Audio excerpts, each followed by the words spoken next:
In the 55th year of Konoha, within the shrine of the Uchiha clan, a multitude of Uchiha members congregated. Everyone, we have recently received the news of Uchiha Shizui's tragic suicide by jumping from a cliff. Now, let us discuss our course of action.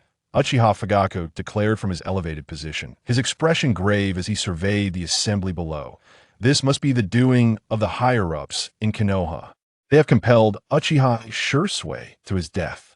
Let's retaliate. We should eliminate the Konoha elite. Indeed, we are the Uchiha, the most formidable clan in the entire ninja world.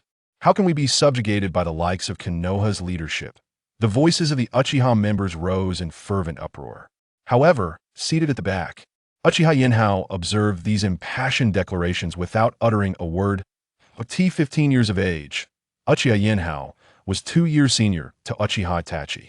Yet, his true name was Yinhao Yin, a time traveler. Unlike other time travelers from the Uchiha clan, Yinhao had no intention of rescuing his kin. In the past, he had contemplated the idea of saving the Uchiha clan. Initially, he suggested to Uchiha Fugaku that they abandon the Konoha police force, allowing clan members to integrate into other departments within the village, such as the Umbu, the Konoha Academy, or the various ninja teams. However, the short-sighted Uchiha Fugaku rejected Yanhao's proposal, chastising him for forgetting the honor of the Uchiha clan. Later, Yinhao proposed reforms to the Konoha police force, advocating for transparency by publicly announcing every case handled by the Uchiha police. Yet again, Uchiha Fugaku dismissed him, citing confidentiality as the reason for his refusal. Repeated rejections left Yinhao feeling powerless. As a time traveler, his emotional ties to the Uchiha clan were not particularly profound. His sentiments stemmed from watching Naruto, lamenting the demise of a once mighty clan that was decimated after the establishment of the ninja village. Yinhao, as a prodigious ninja of our Uchiha clan, what is your perspective on this matter? Uchiha Fugaku, overwhelmed by the commotion below, finally turned his gaze towards Yinhao, who had remained silent throughout. Oh, nothing. Let everyone await their demise. Yinhao replied coolly, his expression indifferent. How dare you speak like that? Uchiha Hokage, seated nearby, glared at Yinhao and exclaimed in outrage, "Oh, and what would you like to say?" Yinhao nonchalantly turned to Hokage, activating his Sharingan, his icy gaze fixed upon him. Enough. Let us conclude today's clan meeting, Uchiha Fugaku announced despondently, slamming his hand on the table as he witnessed the standoff between Yinhao and Hokage. Observing Fugaku's display, Yinhao stood with a sardonic smile and exited the Uchiha shrine. Over the years, he had proposed numerous strategies to Fugaku had he chosen even one. The Uchiha clan might not have found itself in such dire straits. Yet, Uchiha Fugaku's obstinacy and the clan's arrogance propelled them further towards destruction. Yinhao wondered what benefit Fugaku derived from this course of action. Perhaps he believed that even if the Uchiha clan perished, his 2 sons could still survive. As for the other members of the Uchiha, their deaths would be inconsequential. With these thoughts, Yanhao's Sharingan began to whirl rapidly. Should Fugaku continue to ignore the impending night of massacre, he resolved to eliminate Uchiha Sasuke before fleeing that very night. Yinhao was curious to witness Fugaku's reaction should Sasuke meet his demise. He hastened back to his home. "Brother, you have returned." His sister, Uchiha Tsuki, greeted him with a warm smile as he entered. "Tsuki, why are you still awake at such a late hour?" Yinhao inquired, his face lighting up with joy at the sight of her. "Brother, you must be hungry. I saved dinner for you. Please, go eat," his adorable sister replied, gently leading him to the dining table. "Thank you, Tsuki, for saving dinner for me, but it is quite late. You should get some rest," Yinhao said tenderly to his sister. "Yes, I understand. Please enjoy your meal. I will go to bed now." Tsuki nodded cutely, smiling as she retreated to her room. Seated at the table, Yinhao savored the meal prepared by his sister while contemplating how to maximize his gains on the night of the massacre. Protecting Tsuki was his utmost priority, for while he believed he could hold his own against Uchiha Itachi, there loomed a greater threat. Uchiha Obito, who wielded the formidable Kamui. The challenge he posed far surpassed that of Itachi. Moreover, should Yinhao eliminate Sasuke on that fateful night, he could not guarantee that Itachi and Fugaku would not descend into madness. Yet, Yinhao was not without preparations. With a meticulous plan, perhaps he could present Itachi with the grim sight of his brother Sasuke's obliteration. After a moment of contemplation, Yinhao set down his empty bowl. After cleaning the dishes, he washed his face and retreated to his room to rest. With Uchiha Shijui's death, the night of the massacre could not be far off. He needed to be ready on that night, whether it was the sealing scrolls of Konoha or the various jutsu long held by the Uchiha clan. They must all belong to him. After all, his unique advantage stemmed from a dragon's pearl, a gift from an ancient dragon. Though not an innate treasure, its quality rivaled that of a postnatal artifact. How could a mere Uchiha clan and Konoha compare to him, the heir of the dragon? With these thoughts swirling in his mind, Yinhao slowly drifted into slumber. Chapter 2. The explosive rune. Early the next morning, Uchiha Yinhao rose early to prepare breakfast for his sister, Uchiha Yuechin. It was time for Yuechin to get up. She would soon be late for school. Yinhao gently knocked on his sister's door and cheerfully called out to her. "Good morning, brother," Uchiha Yuechin replied, rubbing her eyes and sleepily opening the door. "All right, sleepyhead, wake up. I'll take you to school shortly," Yinhao said, affectionately ruffling his sister's hair. "Okay, brother. I'll be right there." Yuechin smiled sweetly at him. As Yinhao stepped aside to allow Yuechin to wash up, he entered the kitchen to set the breakfast he had prepared on the table, waiting for her arrival. "Wow, today's breakfast is steamed buns," Yuechin exclaimed with delight upon seeing the meal Yinhao had made. "Go ahead and eat.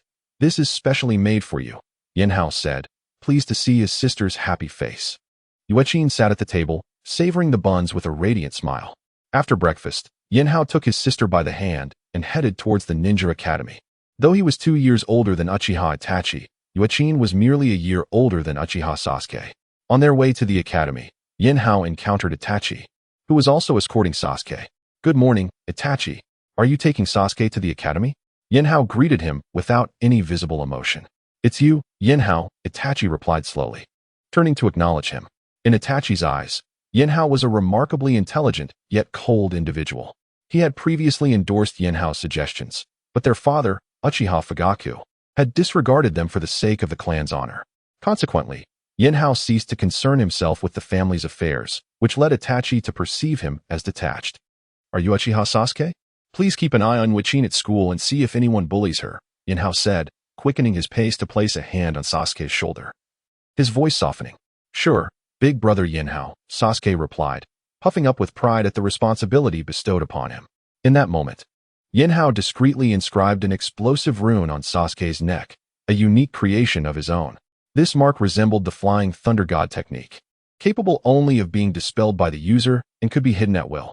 Unlike the Flying Thunder God technique, this rune could detonate upon detection. "What are you talking about, brother?" Yuechin interjected, feeling disgruntled that her older brother would ask Sasuke, younger than herself, to look after her. All right, it's my fault." Yinhao quickly withdrew his hand and turned to comfort his sister with a smile. Meanwhile, the explosive rune had already faded from Sasuke's neck under Yinhao's cover. Fortunately, Yuechin was a gentle soul. After Yinhao reassured her several times, she beamed and took his hand as they continued towards the academy.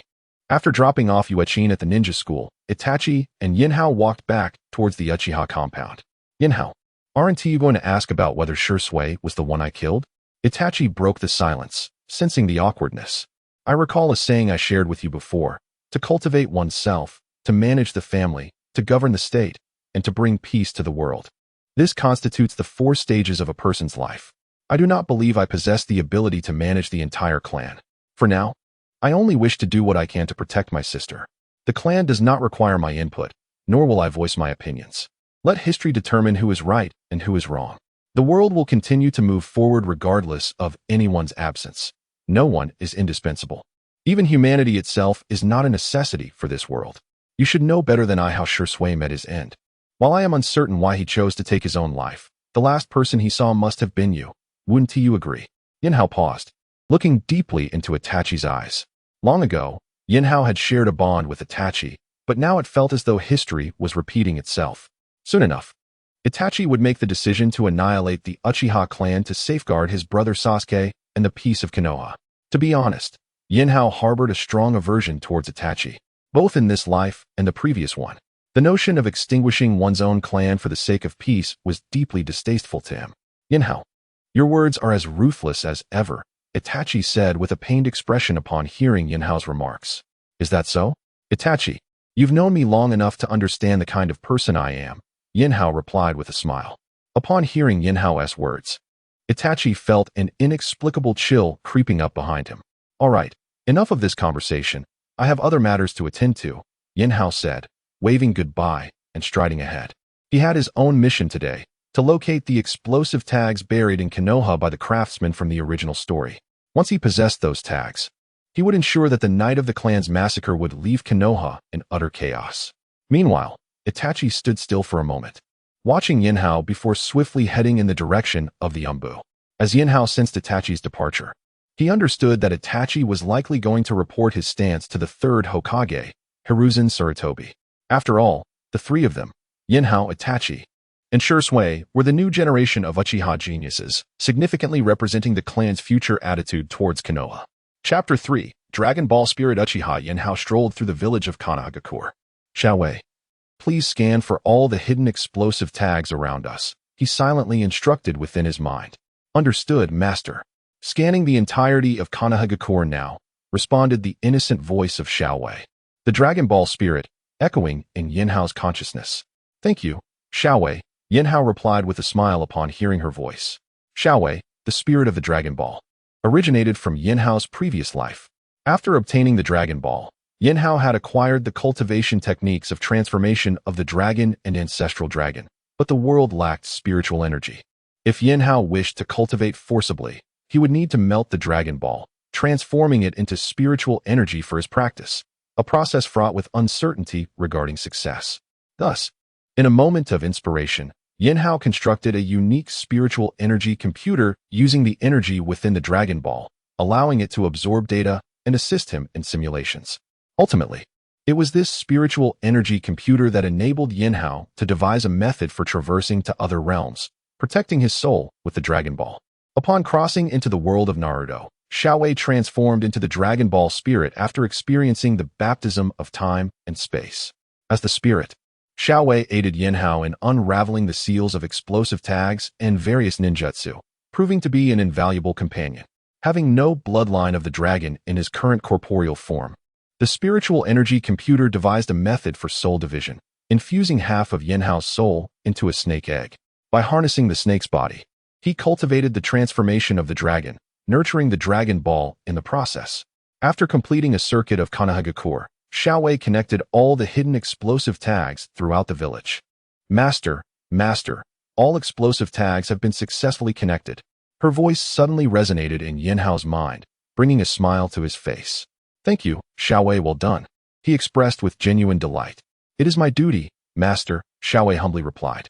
With the mastery over the explosive tags established, Yinhao continued on his way home, seemingly unfazed. Upon reaching his doorstep, he was greeted by a charming figure waiting for him. Yinhao, you're back. Uchiha Izumi exclaimed, her smile brightening the moment. Izumi, it's you. What brings you here? Yinhao approached her, curiosity evident in his tone. I heard you had a conflict with Uncle Hakadai at the clan meeting yesterday. Is it true? Izumi's expression was filled with concern as she inquired. Ever since Yinhao had rescued her on the night of the Ninetales attack, this young girl had shown great interest in his well-being, rushing to him at any hint of trouble. It's nothing to worry about. That old man Hakadai is no match for me, Yinhao assured, clenching his fists with resolve. Izumi's mother, having married outside the Uchiha clan, was not well regarded among her kin. The fact that she had learned about the clan meeting suggested someone had deliberately leaked the information to her, igniting Yinhao's frustration. Whoever shared that news better hope I don't find out. I'll make them pay dearly, he silently vowed. Yinhao, don't be reckless. You are but one person, and you have a sister to protect. You must be cautious of their schemes, Izumi admonished, her expression turning serious. All right, I understand. I won't actually confront them. Besides, I'm a genius of the Uchiha clan. I won't be outdone by anyone, Yinhao replied, amused, as he ruffled her hair, finding her seriousness endearing rather than intimidating. Stop it. Can't you be a little more serious? Izumi retorted, feigning annoyance at Yinhao's playful demeanor. How about this? You and Aunt Yame should move in with me, Yinhao suggested. A pang of sympathy for Izumi swelling in his heart. He had noticed that his presence had kept Izumi and Itachi from forming a bond, and he contemplated rescuing them both on the night of the massacre. You know I can't just move in with you, Yinhao. My mother would never agree, Izumi sighed, rejecting his proposal with a resigned smile. All right, Izumi. How about I treat you and Aunt Yame to dinner this weekend? Surely you won't refuse that, Yanhao offered, not surprised by her refusal. As a woman capable of marrying into the Uchiha clan, Izumi's mother, Yame, was a strong-willed and determined individual. It was evident that if Yame disapproved, it would be impossible for Izumi to live with him. Dining together sounds fine. I'll discuss it with my mother. However, I must advise you once more, avoid conflicts with the clan elders. It's not beneficial for you, Izumi persisted, her concern unwavering. Don't worry, I promise to heed your advice. I won't confront them again, and I shall refrain from attending future clan meetings, Yinhao conceded, realizing he had no choice but to comply with Izumi's wishes. Good. I'm glad to hear that, Izumi said, her face lighting up with a smile at Yinhao's agreement. Are you going inside to do something? She then asked, noticing that he had yet to open the door.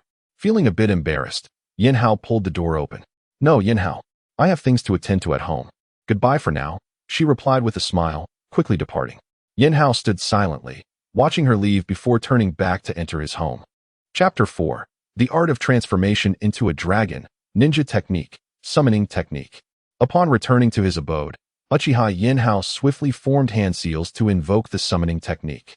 With a resounding pop, a diminutive snake, merely 20 centimeters in length, materialized before him. Ah, Uchiha Yanhao, is there something you wish to summon me for? The newly appeared snake inquired with a teasing tone. Enough of your banter. How goes your training? Have you managed to bring my sister, Sakiko, away?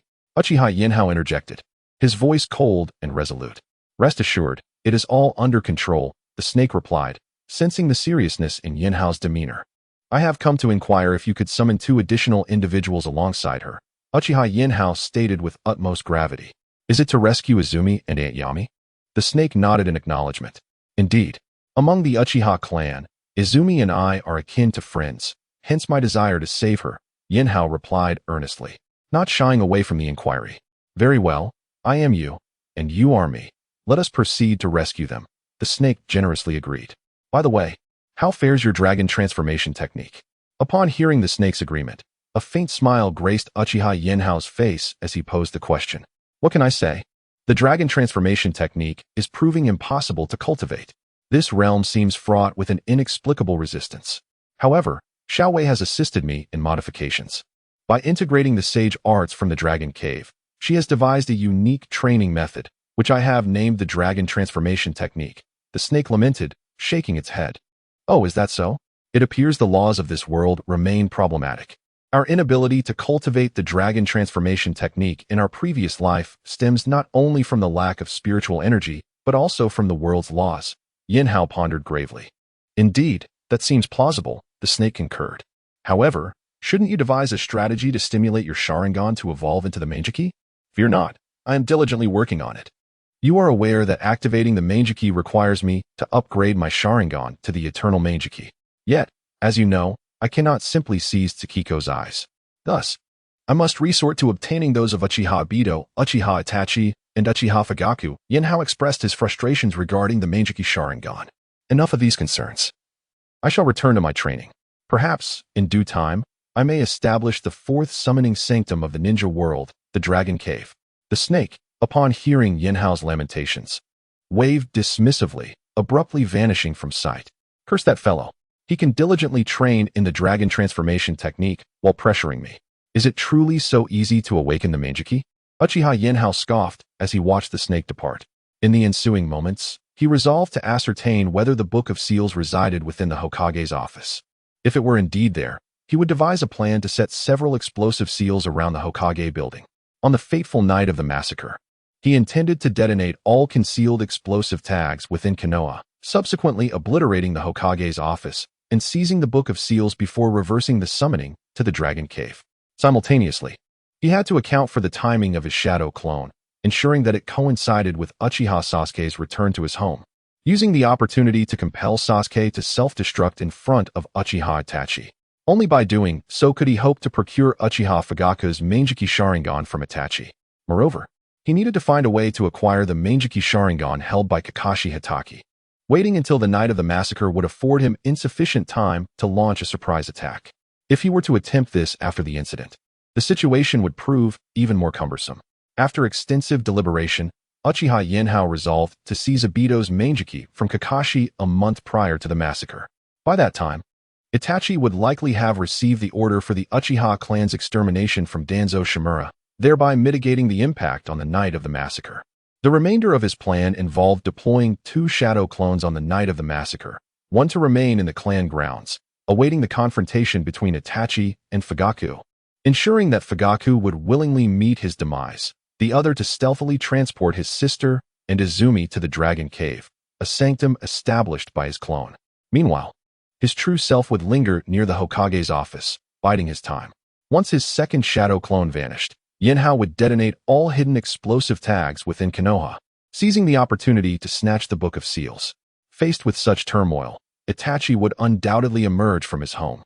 At that moment, Yinhao would infiltrate Fugaku's residence to procure his Manjiki Sharingan directly. Then, when Sasuke returned, his clone would activate the explosive tag inscribed on Sasuke's neck in the presence of Itachi. Should fortune favor him, Sasuke's self-detonation might injure Itachi, allowing Yinhao to procure Itachi's Manjiki Sharingan as well. If things went awry, he would retreat. With possession of 5 or even 6 Manjiki Sharingan, he would not be deterred from uncovering a method to evolve his Sharingan into the Manjiki. After meticulously crafting his strategy, Uchiha Yinhao nodded in satisfaction. He would now traverse Konoha, scrutinizing his plans for any potential flaws that might require refinement. He pondered deeply. If Uchiha Sasuke were no longer present, to whom would the Sage of 6 Paths, Kaguya Otsutsuki, bestow the power of the Otsutsuki clan when she returned? Chapter 5. A family gathering time flies, and before long, the weekend has arrived. Yuechin, are you ready? Uchiha Yinhao called out at the door of his sister, Uchiha Yuechin. Brother, just a moment. I'll be ready in no time. Uchiha Yuechin replied with a smile upon hearing her brother's voice. Hurry up. It's almost noon. Aunt Yame must be preparing lunch. And if we are late, you might face her wrath, Uchiha Yinhao teased, knowing that Yuechin was still changing.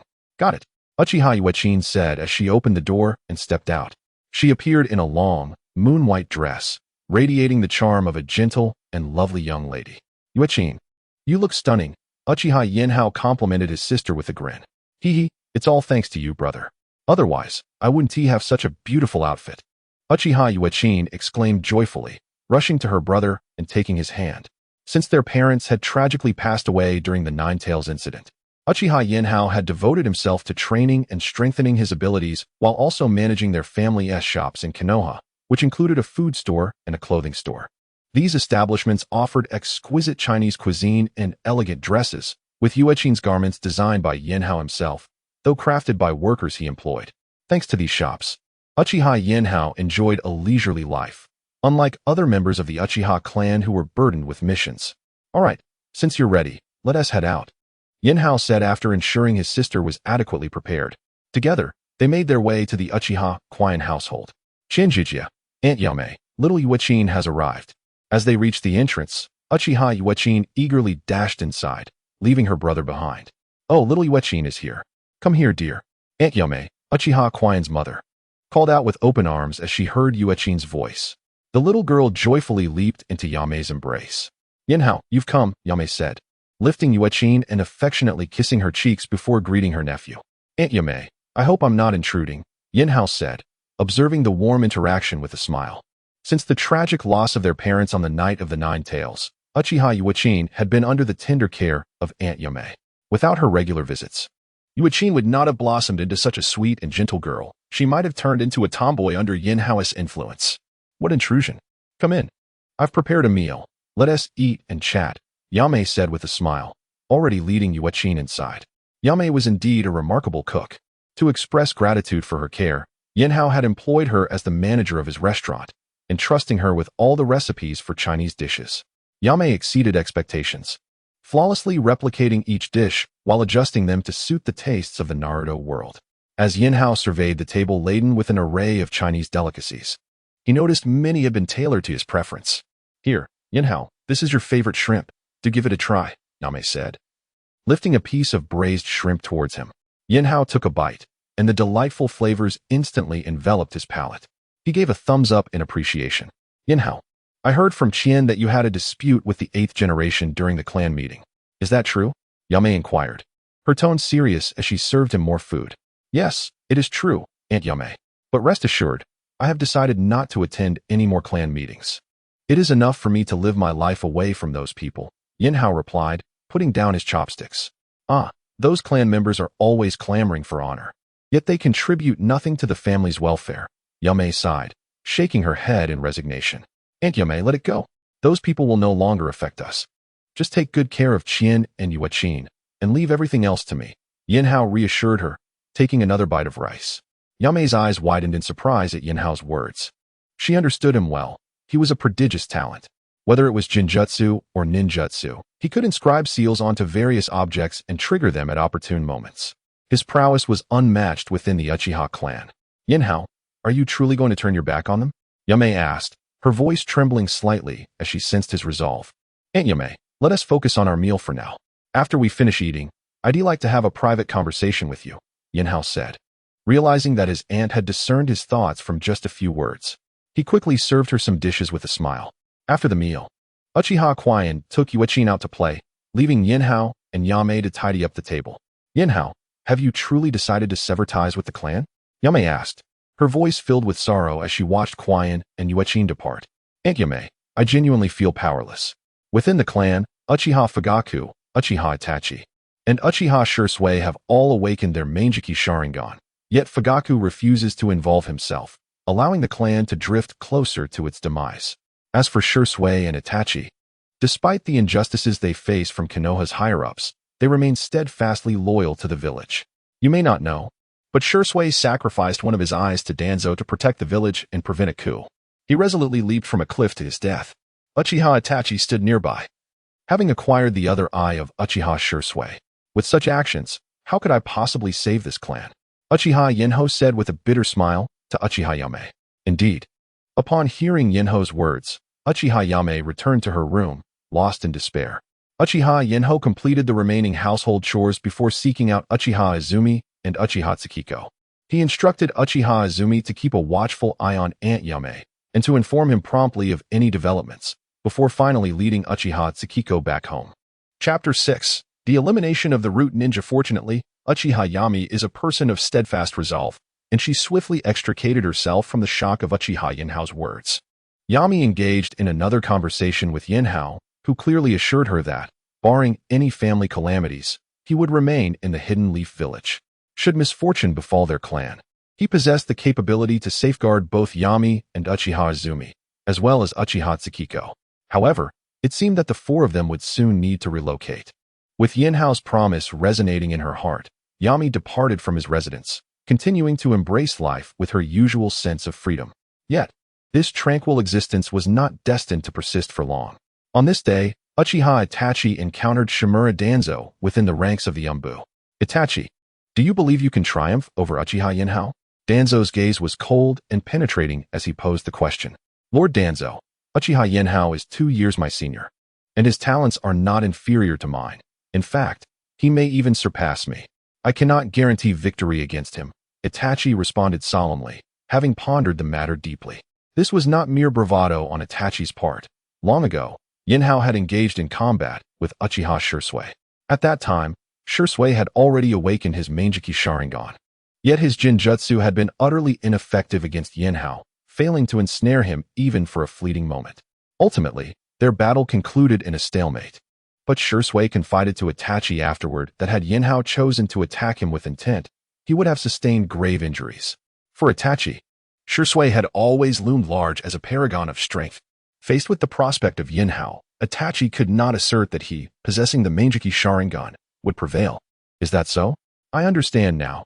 You may withdraw, Danzo replied, his eyes narrowing at Itachi's admission, signaling him to depart. It appears that Uchiha Yinhao poses a significant complication. Once Itachi left, Danzo spoke with a sinister undertone. Send someone down. I want surveillance on this Uchiha Yinhao. Devise a method to procure his Sharingan. With a wave of his hand, a root ninja approached him. Danzo turned and issued his command. Yes, Lord Danzo, the root ninja replied, bowing his head in acceptance before departing. From Itachi's earlier inquiry, Danzo harbored deep suspicions regarding whether Yanhao had also awakened his Manjiki Sharingan. Contemplating this, He refrained from confronting Yinhao directly, opting instead to dispatch root ninjas to probe his capabilities. Should their efforts succeed, he would remain silent. However, if they failed, he would relay the information to Sarutobi Hiruzen and leverage Itachi's brother, Uchiha Sasuke, as a bargaining chip to compel Itachi into confrontation with Yinhao. Meanwhile, Uchiha Yinhao had been wandering around the hidden leaf village in recent days. Occasionally, as he passed the Hokage's office, he left behind multiple explosive tags. Since Yinhao frequented bustling districts or areas predominantly occupied by the Uchiha clan, the root ninjas found it nearly impossible to seize an opportunity to act. In a bid to fulfill Danzo's orders promptly, a root ninja disguised as Uchiha Izumi approached Yinhao. "Brother Yinhao, I need to speak with you. Can you come with me?" The impersonator said with a feigned smile. "Izumi, do you require something of me?" Upon seeing the figure before him, Yinhao instantly recognized that this individual was not Uchiha Izumi. However, calculating the time, he realized that the night of the massacre was merely over a month away. No matter his actions, the ultimate outcome would remain unchanged. Thus, Yinhao decided to follow the impostor into the depths of a forest with a smile. As Yinhao and the false Izumi ventured deeper into the woods, two root ninjas brandishing long swords lunged at him in an instant. The blade successfully pierced Yinhao's body. Before blood could even spill, Yinhao's form erupted in a violent explosion. Even the false Izumi, positioned a mere 2 bodies away, was severely injured by the shockwave, collapsing to the ground. "You are root ninjas, aren't you?" The true Uchiha Yinhao emerged silently from behind a large tree, standing before the barely conscious impersonator, smiling as he addressed him. "Danzo-sama will surely avenge us." The root ninja gasped, having reverted to his true form, a man in his 20s, struggling to speak. "Oh, then let us await your Lord Danzo to exact vengeance." Yinhao scoffed coldly, drawing a kunai to swiftly sever the root ninja's throat. In short order, the root ninja breathed his last. Rather than leaving immediately, Yinhao meticulously placed 5 explosive tags and 5 great fireball technique seals, along with 3 great breakthrough seals, on the ninja's corpse. These seals had been devised by the spirit of culling, Xiao Wei, through a combination of sealing techniques and ninjutsu data. Yinhao configured the activation conditions of the seals to detonate upon any attempt to examine the root ninja's memories. Should this trap be triggered in a sealed chamber, the ninja would transform into a massive fireball, incinerating all present into mere charred remains. Even in a public setting, the root ninja would be reduced to ashes. After establishing all the traps, Yinhao executed the body flicker technique, swiftly returning to his home. That night, 2 tremendous explosions reverberated along the outskirts of the hidden leaf village. Umbu operatives mobilized rapidly, casting the entire village into a state of panic. Yet, none were privy to the specifics of the incident. Meanwhile, within his abode, Uchiha Yinhao, upon hearing the resounding blasts, understood that his traps had been activated, and surmised that the source was within Danzo's root. Chapter 7. Seizing the left eye of God after being cursed by Uchiha Yinhao, Shimura Danzo stormed into the Hokage's office, brimming with rage. Sarutobi Hiruzen immediately ordered the arrest of Uchiha Yinhao. Without hesitation, Danzo confronted Hiruzen, demanding, "What is the reason for arresting Uchiha Yinhao?" Upon hearing Danzo's words, the third Hokage realized that his old friend had suffered a significant defeat at the hands of Uchiha Yinhao from the Uchiha clan. That rogue has taken the life of a Konoha ninja. Should he not be apprehended? Danzo slammed his hand on the table, expressing his fury towards Hiruzen. "Enough, Danzo.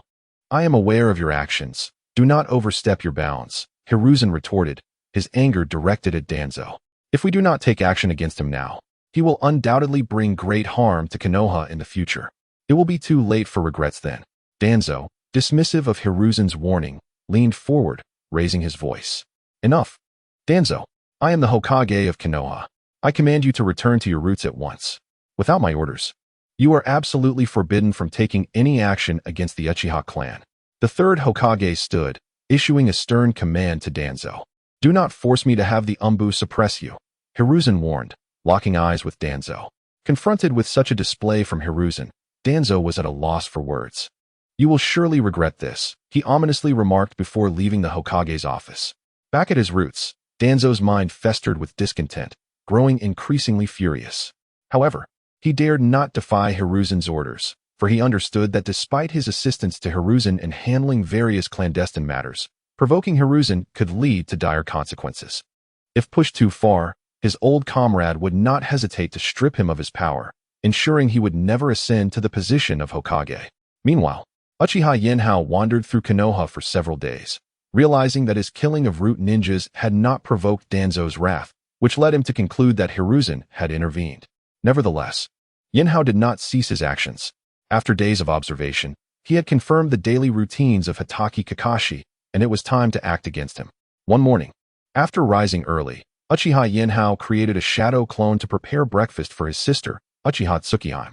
While he stealthily donned the attire of a root ninja and quietly made his way to the memorial stone in Konoha. For days, Yinhao had been observing Kakashi.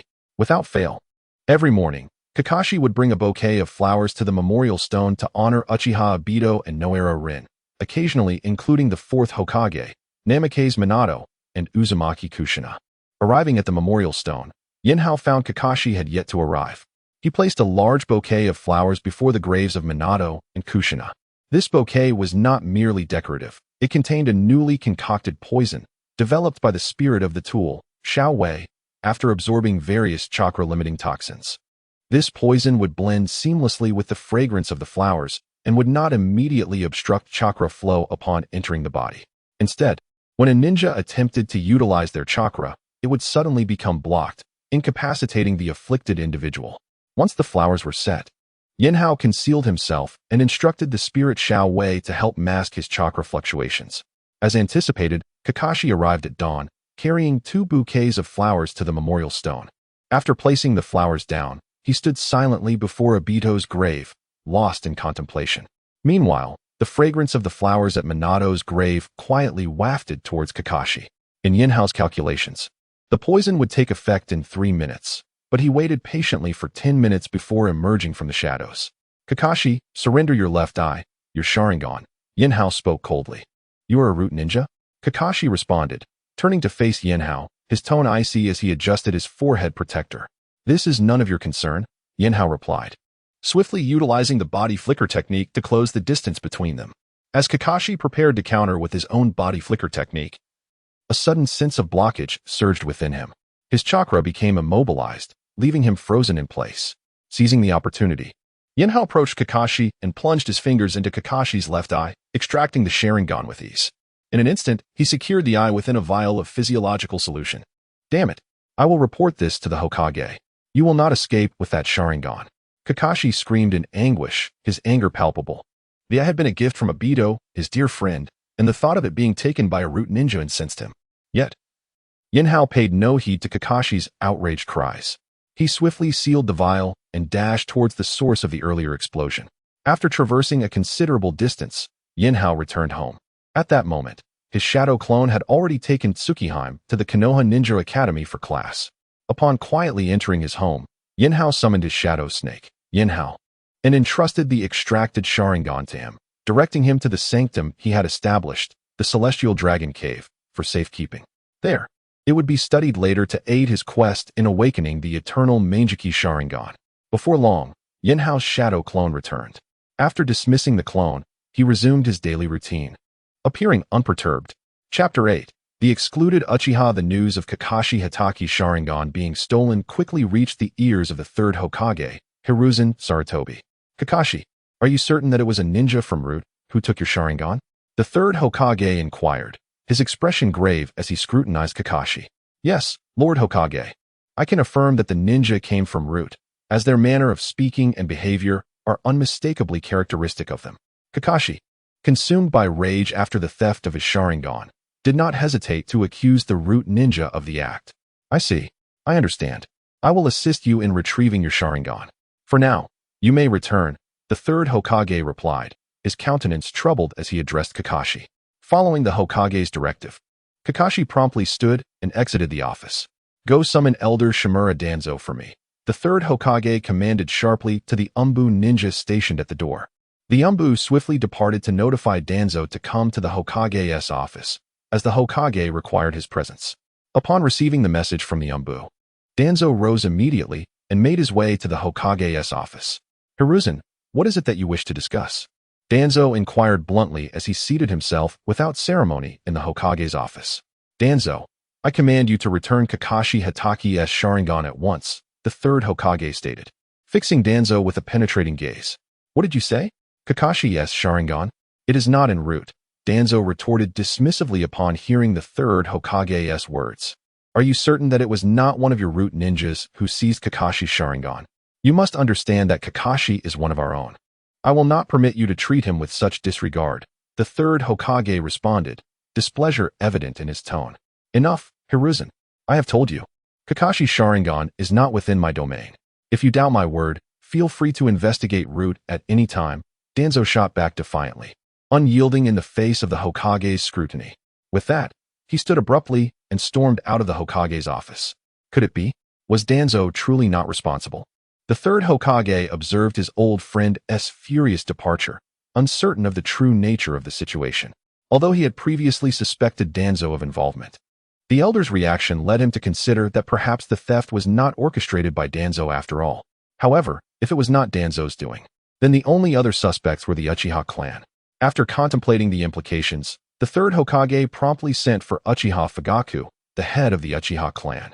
Fugaku, I have summoned you today to inquire about a matter. You had previously agreed to relinquish Kakashi's Sharingan to him. Why has someone now sought to reclaim it? The third Hokage spoke gravely as he regarded Fugaku.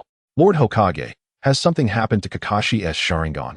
Fugaku asked, confusion evident on his face. Are you unaware? This morning, Kakashi was attacked, and his Sharingan was taken back. Was it not one of your Uchiha clan members who acted? The third Hokage narrowed his eyes, his expression contemplative as he addressed Fugaku. Impossible, Lord Hokage. This action was certainly not taken by any member of the Uchiha clan.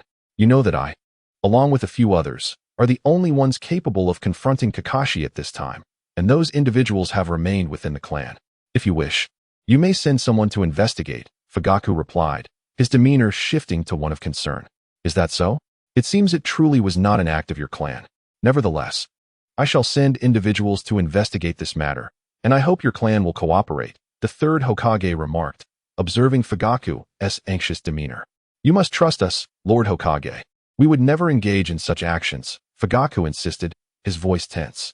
Very well, you may return for now. I will ensure this matter is resolved. The third Hokage waved his hand, signaling for Fugaku to leave. As Fugaku exited, he sighed with relief upon hearing the Hokage's assurance of an investigation. For some time, the third Hokage had been subtly undermining Fugaku's authority, assuring him that he would protect the Uchiha clan. Soon, the third Hokage dispatched Umbu ninjas to the Uchiha clan's territory to search for Kakashi's Sharingan. The Uchiha clan members voiced their grievances against the Umbu's intrusion, while other villagers began to associate the Umbu's search with the Uchiha clan's historical grievances during the Night of the Nine Tails. The Uchiha clan faced intensified ostracism.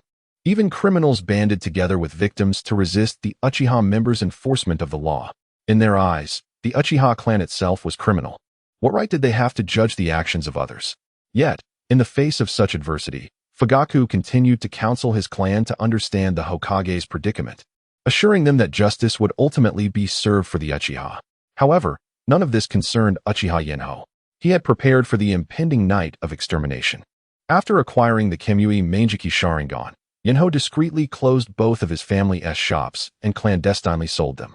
To ascertain the precise moment of the impending massacre, he assigned his sister, Uchiha Sasuke, a critical task, to return and inform him as soon as she learned of Sasuke's detention. For when Sasuke was held, it would signal the onset of the night of extermination. Yinhao needed to be forewarned to swiftly move to protect Uchiha Izumi and her mother, Uchiha Yami. Chapter 9. The eve of annihilation. As Uchiha Yinhao closed the Chinese restaurant and clothing store, Uchiha Yame quickly sensed something amiss. To verify the accuracy of the news, Uchiha Yame brought Uchiha Izumi to the home of Uchiha Yinhao. Yinhao, have you confirmed the news? Uchiha Yame inquired seriously, sitting across from him. Yes, Aunt Yame. I have confirmed that our clan is about to face a significant crisis. Remaining within the clan poses a danger. For the sake of Suki, I plan to temporarily leave the clan and seek refuge outside. You should come with me, Uchiha Yinhao replied earnestly. Is there truly no way to change this? Uchiha Yame asked, her heart heavy with sorrow. Aunt Yame, it's not merely a matter of change. The clan members refuse to heed my counsel. If only they would listen, I could guide the clan out of its predicament, but they remain obstinate, Uchiha Yinhao lamented, expressing his frustration. Very well. I apologize for placing you in such a difficult position, Uchiha Yame said with a sigh, as if she had made a momentous decision. It is no trouble, Aunt Yame. You have cared for my sister and me so much. I can certainly grant you this small request, Uchiha Yanhao reassured her with a smile, relieved by her response. All right then, I shall not disturb you further. I will take my leave, Uchiha Yame said, standing up with a smile after receiving a definitive answer from Uchiha Yanhao. Following this, Uchiha Yame frequently brought Uchiha Izumi to Uchiha Yanhao's home, preparing exquisite meals for him and Uchiha Sasuke, each day a delightful variation of dishes. During the period when Kakashi Hatake lost his Sharingan, Uchiha Itachi sought out Uchiha Yinhao. Yinhao, did you take Kakashi Hatake's Sharingan? Uchiha Itachi scrutinized Uchiha Yinhao, trying to glean something from his expression. Oh, what concern is his eye to me? Why would I covet that Sharingan?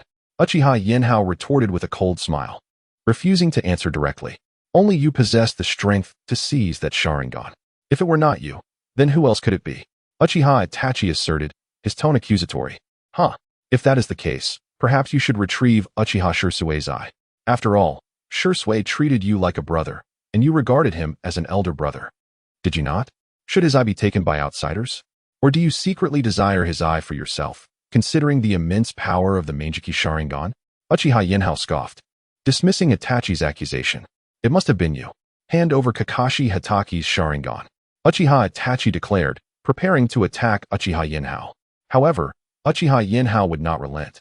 As Uchiha Itachi drew a kunai, he unleashed a powerful fire release, great fireball technique, propelling it towards Uchiha Itachi. Though taken aback by the ferocity of the attack, Uchiha Itachi swiftly evaded the oncoming fireball. The commotion attracted the attention of the Uchiha clan members, who quickly gathered. Damn it, what are you all doing? Uchiha Fugaku, the clan leader, arrived at the scene upon noticing the towering flames, angrily shouting at the dueling Uchiha Itachi and Uchiha Yanhao. Upon hearing Fugaku's voice, Uchiha Itachi halted his actions, standing defiantly opposite Uchiha Yanhao. Yanhao, how dare you employ jutsu within the clan grounds? Uchiha Fugaku scolded, his anger palpable. Perhaps you should first manage your son, considering he intends to kill clan members to curry favor with the higher-ups of Konoha. Uchiha Yanhao replied with indifference to Fugaku's reprimand, a sneer on his lips. Without waiting for a response, Uchiha Yanhao turned and departed, heading home. Itachi, what have you done? Uchiha Fugaku questioned, turning to his son, visibly frustrated by Yanhao's scorn. Father, I suspect that Uchiha Yanhao is the one who took Kakashi Hatake's Sharingan. Aside from you, he is the only one capable of such an act, Uchiha Itachi said, lowering his head solemnly. Enough, Itachi. On the day Kakashi Hatake was attacked, Uchiha Yanhao was escorting his sister to the Ninja Academy. The residents of Konoha, members of our clan, and the Academy's teachers can all attest to this. This incident was not perpetrated by a member of our clan, Uchiha Fugaku retorted, his voice filled with indignation. Yet, Uchiha Itachi, upon hearing his father's words, lifted his gaze to meet Fugaku's, then turned and left the Uchiha clan grounds without a moment's hesitation. In his heart, Itachi grappled with the troubling notion that only his father and Uchiha Yanhao could have seized Kakashi's Sharingan. If it were indeed his father who committed such an act, what was he to do? If he allowed further conflict between the Umbu and the Uchiha clan members, even he would be unable to suppress the clan's revolutionary fervor. Once a rebellion commenced, Konoha would undoubtedly suffer grave consequences. Other ninja villages, upon learning of Konoha's plight, would not hesitate to take advantage. The risk of igniting the fourth great ninja war loomed large, with Konoha facing certain devastation against the onslaught of the four major ninja villages. Lost in his thoughts, Uchiha Itachi wandered through Konoha until a root ninja approached him. Itachi, Danzo is waiting for you ahead, the root ninja stated coldly. Chapter 10. The night of annihilation. Upon hearing that Danzo Shimura awaited him, Itachi Uchiha cast a cold glance at the root ninja. Lead the way, he instructed succinctly. The root ninja, without further comment, guided Itachi towards Danzo. Lord Danzo, Itachi said respectfully, kneeling on one knee in homage. It is time for your decision, Itachi. Danzo replied gravely. The Uchiha clan's insurrection persists. Failure to act will result in immense loss for Konoha. At that juncture, I will join forces with the third Hokage to eradicate the Uchiha clan. However, should you take action, I can assure you that your brother will be able to live peacefully in Konoha. Danzo fixed a serious gaze upon Itachi, his expression stern. What? Is it truly to be this way? Itachi inquired incredulously. Do not look at me like that. If the Uchiha clan rebels, the third Hokage, Hiruzen Sarutobi, will undoubtedly eliminate them for the sake of Konoha, Danzo asserted with a cruel intensity. I choose to act myself, Itachi declared, closing his eyes in contemplation before rising with a solemn expression. That is good to hear.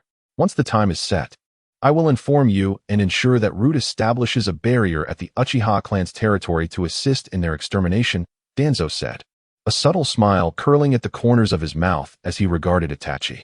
Yes, Lord Danzo, Itachi responded with utmost respect. Then await my news.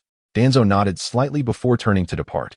As Danzo left, Itachi's eyes flickered with uncertainty. He harbored no trust for Danzo. Thus, for the sake of his brother's safety, Itachi promptly made his way to the Hokage's office, seeking out the third Hokage, Hiruzen Sarutobi. After conversing with the third Hokage, Itachi entrusted the care of his younger brother, Sasuke Uchiha, to him. Itachi, while I have great faith in you, I must ask, are you certain you can defeat Itachi Uchiha? Hiruzen questioned gravely. Rest assured, Hokage-sama. I have contacted the member of Akatsuki who claims to be Uchiha Obito. Together, we will surely triumph over Itachi Uchiha. Itachi replied respectfully. Itachi was aware that defeating Itachi Uchiha would not be an easy feat, for he was a formidable adversary, excelling in both taijutsu and genjutsu. Moreover, we will strike first against Itachi Uchiha. If we fail, I will take a significant number of Uchiha clan members with me. At that point, you will need to pacify Itachi Uchiha, ensuring he becomes the next head of the Uchiha clan in Konoha, Itachi stated calmly, maintaining eye contact with the third Hokage. I truly appreciate your efforts, Itachi, Hiruzen replied, his expression laden with significance. After reaching an agreement with the third Hokage, Itachi made contact with Obito, who was masquerading as Uchiha Madara, to confirm the timing for the annihilation of the Uchiha clan. As the time drew near, the pressure exerted by Konoha on the Uchiha clan began to ease, for the clan's impending destruction rendered such oppression meaningless. However, Itachi Uchiha, upon discerning the reduction of pressure, recognized that Itachi had indeed secured the decision to eradicate the Uchiha clan. Itachi repeatedly urged his sister, Suki Uchiha, to keep a close watch on Sasuke. Should he return home to find Sasuke absent, she was to relay the information to him. Though Suki did not fully grasp the gravity of her brother's concerns regarding Sasuke's return, she complied dutifully, declaring her intent to care for Sasuke and ensuring they returned home together each day. That afternoon, as Itachi was preparing dinner for his sister, Suki rushed home in a flurry. Brother, Sasuke's class was held back today," Suki exclaimed, bursting into the kitchen without even setting down her bag. "Is that true?" Itachi asked, instantly halting his preparations to face her. "Yes, brother. They said there would be detention. I went looking for Sasuke, and he will be late getting home tonight," Suki confirmed emphatically. "All right, I understand, Suki. Thank you for the information. Please, have a seat," Itachi replied, gently urging his sister to sit. Shadow clone technique. Itachi swiftly created 2 shadow clones, leaving one behind and quietly departing the house with the other. Utilizing Earth Release, Itachi's true self discreetly exited the Uchiha clan's territory and, employing transformation technique, stealthily arrived at the nearest residence to the Hokage's office. After quietly incapacitating the occupants, he moved them to their beds and cast a genjutsu, ensuring they remained asleep until the sound of an explosion reached their ears. The other shadow clone, meanwhile, silently made its way to Itachi's home, transforming into a stone and lying quietly by the rear window. After ensuring Suki had completed her dinner, Itachi's remaining clone summoned a small snake to transport Suki to the summoning realm he had established, the Dragon Cave, taking with it all valuable items from their home. Once everything was in order, the clone quietly opened the door and stepped outside. Unbeknownst to Itachi, the moment he crossed the threshold, he was ambushed before he could react. A kunai struck him in the back, causing the shadow clone to dissipate with a resounding pop. Chapter 11. The Unexpected in a residential building near the Hokage Tower. Uchiha Yinhao was stupefied at the moment his shadow clone was obliterated. Alarm surged within him. Yame Ant and Izumi were in peril. Cursing silently, he immediately created a shadow clone to remain in place, while his true self swiftly employed Earth Release to hasten towards the Uchiha clan's compound. Meanwhile, within Uchiha Yinhao's home, Uchiha Obito observed the dissipated shadow clone and remarked with a smirk to Uchiha Itachi, "Huh. Uchiha Yinhao truly lives up to his reputation as a genius ninja of the Uchiha clan. This fellow is far superior to you." Itachi. Uchiha Yinhao has already sensed our presence. We must act swiftly, Itachi replied coldly, gazing at the spot where Yinhao had vanished. Very well, let us proceed separately. Obito responded with a chuckle, unperturbed by Itachi's tone. With that, Itachi and Obito parted ways, swiftly embarking on their massacre of the Uchiha clan. Is that you, Itachi? Oh, you traitor. As the chaos unfolded, the anguished cries of Uchiha clan members echoed throughout their compound. Yet, due to the soundproof barriers set by Root, none outside noticed the turmoil. At that moment, Uchiha Yinhao raced desperately toward the Uchiha clan's grounds, fervently urging himself to hasten. Despite his reputation as a prodigy, he had often remained passive, but the shattering of his shadow clone had jolted him into awareness. It appeared that Itachi had deliberately spared him before executing the clan's annihilation. Uncertainty gnawed at him. Was it solely Itachi who had targeted him, or had both he and Obito conspired against him? His carelessness had cost him dearly. The chakra he had allocated to his shadow clone was scarcely sufficient for 2 summoning techniques. He had anticipated that his clone would provide safety, yet, in this trivial matter, he had faltered. Yinhao silently prayed that Yame and Izumi would remain unscathed until his return. The thought of their potential misfortune weighed heavily on him, as did the prospect of his sister, Uchiha Sasuke, blaming him for failing to protect Yame and Izumi. With renewed determination, Yinhao channeled chakra, propelling himself toward the Uchiha clan. He soon arrived at their compound, now shrouded in an ominous silence, devoid of light. It appeared as though the entire village had succumbed to slumber. Panic seized him. Itachi and Obito had commenced their slaughter. Stealthily, Yinhao peered into the Uchiha grounds before dashing inside. At that moment, Izumi's household lay directly in Itachi's path of destruction. After dispatching Izumi's neighbor, Itachi stealthily approached her door.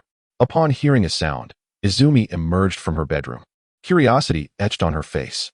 "Hey, Itachi, what brings you here at this hour?" Itachi offered no reply. Instead, he lunged forward, brandishing a kunai at her. "Watch out, Izumi." Yame, hearing the commotion, sprang into action alongside Izumi. Seeing Itachi's intent, Yame threw herself forward, pushing Izumi aside just as the kunai sliced deeply into her shoulder.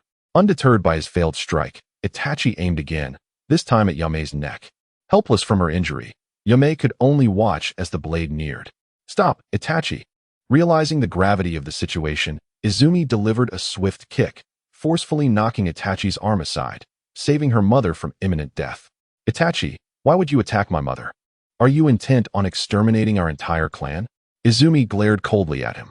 "Izumi, I am sorry, but for the peace of Konoha, I must do this," Itachi replied, his voice devoid of warmth. The confrontation escalated outside, where, despite Izumi's lack of ninjutsu prowess, her taijutsu skills shone. Frustrated by her resilience, Itachi activated his Manjiki Sharingan and unleashed Tsukuyomi upon Izumi, rendering her powerless as she collapsed to the ground. "What is this?" Manjiki Sharingan. Yame emerged from the house, astonished at the sight of Itachi's awakened power. "I cannot believe you have awakened the Manjiki Sharingan." Despair washed over Yame as she realized that Itachi, now a harbinger of death for their clan, stood before her. Summoning her courage, she grasped a kunai and, trembling, approached Izumi, bracing herself against Itachi. Seeing Yame's defiance, Itachi remained silent, swiftly closing the distance before plunging his kunai into her chest. Yame fell before Izumi, lifeless. "Mother!" Izumi cried in anguish, her eyes swirling with the 3 tomo of her Sharingan as they began to evolve toward the Manjiki. But Itachi, relentless, lunged at Izumi, intent on extinguishing her life as well. Yame ant. "Itachi, you shall pay for this." Uchiha Yanhao, having hurried back, witnessed the blood-soaked scene and, with a fierce shout, kicked Itachi away. Chapter 12. Kaleidoscope Sharingan. Under the assault of Uchiha Yinhao, Uchiha Itachi was sent hurtling backward, yet he landed gracefully at a short distance from Yinhao. However, Yinhao's gaze was not fixated on Itachi. Instead, it was locked onto the fallen Uchiha Yame. "Aunt Yame," Yinhao whispered, staggering over to her and gently cradling her in his arms. An overwhelming wave of sorrow and rage surged within him. Consumed by this profound despair and fury, Yinhao's Sharingan began to spin uncontrollably. The three tomo gradually fused together, forming three circles that revolved around the center of his eyes. Amaterasu, stabilizing his stance. Uchiha Itachi regarded the grieving Yinhao with no pity. Instead, he unleashed his ocular technique, Amaterasu, aimed directly at him. Yet, the flames of Amaterasu did not ignite upon Yinhao's form. Itachi's technique passed through Yinhao, igniting the earth behind him in flames. As Yinhao witnessed the inferno of Amaterasu blaze beside him, he slowly lifted his head, casting a frigid glare at Uchiha Itachi. Itachi, I will make you pay dearly for this. Yinhao coldly stared at Itachi, his right hand gradually lowering to the ground as he summoned his shadow clone, Snake Yinhao. What the hell? Yinhao, what have you done?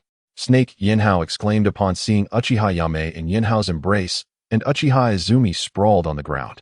Yinhao, I have already used my ocular technique to heal Aunt Yame's injuries. You must immediately take Yame, Ain, and Izumi back to the Heavenly Dragon Cave, Yinhao instructed coldly, ignoring Snake Yinhao's question. Understood, my lord. Observing Yinhao's furious demeanor, Snake Yinhao refrained from further comment. With a swift flick of his tail, he enveloped Yame and Izumi, disappearing in an instant. I didn't expect you to awaken the kaleidoscope Sharingan as well. However, I advise you to concede, Itachi remarked, eyeing Yinhao's blood-red eyes with trepidation. Besides myself, there are the third Hokage and Danzo Shimura, along with numerous clans of Konoha. You cannot hope to escape unscathed from their combined onslaught. Uchiha Yinhao. Itachi threatened, his gaze fixed intently on Yinhao. Is that so, Itachi? Yinhao replied with a smile, slowly raising his hand to form a seal. Boom, boom, boom. As Yinhao completed his seal, Konoha was suddenly engulfed in a frenzy of explosions. Countless flames shot skyward, accompanied by the deafening echoes of detonations reverberating throughout the village. No, Yinhao, what are you doing? Itachi exclaimed, horrified at the sounds of destruction following Yinhao's seal, unable to believe he would dare take such drastic action. In truth, after Aunt Yame had sought him out for a conversation, Yinhao realized that merely using the explosive tags left by the architect Jin of the Yanyan village would not suffice to quell his inner dissatisfaction. Thus, over the following days, he discreetly placed numerous explosive seals throughout Konoha, and at that moment, all the explosive seals and those left by Yanyan village detonated simultaneously. Amidst the thunderous explosions, the root ninjas responsible for constructing the Uchiha clan's barrier looked on in astonishment, hearing the continuous blasts emanating from Konoha. Captain, what should we do next? A root ninja stammered as he approached his leader for guidance. Quickly, immediately, inform Lord Danzo and the Hokage. They must not delay for a moment. The captain barked at his subordinate, who was so panicked he could barely speak. At the Sarutobi clan's compound, what is happening? Sarutobi Hiruzen asked, rising from the rubble of his clan's estate, gazing in confusion at the devastation surrounding him, but no one was able to explain the calamity that had unfolded. What have you done, Yanhao? Itachi shouted as he attempted to rush towards Yanhao. Yet, confronted by Itachi's wrath, Yanhao's Sharingan gently spun, allowing Itachi to pass through him as if he were a phantom. I never expected a descendant of the Uchiha clan to awaken the same ocular technique as I did. A mocking, aged voice interjected as Itachi passed through Yanhao. Oh, is that so? Uchiha Obito. Yanhao replied, lifting his gaze to meet the sight of Uchiha Obito perched upon a wall, observing the conflict between Yinhao and Itachi. Filled with rage, Yinhao coldly remarked, How could I be compared to such a wretch? Obito momentarily froze at Yinhao's question but quickly denied it, for in the past, Yinhao had revealed Obito's attack on the fourth Hokage, Minato Namikaze, and his wife, Kushina Uzumaki, to help clear the Uchiha clan's name. He recounted how Obito had awakened his Sharingan and immediately manifested the double tomo. It was known that Obito's beloved was Rin Noera.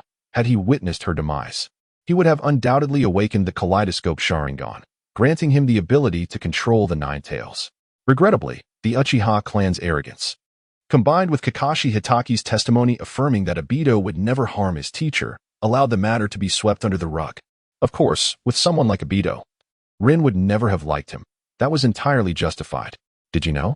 When Obito was trapped beneath a boulder, Rin immediately confessed her feelings to Kakashi after he rescued her. Had Kakashi accepted her affections, they might have had a 6-year-old child by now, Yinhao retorted coldly. a smirk gracing his lips as he derided Obito. Itachi, Obito, remember this well. One day, I will make you understand what true cruelty is. With that, Yinhao resolved not to linger any longer. Having split into 3 shadow clones and expended a substantial amount of chakra due to the use of his kaleidoscope Sharingan and the swift return from the Hokage Tower, he realized that continuing to engage with these two would only lead to his own injury. After deliberating, Yinhao uttered a final, biting remark and, employing the technique of his left eye, vanished silently from the spot. Chapter 13. The Uchiha Clash with Konoha. With the departure of Uchiha Yinhao, Konoha village was plunged into utter chaos. Various afflicted clans mobilized to rescue their injured kin. Amidst the cacophony of thunderous roars, the awakened members of the Uchiha clan emerged from their homes. However, those Uchiha clan members, who had already suffered the wrath of Uchiha Itachi and Uchiha Obito, quickly became aware of their slain brethren. Itachi, it was you who slaughtered our clan members, exclaimed a senior ninja of the Uchiha clan, tracking the traces of carnage. He arrived at the residence of Uchiha Izumi and was met with a pool of blood on the ground and the despondent figure of Uchiha Itachi standing in the courtyard, prompting a gasp of horror. Why couldn't you simply accept your fate? Uchiha Itachi, filled with righteous indignation, turned around in anger and despair as he gazed upon the approaching Uchiha clan members, murmuring, Amaterasu. The flames of Amaterasu surged forth, engulfing the body of the senior Uchiha ninja. Quick, summon the elders. Uchiha Itachi is slaughtering our clan. The Uchiha ninja, ensnared by the flames, realized his doom was imminent. He let out a piercing cry towards the other Uchiha ninjas who were in pursuit. Soon, upon hearing the dying cry of their comrade, the Uchiha clan members converged on Uchiha Izumi's residence. Itachi has gone mad, daring to massacre our clan.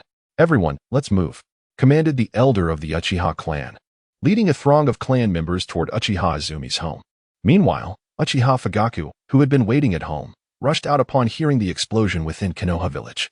By the time he arrived at Uchiha Izumi's residence, the Uchiha ninjas had already engaged in combat with his son, Uchiha Itachi. Enough, Itachi! Cease this madness! Uchiha Fugaku shouted, witnessing his son ruthlessly dispatching their clan members, even sustaining injuries himself. Father, it's too late. Our clan is on the brink of annihilation, Uchiha Itachi lamented. Halting to face Uchiha Fugaku, his expression steeped in sorrow. Initially, Uchiha Itachi had envisioned that despite the destruction of the Uchiha clan, they would not be branded as rebels. However, given the current circumstances, any attempt at retaliation against Konoha or escape was now futile. Even his younger brother, Uchiha Sasuke, was likely to perish. Fugaku, this is your son, who dares to slaughter our kin. Are you not going to intervene? An elder of the Uchiha clan, agitated by Uchiha Fugaku's inaction, scolded both father and son.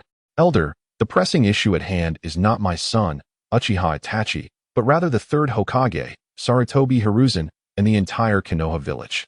We must prioritize addressing these matters, Uchiha Fugaku replied, turning to the elder with difficulty. Do you intend to spare him? Look at how many lives have been lost because of him. What purpose does it serve to keep him alive? The elder's anger was palpable as he confronted Uchiha Fugaku. Indeed, we should have heeded Yinhao's advice from the outset. How do we find ourselves in such dire straits?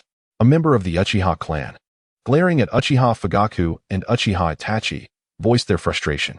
Had you listened to Uchiha Yinhao from the beginning, we would not have descended to this point, Uchiha Itachi retorted, casting a disdainful glance at the clan member who mentioned Yinhao.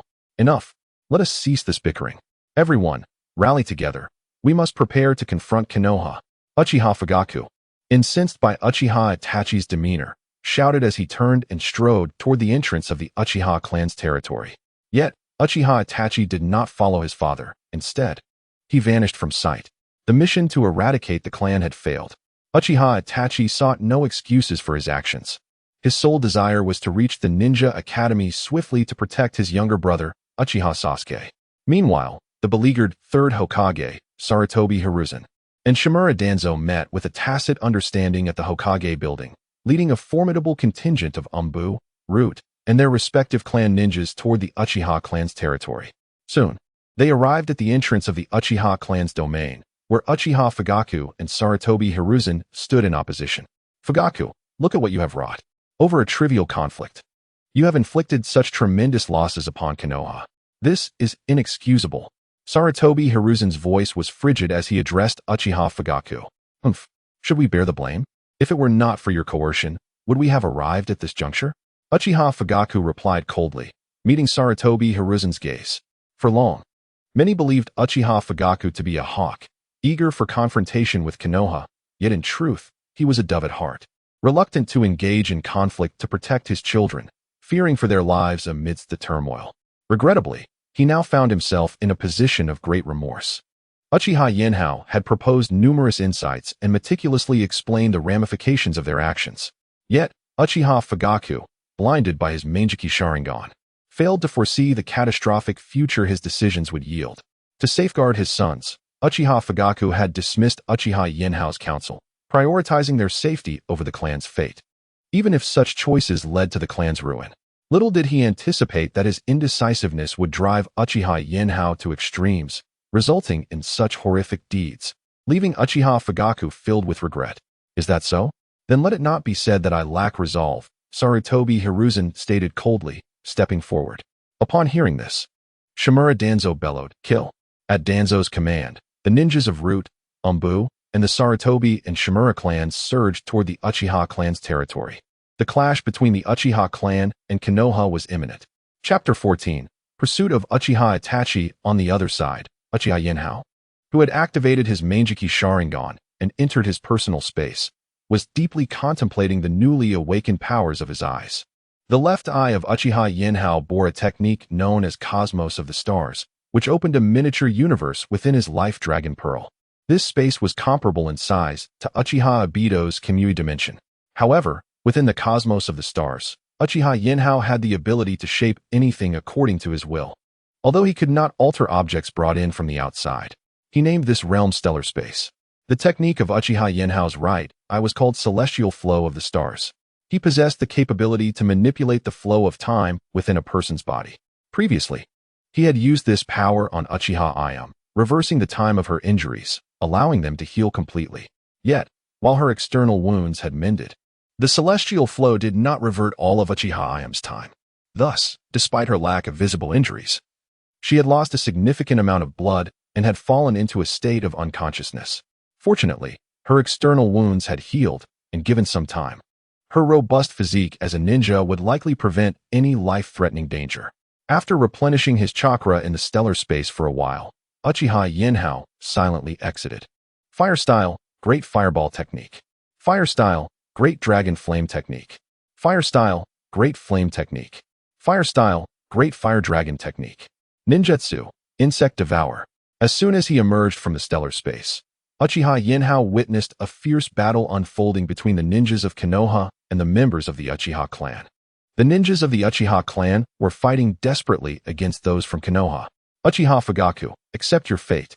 You cannot escape from Konoha," shouted the third Hokage, Sarutobi Hiruzen, wielding a massive staff towards the clan leader, Uchiha Fugaku. "Even if I die today, I will take you high-ranking officials of Konoha with me to hell." Uchiha Fugaku activated his Manjiki Sharingan and summoned Susanoo, wielding its enormous skeletal arms to launch a fierce attack against Sarutobi Hiruzen. Having continuously used his Manjiki Sharingan, Fugaku's eyes were now severely bloodshot, with crimson streaks streaming down his face, creating a terrifying and disconcerting appearance. Yet, he did not hold back. He understood that the longer he held on, the greater the chance his son, Uchiha Itachi, would have to save his younger brother, Uchiha Sasuke. Though he was not a good clan leader, in his heart, Uchiha Fugaku aspired to be a good father. In response to Uchiha Fugaku's assault, Sarutobi Hiruzen instantly created 4 shadow clones. 5 elements, Great Bullet Technique. The third Hokage, along with his 4 clones, swiftly performed hand seals, unleashing dragon bullets of 5 elemental properties towards Uchiha Fugaku. Faced with this onslaught, Fugaku had no choice but to pour more chakra into his Manjiki Sharingan, allowing his skeletal Susanoo to evolve into a more complete form, providing him with robust protection. However, this action accelerated the onset of blindness in his Manjiki Sharingan. At this moment, Uchiha Fugaku could not afford to be concerned with that. He could only desperately swing the arms of Susanoo towards Sarutobi Hiruzen. Though Fugaku's Susanoo destroyed 3 of the third Hokage's shadow clones, Hiruzen managed to block Fugaku's attack with his staff. Earth Style, Hell Swamp. to restrain Uchiha Fugaku. The third Hokage directly utilized Hell Swamp, trapping Fugaku's legs in the mire, rendering him powerless to escape. Although Uchiha Yinhao passed through the battlefield between Konoha and the Uchiha clan, he paid no heed to either side's conflict. Instead, he quietly maneuvered through the throng using the cosmos of the stars, leaving behind no trace whatsoever. Whether Konoha or the Uchiha clan, Uchiha Yinhao felt a profound sense of disconnection from them. He had previously articulated many things to the utmost, and had they followed his guidance, even the Uchiha clan could have aspired to become Hokage. These plans were conceived by the deities of Huaxia civilization. If they had adhered to Uchiha Yinhao's strategy, success would have been inevitable. Yet, the obstinate and ignorant members of the Uchiha clan clung to their pride, unwilling to bow to the higher-ups of Konoha or heed Uchiha Yinhao's counsel. Now, it seemed they were destined for annihilation. Utilizing the technique of the cosmos of the stars, Uchiha Yinhao successfully departed from the battlefield between the Uchiha clan and Konoha. Next, he intended to seek out Uchiha Itachi and Uchiha Sasuke. Having just exhausted his chakra, Uchiha Yinhao had retreated for his own safety. However, this did not indicate that he would let Uchiha Obito or Uchiha Itachi off the hook. If Uchiha Obito sought vengeance against him, Uchiha Yinhao planned to summon Noira Rin to torment Obito. He would inflict suffering upon Rin and make it abundantly clear that it was the result of Obito's actions. As for Uchiha Itachi, he would target Uchiha Sasuke directly, killing him to witness the expression on his elder brother's face. Furthermore, he would continuously wreak havoc upon Konoha, enticing other ninja villages to attack it. Uchiha Yinhao vowed never to confront Konoha openly. Instead, he would resort to insidious tactics, ensuring that Konoha would not meet a peaceful end. In the shadows of his mind, Uchiha Yinhao meticulously plotted his course of action against Konoha, as well as against Uchiha Itachi and Uchiha Obito. When Uchiha Yinhao arrived at the Konoha Ninja Academy, Uchiha Sasuke had long since finished his classes and left. Through the hypnotic capabilities of his Sharingan, Uchiha Yanhao learned that Uchiha Itachi had come to the academy and taken Uchiha Sasuke away. Upon receiving this information, Uchiha Yinhao formed hand seals and utilized sensory technique to detect an explosive tag swiftly departing Konoha towards the distance. Uchiha Itachi, you cannot escape from my grasp. Uchiha Yinhao scoffed coldly as he sprinted towards the gates of Konoha, prepared to pursue Uchiha Itachi and Uchiha Sasuke. Chapter 15. The Theft of the Sealed Book. Meanwhile, within a residence adjacent to the Hokage Tower, Uchiha Yinhao's shadow clone, sensing the meager amount of chakra remaining within, shook his head in resignation. It appeared that the sealed book could only be acquired through cunning rather than brute force. After much contemplation, Uchiha Yinhao adjusted his attire to resemble that of a root chunin, preparing to await an opportune moment. However, before he could initiate his plan, a series of thunderous explosions erupted throughout Konoha. Damn it, has Aunt Yami or Izumi been harmed? It seems I have triggered all the explosive tags at once. The power is truly astonishing, the shadow clone muttered to himself, listening to the cacophony of explosions resonating in the village. I must conceal myself, he decreed, swiftly transforming into the guise of the male occupant of the house. Feigning panic, he approached the door, cautiously peeking outside. Before long, the third Hokage, Sarutobi Hiruzen, appeared, disheveled and grim, meeting with Danzo Shimura before leading a contingent of ninjas towards the Uchiha clan's territory. What a grand play this has become. I wonder if this will ignite the fourth great ninja war? He mused, contemplating the unfolding chaos. Nevertheless, it seemed manageable for now. It was time for him to act. Half an hour after the departure of the third Hokage and Danzo, Uchiha Yinhao's shadow clone calculated the war dynamics between the Uchiha clan and Konoha's higher-ups. Silently, he transformed into a root ninja. Cautiously, he dusted himself and leapt towards the Hokage Tower from a distance. Where are the guarding ninjas of the Hokage Tower? Immediately proceed to assist the Hokage against the Uchiha rebels.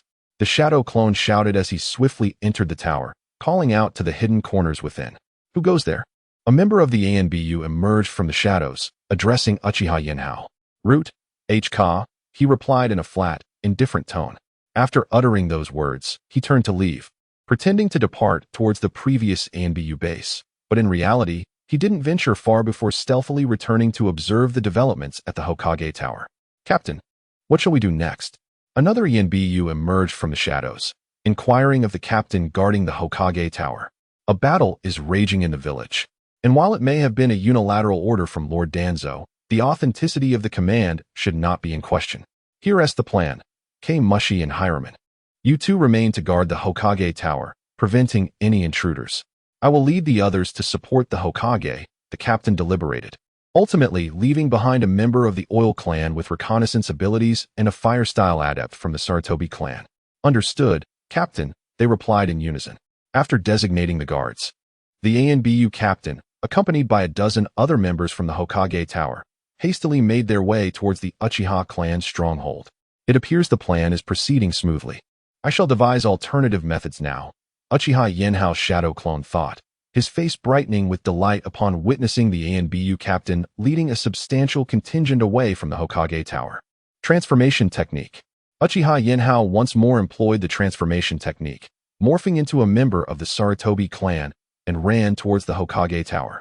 Where are the guarding ninjas of the Hokage Tower? Come forth at once. The shadow clone feigned urgency as he burst into the Hokage Tower, raising his voice within.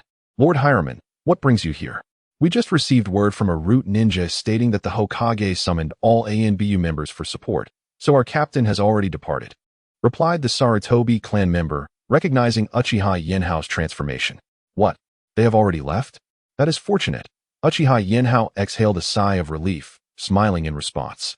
By the way, has the Hokage Tower been left in your hands alone? He pretended to catch his breath before glancing at the Oil Clan member and the Sarutobi clan member. Indeed. Lord Hireman, the captain left only us to guard the Hokage Tower, the Sarutobi member confirmed with a grin. Your captain seems rather careless, at the very least. You should have left a small team. The Hokage Tower houses treasures like the sealed book, a vital asset for our village. Even if the village were to be destroyed, as long as there are villagers and the sealed book, Konoha could eventually be rebuilt. To think he left only you two youngsters behind, such audacity. Uchiha Yinhao feigned a sigh, chiding the two ANBU members. Lord Hireman, we are quite capable and can undoubtedly protect the Hokage Tower from enemy attacks.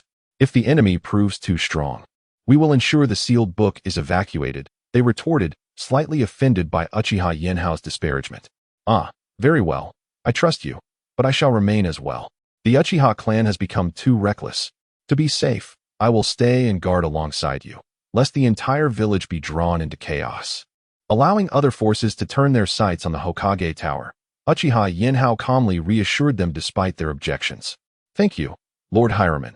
The two ANBU members smiled, relieved by his decision to stay. Now, return to your posts. I will take a look around the Hokage Tower. Inform me immediately if you notice anything unusual. Uchiha Yinhao instructed the two, who promptly concealed themselves as he leisurely wandered through the Hokage Tower, eventually finding his way into the archives where the sealed book was stored. This is surprisingly effortless, a true stroke of luck. Approaching the sealed book, Uchiha Yinhao summoned his summoning technique to produce his serpent familiar, Yanhao. Quickly, take the sealed book and flee, he urged the serpent. Without a word, the serpent coiled around the sealed book and vanished in an instant. Mission accomplished. Uchiha Yinhao's shadow clone chuckled softly before dispelling the shadow clone technique, disappearing with a resounding pop. Oh no, the sealed book has been stolen. The dark ninja, hearing the sound of the shadow clone's disappearance, swiftly made his way to the chamber where the Book of Seals was kept. Upon arriving, he discovered that the book, once resting upon the archive shelf, had vanished without a trace. In a state of utter panic, he cried out in alarm. Chapter 16. The death of Sasuke. At this moment, Uchiha Yinhao, who was in pursuit of Uchiha Itachi and Uchiha Sasuke, felt a sudden jolt as a torrent of memories surged into his mind. Upon receiving the memories transmitted from his dissipating shadow clone, a smile graced Yinhao's face. To his astonishment, his shadow clone had indeed proven its prowess by successfully stealing the Book of Seals, despite the minimal chakra expended. Without pausing, Yinhao continued his relentless dash towards Itachi's direction. With Yinhao's full-speed pursuit, and Itachi burdened with Sasuke, their speed paled in comparison, allowing Yinhao to swiftly close the distance. Oh, look who we have here, the esteemed young master of the Uchiha clan. Where do you intend to flee with your brother? Yinhao taunted, a mocking smile curling his lips as he caught up to Itachi. Itachi, I didn't expect it to be you, Itachi replied, his voice tense as he fixed his gaze on Yinhao, his chakra now heightened to its utmost. Behind him lay Sasuke, who had succumbed to unconsciousness.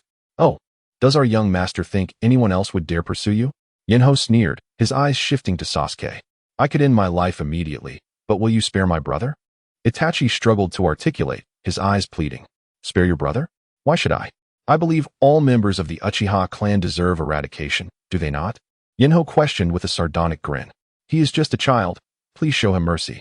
I can offer you my Manjiki Sharingan, Itachi proposed after a moment of contemplation, his voice heavy with difficulty. Oh, a child, you say? But among those you've slain, were there not younger ones? Infants, even? Yet you showed them no mercy, Yinhao retorted, amusement dancing in his eyes. Enough, Yinhao. If you have grievances, direct them at me, but spare my brother. I understand your thirst for vengeance, but I will never allow you to harm Sasuke, Itachi declared, realization dawning upon him. Yinhao sought to inflict pain upon him through Sasuke. In Itachi's eyes, Sasuke represented the future hope of the Uchiha clan within Konoha. Despite his plans having unraveled, he was resolute in protecting his brother at all costs. Itachi, do you truly believe you and your brother can evade my attacks? Yinhao chuckled, regarding Itachi with derision. You, who despises our clan's arrogance and rudeness. Do you not consider yourself a member of the Uchiha? Do you not exhibit these very flaws? Itachi countered, recognizing that confronting Yinhao with Sasuke was a futile endeavor. Oh, so you deem the clan members arrogant and discourteous. Yet you, Itachi, arrogantly presume that only you can foresee the Uchiha's future. You naively believe that the Hokage's words and actions are infallible. What gives you the right to dictate the fate of our kin? Why do you assume that as long as your brother survives, the Uchiha will endure? Yinhao challenged, his voice laced with mockery. In the original narrative, Itachi's actions led to Sasuke's upbringing resulting in only one daughter, Sarada. This singular event foretold the extinction of the Uchiha clan, as no other children were born after Sarada, ultimately leading to their disappearance from the realm of humanity. After all, when Sarada matures, her offspring may not even bear the Uchiha name. Thus, it appears we must engage in a grand battle, Itachi concluded, realizing that reconciliation was impossible. He carefully placed Sasuke beneath a large tree, his expression now grave as he faced Yinhao. Itachi, fully aware of the imminent threat, widened his Sharingan and activated the Susanoo, cautiously bracing for Yinhao's potential assault on his brother. Ah, Itachi, your arrogance knows no bounds. Yinhao scoffed at Itachi's defensive stance. His attack would be far too formidable for Itachi to withstand. As he spoke, Yinhao joined his hands in a seal. Explode, he declared, a cold snicker escaping his lips as the explosive tag affixed to Sasuke's neck ignited in a brilliant flash. In an instant, a blinding light erupted, and Sasuke's head vanished. No, Sasuke. Itachi, ever vigilant, instinctively turned at the sight of the explosion, but his reflexes could not match the speed of the detonation. Sasuke's life was extinguished in a heartbeat. Itachi rushed to Sasuke's side, cradling the lifeless, headless body as he cried out in despair. Sasuke, Sasuke! Overcome with grief, Itachi repeatedly called his brother's name, tears of blood streaming from his eyes as his Manjiki Sharingan whirled in a frenzy. Amaterasu, Tsukuyami. A tempest of sorrow and fury surged within Itachi, his rage boiling over as he glared at Yinhao. In a fleeting moment, he unleashed both of his ocular techniques against Yinhao. Yet Yinhao merely smirked, unfazed by Itachi's assault. The moment he detonated the explosive tag on Sasuke, he had silently activated his own ocular technique, Stellar Space, shifting his true form into the realm of Dragon Balls, leaving behind a mere shadow resembling his Manjiki Sharingan's manifestation. Itachi, savor your sorrow in silence. Farewell. Yinhao laughed heartily as he turned to vanish from sight, his next target being Uchiha Fugaku's Manjiki Sharingan. Chapter 17. The frantic Itachi Uchiha. As Itachi Uchiha watched his brother, Sasuke Uchiha, leave, he exhibited little reaction, still cradling Sasuke's lifeless body, repeatedly calling his name in despair. Alas, Itachi, your brother is gone, rendered useless. Unbeknownst to him, Obito Uchiha, who had long since vanished, silently appeared behind Itachi, expressing his condolences. Amaterasu. Upon hearing Obito's words, Itachi, wearied from weeping, slightly raised his head to gaze at him. He immediately unleashed the power of his Manjiki Sharingan against Obito. How could you do this to me? Obito lamented, as flames engulfed him. Yet, he swiftly employed his own Manjiki Sharingan, Kemui, drawing the flames of Amaterasu into his Kemui dimension, extinguishing them without inflicting harm upon himself. Itachi slowly rose, sealing his brother Sasuke within a scroll he carried. With a numb expression, he began walking towards Konoha. He sought vengeance for his brother, determined that all who were responsible for Sasuke's demise would pay the ultimate price. He could not die yet. With urgency, Itachi rushed into the heart of Konoha. At this moment, he had completely lost his sanity. Anyone he encountered was met with indiscriminate aggression. Soon, he arrived at the entrance of the Uchiha clan's ancestral grounds, where the third Hokage, Hiruzen Sarutobi, was locked in a fierce battle with Fugaku Uchiha. After prolonged combat, the third Hokage had depleted his chakra, while Fugaku's Sharingan had been overused, rendering him unable to maintain Susanoo, the ultimate defensive technique. Fugaku, surrender. The Uchiha clan has no hope left. If you yield now, I can spare your son, Sasuke, Hiruzen panted, a faint smile gracing his lips. Due to the continuous influx of Konoha ninjas, only a handful of elite Uchiha remained. The ordinary clan members had perished in the initial wave of conflict. Humph. Do you think I would believe you, third Hokage? Fugaku scoffed, regarding Hiruzen with contempt. It was disgraceful that the old man would utter such words at this juncture. Were it not for Hiruzen, the Uchiha clan would not have been brought to this dire state. Yinhao, come out. Just as Fugaku and the third Hokage faced off, Itachi, in a frenzied state, arrived at the Uchiha clan's gates, shouting in anger. Itachi, come help me. Fugaku exclaimed joyfully upon seeing his son. However, Hiruzen's expression shifted to urgency as he implored Itachi, Itachi, do not heed your father's words. You are a ninja of Konoha. Consider the peace of the ninja world. You are all to blame. If it weren't for your power struggles, my brother would still be alive. Itachi, driven mad, roared at both men. Tsukuyami, Amaterasu, Itachi cried out, simultaneously invoking both techniques. In an instant, Hiruzen was struck by Tsukuyami, collapsing powerless to the ground. Yet, he dared not succumb to unconsciousness, for it would seal his fate. Fugaku, engulfed in the flames of Amaterasu, struggled desperately, but the flames had already consumed him, eliciting agonizing screams. What a waste. If you intend to kill your father, at least spare his Manjiki Sharingan for me. Just as the flames neared Fugaku's head, Yinhao Uchiha, who had been waiting, emerged swiftly from the celestial realm. Deftly extracting Fugaku's Manjiki Sharingan from his eyes and carefully placing them into a saline solution, expressing sorrow to Itachi. Yinhao die? Itachi, now consumed by rage, launched an attack on Yinhao, who had suddenly appeared. Ah, how could you forget? You cannot harm me. Yinhao smiled as Itachi passed through the illusion he had created.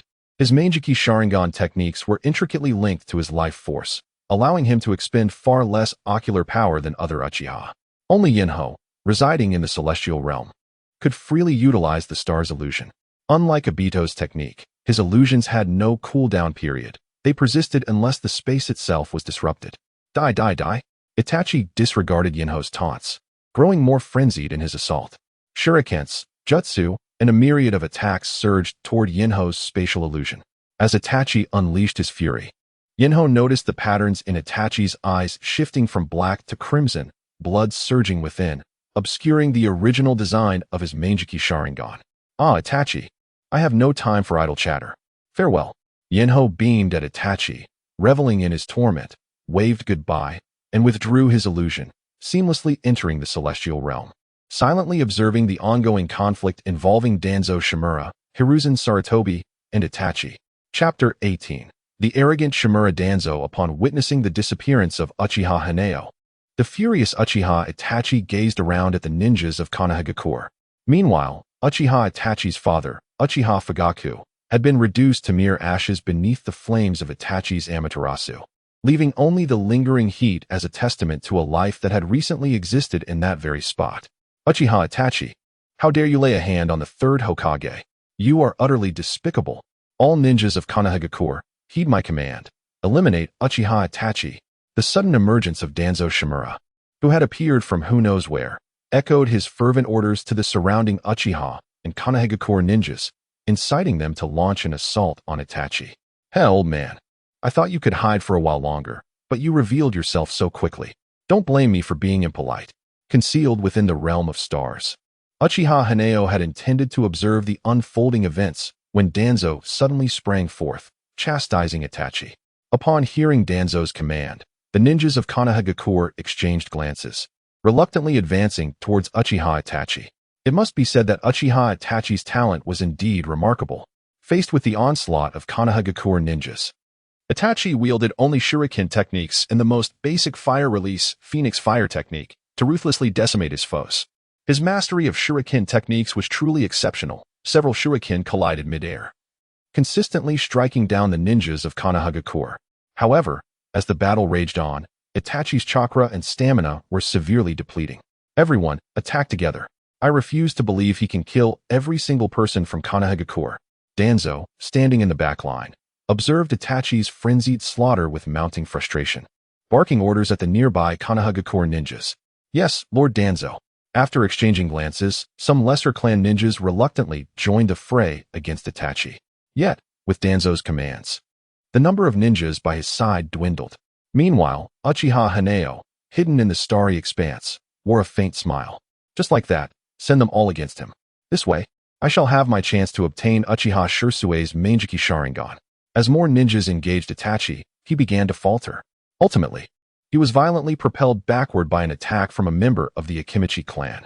Quickly seize him, Danzo shouted with exhilaration to the ninjas battling ahead. Haha, I cannot simply hand him over to you. In a swirl of vortex, Uchiha Obito silently appeared on the battlefield, standing beside Itachi and gently placing a hand on his shoulder. Before anyone could react, Obito activated his Kimui, transporting Itachi into the Kimui dimension. Boldly, you dare to shelter our rogue ninja from Konohagakure? Hand him over at once. Do you wish to stand against Konohagakure? Danzo questioned coldly from the back of the crowd, directing his ire at Obito. Haha, your village is not worthy to contend with me, Obito replied with a hearty laugh, vanishing once again as he activated his Manjiki Sharingan's Kimui. Damn it, Uchiha Itachi escaped just like that. Danzo fumed after Obito disappeared, his anger palpable. You useless fools. You claim to be elite ninjas, yet squander so much time on a single Uchiha Itachi. After reprimanding the surrounding ninjas, Danzo turned in a fury, intending to check on the third Hokage, Sarutobi Hiruzen, who had been sent to the hospital by the Konohagakure ninjas. Lord Danzo, be careful. Just as he moved a few steps away, a root ninja suddenly shouted at him. However, before Danzo could react, a sharp pain surged through his right shoulder and eye. This is Sasuke's Manjiki Sharingan. And does it also harbor cells from Lord Hashirama? Uchiha Hanao grinned, holding Danzo's right arm in one hand and the extracted Manjiki Sharingan from Danzo's left eye in the other. Someone kill him. Quickly, someone. Danzo wailed as he retreated, calling out to the ninjas of Konohagakure. Yet, upon hearing Danzo's cries, the ninjas of Konohagakure and those en route surged toward Uchiha Hanao. I must reclaim my eye and my arm, Danzo shouted, desperate to retrieve Uchiha Sasuke's Manjiki Sharingan and his own arm from Hanao's grasp. Danzo, you have only barked in front of these ordinary Konohagakure ninjas. Do not worry, today I will not erase you. You shall witness as your village crumbles piece by piece at the hands of your few remaining comrades. Uchiha Hanao took a step forward, watching Danzo retreat in a frenzy, and spoke with a smile. Had it not been for Itachi's sudden attack on Fugaku, Hanao had initially planned to extract Fugaku's eyes and allow him to live, so he could witness the aftermath of the destruction of Konohagakure and the Uchiha clan. Unfortunately, Itachi's madness led to Fugaku's utter demise. Nevertheless, Hanao remained unfazed, for he possessed Fugaku's blood and 2 Manjiki Sharingan. In due time, Uchiha Hanao intended to use Edo Tensei to revive Fugaku, allowing him to behold the ruin of the Uchiha clan and the obliteration of Konohagakure. Make your move. Why are you all just standing there? Act quickly. Despite hearing Hanao's words, Danzo persisted in his raucous demands for the ninjas of Konohagakure en route to attack. Observing Danzo's disgraceful display, Hanao shook his head in exasperation before vanishing using his Stellarite technique. Chapter 19. The dismissal upon witnessing Uchiha Yinhao's departure. The ninjas of Konohagakure hastened towards the unconscious Shimura Danzo, kindly lifting him to transport him to the hospital. Mito Gate Inn and T-Rune Koharu. Upon learning that the Uchiha clan had been eradicated, and both the third Hokage Sarutobi Hiruzen and Root's leader Shimura Danzo had sustained injuries requiring hospitalization, rushed to the Konoha hospital. How are they? Is there anything seriously wrong with Hiruzen and Danzo? Mito Gate Inn inquired anxiously of the hospital director, his demeanor reflecting his urgency. Please do not worry, Lord Mito. Both Hokage-sama and Danzo-sama's injuries are not grave. With a bit of rest, they will recover, the director reassured. His tone calm yet firm. What kind of injuries have they sustained? How long until they awaken? T-Rune Koharu asked, her expression grave as she addressed the hospital director. Hokage-sama has fallen victim to a powerful Jinjutsu attack, leading to his unconscious state from mental exhaustion. Fortunately, his formidable strength remains intact, and despite his age-related decline, his resistance to Jinjutsu has not waned. With a night's rest, he should awaken, the director explained. As for Danzo-sama, he has suffered the loss of his right arm and the removal of his right eye. Though he has lost considerable blood, his life is not in jeopardy. He should regain consciousness in approximately 3 hours. The director conveyed the severity of their conditions earnestly to T-Rune Koharu. Very well. Ensure you keep a vigilant watch over them. We cannot afford any unforeseen incidents. Koharu and I shall oversee the critical matters of Konoha to prevent further complications. Mito Gate stated, nodding solemnly after hearing the director's words. Understood, my lord. We shall care for Hokage-sama and Danzo-sama diligently, the director confirmed with a nod. Come, Koharu. The village requires our leadership, Mito Gate glanced at his companion, and together they proceeded to address the pressing affairs of Konoha. Within the Kamui space, Uchiha Obito confronted Uchiha Itachi amidst relentless attacks. Enough, Itachi. I have spared your life. Should you continue to assault me? Do not blame me if I slay you on the spot. You will lose your chance for revenge against your brother Sasuke, Uchiha. Itachi, seething with fury, retorted. Do not presume I will forgive your actions, Obito. Had you not unleashed the Nine Tails, the Uchiha clan would not have been subjected to such suspicion from Konoha's higher-ups.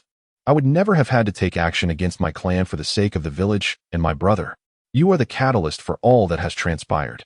You are the true villain, Itachi shouted in anger. The weight of his choices bore down upon him. Realizing the catastrophic consequences, the annihilation of the Uchiha clan and the death of his brother Sasuke, the losses inflicted upon Konoha were significant. And should the shinobi world learn of Konoha's devastation, it could ignite the Fourth Shinobi World War, with Yinhao posing a grave threat. Konoha risked being besieged and obliterated by the other great shinobi villages. Obito laughed mockingly.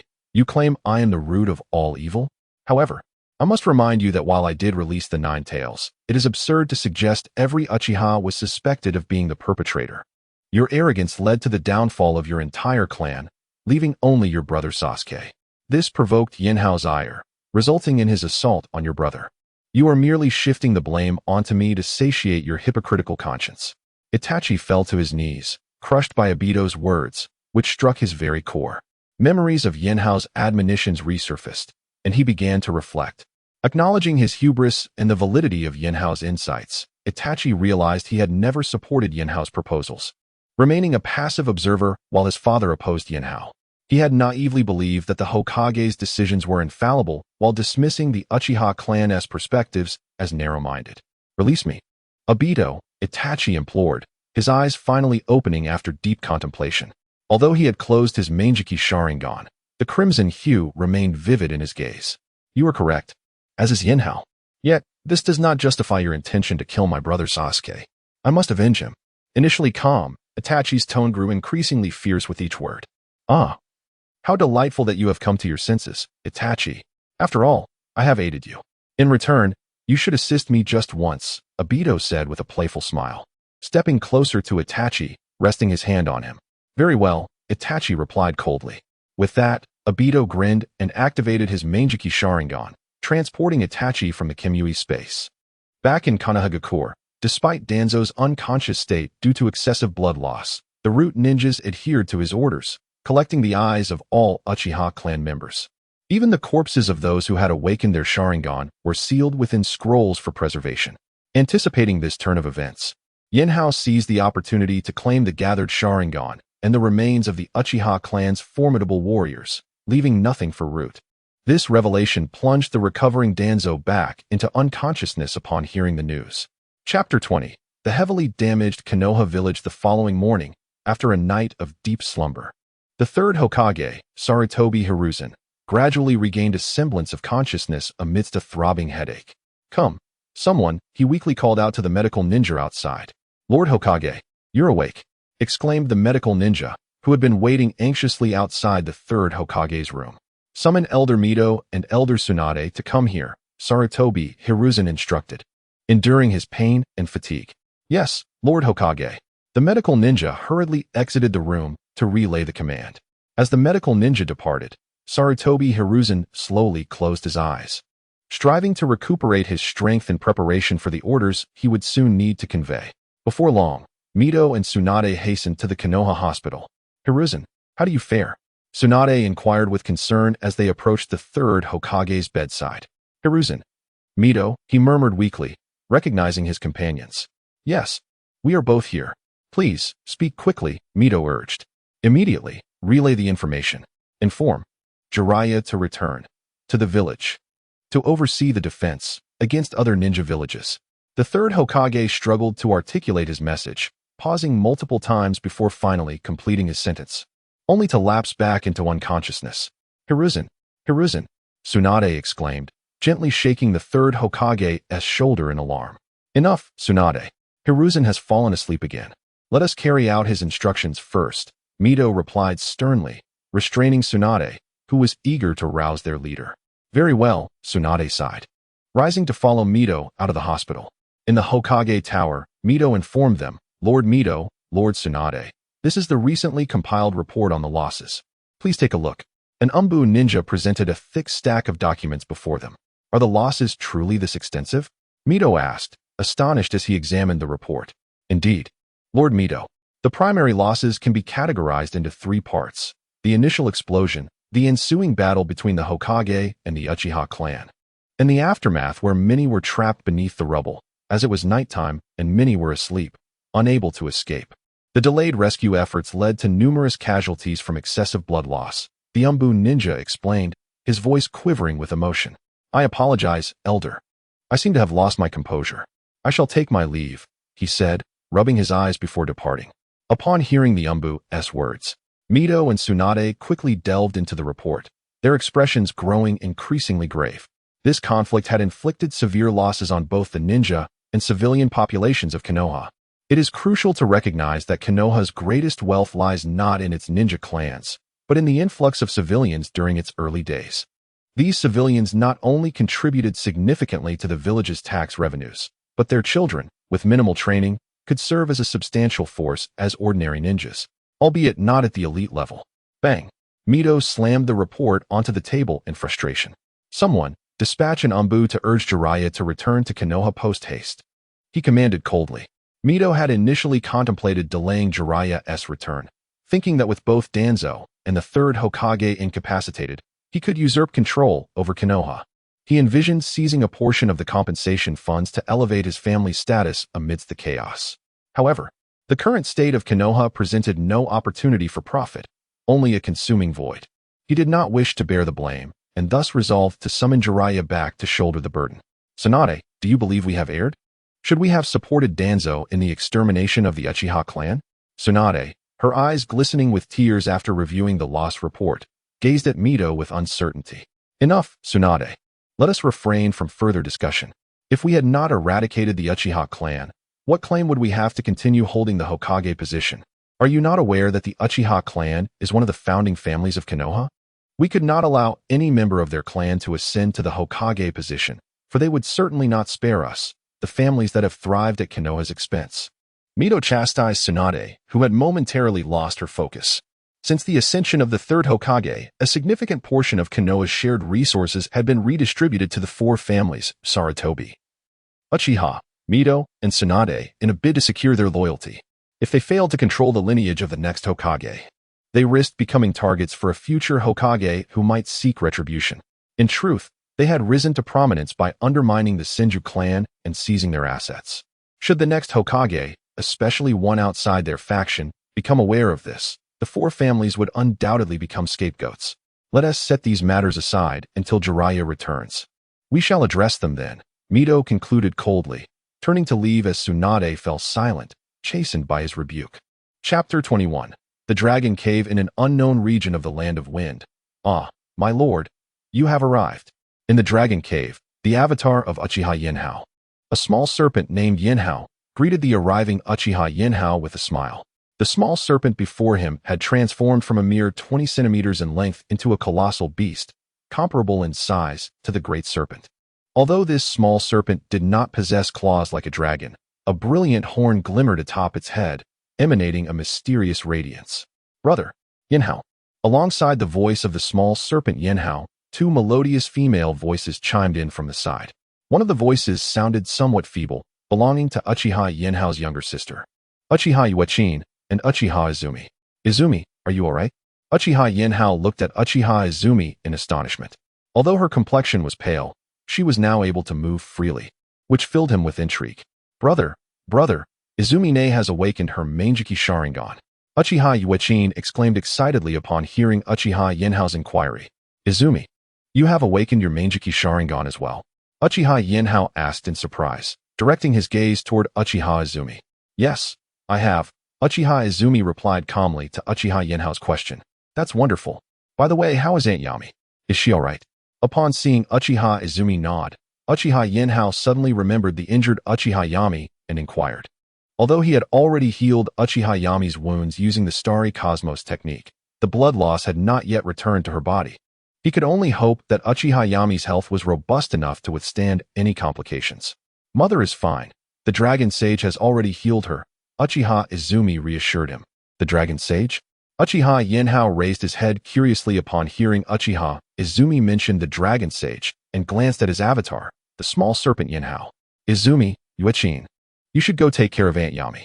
I have some private matters to discuss with this fellow," Uchiha Yinhao said, exchanging a look with the small serpent Yinhao before lowering his head to address his younger sister and Uchiha Izumi. "Alright, brother." "Okay, Yinhao," Uchiha Izumi said, casting a glance at Uchiha Yinhao before quietly departing with Uchiha Yuechin. "What? Am I not allowed to call myself the Dragon Sage?" The small serpent Yinhao shot Uchiha Yinhao an annoyed glance upon noticing his astonished expression. Other major sanctuaries only refer to themselves as sages when they have attained sage mode. "Do you possess such abilities?" Uchiha Yinhao retorted disdainfully, glancing at his avatar. "Come on, how long has it been since you paid attention to me? How do you know I can't achieve sage mode?" The small serpent Yinhao responded, somewhat displeased, as it flicked its tail in annoyance. "Seriously, if you have developed sage mode, why didn't you tell me?" Uchiha Yinhao pressed. "Haha, I developed it long ago.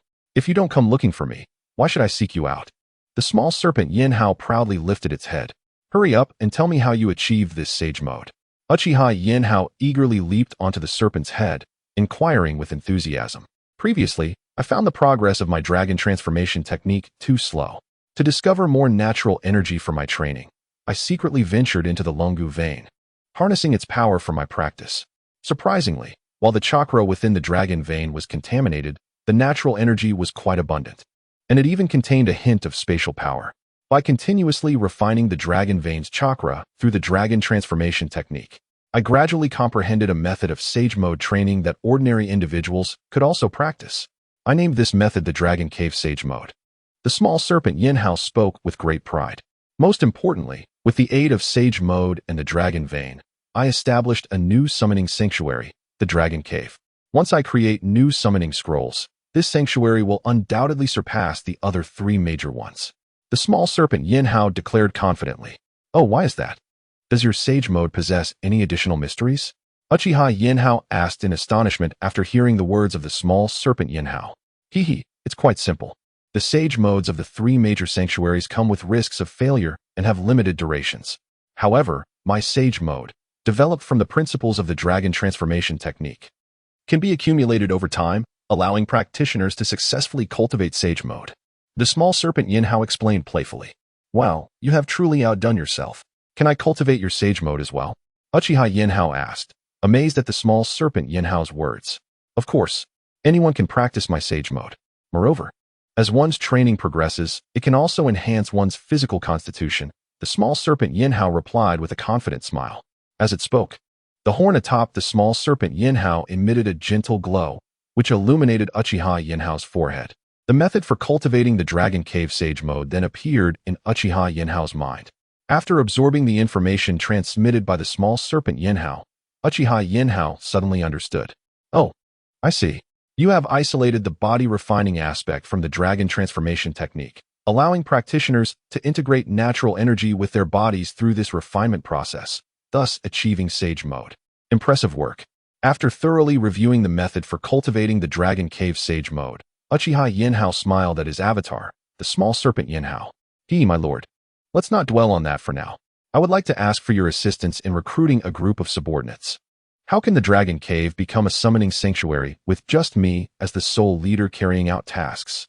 The small serpent Yinhao said with a grin upon hearing Uchiha Yinhao's request. Well, there's not much I can do about that. Why not find a female serpent and have a couple of offspring? Uchiha Yinhao was left speechless in response to the small serpent Yinhao's suggestion. Come on, my lord. You can't say that. Even though I am currently a serpent, my soul is still that of a human. Finding a serpent that meets my aesthetic standards is quite challenging. The small serpent Yinhao lamented helplessly in response to Uchiha Yinhao's words. Chapter 22. The Shocked Ninja World. Well then, if we don't proceed this way, what do you suggest we do? Uchiha Yinhao looked at his clone, Little Snake Yinhao, and said helplessly, Hey, my true self, with your status as a traveler. Have you forgotten about cloning technology? Little Snake Yinhao shook his head, dismissing his original self from his thoughts, and replied with exasperation. Cloning. That could actually be worth a try. However, let us put your descendants on hold for now. I need to rest before seeking out Orochimaru to learn more about it. Uchiha Yinhao mused, considering Little Snake Yinhao's words. All right, true self, you rest first. I shall continue my training. Little Snake Yinhao nodded in agreement and turned away, making his way to his usual training spot. Watching Little Snake Yinhao depart, Uchiha Yinhao entered the dwelling he had constructed during his last venture into the Heavenly Dragon Cave. Without even changing his clothes, he collapsed onto the bed and fell into a deep slumber. 3 days later, the news of the Uchiha clan's annihilation and the ensuing battle with Konoha quickly spread throughout the ninja world. The 4 great ninja villages received intelligence from their respective spies who had infiltrated Konoha. Excellent news. We must prepare promptly.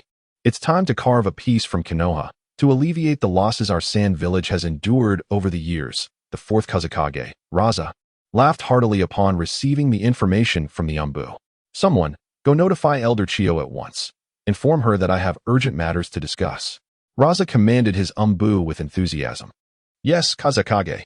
I shall summon Elder Chiyo immediately, the Umbu replied, swiftly departing towards Elder Chiyo's secluded location. Following Raza's discussion with Elder Chiyo, they promptly initiated war preparations, summoning all Sand Village ninjas back home to stand by for the impending ninja world conflict. In the Stone Village, the 3rd Tsuchikage, Anoki, immediately dispatched Umbu to alert all stone ninjas to prepare for battle against Konoha upon receiving the news. Simultaneously, the 4th Raikage, Yagura, upon receiving the intelligence, led the Cloud Village ninjas towards the border of the Land of Fire. According to Yagura, Konoha's significant injuries presented a crucial opportunity to defeat them and establish Cloud Village as the strongest village in the ninja world. He believed missing this chance would haunt him for life. Within the Rain Country, Konan entered the High Tower's secret chamber, her face icy as she addressed Nagato. Nagato, I just received intelligence. That Madara guy's plan in Konoha has failed, but it has resulted in even greater losses. It seems that fellow is not truly Uchiha Madara. Nagato remarked coldly, reviewing the information Konan had handed him. Nagato, although he is not the real Uchiha Madara, you must remain vigilant against his associates, Konan warned, observing Nagato's nonchalant demeanor with a furrowed brow. Rest assured, under the power of the Rinnegan, no one can defeat God, Nagato replied with an arrogant smile, dismissing any threat posed by Uchiha Obito. Nagato, I have recruited a new subordinate. Let us gather everyone for a meeting. Uchiha Obito unexpectedly entered the tower, emerging from Kamui space with a smile. Madara, I heard you failed in Konoha. Is that true? Nagato's tone turned grave as he addressed Uchiha Obito. Well, my mission was not a failure. My primary goal in Konoha was to eradicate the Uchiha clan, and now, haven't they been destroyed? Obito rolled his eyes, calmly meeting Nagato's gaze. He held little regard for Nagato. With the knowledge of the Rinnegan's capabilities gained from Madara, he could easily extract it from Nagato. What truly concerned Obito was Konan. Since her abduction by Hanzo, her strength had transformed dramatically. Although he had dispatched Black Zetsu to monitor her every move, her paper jutsu made him wary. Konan not only discerned the 5-minute limit of his Kimui, but also devised a series of combat strategies based on her observations. If he rashly attempted to seize Nagato's Rinnegan, he risked being ensnared by Konan's paper jutsu, potentially leading to his demise. Therefore, Obito placed his hopes on the forbidden technique Izanagi, relying on its ability to reverse death to turn the tables on Konan. Nagato, since Madara has spoken, let us meet this new recruit of his, Konan suggested, breaking the tense atmosphere with a calm glance at Obito before addressing Nagato.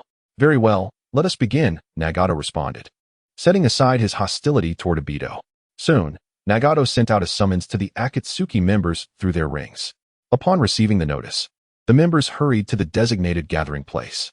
In no time, figures such as Deidara, Haiden, Orochimaru, and Kisame arrived at the Akatsuki assembly point. They each found their positions, standing atop the outer path statue, closing their eyes in meditation, awaiting the arrival of their leader, Nagato, or Pain. Everyone, today we have a new member joining our organization. Please welcome.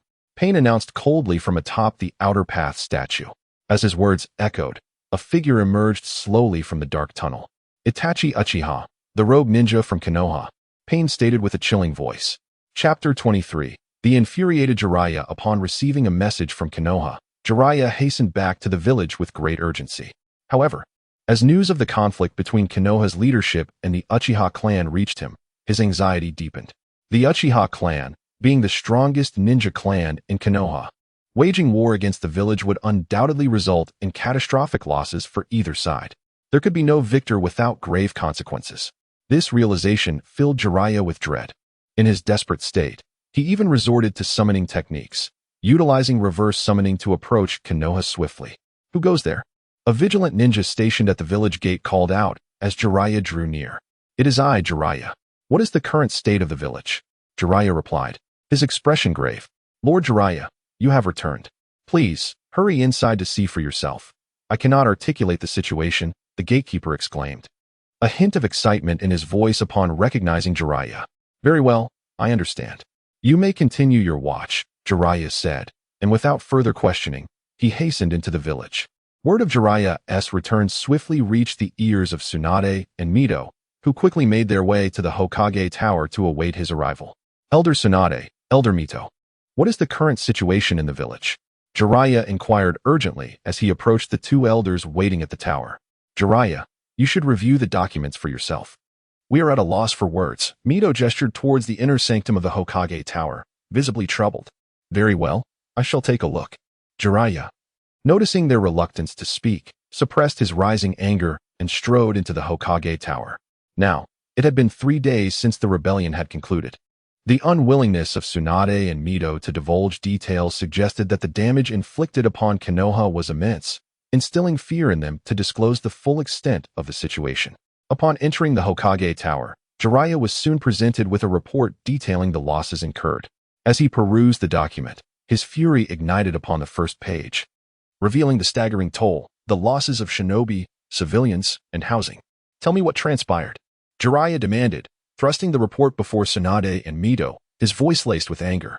It was the betrayal of the Uchiha clan that caused these losses, Mito murmured, casting a wary glance at the furious Jeriah. Betrayal. Betrayal. If you had not pressured the Uchiha, would they have turned against us? Which clan would willingly sacrifice their own for treachery?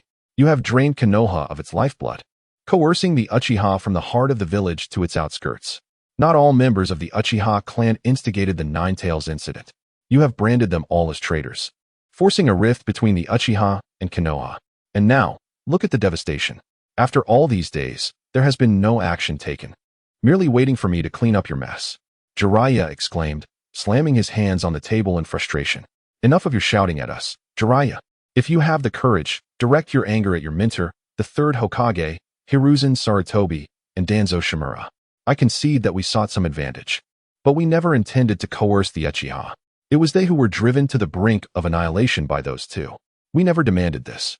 If you have the guts, take your mentor to task. The Mito and Tsunade clans are willing to contribute to compensating Konoha's shinobi. Do not elevate yourself too high. Do you truly not understand how the Sarutobi clan amassed its thousands of ninjas? Mito retorted angrily, her voice rising to meet his.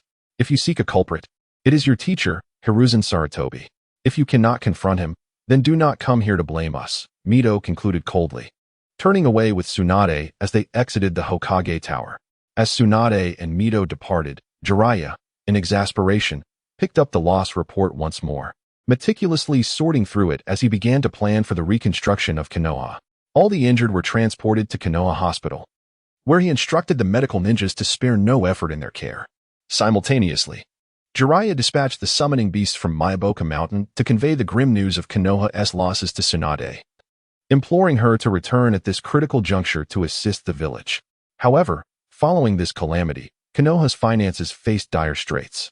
To ensure that all affected villagers received compensation, Jeriah found himself compelled to visit each ninja clan, beseeching them for funds to alleviate the financial shortfall.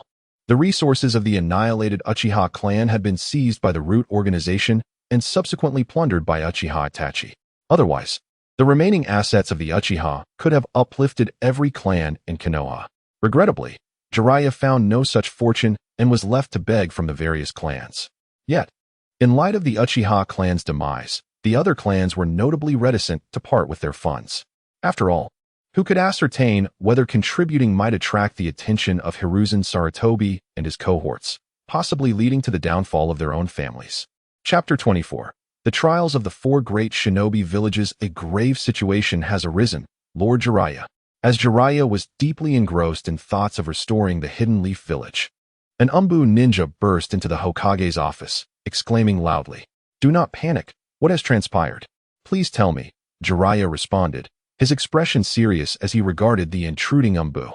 "The four great shinobi villages have all assembled at our borders and may launch an assault on the Land of Fire at any moment," the Umbu ninja gasped, his countenance grave, yet his eyes betrayed fear and unease.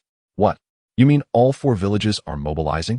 Jeriah exclaimed in astonishment, staring wide-eyed at the Umbu. During the last Shinobi World War, the Hidden Leaf Village had nearly exhausted all its resources, barely managing to repel the four great villages with the combined efforts of the legendary Sannin and the entire Uchiha and Hyuga clans. At that time, the Sand, Mist, Stone, and Cloud villages had already engaged in fierce battles, nearly overwhelming the Hidden Leaf. Yet now, the Umbu was asserting that all four villages were taking action simultaneously, a clear indication of their intent to annihilate the Hidden Leaf. Jeriah stood in a daze, uncertain of what to do next. His mentor, the third Hokage Sarutobi Hiruzen, lay in a coma, while Danzo, the leader of the Root, was incapacitated, having lost his right eye and arm in battle. Moreover, Tsunade and Mito had not participated in combat for years, leaving him uncertain of their current capabilities. Summon the clan leaders to the Hokage's office for an emergency meeting, Jeriah commanded, straightening his posture after a moment of contemplation. No matter the cost, the Hidden Leaf Village could not fall under his watch, even in defeat. They must fight fiercely to instill caution in the four great villages. He would do everything in his power to safeguard the village, preserving the legacy built by countless ancestors. Meanwhile, the third Tsuchikage, Inoki, observed the situation with a mix of astonishment and admiration. "I never expected that the young ninja from the Cloud Village would act so decisively. The Hidden Leaf has shown the slightest vulnerability, and they have rushed to the borders of the Land of Fire. Truly impressive." Inoki had initially intended to observe the movements of the other villages before deciding how many troops to deploy. However, he was taken aback by the fourth Raikage, who had boldly led a significant force from the Cloud Village to the borders of the Land of Fire. "Should we follow the Cloud Village's lead and strike at the Hidden Leaf?" asked Inoki's son, Kuratsuchi, his expression serious. "No, we shall not be the first to act. The initial aggressor will undoubtedly provoke the Hidden Leaf's hidden reserves. At this stage, if the Hidden Leaf wishes to contend with us, they must exhibit a willingness for mutual destruction. The first village to engage must face our full might. Only by vanquishing them can we turn our attention to the others and systematically defeat each of the four great villages, restoring peace and recuperating. Otherwise, the Hidden Leaf stands no chance against our combined onslaught," Inoki replied gravely, gazing towards the direction of the Hidden Leaf. "Understood, Tsuchikage. I will inform the villagers not to initiate combat." Kuratsuchi nodded earnestly before departing to relay the message to the Iwagakure shinobi. Inoki remained poised, observing the Hidden Leaf from a distance. Years prior, when Inoki accompanied his mentor, the second Tsuchikage, to the Hidden Leaf for a diplomatic visit, he had suffered a humiliating defeat at the hands of the infamous Uchiha Madara. Since then, the Hidden Leaf and Madara had become a source of deep-seated anxiety for Inoki. He had believed he would never have the opportunity to confront this inner demon, Yet the internal strife within the Hidden Leaf had reached devastating levels. This looming conflict could very well provide the opening needed to obliterate the Hidden Leaf once and for all. Simultaneously, the fourth Hokage, I, made a similar choice. Though the Hidden Leaf would face destruction, he had no intention of striking first. His goal was straightforward: to elevate the Cloud Village to the pinnacle of the shinobi world. If he were to act first and draw the ire of the Hidden Leaf, he was confident in his speed. But he understood that the strength of the Hidden Leaf should not be underestimated. Ordinary Cloud Shinobi would surely suffer heavy losses against the fiercely determined Hidden Leaf Shinobi. Therefore, the Cloud Village would refrain from initiating hostilities. They must not be the first to ignite the flames of war. Conversely, the Sand Village had already begun probing the territory of the Hidden Leaf. Unlike the Iwagakure and Kumogakure, the Sand Village's strategy was to carve out a significant piece from the Hidden Leaf. They resolved to be the first to declare war, advancing into the Land of Fire to seize its territory. Should the Hidden Leaf retaliate with a concentrated attack, the Sand Village planned to feign defeat and negotiate peace, demanding substantial reparations for every piece of land they occupied. After all, the Hidden Leaf possessed the most prosperous lands in the shinobi world, and their coffers were likely overflowing. If the Hidden Leaf refused to pay, the Sand Village could hinder their efforts during conflicts with other villages, ensuring the Hidden Leaf could not fight at full strength. Should the Hidden Leaf come to regret their choices at that point, they would have no one to blame but the Sand Village. At this juncture, the fourth Mizukage, Yagura, had deployed all the shinobi from the Mist Village to the borders. However, this decision was not of his own volition, but rather a response to the demands of numerous elders from the Mist Village. Consequently, upon reaching the borders, the Mist Ninjas refrained from provoking the Hidden Leaf and instead established a substantial base along the border, preparing for the impending war. Chapter 25. The search for Orochimaru. As the Great Ninja War loomed on the horizon, Uchiha Yinhao devoted several days to tending to Uchiha Yame in the Dragon Cave. Observing her considerable recovery, he resolved to set forth into the ninja world in pursuit of Orochimaru's whereabouts. Yuechin, be sure to heed Aunt Yame's words and diligently train with Sister Quan. I have urgent matters to attend to, but I shall return once they are resolved. Uchiha Yinhao gently caressed his sister Uchiha Yuechin's head, smiling as he spoke. Okay, brother, but remember to bring me a gift when you return. Uchiha Yuechin replied with a cheerful smile. Of course, I promise to bring you something special. Uchiha Yinhao chuckled, feeling delighted by his sister's playful demeanor. Quan Yame, I shall take my leave now. Do take care of yourselves, he said, raising his head to address them with a smile. Go safely, Yinhao. Remember to prioritize your safety. Uchiha Yame replied warmly, supported by Uchiha Quan. Nodding at her words, Uchiha Yinhao strode out of the Dragon Cave, embarking on his journey into the ninja world. Upon exiting the cave, he employed transformation jutsu to disguise himself as an ordinary traveler, setting forth from the Land of Wind towards the Land of Rice. At this juncture, if his memory served him correctly, Uchiha Itachi had already joined the Akatsuki. Orochimaru, having coveted the Sharingan's bloodline limit, had made an attempt on Itachi's life, only to be swiftly incapacitated by Itachi's powerful jutsu, resulting in the loss of an arm. Due to his actions against Itachi, which contravened the Akatsuki's regulations, Orochimaru defected from the organization and subsequently established his own hidden village, the Sound Village, in the Land of Rice. Although uncertain whether his actions had influenced Itachi's decision to join the Akatsuki, Uchiha Yinhao resolved to remain vigilant in the Land of Rice, anticipating Orochimaru's arrival. With caution, Uchiha Yinhao traversed the borders of the Land of Wind and eventually arrived in the Land of Rice. Have you heard? The 4 great ninja villages are planning to strike Konoha, a voice echoed from within a tavern, where Uchiha Yinhao, now disguised as an adult, quietly listened to the discussions around him. Indeed, the Sand, Rock, and Cloud villages have begun testing Konoha's defenses, while the Mist Village has merely established a base on the border of the Fire Country, remaining otherwise inactive. Another intoxicated patron chimed in. Hearing this, Uchiha Yinhao recalled that the 4th Mizukage, Yagura, was still under Uchiha Obito's Jinjutsu. It seems I must find a way to venture to the border of the Land of Water and break Obito's illusion. Otherwise, Yagura's control may lead to a disastrous end to this impending conflict. You know, the difference between a nation with a ninja village and one without is quite stark. One patron remarked. Indeed, I've heard rumors that our Land of Rice will soon have its own ninja village, though I wonder how true that is. Supposedly, Some ninja have already approached the daimyo, and the village's base is under construction, another replied. Just as Uchiha Yinhao contemplated leaving the tavern, the news of the land of Rice's impending ninja village reached his ears. Boss, the bill, please, he called out to the tavern owner. Good sir. That will be 100 ryo, the owner responded with a smile after glancing at Yinhao's drink. Uchiha Yinhao promptly paid the sum and exited the tavern without delay, swiftly making his way to the daimyo's estate. Upon arriving at the estate, he wasted no time in locating a minister from the land of Rice. Using Jinjutsu, he hypnotized the official and successfully extracted the location of the Sound Village's establishment. With the information secured, Uchiha Yinhao hastened towards the Sound Village's location. Stop! Who are you? This is the territory of the Sound Village. Without the village chief's command, no one may enter, a guard at the entrance declared, blocking his path. I seek Lord Orochimaru. Please inform him of my presence. Uchiha Yinhao replied with a hint of a smile. Apologies, but there is no Lord Orochimaru here. You must have come to the wrong place, the guard said, confusion evident on his face. You need not concern yourself with the details. Merely tell your village chief that I, one of Orochimaru's 3 associates, seek him, Uchiha Yanhao asserted, his tone stern as he glared at the guard. With that, he released a palpable wave of chakra pressure, overwhelming the guard. The frightened sentinel promptly turned and dashed into the village. Ah, who do we have here? Uchiha Yanhao. Is it? A figure clad in a kimono soon emerged from the Sound Village, a smile gracing his lips. It was none other than Orochimaru himself. It is indeed a rarity to see you, Lord Orochimaru, Uchiha Yinhao remarked, a smile breaking across his face at the sight of the legendary ninja.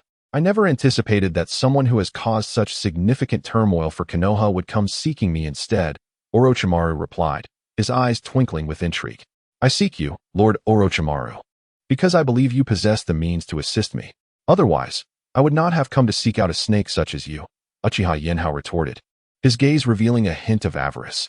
Chapter 26. Confrontation with Orochimaru, Shadow of the Serpent. Upon hearing Uchiha Yinhao's words, Orochimaru immediately formed hand seals and launched an attack towards him. In response to Orochimaru's assault, Uchiha Yinhao merely evaded slightly, effortlessly dodging the serpent's multiple shadows. Jinjutsu, Mirror Flower, Water Moon. Unwilling to tolerate Orochimaru's aggression any longer, Chunin activated his Sharingan and unleashed a Jinjutsu on Orochimaru.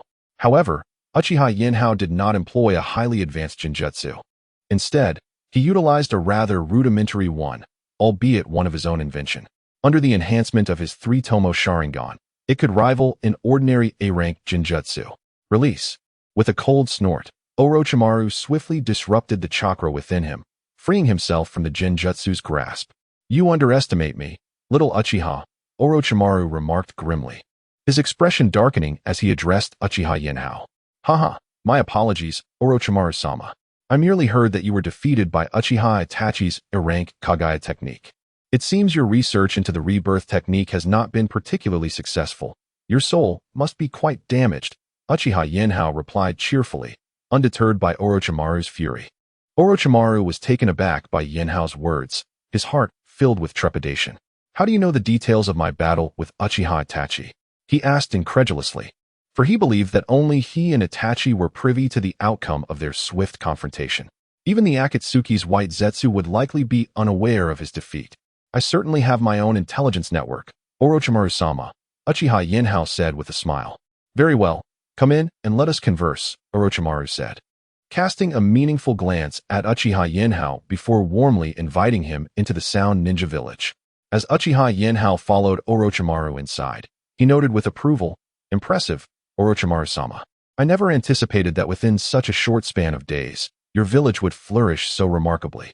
Upon entering the village, Uchiha Yinhao observed the establishment of a ninja academy and even a hospital, signifying that the village had acquired the necessary infrastructure, albeit still in a rudimentary state.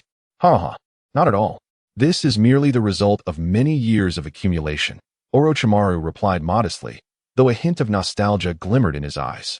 Under Orochimaru's guidance, they arrived at a conference room within the Sound Ninja Village. Now speak. What brings you to me? Orochimaru asked seriously after inviting Uchiha Yinhao to take a seat. May I inquire if you possess knowledge of cloning techniques, Orochimaru-sama? Uchiha Yinhao asked earnestly. Cloning techniques?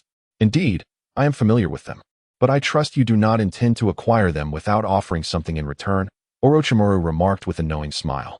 Since you possess such knowledge, I would like to propose an exchange, an ancient secret in return for your cloning techniques. Would that be acceptable? Uchiha Yinhao suggested, his excitement palpable. That is feasible. Though it will depend on the value of your secret, Orochimaru replied, his eyes lighting up with interest. Are you familiar with the Sage of the Six Paths? Uchiha Yinhao inquired, sensing Orochimaru's agreement and deciding to reveal his information. Yes, isn't he a figure from myth? Orochimaru responded, puzzled by Yinhao's assertion. He is not merely a legend. The Sage of Six Paths truly existed, known as Otsutsuki Hagoromo. The Senju, Uzumaki, and Uchiha clans are all descendants of him. Uchiha Yinhao declared solemnly. What? You claim the Sage of Six Paths is real? What of the Rinnegan? Orochimaru asked, astonished. The Sharingan evolves from the one Tomo to the two Tomo, and finally to the Mangeki and Eternal Mangeki, all influenced by Ein release. However, the Sage of Six Paths possessed a sage body, which is associated with Yang release.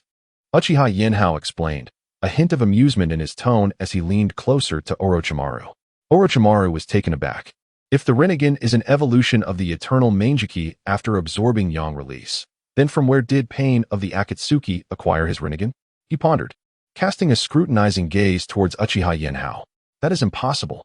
I have seen a person in the Akatsuki who is neither a descendant of your Uchiha clan nor of the Senju or Uzumaki. Yet, he possesses the Rinnegan. How do you explain that? Orochimaru insisted, his tone resolute. Are you attempting to test me, Orochimaru-sama? Since you have posed that question, allow me to enlighten you.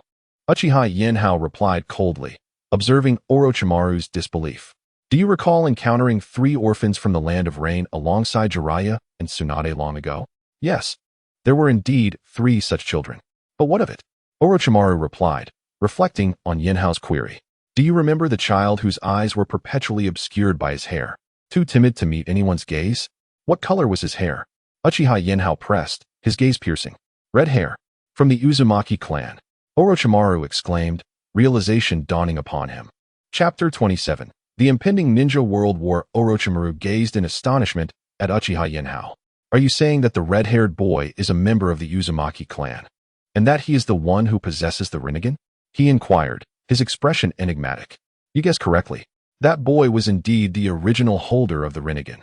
The current Pain is merely a puppet controlled by it, Uchiha Yinhao replied with a smile. Ah, I see. No wonder every time I encountered Pain, his face seemed somewhat rigid. It turns out he is a puppet. Orochimaru nodded in realization. You must have noticed the black pins on Pain's face. Those pins are the means by which he absorbs the chakra of that Uzumaki clan member and controls Pain. The reason that member can manipulate Pain entirely stems from those black pins, Uchiha Yinhao elaborated, still smiling. Your information is indeed astonishing, Orochimaru remarked, casting a meaningful glance at Uchiha Yinhao. I wonder if Lord Orochimaru considers this information sufficient to trade for the cloning technique? Upon hearing that Orochimaru acknowledged the information he provided, Uchiha Yinhao refrained from elaborating further and asked, is that acceptable? Absolutely. Your information is quite valuable. I am willing to share the cloning technique with you, Orochimaru affirmed, nodding and inviting Uchiha Yinhao to his research facility to learn the technique. While Uchiha Yinhao made steady progress, Konoha village found itself in dire straits, faced with the onslaught of the 4 great shinobi villages. The various clans of Konoha were reluctant to take initiative, avoiding participation in the war. This infuriated Jeriah, who was temporarily in charge of Konoha. However, Jeriah's inherently gentle nature prevented him from issuing a direct command to compel the clans to guard the borders of the Land of Fire. Thus, Konoha remained in a state of stalemate. In desperation, Jeriah sent a message to his old classmate, Tsunade Senju, hoping that she would return to the village in light of the imminent crisis to help lead Konoha through this turmoil. To persuade Tsunade to come back, Jeriah even invoked the names of the first Hokage, Hashirama Senju, and the second Hokage, Tobarama Senju, hoping that Tsunade would, for the sake of her grandfather's village, contribute her strength. In contrast to Konoha's predicament, Tsunade had cautiously begun to occupy a small village within the Land of Fire, relocating its base from the Land of Wind to the Land of Fire. Tsunade awaited Konoha's response. If Konoha could not dispatch a ninja force swiftly, Tsunade would lead its entire contingent into the Land of Fire, seeking to plunder its resources and seize its territory. Among the 4 major villages, only Kirigakure had not encroached upon the land of fire, while the other 3 villages had crossed its borders, laying claim to its lands. Tsunade-sama, this is a message just received from Lord Jeriah. Would you care to take a look? In a casino located in a village within the land of fire, Shizune approached Tsunade with a letter, her expression troubled. That fool Jeriah wants to persuade me to return to the village. I certainly will not go back, Tsunade replied. Seated before a gaming machine. Ding, ding, ding. You've hit the jackpot, echoed the cheerful sounds of the slot machine, coinciding with Tsunade's words. However, upon hearing the delightful chime, her expression rapidly soured.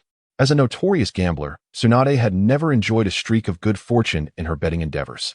The first time she won, her grandfather, Hashirama Senju, succumbed to old wounds. The second time, her granduncle, Tobarama Senju, fell victim to an ambush by the Cloud Ninja. Each victory in gambling heralded calamity for those close to her. Once again, Tsunade had won, yet joy eluded her.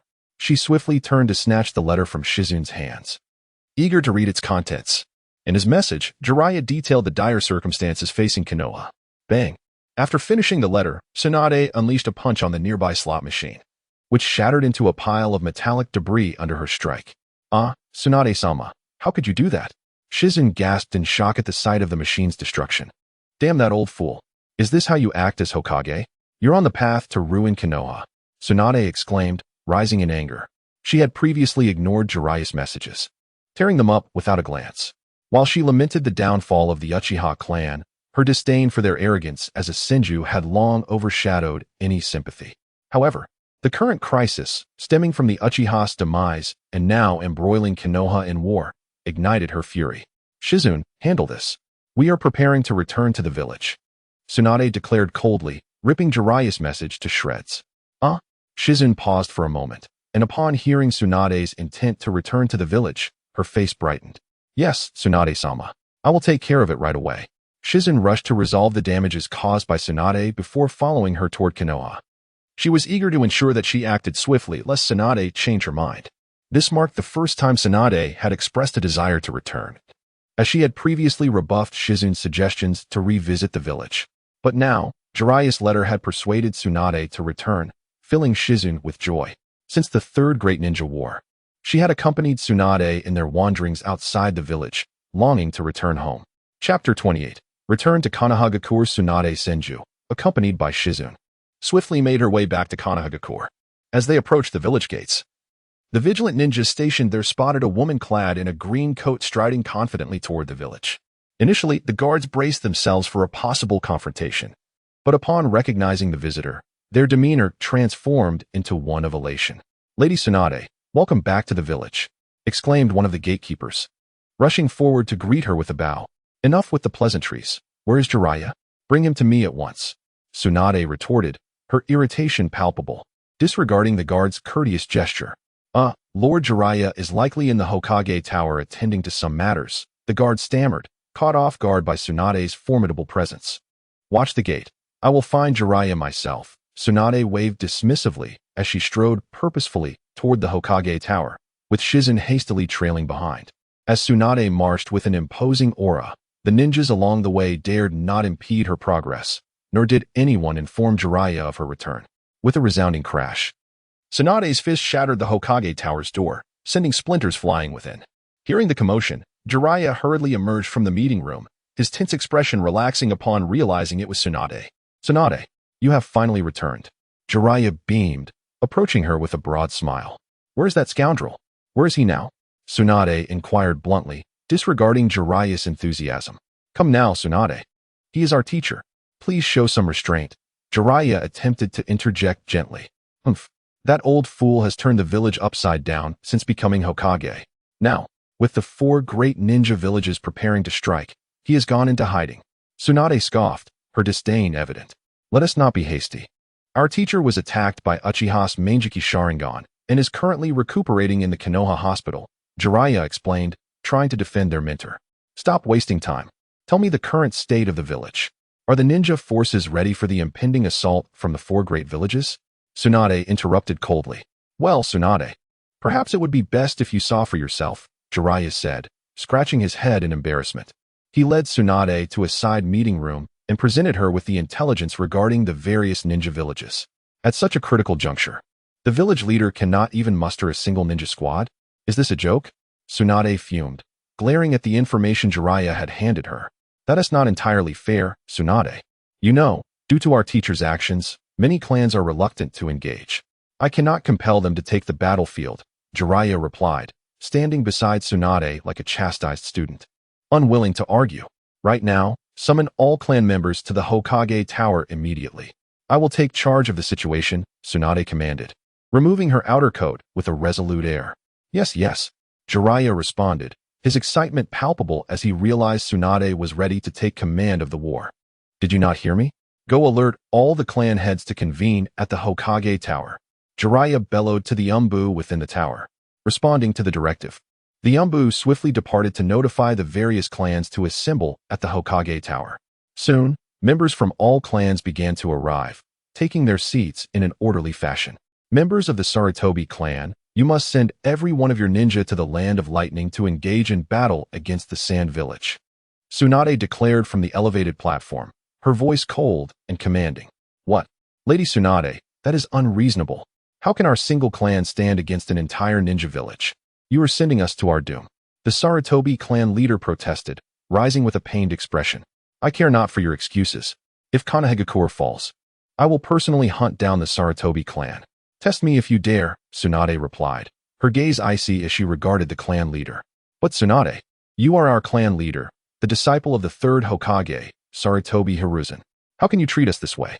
The Sarutobi leader retorted, his frustration evident. With a powerful thud, Tsunade slammed her fist onto the table, shattering it into splinters. If it were not for that old man's reckless actions, would the village be in such dire straits? He has opened countless doors for your clan over the years, and you are blind to it. If you cannot withstand the assault from the Cloud Village, perhaps it would be better for your clan to perish. Upon hearing the Sarutobi clan leader mention the third Hokage, Tsunade's fury ignited, and she chastised the Sarutobi ninja with a chilling reprimand. The other clans, witnessing Tsunade's fierce admonishment, looked at her with newfound respect, acknowledging her as the worthy descendant of Hashirama Senju, stepping up to confront the crisis by targeting her own teacher's clan. With no other clan coming to their defense, the Sarutobi members fell silent, returning to their seats. Inspired by the Sarutobi's example, Tsunade proceeded to outline her strategies for the other clans without further resistance. She assigned the Sarutobi, Shimura, and other clans to the borders of the four nations to prevent any incursions into the Land of Fire.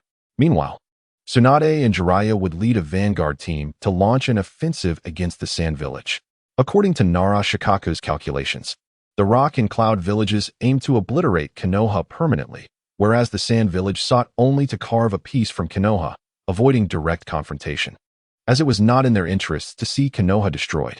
As long as Konoha remained intact, the Sand Village could continue to reap significant benefits from their interactions. Chapter 29. Controlling the Fourth Mizukage. Yagura with Tsunade Senju's return to Konohagakure, the various ninja clans swiftly organized into 6 distinct ninja squads under her leadership. 4 of these were composed of the families belonging to the Konoha F4, their primary mission being to defend against the assaults of the 4 great ninja villages, rather than to initiate attacks. The remaining clans formed 2 additional squads, led by Tsunade Senju and Jeriah. Unlike the squads of the 4 great clans, their main objective was to proactively engage the enemy, defeating the 4 ninja villages to secure victory for Konohagakure. In the Land of Rice, at the Sound Village, Orochimaru chuckled as he received the intelligence. Ah, Tsunade, your methods are indeed impressive. Has Tsunade returned to Konoha? Uchiha Yinhao, who was nearby practicing cloning techniques, smiled as he set down his tools and removed his experimental gloves to address Orochimaru. Yinhao-kun, would you like to see the newly acquired intelligence? Orochimaru offered, gesturing toward the information in his hand. Of course, I'm quite interested in news from Konoha, Yinhao replied, stepping forward to take the documents from Orochimaru. Who would have thought Konoha had come to this? Yet there are still those willing to clean up the mess, Yinhao remarked with a cold smirk after reviewing the intelligence. Indeed, after all, Konoha is the foremost ninja village in the realm. Though my master may have acted recklessly, the foundation of Konoha remains profoundly deep. Orochimaru responded with a knowing smile. Yinhao did not dispute this, his eyes narrowing slightly. Orochimaru's assertion held merit. Konoha indeed possessed unrivaled depth among all ninja villages. The descendants of Otsutsuki Kaguya were few, and Konoha alone boasted 3 such lineages. When one includes the distant relative, the Uzumaki clan, Konoha can be said to harbor 4 significant Otsutsuki Kaguya descendant clans. In the original narrative, the third Hokage, Hiruzen Sarutobi, allowed Konoha's talents to dwindle. However, as the new generation, the 12 ninja guardians, matured, Konoha's strength was restored to its status as the strongest in the ninja world. In fact, due to Naruto Uzumaki and Sasuke Uchiha, their combined might alone could sweep across the entirety of the 5 great nations, rivaling even the formidable duo of Hashirama Senju and Madara Uchiha at the founding of Konoha, if not surpassing it. I see I can no longer continue my studies here. Orochimaru-sama, I must find a way to create some trouble for Konoha, Yinhao stated, placing down the intelligence. Haha, no worries. You are welcome to take all the materials related to cloning techniques. I have backups, Orochimaru replied, unperturbed by Yinhao's intentions. Is that so? Thank you, Orochimaru-sama. I shall take my leave now, Yinhao said with a slight smile, turning toward the experimental table. The table was laden with resources Orochimaru had provided for Yinhao's study of cloning techniques. Without hesitation, Yinhao activated his Manjiki Sharingan, employing the technique Star of the Universe to absorb the entire experimental table into his celestial space. Yinhao-kun, you really are quite unreserved, Orochimaru remarked, a wry smile on his face as he observed Yinhao's actions. Oh, Orochimaru-sama, with so many experimental resources available, I shall take this one as a gift. Farewell. Yinhao grinned, utilizing the spatial abilities of Star of the Universe to teleport out of Orochimaru's laboratory. Upon exiting the Sound Village, Yinhao made his way directly toward the land of whirlpools. Among the 4 great nations, only the Mist Village had not declared war on the Fire Nation as Konoha, owing to the 4th Mizukage, Yagura, being under the control of Obito Uchiha. While the reasons for Obito's restraint in attacking Konoha remained unclear, Yinhao decided it was time to seize control of Yagura himself and initiate an assault on Konoha. As Yinhao traveled with great determination, he arrived silently in the land of whirlpools the following day. Since the Second Great Ninja War, the Whirlpool Village had become a sanctuary for refugees and wandering ninjas after being annihilated by the 4 great ninja villages. During this time, Yagura had established a forward base for the Mist Village in the land of whirlpools, but had since remained inactive. The majority of Mist Village ninjas were stationed there. Yinhao stealthily utilized his Manjiki Sharingan Star of the Universe to infiltrate the Mizukage's tent. Inside, the 4th Mizukage, Yagura, lay still on his bed, resembling a lifeless puppet, showing no signs of awareness. Yet, his eyes were wide open, fixed on the ceiling above. Jinjutsu. Sharingan. Yinhao appeared before Yagura. His Manjiki Sharingan's ocular power combined with its Jinjutsu skills, directly invading Yagura's mind and dispelling the control of the Manjiki Sharingan that resided within him. Yinhao's ocular power swiftly took over Yagura's will. Unbeknownst to Obito, who had maintained control over Yagura, his influence was instantly shattered by Yinhao's superior power. At the same moment, in the Land of Rain, Obito sensed the loss of control over Yagura with a surge of anger. Damn it, that Uchiha Yinhao. How did he discover my control over Yagura? Obito, what has happened? Zetsu emerged from the ground, observing the furious Obito with concern. My control over Yagura has been usurped. Likely by that Uchiha Yinhao, Obito replied, his voice laced with frustration. Hey Obito, it's fine. After all, with that guy controlling Yagura, he will still be attacking Konoha. As long as it weakens the strength of the 5 great nations, it won't affect our plans, Zetsu reassured with a smile. Enough. Call me Uchiha Madara. Obito retorted angrily at Zetsu's casualness. Chapter 30. The first strike of the wind shadow. No wonder I can so effortlessly control you, 4th Mizukage Yagura. Your strength is indeed feeble. In the frontline camp of the Land of Water, Uchiha Yanhao gazed at the 4th Mizukage Yagura, fully manipulated by his Sharingan, and chuckled. Although Yagura, being the host of the 3 tails, had attained power at the level of a Kage, his aptitude for Jinjutsu and mental fortitude were remarkably fragile. Thus, whether it was Uchiha Madara, Uchiha Obito, or himself, all could easily exert control over him using the Sharingan. Moreover, the 3 tails beast within him, Isabu, could muster no resistance against their nemesis, the Sharingan. Well then, let me command the hidden Mist Village to wage war against the Land of Fire. Uchiha Yanhao observed the 4th Mizukage Yagura, a satisfied smile gracing his features. Summon all Jonin to the central tent for a meeting. Uchiha Yinhao retreated into the starry space, directing Yakura to announce. Outside the tent, the Umbu of the Hidden Mist Village, upon hearing Yakura's words, swiftly raced to the various Jonin's tents, delivering the summons for the meeting. Under the Umbu's notification, the Jonin of the frontline camp soon gathered within the tent of the 4th Mizukage. Everyone. The other 3 major ninja villages have already initiated probes against Konoha. I understand many of you are dissatisfied with my reluctance to declare war on Konoha. However, I must convey that our approach to war with Konoha will differ from that of the other ninja villages. The 4th Mizukage Yakura, seated at the head, spoke meaningfully to the Jonin of the Hidden Mist Village. Then, may I inquire, Lord Mizukage, when shall we commence our war against Konoha? A Jonin from the Hidden Mist Village eagerly posed the question. The first to strike bears the brunt. Once one of the 4 great ninja villages declares war on Konoha, the second will undoubtedly be our Hidden Mist Village. Uchiha Yinhao, controlling Yakura, responded with a smile to the inquiry. Ah, I see. Lord Mizukage, your wisdom is unmatched. The Jonin of the Hidden Mist Village feigned enlightenment, addressing Yakura with admiration. Uchiha Yinhao, pleased with the flattery from the Hidden Mist Jonin, nodded approvingly. Our Hidden Mist Village and the Land of Water are isolated overseas.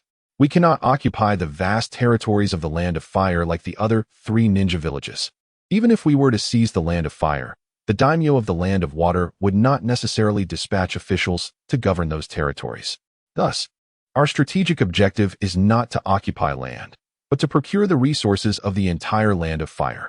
Therefore, I hereby command. The 4th Mizukage Yakura rose with authority, addressing the ninjas below. Upon hearing his command, the Jonin of the Hidden Mist Village immediately stood in anticipation of further instructions. All Jonin shall be divided into 4 teams. One team, led by myself, will contain the defensive forces against our Hidden Mist Village. The other 3 teams will lead the Chunin and Jinin of the Hidden Mist Village to launch surprise raids into the territory of the Land of Fire, plundering its resources. The Chunin will command, and together with the Jinin, will transport all acquired resources back to the base, which will then be shipped back to the Hidden Mist Village. Is that understood? The 4th Mizukage Yakura issued his orders with great authority. Yes, we understand. The Jonin of the Hidden Mist Village responded with fervent enthusiasm to Yakura's command. In that moment, the Jonin held immense respect for the 4th Mizukage, recognizing the brilliance of his strategy. Should they follow Yakura's directives, the Hidden Mist Village would amass substantial resources. With these resources, the Hidden Mist Village might become even more formidable. Well then, since everyone comprehends, prepare yourselves. Observing the admiration in the eyes of the ninjas below, Uchiha Yinhao, controlling Yakura, addressed the Jonin of the Hidden Mist Village with satisfaction. Yes, Lord Mizukage. The ninjas of the Hidden Mist Village, filled with respect for the 4th Mizukage, replied earnestly. The following day, in the afternoon, Lord Mizukage. The Wind Shadow has already declared war on Konoha. Uchiha Yinhao, who had been controlling the 4th Mizukage Yakura's rest within the tent, was startled as an Umbu of the Hidden Mist Village burst into the tent, exclaiming, What? You say the Wind Shadow has declared war? Uchiha Yinhao, controlling Yakura, sat up with a grave expression, inquiring of the Umbu. Indeed, Lord Mizukage. The Umbu of the Hidden Mist knelt respectfully before Yakura, conveying the news. Excellent. Immediately inform all ninjas of the Hidden Mist Village to proceed to the Land of Fire and declare war on Konoha. Uchiha Yinhao, controlling Yakura, sprang from the bed and dashed out of the tent. The ninjas of the Hidden Mist Village, witnessing the 4th Mizukage charging towards the Land of Fire, swiftly followed in his wake. With the Wind Shadow of the Land of Wind and the Water Shadow of the Land of Water, one after the other, they declared war on the Land of Fire. The ninjas of the Rock Village and Cloud Village also followed suit, declaring war on Konoha. What did you say?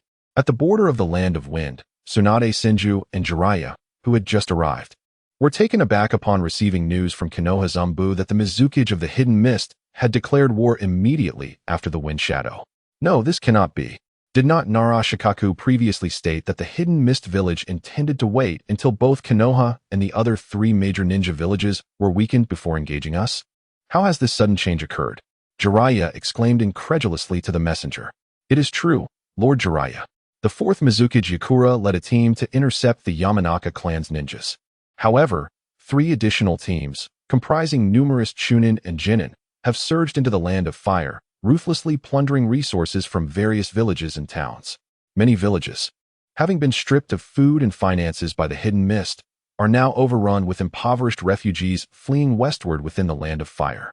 Upon hearing the explanation from Konoha's Tsunade's fury ignited. Damn it! I did not expect the fourth Mizukage of the hidden mist to be so cunning and treacherous, brazenly seizing the resources of innocent civilians. This is utterly outrageous. Chapter 31. Tsunade's resolute determination. Tsunade, what shall we do now? Jeriah inquired. Stepping forward to face the furious Tsunade Senju, his expression one of helplessness. Due to the misjudgment regarding the Mist Village's intentions, the Leaf Village now found itself in a precarious situation. In an effort to preserve the Leaf Village, Tsunade had previously agreed to cede a small portion of the Land of Fire to the Sand Village, seeking their assistance in delaying the Mist Village's advance. To their dismay, before they could even engage the Sand Village, the Mist Village had already infiltrated the Land of Fire. From the looks of it, the Mist Village seemed indifferent to the territorial boundaries of the Land of Fire, intent instead on plundering its resources to the fullest extent. Forget the Mist Village for now, Tsunade declared, gritting her teeth. Their actions clearly indicate they are merely scavenging the resources of the Land of Fire. Once they have exhausted what they can find near the water country, they will inevitably retreat. Is this truly the best course of action? Jeriah asked. Uncertainty etched across his face. What else can we do? Even with both our teams and the support of the Ikizoku clan, achieving victory over the Sand Village in a short span seems exceedingly difficult. Are we to divide our forces to confront the Mist Village? You know that is utterly impossible. Tsunade replied, tears streaming down her cheeks. The burden of her teacher, Hiruzen Sarutobi's misguided decisions weighed heavily on her, forcing the Leaf Village into such dire straits. It was only through the esteemed reputations of her grandfather, Hashirama Senju, and great-uncle, Tobarama Senju, that the various shinobi clans acknowledged her commands. Should she fail to swiftly defeat the Sand Village alongside Jeriah, the Hyuga and other secret technique clans would inevitably lose faith, leading to the disintegration of the Leaf Village. It was conceivable that the village could collapse amidst the chaos of war. Seeing Tsunade in tears filled Jeriah with compassion. Do not worry, Tsunade. I will follow your lead. We will engage the Sand Village and defeat them swiftly, he assured her with unwavering resolve. Upon hearing his words, Tsunade burst into tears. Having lost loved ones and now facing the potential annihilation of her homeland, the depth of her sorrow was incomprehensible to anyone. Had she foreseen such a day, she would have allied with the Uchiha clan to oust her teacher, the third Hokage, Hiruzen Sarutobi, from power. Regrettably, she had chosen to escape from the Leaf Village, allowing her teacher to act with impunity. Consequently, the Uchiha clan, second only to the Senju, faced extermination, triggering a devastating chain reaction. Enough. We must prepare for battle, Tsunade declared after weeping in Jeriah's embrace. Rising to her feet, she resolutely led the charge toward the Sand Village, at the border of the water country. Within the Mist Village's base, Uchiha Hanyu, controlling the fourth Mizukage, Yagura, anxiously queried the regarding their spoils. Mizukage-sama, the harvest has been plentiful, an agent reported. Kneeling before Yagura, excitement evident in his demeanor. Excellent. Relay the message. The elite shinobi units scavenging in the Land of Fire must prioritize their safety. If the situation becomes untenable, they are to return immediately and avoid prolonged engagements, Uchiha Hanyu commanded, his excitement palpable as he looked at the jubilant Understood, Mizukage-sama. I will convey your orders at once, the replied, departing the Mizukage's tent with a sense of satisfaction. Once they had left, Uchiha Hanyu emerged from the astral realm, comfortably settling into the chair at the Mist Village's desk, a satisfied smile on his face. His control over the fourth Mizukage, launching a surprise attack on the Land of Fire, had undoubtedly caught the Leaf Village off guard. Surprisingly, the Leaf Village had not dispatched reinforcements toward the water country. It seemed someone was resolute in sacrificing the Land of Fire to preserve the Leaf Village. Judging by the actions of Tsunade and Jeriah, it was likely Tsunade who had made this determination. If Jeriah had been in charge, Tsunade might have already persuaded him to extend support. However, should Tsunade refrain from splitting their forces, relying solely on her and Jeriah's combined might, it was doubtful the Sand Village could withstand their onslaught for long. After all, whether through Jeriah's Sage Mode or Tsunade's Creation Rebirth, 100 Healings technique, it was improbable that the fourth Kazekage, historically the weakest of his kind, could endure their assault for any significant duration. Yagura, Uchiha Hanyu mused. It seems I must find a way to induce your tailed beast transformation during our clash with the Yamanaka clan tomorrow. Let us utilize the power of the Sharingan to thoroughly exhaust their members, allowing them to experience the horror of near annihilation. On the battlefield of the Land of Lightning, the fourth Raikage, expressed his frustration. Damn it. Are the Sarutobi clan truly insane? Such an aggressive stance has thwarted our movements. He envied the Mist Village, which had reportedly contained the Yamanaka clan with just a single detachment while deploying numerous shinobi to plunder the resources of the Land of Fire. A clever strategy indeed. Mizuki-sama. We too could split our forces to enter the Land of Fire, albeit we cannot divide into 4 teams like the Mist Village. We could manage with 2. Mabui from the Cloud Village suggested, approaching the fourth Raikage with documents in hand. If only it were that simple. The Sarutobi clan, being the family of the third Hokage, has nurtured a vast number of shinobi. Breaching their defenses to enter the Land of Fire is exceedingly difficult, the fourth Raikage lamented, holding the documents as he spoke to Mabui. Chapter 32. The Awakening of Sarutobi Hiruzen. As the fourth Great Ninja War unfolded, the third Hokage, Sarutobi Hiruzen, who had been in a coma for over 2 weeks, gradually regained consciousness in the Konoha hospital.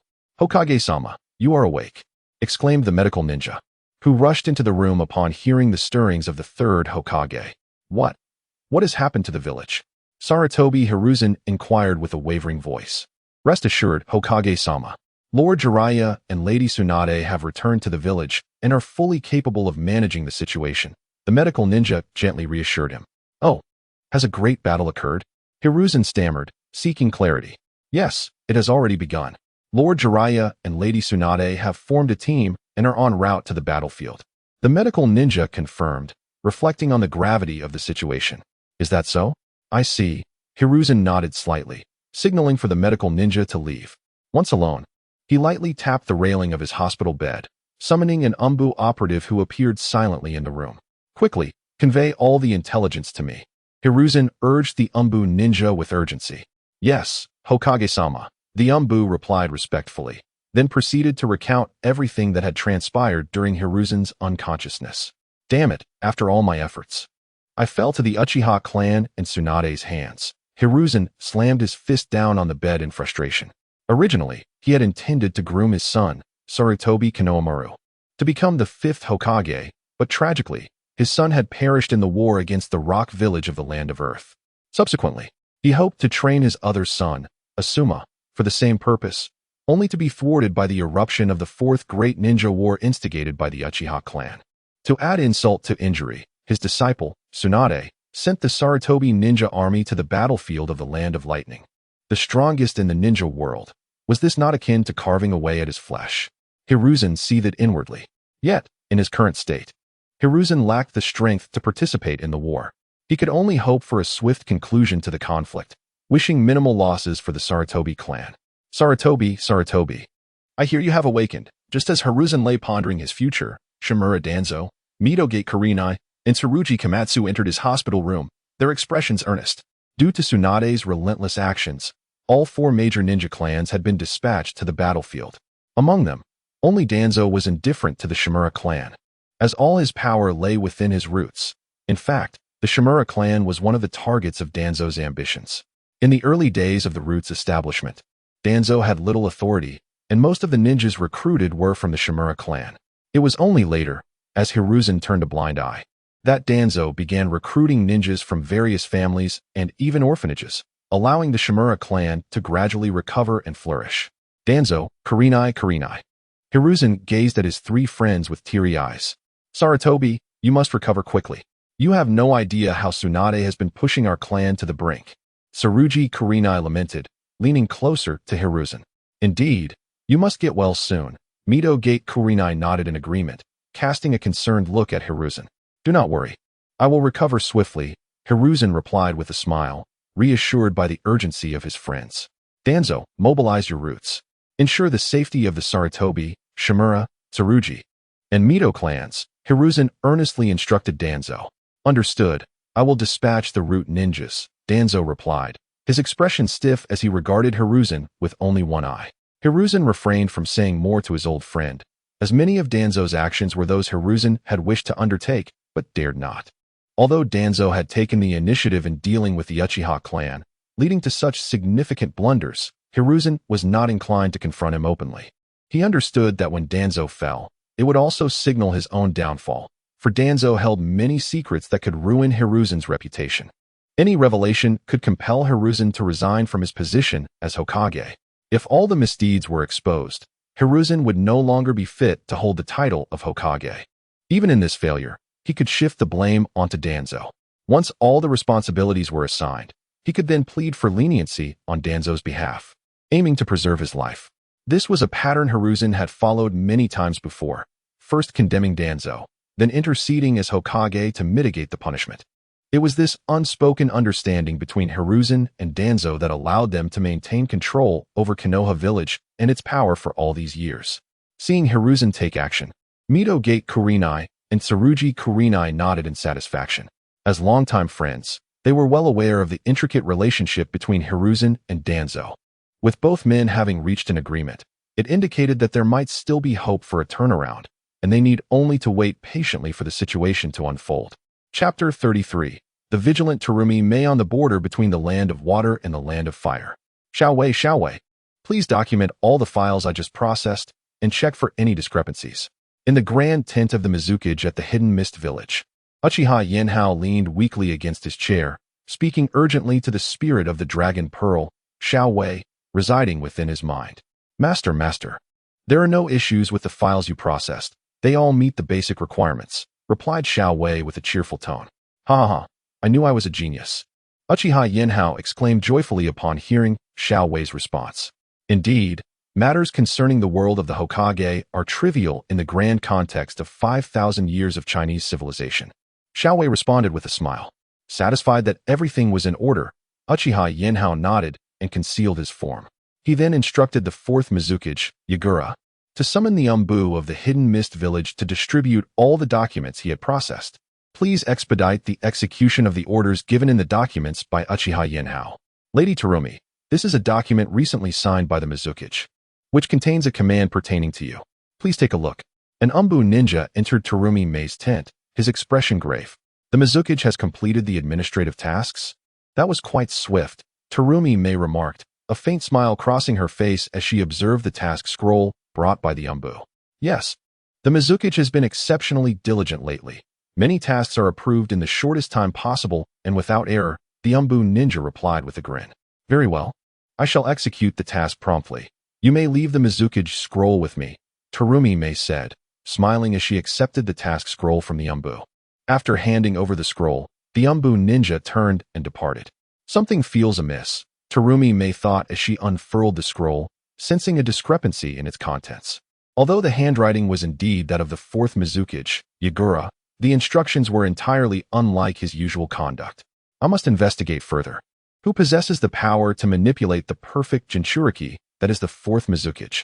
With resolve, Terumi Mei placed the task scroll on her desk and muttered to herself. As night fell, many ninjas of the Hidden Mist Village had retired for the evening due to the recent fierce battles.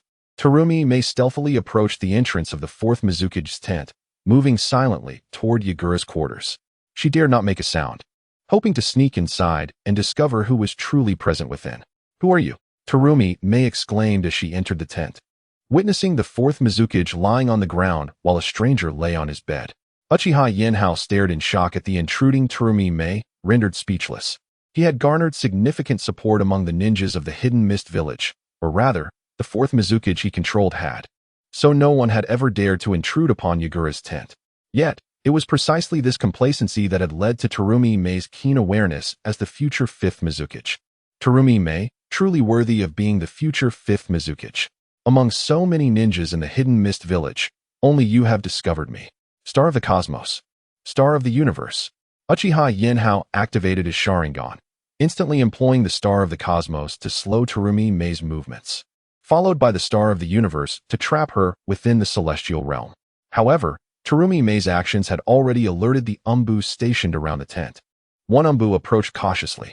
Mizukage, is there something amiss? The Umbu inquired tentatively. Nothing of concern. You may return to your rest. I am merely attending to a small matter. Uchiha Yanhao, controlling Yagura, replied coldly. Yes, Mizukage. The Umbu, startled by the icy tone, quickly retreated in silence. How bold of me to provoke the fourth Mizukage, they thought, recalling how mercilessly Yagura had previously issued commands. It seemed that the Mizukage's recent leniency had emboldened them. As the Umbu departed the tent, Uchiha Yinhao felt the tension ease as they moved farther away. Now he needed to address Terumi Mei, the future fifth Mizukage. Terumi Mei was indeed a formidable ninja of the Kage level. If he could subdue her, he might gain control over the entire Hidden Mist village. After all, Yagura represented the present, while Terumi Mei signified the future.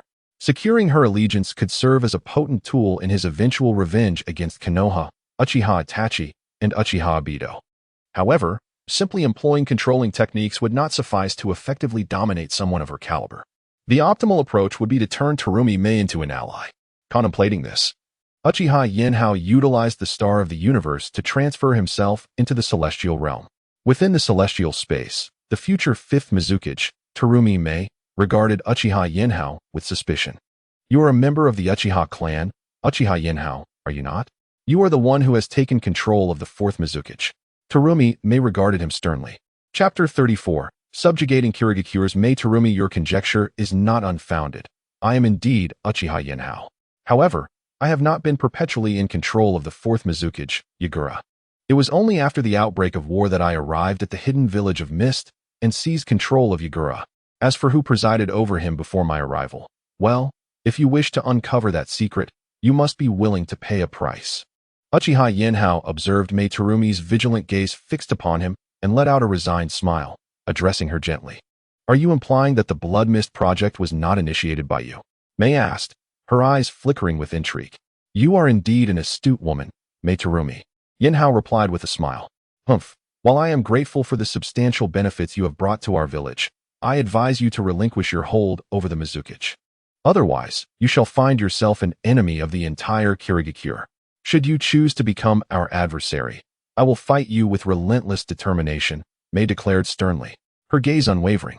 Oh, is that so? Yinhao responded, a glint of amusement in his eyes, with a casual wave of his hand. The spatial energy within his celestial domain surged, rendering Mei motionless. He stepped forward, placing a hand upon her shoulder. Miss Terumi, you must understand that I am the predator, and you are the prey.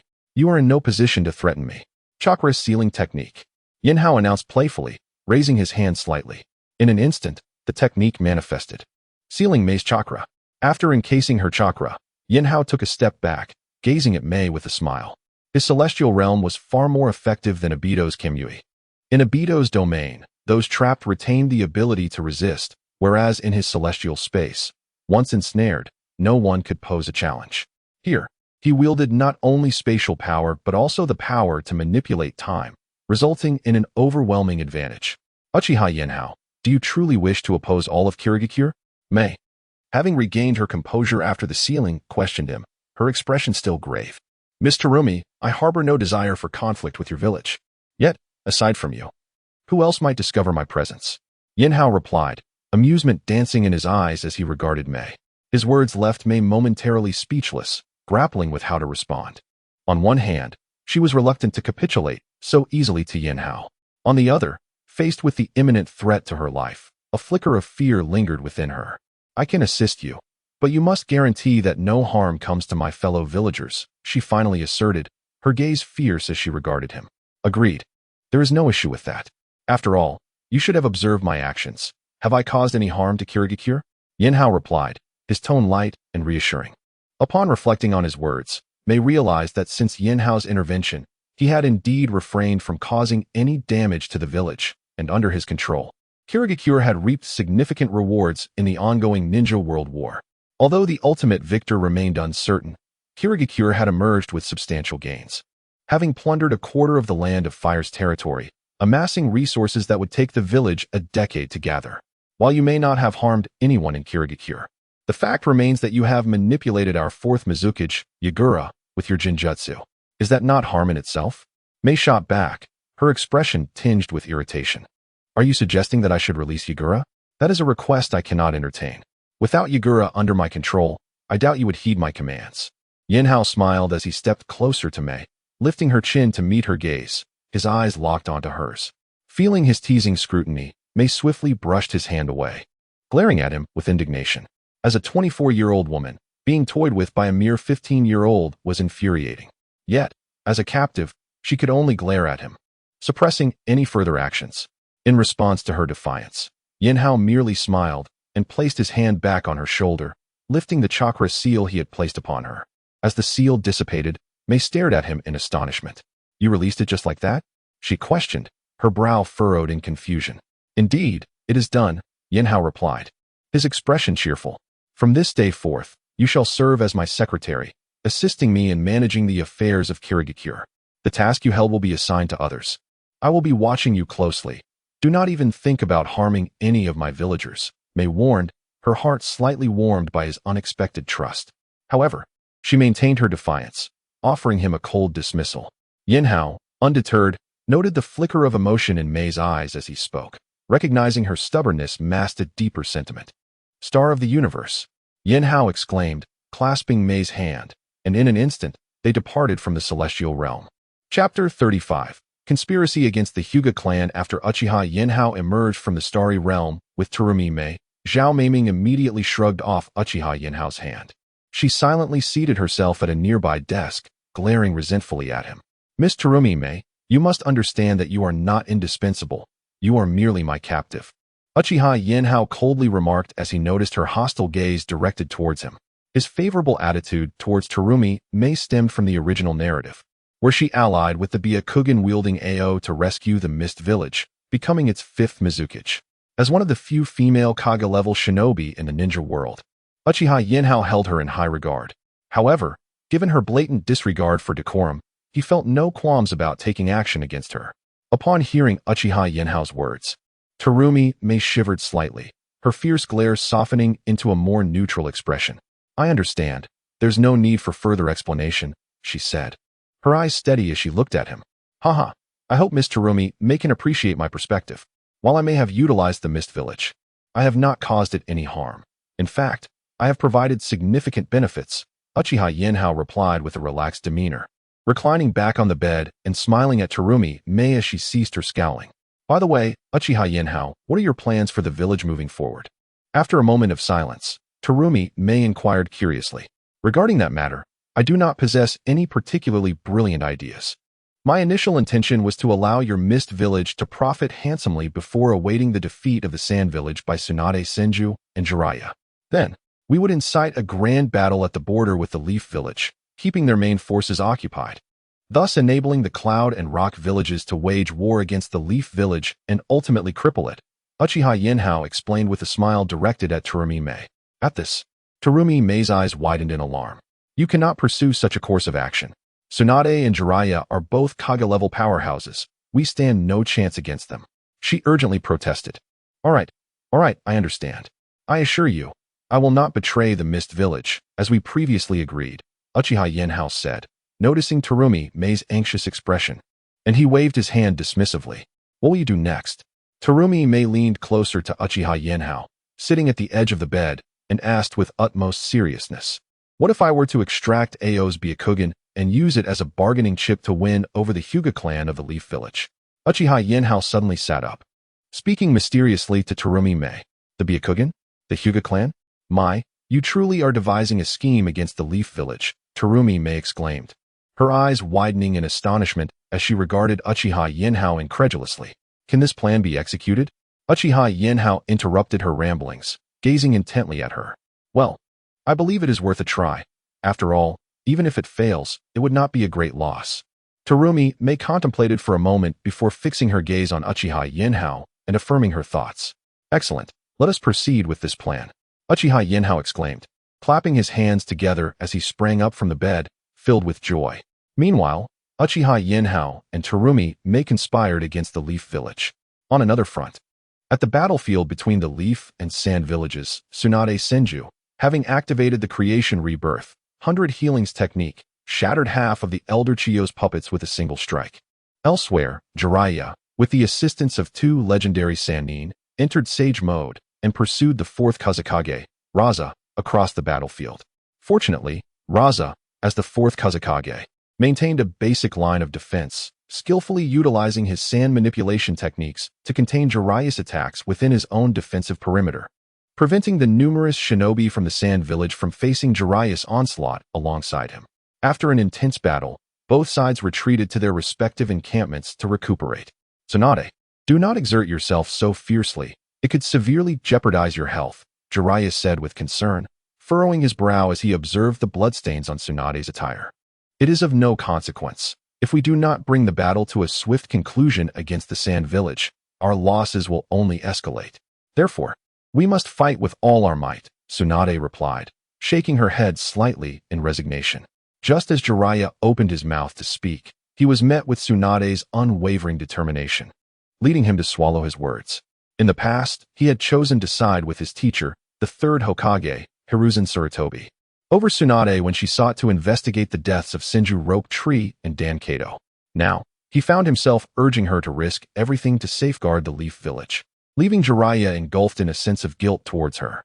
Simultaneously, he felt a deep-rooted resentment towards his own weaknesses. Had he perfected Sage Mode, he could have faced two elite shinobi from the Sand Village simultaneously without faltering, thus sparing Tsunade from such perilous exertion on the battlefield. Casting a glance at Tsunade, Jeriah clenched his teeth and asserted, "Tsunade, tomorrow you need only to confront Chiyo. Leave the fourth Kazekage Raza and Chiyo to me." With a firm gaze filled with concern, Tsunade nodded in agreement. "Very well. Tomorrow I shall focus solely on Elder Chiyo." Seeing Tsunade's acceptance brought a smile to Jeriah's face. However, Tsunade did not retire to rest. Instead, she promptly entered the medical unit to assist the Leaf Village's medics in treating the wounded shinobi. Jeriah likewise entered the command tent to manage the affairs left behind from the battlefield against the Sand Village. Chapter 36. The surrender of Tsunade at dawn the following day. Tsunade Senju and Jeriah led two teams from Konoha, along with members of the Shimura clan, to confront Tsunade once more. On the battlefield, Tsunade resembled a Valkyrie as she unleashed her formidable techniques, the Creation Rebirth and the 100 Healing Jutsu. Facing ordinary assaults, she stood her ground, retaliating with her powerful strikes and devastating kicks, each blow capable of wreaking havoc in her surroundings. The puppeteers possessed a unique advantage. Their puppets were sturdier than human bodies and each attack was laced with venom. Yet, Tsunade expertly countered both of these traits. The enhanced physique of the puppeteers proved no match for her strength, and the toxic assaults were largely ineffective against the renowned medical ninja. Meanwhile, Jeriah summoned the two great sages of my Bokuzen and the Gama brothers, as he launched a relentless offensive against the fourth Kazekage, Raza, and the elder of Tsunade, Chiyo. Under the vast scope of sage techniques, the ninjas of Tsunade found themselves retreating in disarray. "Enough. Cease all hostilities," Raza proclaimed, surveying the chaotic scene before him. "Tsunade has decided to surrender.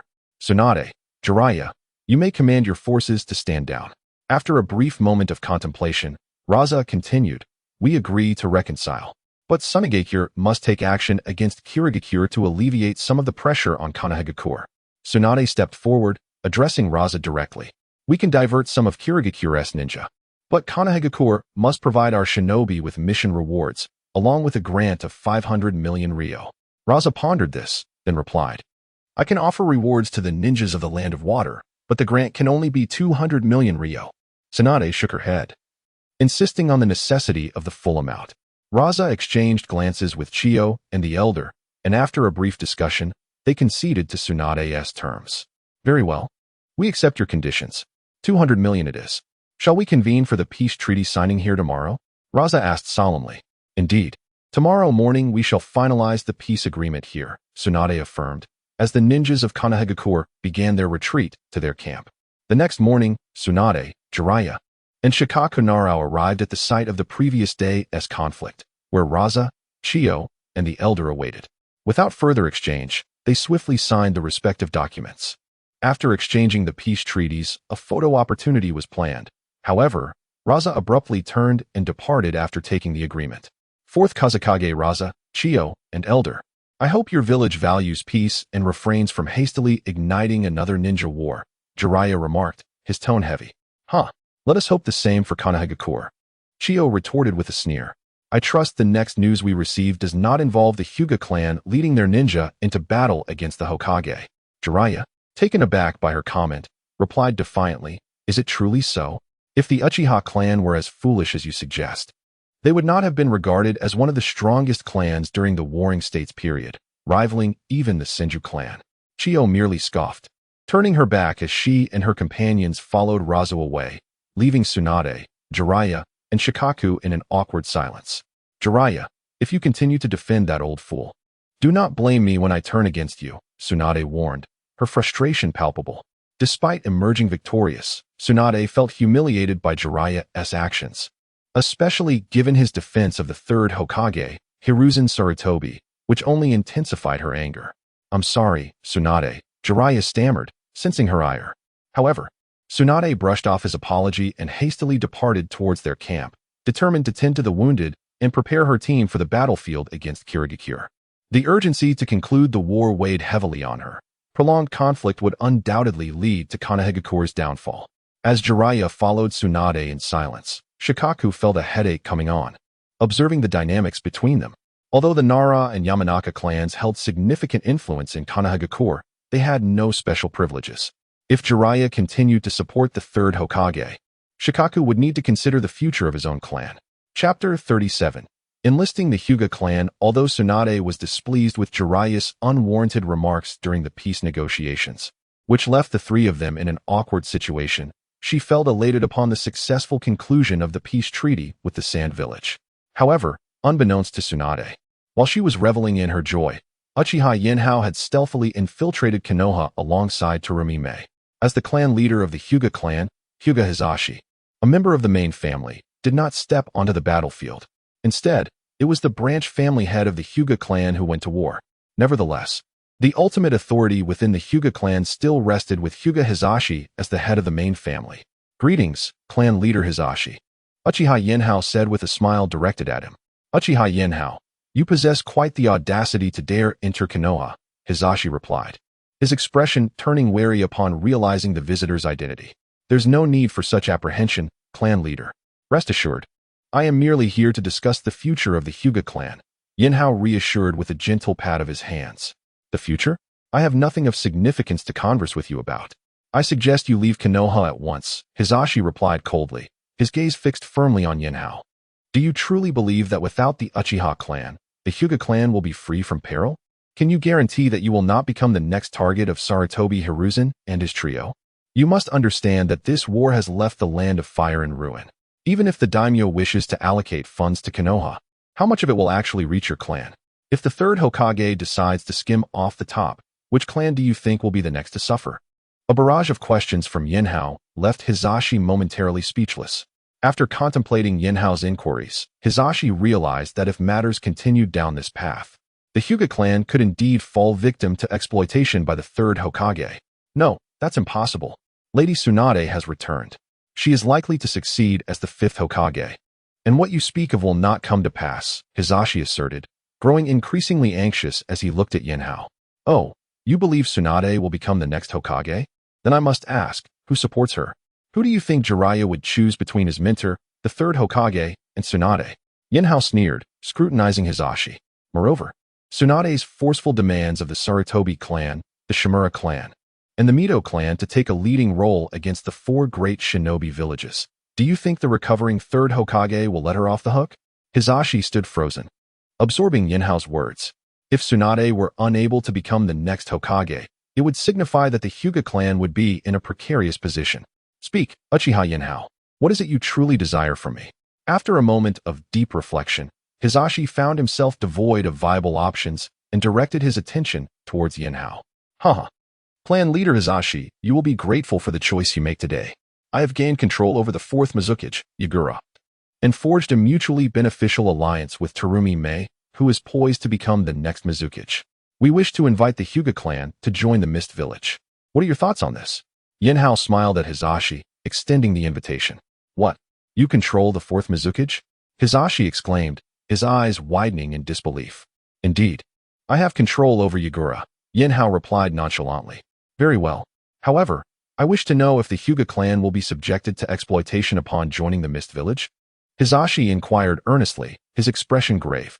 After all, if the Hyuga clan were to be exploited in the Mist Village, it would be preferable to remain in Konoha. At least after the Uchiha clan's demise, the third Hokage would not dare to annihilate the Hyuga clan. Should he attempt such a course of action, it would undoubtedly fracture Konoha's various shinobi clans. You are not yet aware of how I command the Mist Village in warfare, are you? Yinhao asked, regarding Hisashi with a smile. Oh, how do you manage that? What relevance does it hold? Hisashi questioned, intrigued. I have divided the elite shinobi of the Mist Village into 4 squads. I command Yagura to engage the Uzumaki clan, ensuring they remain firmly entrenched on the battlefield. Meanwhile, the other 3 squads of elite shinobi lead the Mist Village's Chunin and Jinin to raid the Land of Fire, pillaging its wealth and transporting all resources back to the Mist Village. This singular operation has amassed resources sufficient for the Mist Village to thrive for the next decade. Would you care to join us, clan leader Hisashi? Yinhao said proudly, recounting his exploits with a smile and once again extending his invitation. Uchiha Yanhao. You are indeed a formidable individual, Hisashi remarked, astonished by Yinhao's account. Had the Uchiha clan adhered to Yinhao's strategies, Konoha might very well be under Uchiha control today. Regrettably, the Uchiha clan leader, Fugaku, was a fool who failed to value such a remarkable clan member, instead favoring his treacherous son. Now, the entire Uchiha clan had been obliterated, dragging Konoha into the conflict as well. Very well, I accept your invitation to join the Mist Village. However, I will require some time to persuade the main family members of the Hyuga clan. Additionally, I hope you will assist us during the transition. Otherwise, should the Hyuga clan attempt to flee Konoha to join the Mist Village, the losses would be catastrophic. Ultimately, Hisashi decided to ally with the Mist Village, recognizing that opposing Uchiha Yinhao would spell disaster for Konoha's future. Chapter 38. The debate of the Hyuga clan. Uchiha Yinhao nodded in satisfaction upon hearing the words of Hyuga Hisashi. You have made a prudent decision, Hyuga leader. I shall endeavor to assist you. Rest assured, I will never regard the Hyuga clan as mere cannon fodder in my vendetta against the Hidden Leaf Village. Uchiha Yinhao smiled as he addressed Hyuga Hisashi. Here is a vial of my blood. Once you have reached a decision, you may utilize the summoning technique to relay information to me. Uchiha Yinhao produced a small vial of prepared blood and tossed it to Hyuga Hisashi, grinning as he did so. Very well, I shall inform you once we are ready. Hyuga Hisashi replied solemnly as he received the vial from Uchiha Yanhao. Observing Hisashi carefully store his blood, Uchiha Yinhao waved at Komi-Ai-Mei with a smile. As Komi-Ai-Mei approached him, he promptly activated his Manjiki Sharingan and discreetly concealed himself. Summon all the clan elders for a meeting. Upon confirming that Uchiha Yinhao had departed, Hyuga Hisashi called out loudly to the members of the Hyuga clan waiting outside. Yes, esteemed leader. The branch members promptly set out to inform the elders of the clan. Meanwhile, Uchiha Yinhao and Komi-Ai-Mei silently monitored Hyuga Hisashi's actions from a distance. Yinhao, do you truly lack trust in the leader of the Hyuga clan? Komi-Ai-Mei taunted. Observing Uchiha Yinhao's decision to remain and watch over Hisashi's choices even after receiving his promise. Komi-Ai-Mei, you fail to comprehend. Among the 5 great ninja villages, if any village is known for the loyalty of its ninjas, it is undoubtedly the Hidden Leaf. Even if Hyuga Hisashi has assured me that he would lead the Hyuga clan to join the Mist Village, should he choose to remain loyal to the Hidden Leaf, I would not find it surprising. Uchiha Yinhao replied calmly, casting a sidelong glance at Komi-Ai-Mei. In the world of Hokage, the will of fire within the Hidden Leaf Village is arguably its greatest asset. In the original narrative, if one were to trace the roots of Hyuga Niji's father's grievances, it would not be the main branch of the Hyuga clan he ought to resent, but rather the Hokage of the Hidden Leaf. After all, it was the Hokage who proposed surrendering the leader of the Hyuga clan to the Cloud Village. Yet, even during the Nin exams, Niji displayed no hatred towards the Hidden Leaf.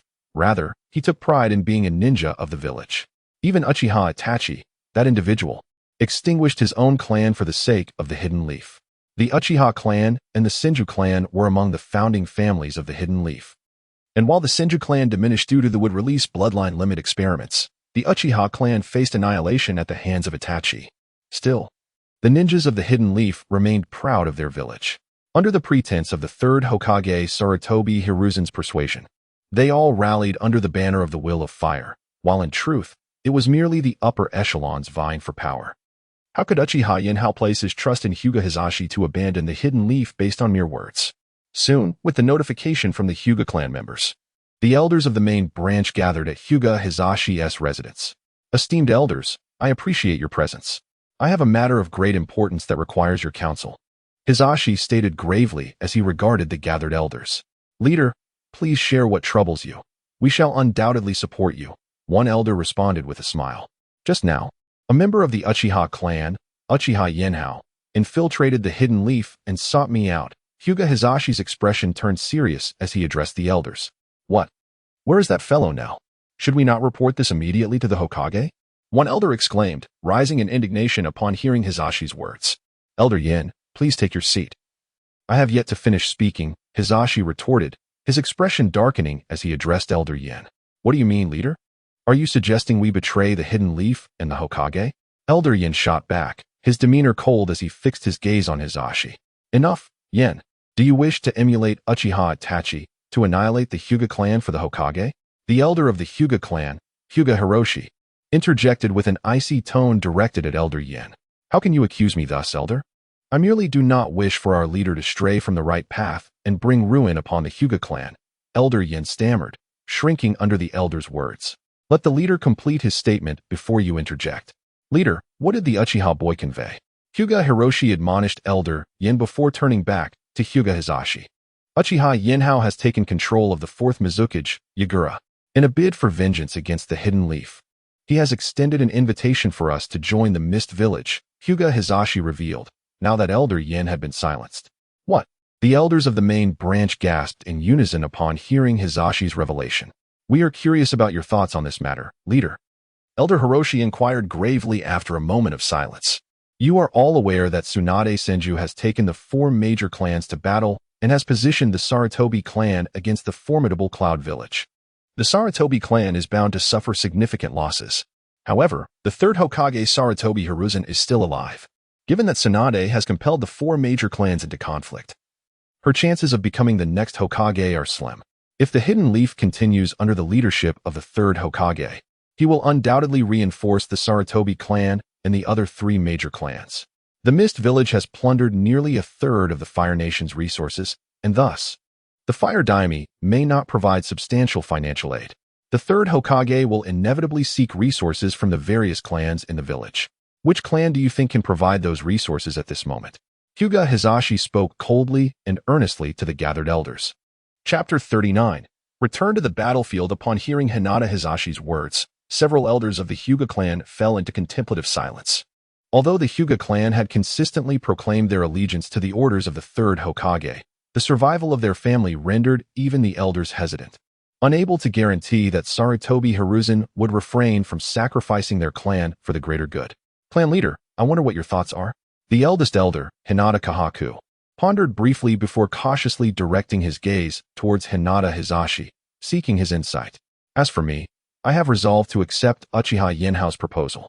The contention between the Uchiha and Hyuga clans has always revolved around the superiority of our respective ocular jutsus, devoid of any substantial animosity. Presently, all of Uchiha Yinhao's focus is directed towards the annihilation of Konoha. Since he has sought me out, it indicates that he harbors no immediate intention to persecute the Hyuga clan.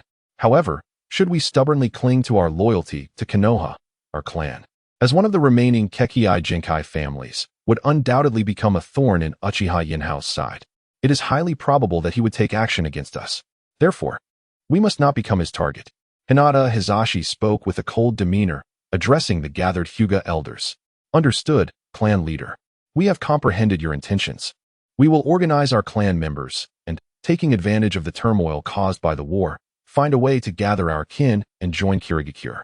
The eldest elder, Hinata Kahaku, nodded earnestly upon hearing Hisashi's decision. Thank you for your support, elder. Now, let us prepare swiftly to gather our clan members and proceed to Kirigakure. A faint smile graced Hinata Hisashi's previously stern visage as he expressed gratitude to Elder Kahaku. Within the celestial realm, Uchiha Yinhao and Terumi May exchanged satisfied glances upon learning of Hinata Hisashi's decision. Well, the task of winning over the Hyuga clan has been accomplished. Uchiha Yinhao remarked contentedly to Terumi May. It appears that the clan leader of the Hyuga is indeed a man of integrity. Terumi May replied with a smile. No, my concern does not lie with his integrity. Rather, I am apprehensive about whether he will publicly announce his allegiance to Kirigakure at the clan assembly. Uchiha Yinhao remarked coldly while maneuvering through the celestial space towards the outskirts of Konoha. What? Why do you care so little? Terumi Mei questioned, bewildered by Yinhao's indifference.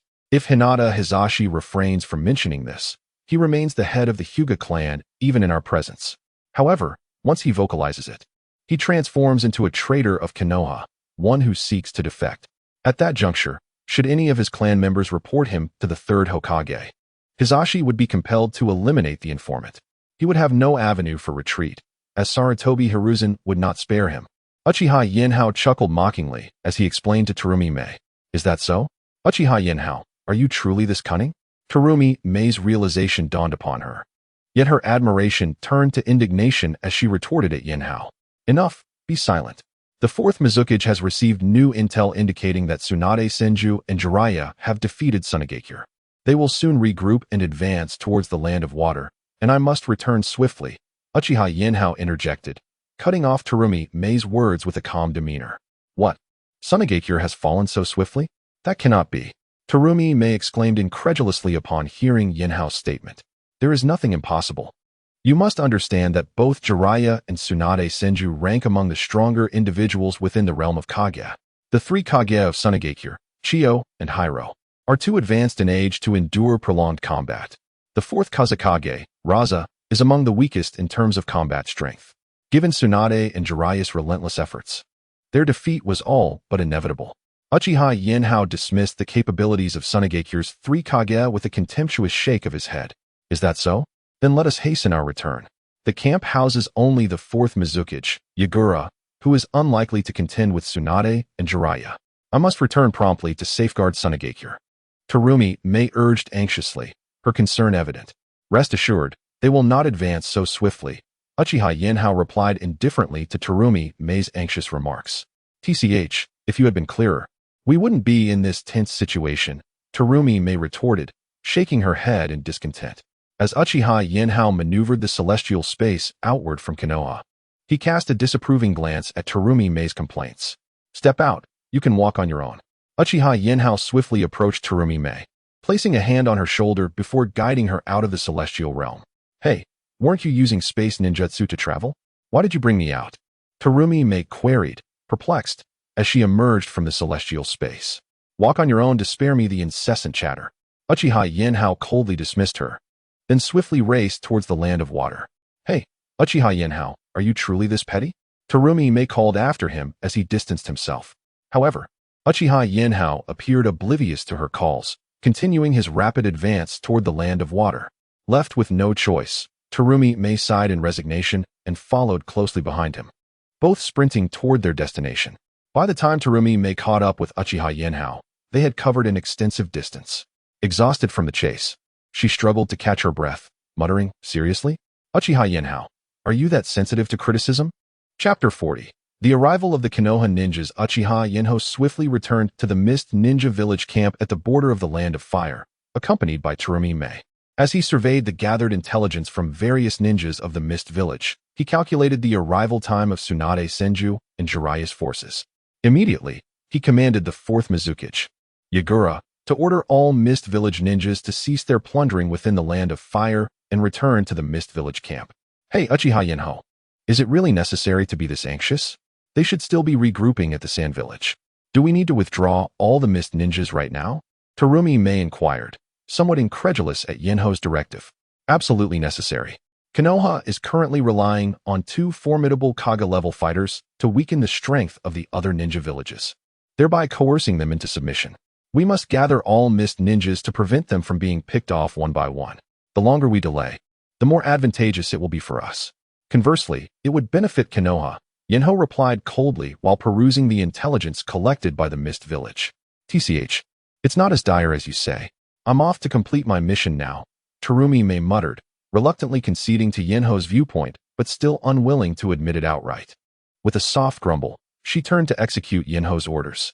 Unfazed by Terumi Mei's mutterings, Yanhao continued to analyze the gathered intelligence, preparing for the impending battle. Meanwhile, Jeriah and Tsunade Senju had initially intended to lead their respective teams to strike at the Mist ninjas scavenging within the Land of Fire.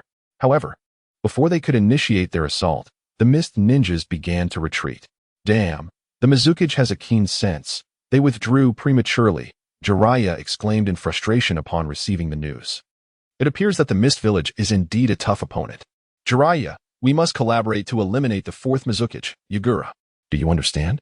Tsunade said, her tone icy and resolute. Sure, I got it. Rest assured, Tsunade, I will certainly assist you, Jeriah responded confidently, patting his chest in assurance. If we can force Yagura to retreat, it will significantly demoralize the entire Mist Village, making it much easier for us to defeat them, Tsunade remarked seriously. All right, Tsunade, you can count on me to cooperate, Jeriah reaffirmed with a solemn nod, recognizing the gravity of the situation. Now, let us proceed to the battlefield in the Land of Water, Tsunade said, feeling slightly reassured by Jeriah's promise, and quickly exited the tent. Lord Mizukage, reinforcements from Konoha have arrived, led by Tsunade, Senju, and Jeriah. A mist ninja hurriedly reported to Yagura inside the Mizukage's tent at the camp on the border of the Land of Fire. Understood. Assemble all the elite Jainin of the Mist Village. We must assess the situation, Yanhao commanded. Taking control of Yagura as he donned his armor and swiftly departed the tent alongside Terumi Mei towards the Konoha camp. Meanwhile, upon arriving at the camp, Tsunade observed the beleaguered members of the Uzumaki clan, her expression filled with sympathy. Lady Tsunade, Lord Jeriah, you have finally arrived. An elder of the Uzumaki clan lamented as he approached them. Very well, leave the rest to us. You need only focus on defense, Jeriah said compassionately, placing a reassuring hand on the elder's shoulder. Lord Elder, Lord Jeriah, Lady Tsunade, the Mist Ninjas are mobilizing towards us. A panicked Uzumaki ninja rushed in to report. Let us see what unfolds. Tsunade and Jeriah exchanged glances before leading the Konoha ninjas swiftly towards the Mist Village. It is a pleasure to see you, the legendary Sannin. Tsunade and Jeriah, Yinhao, controlling Yagura, greeted the hurriedly approaching duo with a smile. Fourth Mizukage, you have gained enough already. Do you not intend to retreat? Tsunade coldly questioned Yagura. Retreat? No, no, no. This is not the time for withdrawal, Yinhao vehemently denied, maintaining control over Yagura. This is a pivotal moment for the growth of the Mist Village. I will not permit retreat at this juncture. Are you implying that you intend to clash with us to the bitter end? Do not forget that the Rock and Cloud villages are waiting in the wings, Narashikaku, standing beside Tsunade, interjected calmly. I have no intention of engaging in a futile struggle with your foolish Konoha. Such a course would only lead to catastrophic losses for my village, Yinhao retorted with a smirk. I will simply endure here, refusing to engage in a final battle. I wish to see whether your time or mine is more abundant, Yinhao declared insidiously, raising his voice at the Konoha ninjas. You believe you can wear down Konoha? That is utterly impossible, Jeriah boldly stepped forward, brimming with confidence. And how are we Konoha ninjas foolish? Spare us your slander. Shinobi such as Hitaki Sakumo, Namikaze Minato, Uzumaki Kushina, Uchiha Shursui, Uchiha Kagami, Uchiha Fugaku, Uchiha Itachi, Uchiha Yinhao, Orochimaru, 9 Kaga-level shinobi, all perished due to your internal strife. Who, if not you, bears the title of fool? Yinhao retorted, pointing out the casualties of Konoha's internal conflicts with a derisive smirk. At this, Jeriah found himself rendered speechless, grappling with the weight of Yinhao's words. Chapter 41. The Desperate Tsunade. Enough, Yagura. What you speak of concerns only our Konoha. What we must deliberate now is whether the Mist Village shall persist in its war against us, Tsunade said coldly as she stepped forward to address the fourth Mizukage, Yagura. War? Our Mist Village cherishes peace. How could we embark on conflict without cause? However, if you are willing to compensate us with 10 billion Ryo, we would be inclined to sign a peace treaty and assure that during your war with the Cloud and Rock villages, we will not infringe upon Konoha or the Fire Country, Yagura replied with a smile. 10 billion Ryo? You seek to exploit Konoha without a sound justification. Since you are unwilling to discuss peace, let us proceed to battle, Tsunade retorted, her anger sparked by Yagura's outrageous demand. Without hesitation, she summoned her chakra and charged toward him. Uchiha Yinhao was well aware of Tsunade's formidable strength. Acting swiftly, he controlled the Three Tails Isabu, channeling its chakra to Yagura. Water release, great waterfall technique. A massive wave surged behind Yagura, rapidly crashing towards Tsunade and the Konoha ninjas. Empowered by the tailed beast chakra, the technique swiftly transformed the battlefield into a vast lake. All Mist Ninjutsu. Terumi Mei, standing behind Yagura, commanded the Mist Ninjas. Water release. Hidden Mist Technique. Upon hearing the order, the Mist Ninjas executed the Hidden Mist Technique, enveloping the battlefield in dense fog. As they cloaked the area, they quietly utilized water clones to remain in place, confronting Konoha's ninjas. The Mist Ninjas then vacated the fog-enshrouded zone, surrounding the entire mist area, particularly the side facing the water country. Water Release. Water Dragon Bullet Technique. Water Release. Water Mirror Technique. Within the thick mist, Uchiha Yinhao directed Yagura to continuously employ ninjutsu, thwarting Tsunade's advances. Yet, Tsunade had already descended into a near-manic state. With the formidable regenerative power of the creation rebirth, strength of 100 technique, every punch and kick she unleashed created immense waves in the lake Yagura had conjured. These waves obliterated numerous Mist Ninjas' water clones, though some unfortunate Konoha ninjas were also caught in the crossfire. Ninjutsu, Summoning Technique. After a lengthy preparation, Jeriah finally entered Sage Mode and bellowed as he summoned Fukasaku from Mount Myaboku. Upon witnessing the summoned Fukasaku, Uchiha Yanhao immediately sensed the urgency and commanded Yagura to transform into his tailed beast form. Water Release, Great Waterfall Technique. The tailed beast form of Yagura, empowered by Isabu's immense chakra, unleashed an even mightier waterfall technique, further expanding the battlefield. In the wake of the vast lake Yagura had created, the water splashes effectively countered Jeriah's fire techniques, maintaining the offensive against Fukasaku. Fukasaku, facing the assault from Isabu, drew his long blade, deftly evading the tailed beast's attack using its momentum. This diversion allowed Tsunade to escape from Isabu's onslaught. Sage Art, 5 Right Gate. Though Fukasaku's blade did not inflict severe damage on Isabu, it successfully halted its advance. Observing this, Jeriah teamed up with 2 sages from Mount Myaboku to unleash an even more powerful fire technique against Isabu. Yet, faced with such an assault, Isabu merely accelerated slightly, evading Jeriah's attack and barreling toward Konoha's ninjas. Seeing Isabu charge toward her comrades, Tsunade was alarmed. The tailed beast's size could inflict catastrophic losses. She quickly positioned herself in Isabu's path, channeling her chakra and striking with all her might. With a resounding crash, Tsunade and Isabu locked in a fierce struggle. However, the power of the tailed beast was overwhelming. Tsunade was soon sent flying. "Tsunade!" Jeriah shouted, rushing toward Isabu. Super Rasengan.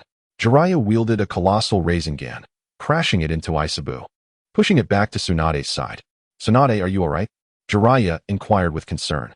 Yet when he turned to Tsunade, he was taken aback. Her right arm was broken in 3 places. Gritting her teeth against the excruciating pain, Tsunade used her left hand to straighten her right arm, then activated the Creation Rebirth, Strength of 100 technique to heal her injuries. "Jeriah, it seems that eliminating a perfect Jinchuriki is indeed a formidable challenge," she said, her brow furrowed and exhaustion evident. "Let me distract Yagura while you engage the Mist Ninjas. This should enable us to triumph over the Mist Village," Jeriah proposed earnestly. "Very well, I shall confront the Mist Ninjas." "Jeriah, please be cautious," Tsunade replied after a moment of contemplation, recognizing that this was their only viable strategy to defeat the Mist Village. They could not afford to linger any longer. Without a decisive victory, the morale they had garnered from their previous triumph over the Sand Village would surely dissipate. Chapter 42. Uchiha Yinhao takes the field after once again organizing their tasks. Tsunade Senju and Jeriah dashed towards their respective targets.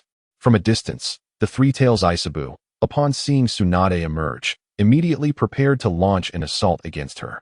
Ninjutsu, Summoning Technique. Jeriah invoked the summoning technique once more, bringing forth Fukasaku and Shima, along with Gamabunta, the trio of toads from Mount Myaboku. "Fukasaku, Shima, and Gamabunta, assist me in restraining the 4th Mizukage, Yagura," Jeriah commanded with fervor. Upon receiving Jeriah's orders, the toad trio swiftly positioned themselves, encircling the 4th Mizukage Yagura, who had transformed into a wheel-like form. Although individually, they could not halt the oncoming assault of the Three-Tails. Together they managed to disrupt Yagura's advance before he could gain momentum. Meanwhile, Tsunade, unimpeded by Yagura, penetrated the ranks of the Mist Ninja with remarkable speed. Her formidable strength unleashed devastating attacks upon the Mist Ninja. Observing Tsunade's onslaught, Mei Terumi rushed in, determined to thwart her efforts. Boil Release, Skilled Mist Technique. Lava Release, Dissolving Monster Technique. Mei, unwilling to hold back against Tsunade, unleashed her bloodline limit in an attempt to stop her assault.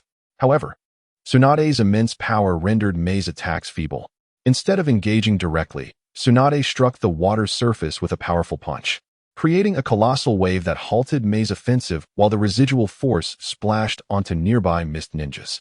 Yet, driven by a desire to protect her comrades, Mei pressed on, persistently harassing Tsunade in a futile effort to obstruct her. Despite the injuries sustained by many mist ninjas from Tsunade's ferocity, their allies quickly evacuated them from the battlefield. Witnessing this, Tsunade's fury ignited, and she charged towards Mei, aiming for a fatal blow. However, Mei, having exhausted her chakra from repeated use of her bloodline limit, found herself powerless as Tsunade closed the distance. Bang! A resounding impact echoed across the battlefield as Tsunade's fist collided heavily with an ethereal skeletal arm composed of chakra, producing a dull thud. "I thought you wouldn't intervene," Mei remarked, her gaze fixed on the figure of Uchiha Yinhao, who had appeared before her.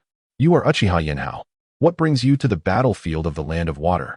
Tsunade inquired solemnly, recognizing the iconic pattern of his Manjiki Sharingan. "Why shouldn't I be here? After all, I have become a rogue ninja of your Leaf Village, haven't I? In that case, opposing you is only fitting," Yinhao replied with a cold smile. Tsunade, contemplating Yinhao's words, finally spoke again. "If you withdraw from this battle now, I can persuade the third Hokage, Hiruzen Sarutobi, to revoke your bounty. Otherwise, you shall forever face the wrath of the Leaf Village." With a venomous glare, Tsunade threatened Yinhao.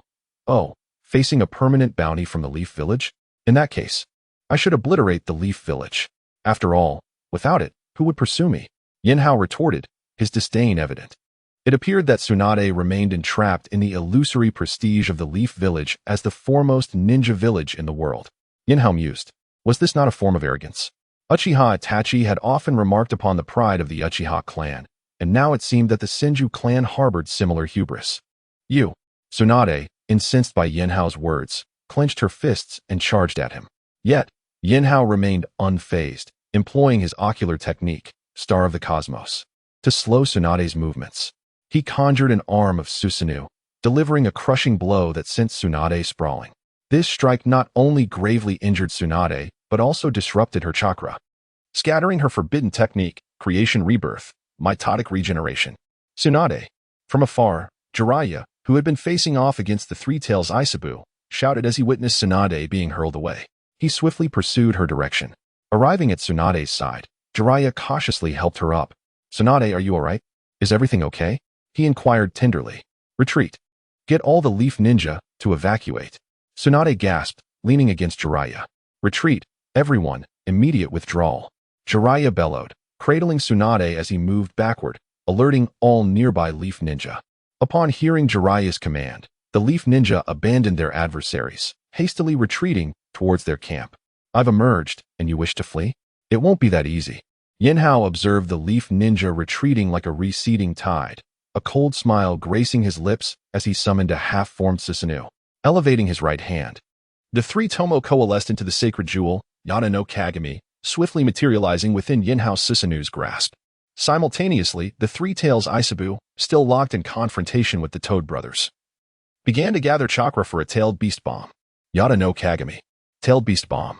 Under Yinhao's command, both the Yada no Kagami and the Tailed Beast Bomb surged towards the retreating Leaf Ninja. Boom.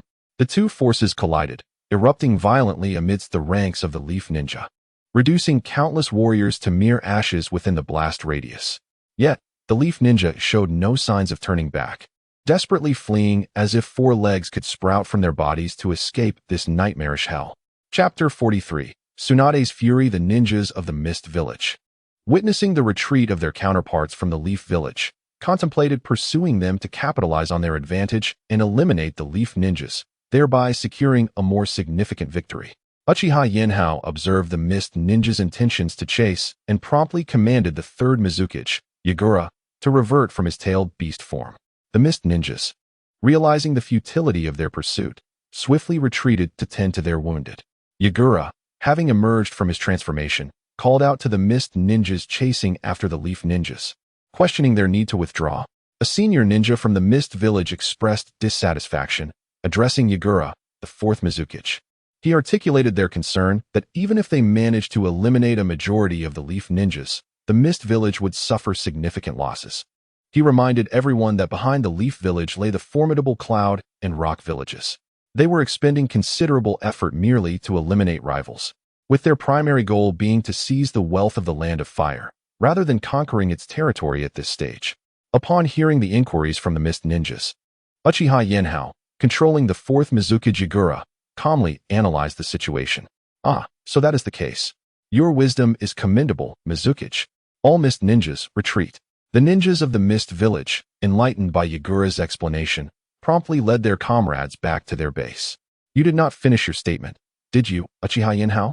Terumi Mei approached Yinhao and calmly remarked. Indeed. My reasoning for ordering the retreat of the Mist Ninjas is twofold, to mitigate losses and to instill a deeper sense of dread within the Leaf. Furthermore, let us not forget, we are still making contact with the Hyuga clan of the Leaf Village. Once we have them in our grasp, it will be the true moment for a decisive confrontation with the Leaf. Yinhao, upon hearing Terumi Mei's inquiry, did not withhold information. He smiled as he conveyed his strategy. They could not afford to launch an all-out assault on the Leaf Village, as it would lead to catastrophic losses for the Mist Village. Once the Leaf Village expended substantial resources to negotiate a peace treaty with the Mist, they would then engage in a fierce struggle with the Rock and Cloud villages. Meanwhile, he would advance to the Land of Water, seize control of its daimyo, and cultivate sufficient talent. After the Leaf Village has engaged in a protracted conflict with the Rock and Cloud villages, he would be prepared to invade the entire Land of Fire, leveraging the strengths of both the Land of Fire and the Land of Water to conquer the remaining 3 great nations, ultimately unifying the entire ninja world, thus positioning himself as the Emperor of Shinobi. Very well, your plan incurs no losses for the Mist Village. Allowing you to take revenge on the Leaf Village can yield no harm. Terumi Mei acknowledged Yinhao's words with a placid nod before turning to return to the Mist Village's base. Mizukage, Trouble Brews. The Sarutobi clan, engaged with the Cloud Village, has retreated to the Leaf Village, and the Cloud Ninjas have already begun their incursion into the Land of Fire.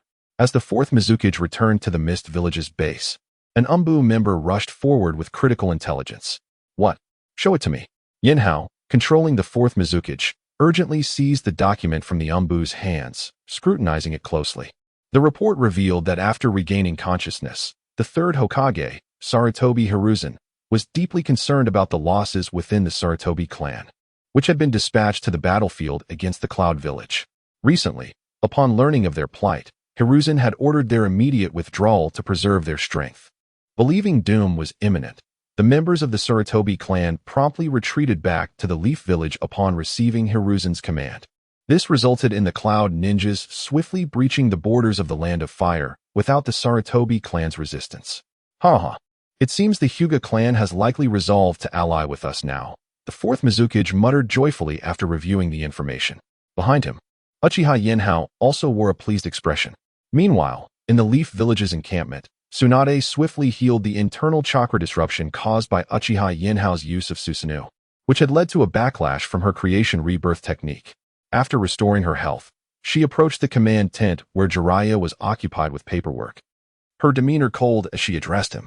Jeriah, did not a single pursuing ninja from the Mist Village follow us? Aside from Uchiha Yinhao and the 4th Mizukage launching a ranged attack, all other Mist ninjas attempting to pursue were thwarted by Yagura, Jeriah replied.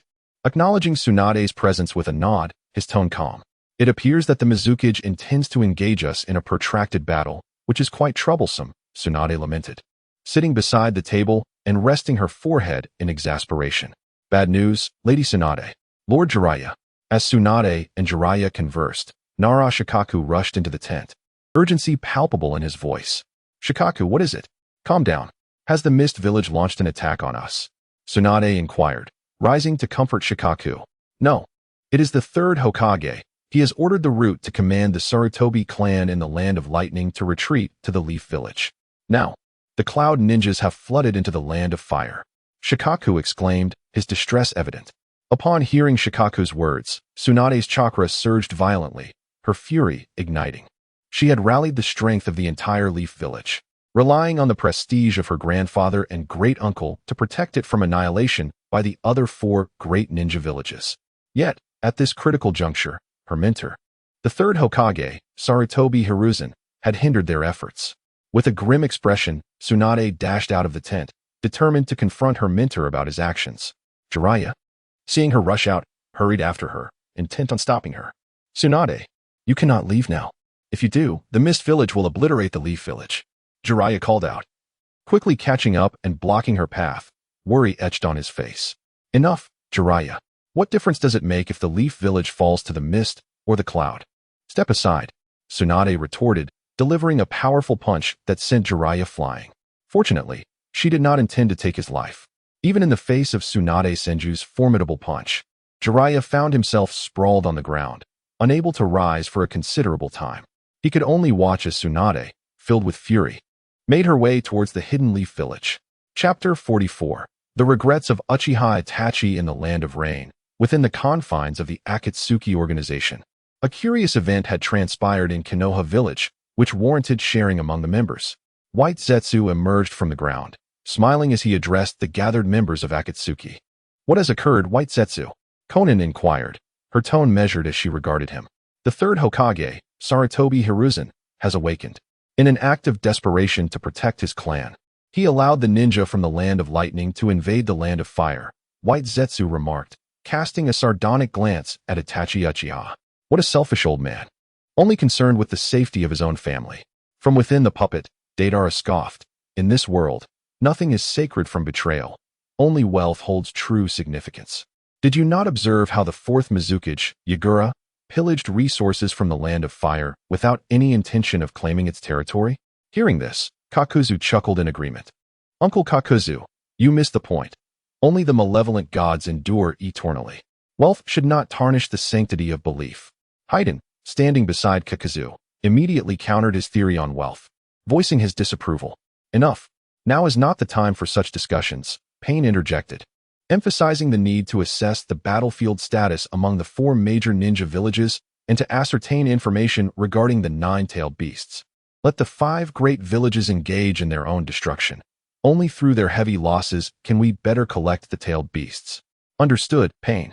Haiden complied, recognizing the futility of opposing him, for Pain was not someone to be trifled with. Itachi, what is your perspective? Pain inquired, turning his gaze toward Uchiha Itachi. It matters not to me whether Konoha thrives or falls, Itachi replied coolly, his expression devoid of emotion. Very well, let us disband, Pain concluded, nodding in satisfaction, aware of Itachi's unreliable nature. However, as long as Itachi maintained the facade of cooperation, Pain remained indifferent, for he was the god of pain with the Rinnegan. The members of Akatsuki emerged from the subterranean cavern. Mr. Itachi, is everything truly all right? Kiba, following closely behind Itachi, cautiously asked. It is of no concern. My sole desire is to avenge my brother, Sasuke Uchiha. All else is irrelevant, Itachi calmly responded. Very well then, Kiba said, reassured by Itachi's demeanor as he retreated to his chamber for rest. Meanwhile, Itachi stood outside the cave, engulfed in profound regret, as the rain fell relentlessly. In his pursuit to protect Konoha, he had condemned the Uchiha clan to annihilation, tragically losing his brother Sasuke in the process. The third Hokage's reckless decision to withdraw the Sarutobi clan's ninja, abandoning them to the onslaught of the Cloud Village's forces, had led to this devastating outcome. Perhaps he should not have heeded the counsel of Sarutobi Hiruzen and Danzo Shimura. His father should have taken decisive action to reform the Uchiha clan. And perhaps the Uchiha could have rightfully held the title of Hokage. Yet, due to his choices, he had destroyed not only the Uchiha clan, but also the very essence of Konoha. In a fit of sorrow and regret, Itachi struck the cave wall, creating a small indentation. With a sudden surge of emotion, he coughed up blood, staining the ground below. Sarutobi, your misguided advice has led to this tragic outcome, Itachi rasped, his voice hoarse. Obito, I've just discovered something rather intriguing. Did you know that Itachi has coughed up blood? White Zetsu joyfully informed Obito, emerging from the wall of the cave. What? Itachi has coughed up blood? Pray, do tell, Obito responded, intrigued. Earlier, I mentioned that the third Hokage withdrew the Sarutobi clan's forces, allowing the Cloud Village to invade the Land of Fire. I initially thought Itachi had grown indifferent toward Konoha, but upon his exit from the cave, he was overwhelmed by his emotions. White Zetsu explained, lamenting his distance which prevented him from hearing Itachi's mutterings. Not to worry. Itachi's health has always been precarious. In a couple of years, when the Akatsuki is fully developed, Itachi's time will inevitably come, Obito remarked, waving his hand dismissively, unconcerned about losing Itachi, as their interests did not align. Very well, I shall continue to observe Itachi and discern his intentions, White Zetsu replied with a smile. By the way, White Zetsu, do not fixate solely on Itachi. Your primary mission is to locate Uchiha Yinhao. He is likely within the Mist Village and has assumed control over the 4th Mizukage, Yagura. Ensure you keep a close watch on him. The Three Tails, Isabu, is one of the tailed beasts we must collect, and we cannot allow Uchiha Yanhao to seize it, Obito declared with utmost seriousness. Rest assured, Obito, we shall keep a vigilant eye on the 4th Mizukage. As long as Isabu remains unharmed, Yinhao's control over him is inconsequential, Black Zetsu interjected, his tone insidiously calculating. Very well, Black Zetsu. Just maintain your vigilance, Obito coldly acknowledged, aware that the will of Uchiha Madara was ever watchful over him. One day, he would break free from this surveillance, he mused inwardly. Chapter 45. The Hindrance of the Konoha F4 Hokage-sama. This is the report detailing the losses endured by the Sarutobi clan during their confrontation with the Cloud Village, said an elder of the Sarutobi clan, his voice trembling with sorrow as he presented a thick dossier to the 3rd Hokage, Sarutobi Hiruzen. Leave it to me. I shall examine it thoroughly. This Tsunade Senju is utterly audacious, replied the 3rd Hokage, seated in his office, as he accepted the document with a grave demeanor. Indeed, how could she compel our Sarutobi clan members to the battlefield, especially against the formidable Cloud Village? The elder lamented, his voice still tinged with distress. Very well. You may take your leave for now. I will assess the extent of the Sarutobi clan's losses, Hiruzen said, dismissing the elder with a weary wave of his hand. The elder nodded and departed the Hokage's office. Once alone, Hiruzen opened the document, revealing a series of alarming details regarding the Sarutobi clan's plight. He closed the dossier with a heavy hand, his heart weighed down by the gravity of the situation. This is excessive. It is simply intolerable. Tsunade, I shall ensure you face the consequences, he roared in fury within the confines of his office. Confronted with the 4th Raikage and the 8 Tails Jinchuriki, Killer Bee, as well as the 2 Tails Jinchuriki, the members of the Sarutobi clan, who excelled in fire techniques, either failed to strike their foes or could not keep pace. They succumbed, one by one, to the relentless assaults of the Cloud Village ninjas. Fortunately, some Sarutobi clan members possessed remarkable defensive prowess in earth techniques. Though earth techniques were countered by lightning, these adept ninjas managed to mitigate a significant portion of the enemy's onslaught. Summoned several elders to convene in the Hokage's office. Hiruzen commanded the ANBU operatives, his expression stern. At his behest, Shimura Danzo, Nara Shikaku, and Mito came and arrived in short order. Sarutobi, have you called us here with a strategy in mind? Inquired Mito, her gaze fixed earnestly on Hiruzen. Danzo, immediately relay to all Konoha ninjas stationed outside to return at once, Hiruzen instructed with unwavering seriousness. Understood, Danzo replied, nodding before swiftly departing to communicate with the route operatives to relay the message. Sarutobi, what will happen if all the ninjas retreat? Who will engage the other 3 great ninja villages? Mito questioned after Danzo exited, her concern palpable. There is no need for that. We can consolidate all Konoha ninjas within the village. When the 4 great ninja villages arrive to assault Konoha, we shall concentrate all our forces for defense. With so many ninjas at our disposal, when the 4 great villages besiege us, we can deploy members from other clans to the front lines while our clan remains behind to manage supplies, Hiruzen replied with a stoic expression. Mito's eyes widened in surprise at Hiruzen's devious plan. Should the 4 great villages attack Konoha, in the face of life and death circumstances, other clans would have no grounds to protest against Hiruzen's decisions, compelled instead to unite against their common adversaries. A failure to defend would spell doom not only for the Sarutobi and their kin, but also for the other clans, facing the brutal fate of annihilation. Very well, Sarutobi. We shall support your plan. Let it be as you say, Mito affirmed, nodding vigorously. As long as you comprehend. Assist me in maintaining control over Konoha to ensure that our plans remain undiscovered by the other villages, Hiruzen replied with a nod of satisfaction. Meanwhile, in the Hyuga clan, Patriarch, it appears we must swiftly reach out to Uchiha Yanhao. Those members of the Hyuga clan still on the battlefield should abandon their posts. The clan's elder, Hyuga Hiroshi, entered the residence of Hyuga Hayashi, his expression grave. Indeed, Sarutobi Hiruzen has ordered the complete withdrawal of the Sarutobi clan, clearly intending to rely on Konoha for a confrontation against the 4 great ninja villages. Moreover, it may not even be the 4 great villages we face. I have heard that Tsunade and Jeriah have already defeated the Sand Village and signed a peace treaty. Thus, the only villages that can threaten Konoha now are the Rock Village, the Cloud Village, and the Mist Village led by Uchiha Yinhao. We must evacuate as many Hyuga clan members as possible before the 3 great villages converge upon Konoha, lest we suffer catastrophic losses. Hayashi concurred with the elder. Very well. I shall incorporate some loyal branch members into our plan, aiming to bring as many of our clan back to Konoha as possible, Hiroshi said with determination. Elder, please be meticulous in your selection. You are aware that many within the branch harbor deep-seated animosity towards us. Those who resent us may very well align with Sarutobi Hiruzen.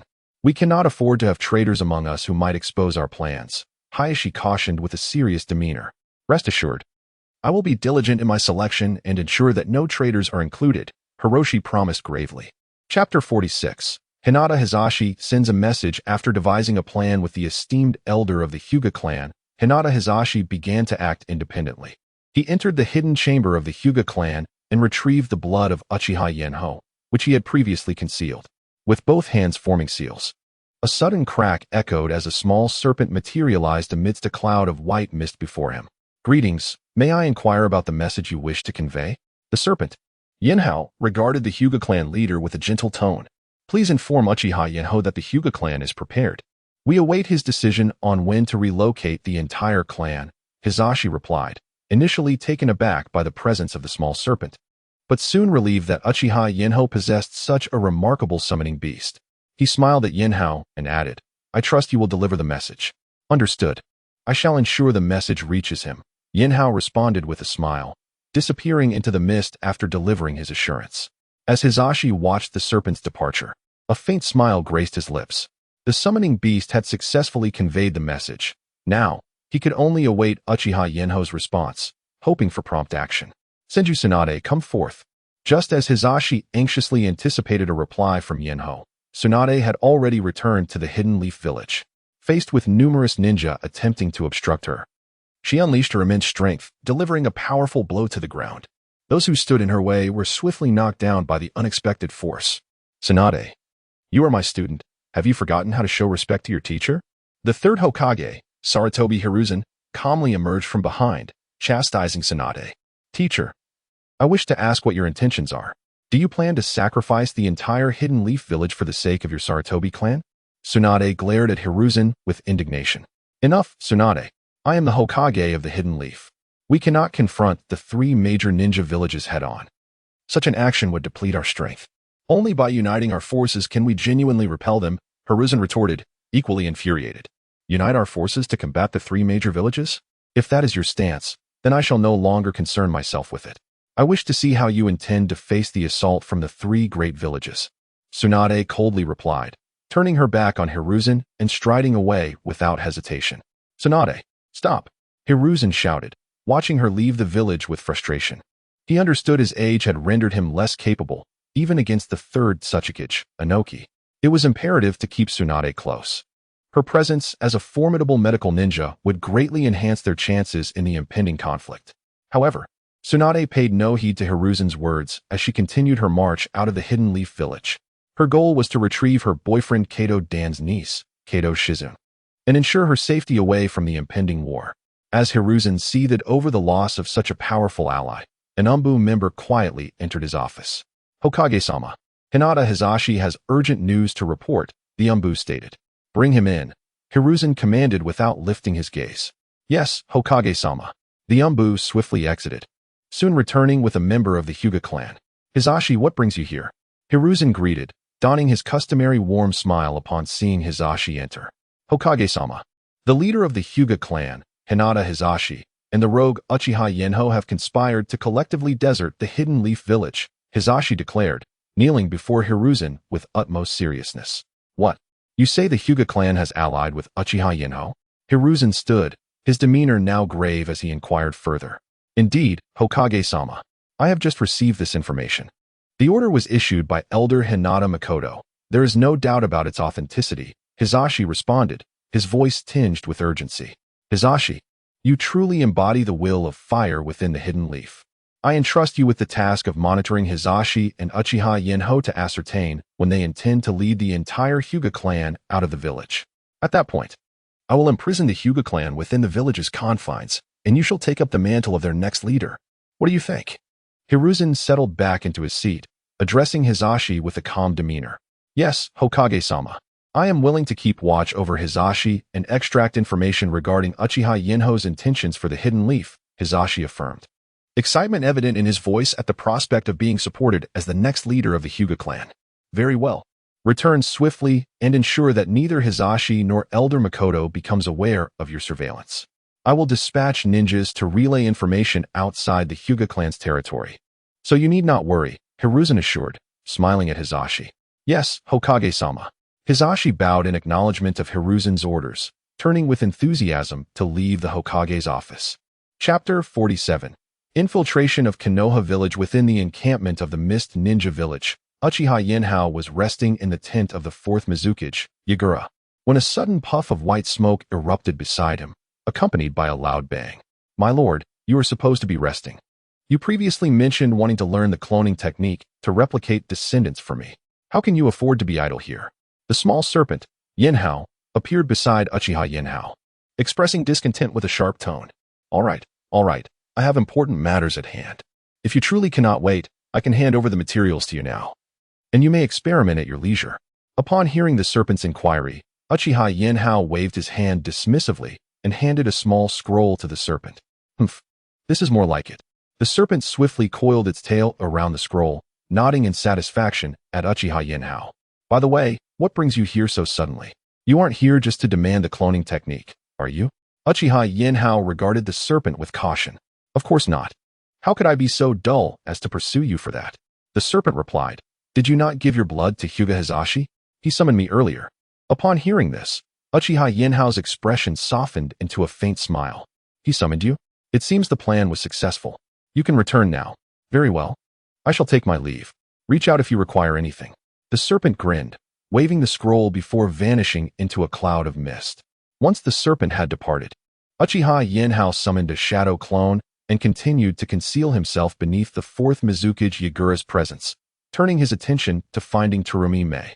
Let us go, Terumi Mei. Hyuga Hisashi has sent word. We must investigate Konoha village. Uchiha Yinhao entered Terumi Mei's tent, his tone light and cheerful. Ah, it was truly successful. Let us hurry. Terumi Mei exclaimed, rising excitedly to join Uchiha Yinhao's side. The Senju, Hyuga, and Uchiha clans are all renowned for their bloodline limits in Konoha, each serving as a pillar of their respective villages. Although the Hyuga clan has not produced any formidable shadow-level ninjas, their Byakugan is exceptionally useful. A mere member of the Mist Ninja village has become indispensable solely due to their Byakugan. If the entire Hyuga clan were to ally with the Mist, their strength would undergo a qualitative leap. Encouraged by Terumi Mei's enthusiasm, Uchiha Yinhao placed a hand on her shoulder and activated his ocular technique, Star of the Universe. Entering the starry realm. Once within the starry space, Uchiha Yinhao directed it to swiftly traverse towards Konoha village in the Land of Fire. He had previously been concerned that the frequent use of his Manjiki Sharingan might lead him to suffer from blindness, as had befallen Uchiha Itachi and Uchiha Sasuke. However, he was pleasantly surprised to find that his Manjiki was linked to the Dragon Balls. Each use replenished the energy within, enhancing his vision rather than diminishing it. In fact, the more frequently he employed it, the more invigorated his Manjiki became, propelling it towards the evolution of the eternal Manjiki Sharingan. By his own estimation, within a year or two, he might successfully evolve his Manjiki into the eternal Manjiki Sharingan. Nevertheless, Uchiha Yinhao remained diligent in his pursuit of methods to absorb the ocular power of the Sharingan, as both Uchiha Izumi and his sister Uchiha Tsukiyo required it to facilitate their own evolution to the eternal Manjiki Sharingan. As Uchiha Yinhao maneuvered through the starry space, he soon reached the outskirts of Konoha village. Uchiha Yanhao, why have we halted? Should we not hasten to find Hyuga Hisashi?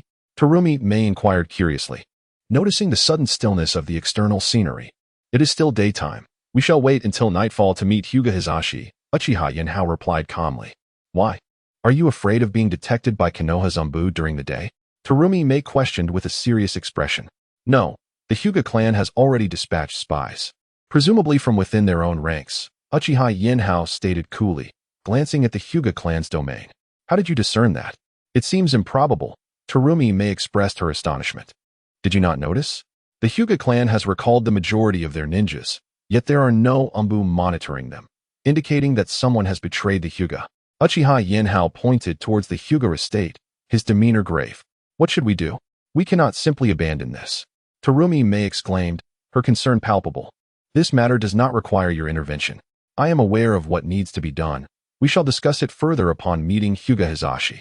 Uchiha Yinhao reclined on a small bed within the starry space, his expression indifferent. Seeing Uchiha Yinhao at ease, Terumi May chose not to press further and found a quiet corner to sit in contemplation. As night descended, Uchiha Yinhao, who had been resting, opened his eyes and swiftly maneuvered the starry space towards the Hyuga clan's estate. Before long, he located the slumbering figure of Hyuga Hizashi within the clan's quarters. Star of the universe, Uchiha Yanhao utilized his Manjiki Sharingan technique to transport Hizashi into the starry realm.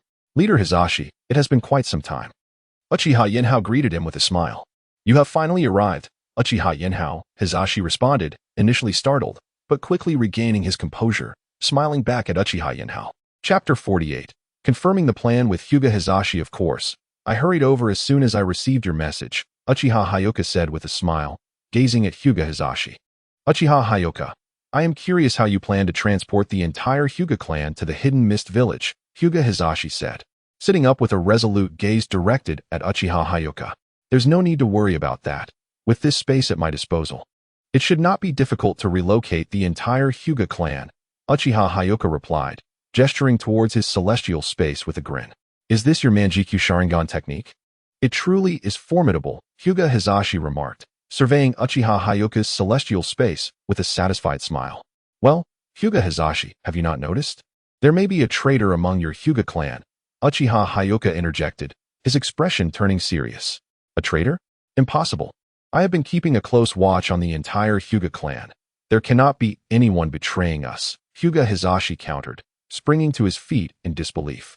The traitor does not belong to the main family, but rather the branch family. You have likely only focused on the main family, confident that the branch members would not dare betray you due to the caged bird seal. Am I correct, clan leader Hizashi? Uchiha Hyuga replied with a cold smirk. A branch member? That cannot be.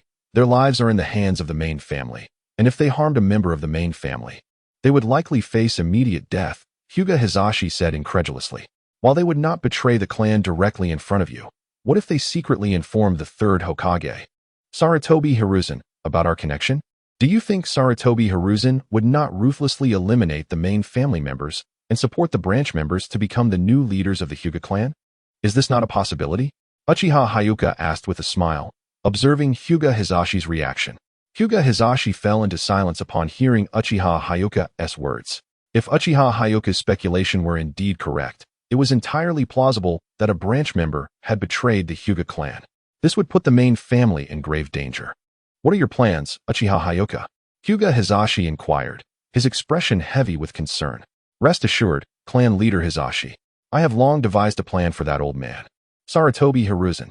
Next, we will set 2 meeting times, one true and one false. First, regarding the false plan, instruct all main family members of the Hyuga clan to gather. Starting tomorrow, summon a group of branch family members who are aware of the plan every hour. Inform them that we will come to escort the Hyuga clan to the Hidden Mist Village in a week, urging everyone to prepare. I will utilize my Sharingan technique to monitor Sarutobi Hiruzen and uncover who has been secretly reporting to him, Uchiha Hyuga explained. Our real plan, however, will take place 3 days from now. All members of the Hyuga clan should pack their supplies and seal them in storage scrolls, leaving a shadow clone behind at the clan's estate. 7 days later, we will feign action according to the false plan. Each shadow clone will be given an explosive tag. When encountering ninjas from the Leaf Village, they will detonate themselves alongside the Leaf ninjas. Of course, weaker members should refrain from this, as it could lead to unnecessary injury, Uchiha Hyuga stated calmly. Very well, we shall proceed as you suggest. I will now notify all the elders of the main family to prepare. Hyuga Hizashi nodded in agreement, recognizing the superiority of Uchiha Hyuga's plan over his own. By the way, for these days, relax your defenses. The message to the branch family members is to deceive Sarutobi Hiruzen, thereby reducing the likelihood of being monitored. Uchiha Hyuga added with a smile, as a thought occurred to him. Rest assured, I will make the necessary arrangements, Hyuga Hizashi assured him, nodding before signaling Uchiha Hyuga to transport him out of the celestial space. Uchiha Hyuga nodded in response to Hyuga Hizashi's expression and teleported him out. Upon exiting the space, Hyuga Hizashi immediately sat up in bed. Is something the matter, Hizashi? His wife, Keiko, asked with a yawn upon seeing him awake. Keiko, please go back to sleep. I have some matters to attend to. He softly reassured her before stepping out of the bedroom. Someone, summon all the elders of the main family. Hyuga Hizashi commanded, his voice cold as he called upon a member of the Hyuga clan. Yes, clan leader, I will go at once, the ninja replied, quickly rising to notify the elders. Within the celestial space, Uchiha Hyuga observed Hyuga Hizashi initiating action and quietly made his way to the Hokage tower. He overlapped the celestial space with the Hokage's office, stealthily hiding within, waiting for the traitor from the Hyuga clan to arrive and report to Sarutobi Hiruzen. Hey, Uchiha Hyuga, if we were to attack Sarutobi Hiruzen now, do you believe you could successfully eliminate him? Terumi Mei inquired curiously, noticing Uchiha Hyuga so close to the third Hokage. With my current strength, it would be quite simple to strike him, Uchiha Hyuga replied, glancing at Terumi Mei. Then why not kill Sarutobi Hiruzen? Would that not serve as a means of avenging your grievances? Terumi Mei pressed, intrigued by Uchiha Hyuga's intentions. To kill him? Huh, that would be too lenient. I wish to systematically annihilate the entire Leaf Village, making Sarutobi Hiruzen experience the torment of witnessing his clan's destruction, Uchiha Hyuga said with a chilling smile. His gaze icy as it fell upon Sarutobi Hiruzen. Chapter 49. Waiting for the rabbit. While Uchiha Yinhao was still monitoring the third Hokage, Sarutobi Hiruzen, Hyuga Hizashi had already begun to take action.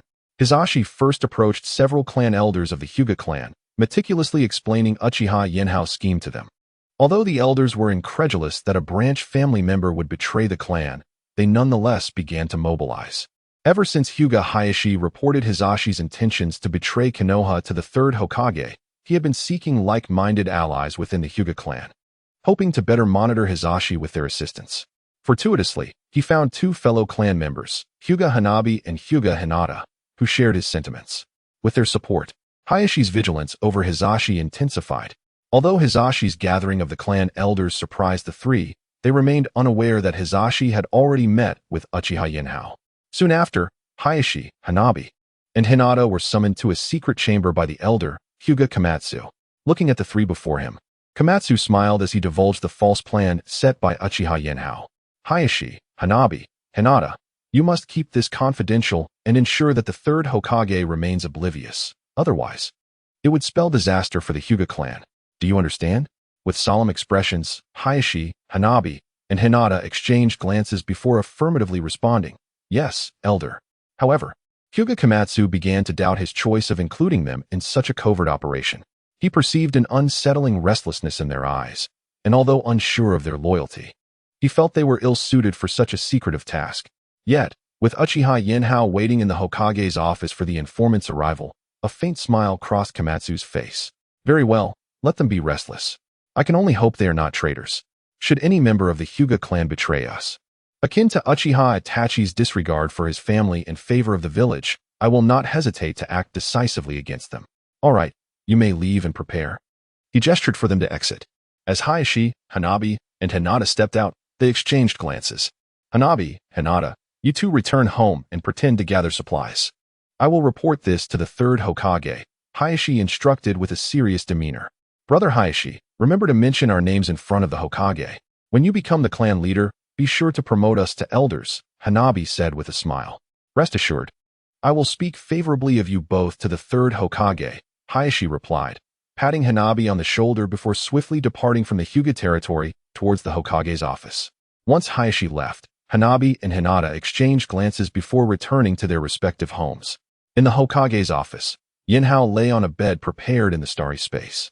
While Terumi Mei, feeling bored, spoke to him. Do you think you might have miscalculated? The sun is about to set, and the Hyuga clan should have nearly completed their notifications. Why hasn't anyone reported to the third Hokage yet? Patience, Terumi Mei. Until the last person arrives. We cannot ascertain whether there are traitors among them. Yinhao replied, opening his eyes calmly. Lord Hokage, Hyuga Hayashi requests an audience. An Umbu ninja abruptly entered, interrupting Terumi Mei's impatience. Let him in. Sarutobi Hiruzen gestured excitedly, eager for the arrival of the informant. Finally, Terumi Mei sprang up from the bed, intrigued, as she awaited the meeting with the traitor from the Hyuga clan. Subordinate Hyuga Hayashi pays respects to the Hokage. Hayashi entered the office, kneeling before Hiruzen. Rise, Hayashi. What news do you bring? Hiruzen inquired, his warm smile belied by a glint of lethal intent in his eyes. Lord Hokage, Hisashi has met with Uchiha Yinhao again. They have arranged for Yinhao to launch an assault on Hokage Rock in a week's time to draw Konoha's attention. Meanwhile, Hisashi will lead a breakout through the village's main gate, where he will be joined by the exceptional Mist Village ninja, Terumi Mei, Hayashi reported proudly. You have done well, Hayashi. It is fortunate to have a member like you in the Hyuga clan. Otherwise, Konoha would likely face devastating losses, Hiruzen remarked with a deep, appreciative tone. Lord Hokage overestimates me. Many in the Hyuga clan share my commitment to Konoha. After I reported to you earlier, I sought out others who prioritize the village, including my brothers, Hanabi and Hinata. There are indeed many in the Hyuga clan who hold Konoha dear. Hayashi eagerly introduced his brothers to Hiruzen. Excellent.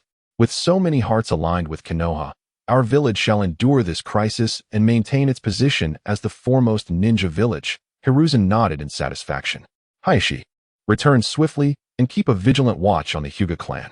On that day, I shall unleash a thunderous strike to eliminate Hisashi and dissolve the division between the main and branch families, ensuring all Hyuga members coexist equally. Hiruzen encouraged as he stood, placing a reassuring hand on Hayashi's shoulder. Thank you, Lord Hokage. Hayashi expressed his gratitude, bowing once more before departing the office. Chapter 50. The transfer of the Hyuga clan. All right, we can now seek out Hyuga Hisashi. It is time to formally escort the Hyuga clan to the village hidden in the mist. Uchiha Yinhao remarked with a smile to Terumi Mei as he watched Hyuga Hayashi depart from the Hokage's office. Uchiha Yinhao, your ability is truly extraordinary. It makes apprehending spies seem like a trivial task, Terumi Mei commented, astonished at how effortlessly they could uncover traitors within the enemy's stronghold, simply by maintaining their presence. Such matters are of no consequence, Yanhao replied nonchalantly, dismissing Terumi Mei's praise as he swiftly traversed the starry space to the heart of the Hyuga clan. He needed to relay a message to Hyuga Hisashi as a grand performance awaited them. You've discovered who the traitors are, have you? Hyuga Hisashi inquired, his expression darkening as he regarded the sudden appearance of Uchiha Yinhao and Terumi Mei. Indeed, it is the trio, Hyuga Hayashi, Hyuga Hisashi, and Hyuga Hanabi, Yinhao stated matter-of-factly. The branch family. I understand. I will inform the elder to keep this from those three. However, might we delay our actions by a few days? Hyuga Hisashi, though acknowledging Yinhao's words, wore a troubled expression as he implored him. Oh, what has prompted such a request for a delay? Yinhao asked, intrigued by Hisashi's unusual plea. Well, the third Hokage, Sarutobi Hiruzen, has ordered all ninjas from Konoha to return to the village, including those from the Hyuga clan who are currently on the battlefield in the village hidden in the mist.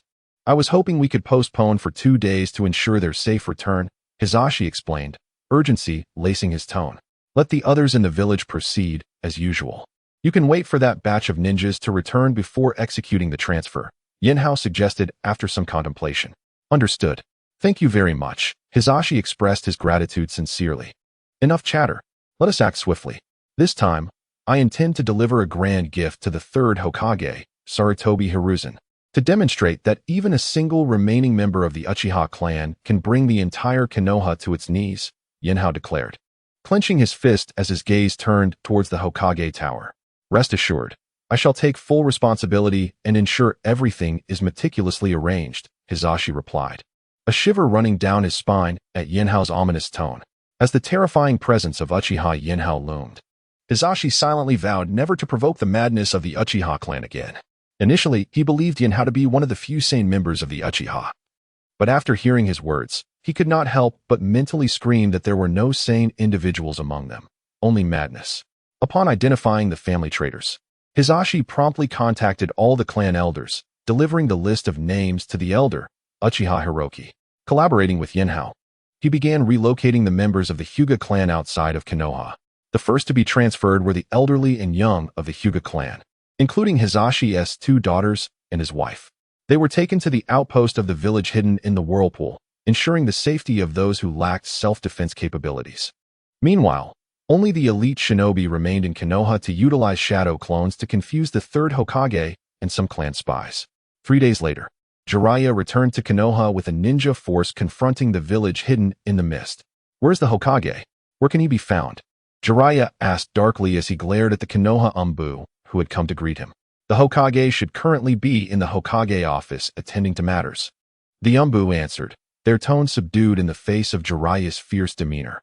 Upon hearing this, Jeriah stormed towards the Hokage tower, intent on confronting his teacher, the 3rd Hokage. For an explanation, "Hyuga Hizashi, Jeriah has returned. It is now your turn to act swiftly and bring the members of the Hyuga clan over," Yinhao said with a smile upon receiving news of Jeriah's return. "Do not worry, Uchiha Yinhao. I will handle this promptly," Hizashi replied, rising to head outside. Once the members of the Hyuga clan participating in the ninja teams were relocated, the remaining clan members would be free to leave Konoha. With Uchiha Yinhao's starry space at their disposal, Hizashi felt a mix of anxiety and exhilaration, confident that no one would perish during their escape. Jeriah burst into the Hokage's office, engaging in a heated argument with the 3rd Hokage, Sarutobi Hiruzen. However, facing his teacher, Jeriah could not bring himself to act with hostility. Ultimately, he left the Hokage tower reluctantly, remaining in Konoha under Hiruzen's orders, prepared to defend the village against any impending assaults from the other major ninja villages. Meanwhile, Hizashi and the elders of the Hyuga clan successfully transferred all members of their clan participating in the ninja teams through Yinhao's starry space to the base in the village hidden in the whirlpool, awaiting the completion of their mission before heading to the village hidden in the mist together. "Sigh, 3rd Hokage, your actions will truly lead to the downfall of Konoha," Jeriah murmured drunkenly to himself as he sipped from a bottle of sake in a tavern. "Lord Jeriah, you have returned." Kakashi, having lost his Sharingan to Uchiha Yinhao, approached Jeriah's side, interrupting his drunken reverie. "Oh, Kakashi, have you come to drink as well?" Jeriah slurred, squinting at Kakashi with a wry smile. "No, I specifically came to find you, Lord Jeriah," Kakashi replied, shaking his head, his demeanor serious. "Huh, what do you need from me?" Jeriah chuckled, raising his sake bottle in jest. "I wish to ask you to eliminate the 3rd Hokage," Kakashi stated with solemnity. Chapter 51. Unveiling the Conspiracy of Sarutobi Hiruzen. "I implore you, eliminate the 3rd Hokage." Hatake Kakashi's icy gaze fixated on Jeriah as he uttered these chilling words. The gravity of Kakashi's statement jolted the inebriated Jeriah into a state of shock, rendering him speechless as he stared at Kakashi, uncertain of how to respond. "Kakashi, do you comprehend the implications of your words? Are you contemplating betrayal against the Hidden Leaf Village?" Jeriah's expression darkened as he confronted Kakashi with palpable anger. Unfazed by Jeriah's reprimand, Kakashi remained impassive, taking a seat across from him. "Lord Jeriah, it is precisely out of my desire to protect the Hidden Leaf Village that I urge you to eliminate the 3rd Hokage, Sarutobi Hiruzen. Only through such drastic measures can we safeguard our village," Kakashi asserted, straightening his posture as he locked eyes with Jeriah. "That is inconceivable. You would be betraying the will of fire and the Hokage," Jeriah retorted vehemently, slamming a bottle of sake onto the table in frustration. "Lord Jeriah, you must examine the mission assignments issued by the 3rd Hokage regarding the defense against the encroaching forces of the other 3 great ninja villages. You will discover that the ninjas from the Sarutobi, Shimura, Yamanaka, and Mito clans are positioned not on the front lines, but rather in supporting roles. Should conflict arise, a mere opening could lead to the defection of those on the front lines from the Hidden Leaf Village. If only Sarutobi, Shimura, Yamanaka, and Mito remain, can we still call it the Hidden Leaf Village?" Kakashi exclaimed, rising abruptly and pounding his fist on the table in frustration. "I am aware that the 3rd Hokage, Sarutobi Hiruzen, is your mentor. However, he is also my grandmaster.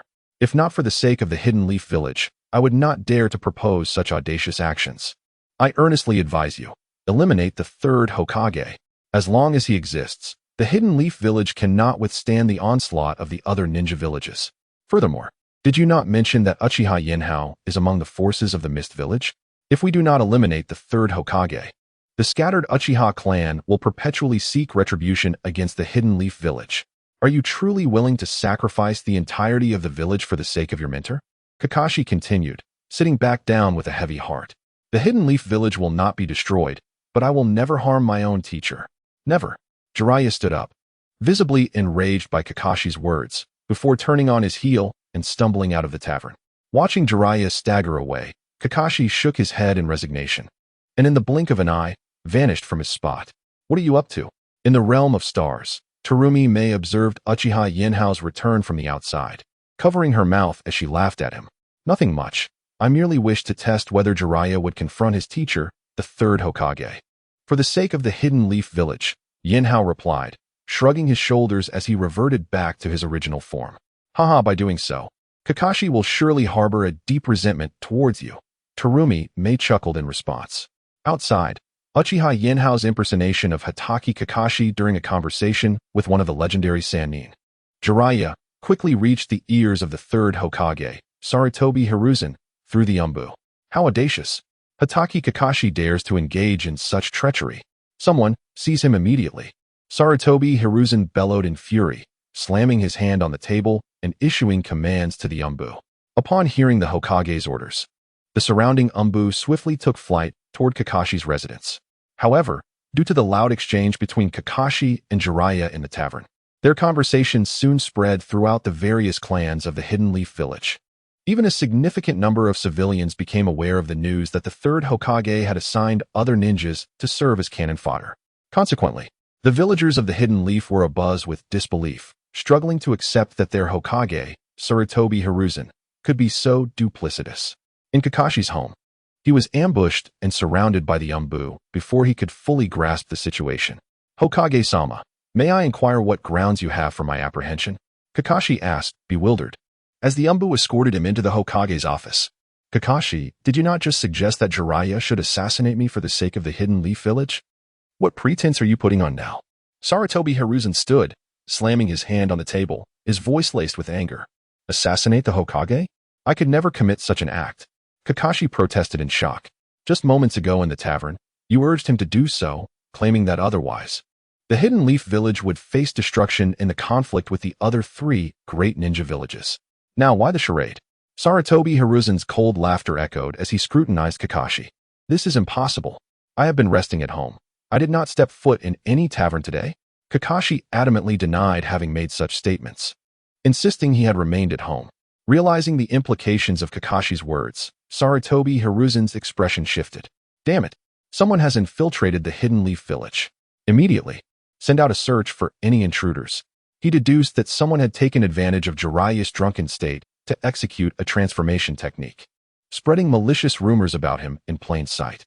His anxious summoning of Kakashi had inadvertently confirmed the very rumors he sought to dispel. Uchiha Yanhao, this scheme bears your signature.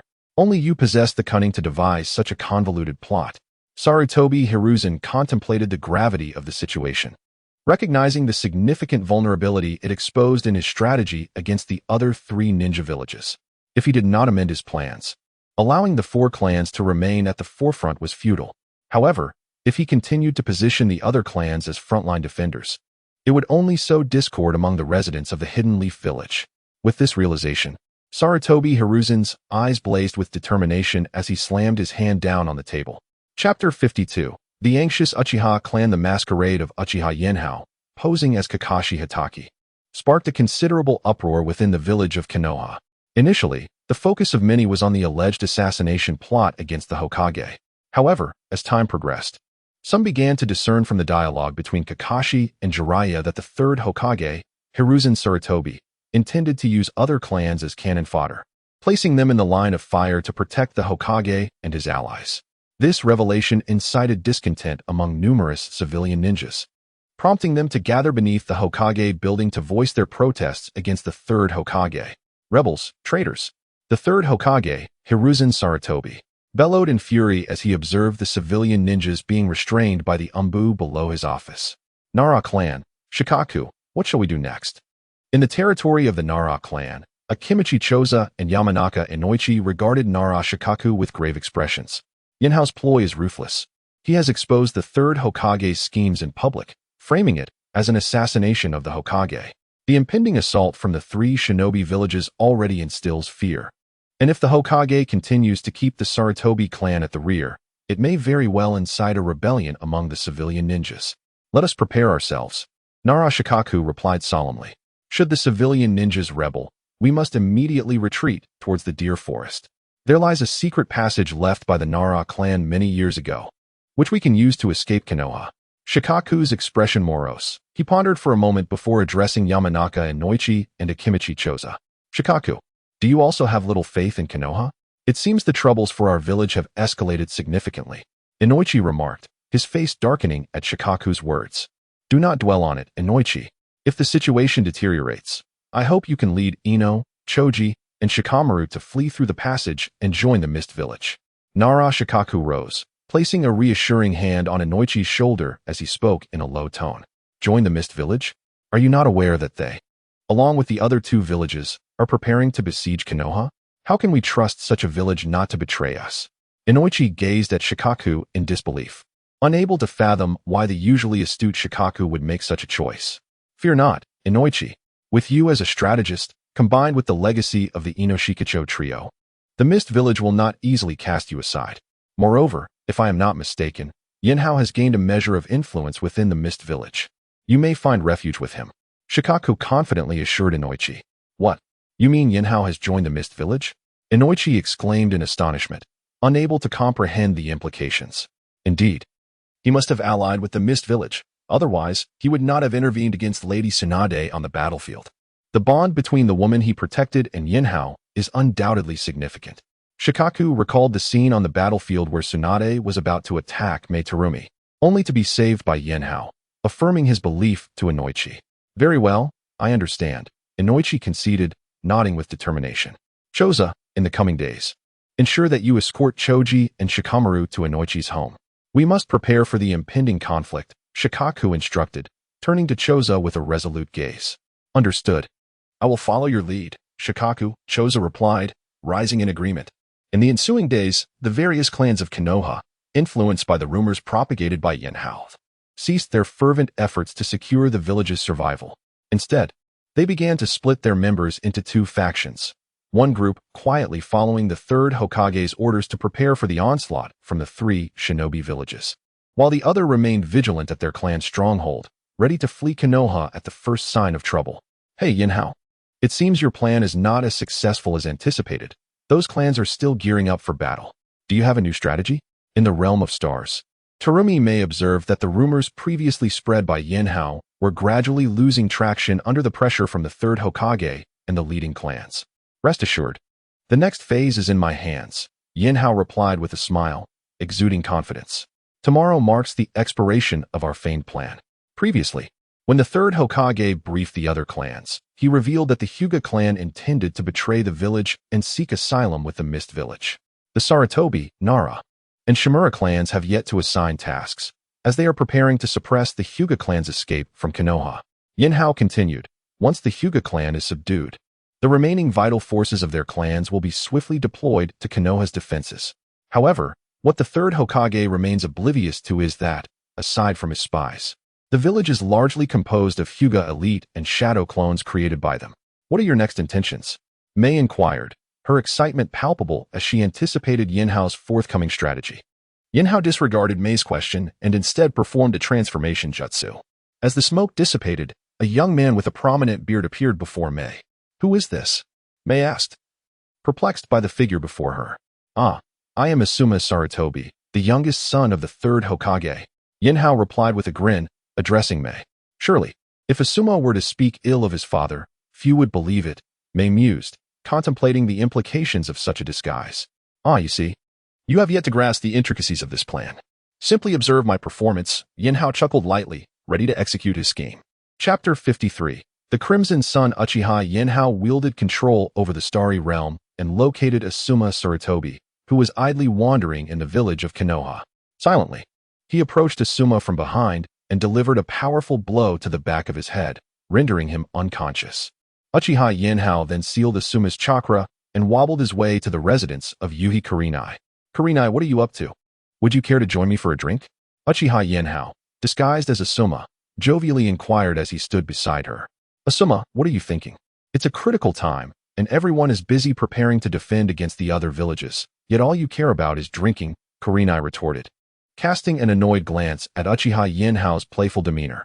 Ah, Kurenai, you know my father, the third Hokage, Sarutobi Hiruzen, plans to assign me to the first wave against the 3 great shinobi villages due to the recent rumors. I merely wish to share a drink with you before the storm of war arrives, so there are no regrets, Uchiha Yinhao, impersonating Asuma, replied with a hint of sorrow upon hearing Kurenai's reprimand. Upon hearing such a heartfelt confession from Asuma, Kurenai felt a rush of embarrassment. Stubbornly, she turned away, silently heading towards the tavern. Kurenai, where are you off to? Uchiha Yinhao asked, puzzled, as he watched her prepare to leave. Weren't you the one who said you'd take me for drinks? Hurry up and follow me, Kurenai responded, turning back to see Uchiha Yinhao standing there in a daze. Hearing Kurenai call out to him, Uchiha Yinhao's face brightened, and he quickly followed. Within the starry realm, Terumi Mei observed the interaction between Uchiha Yinhao and Kurenai, her teeth clenched in irritation. Is Uchiha Yinhao truly trying to sow discord among the villagers of Konoha? She coldly remarked, glaring at him. Damn Uchiha Yinhao. Keep your distance from my Kurenai. Meanwhile, Asuma Sarutobi, who had been knocked unconscious earlier, had regained consciousness. He saw the projected figures of Uchiha Yinhao and Kurenai in the starry realm and shouted, shut up and be quiet. Furious at Asuma's outburst, Terumi Mei approached him and delivered a sharp kick to his abdomen. Asuma doubled over in pain, unable to utter a sound. Humph. If I cannot teach Uchiha Yinhao a lesson, I can certainly deal with you, fool, she sneered at the hapless Asuma. Curled up on the ground, Asuma felt utterly aggrieved. It was one thing for Uchiha Yinhao to pursue his goddess, Kurenai, but to be beaten by Uchiha Yinhao's admirer was beyond unfair. He lamented internally. Hey Kurenai, where are you two headed?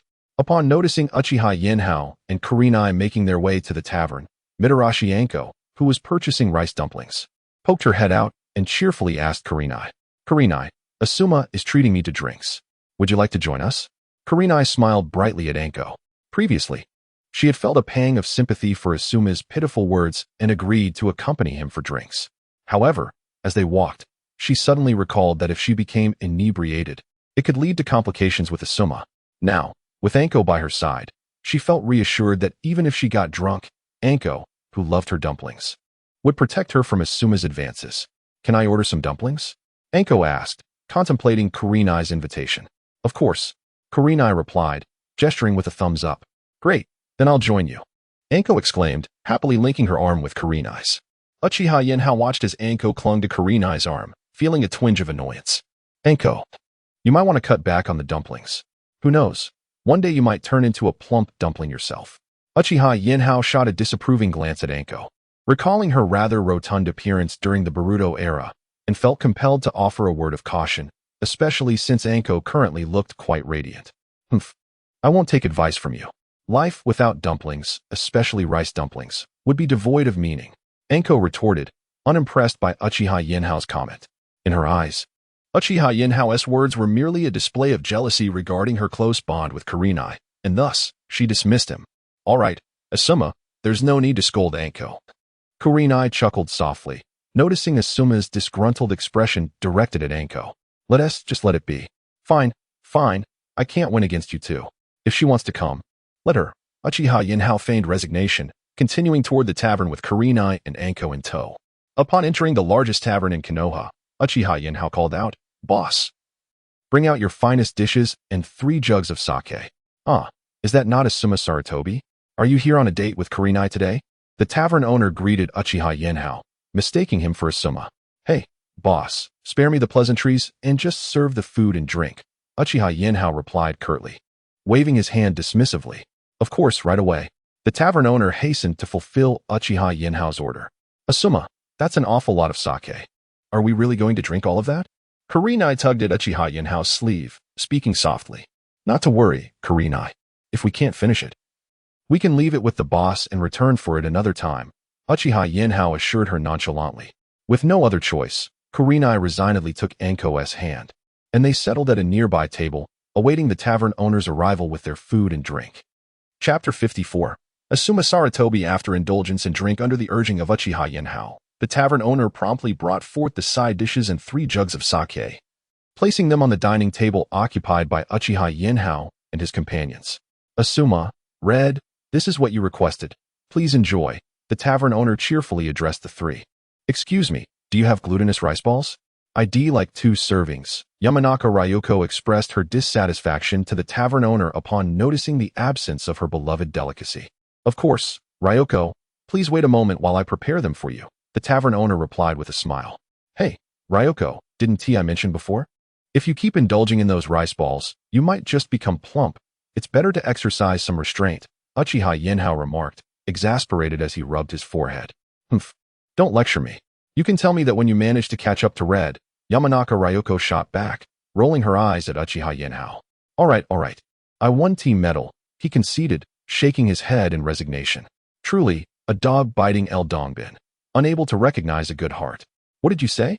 Ryoko glared at him, her temper flaring. While she didn't understand the reference to the dog and El Dongbin, she was well aware of the phrase about failing to recognize kindness. Nothing at all, Red. Your favorite sake has arrived. Let me raise a glass in your honor. Uchiha Yinhao quickly poured 2 cups of sake, handing one to Yuhi Kurenai with a smile. Asuma, don't rush to drink. Have a bit of food first. Otherwise, even the slightest amount of alcohol will make you feel ill, Kurenai advised, accepting the cup from Asuma but setting it aside for the moment. All right, I understand, he replied, placing his cup down and swiftly picking at the side dishes with his chopsticks, shoving them into his mouth. He then raised his cup and downed the sake in one go. How is that? Is this how you drink? You. What are you trying to do with that odd drinking style? Kurenai said, shaking her head in exasperation as she leisurely picked at the dishes and sipped her drink. However, Uchiha Yinhao did not mimic her slow pace. Instead, he hastily continued to eat while pouring sake into his mouth. Initially, Kurenai engaged in light-hearted banter with him, but gradually she realized that Yinhao's intention was not to intoxicate her, but rather to indulge himself. Under normal circumstances, Kurenai might have overlooked Asuma's reckless drinking, but given Uchiha Yinhao's earlier antics, she swiftly intervened to halt his excessive consumption. Asuma, what on earth are you doing? Is something troubling you? You look utterly dejected, Kurenai said, observing him closely. In that instant, Uchiha Yinhao recognized an opportunity to stir up his intended chaos. Red, did you know? I am destined to be the next Hokage, he proclaimed, feigning drunkenness as he leaned affectionately towards her, his voice resounding. What nonsense about Hokage? Stop boasting and be quiet. Kurenai urgently tried to silence him, noticing the gathering attention from other patrons. But how could Uchiha Yinhao be deterred at such a moment? I assure you, it's all true. My father has decided that I shall be the teacher for the Ino Shikacho trio, you know, Choji, Ino, and Shikamaru. Because I admire you. He has chosen you to lead the Inuzuka, Yamanaka, and Hyuga clans, including Hinata. Once my father departs, with these 6 clans' young leaders as our disciples, along with the Sarutobi clan, my position as the next Hokage is as good as guaranteed. Yinhao continued to weave his tale, exclaiming how he planned to ascend to the Hokage position, despite his apparent inebriation. All right, I get it. You're the next Hokage. Now, please stop yelling. Since you're drunk, let us get you home to rest. Kurenai, though somewhat tipsy herself, remained lucid enough to try and calm him down. No, I want to be Hokage. Tomorrow, I shall charge to the front lines. I refuse to hide behind shadow clones or feign death to escape. I shall not be a coward, Yinhao declared, bolting upright and addressing Kurenai loudly. Do you know what Tama means? It signifies those children yet to grow. They are the most precious. I, Asuma Sarutobi, shall never be a coward. Even if my death can save a single child, I shall be a proud inheritor of the will of fire, he proclaimed grandly to the tavern's patrons.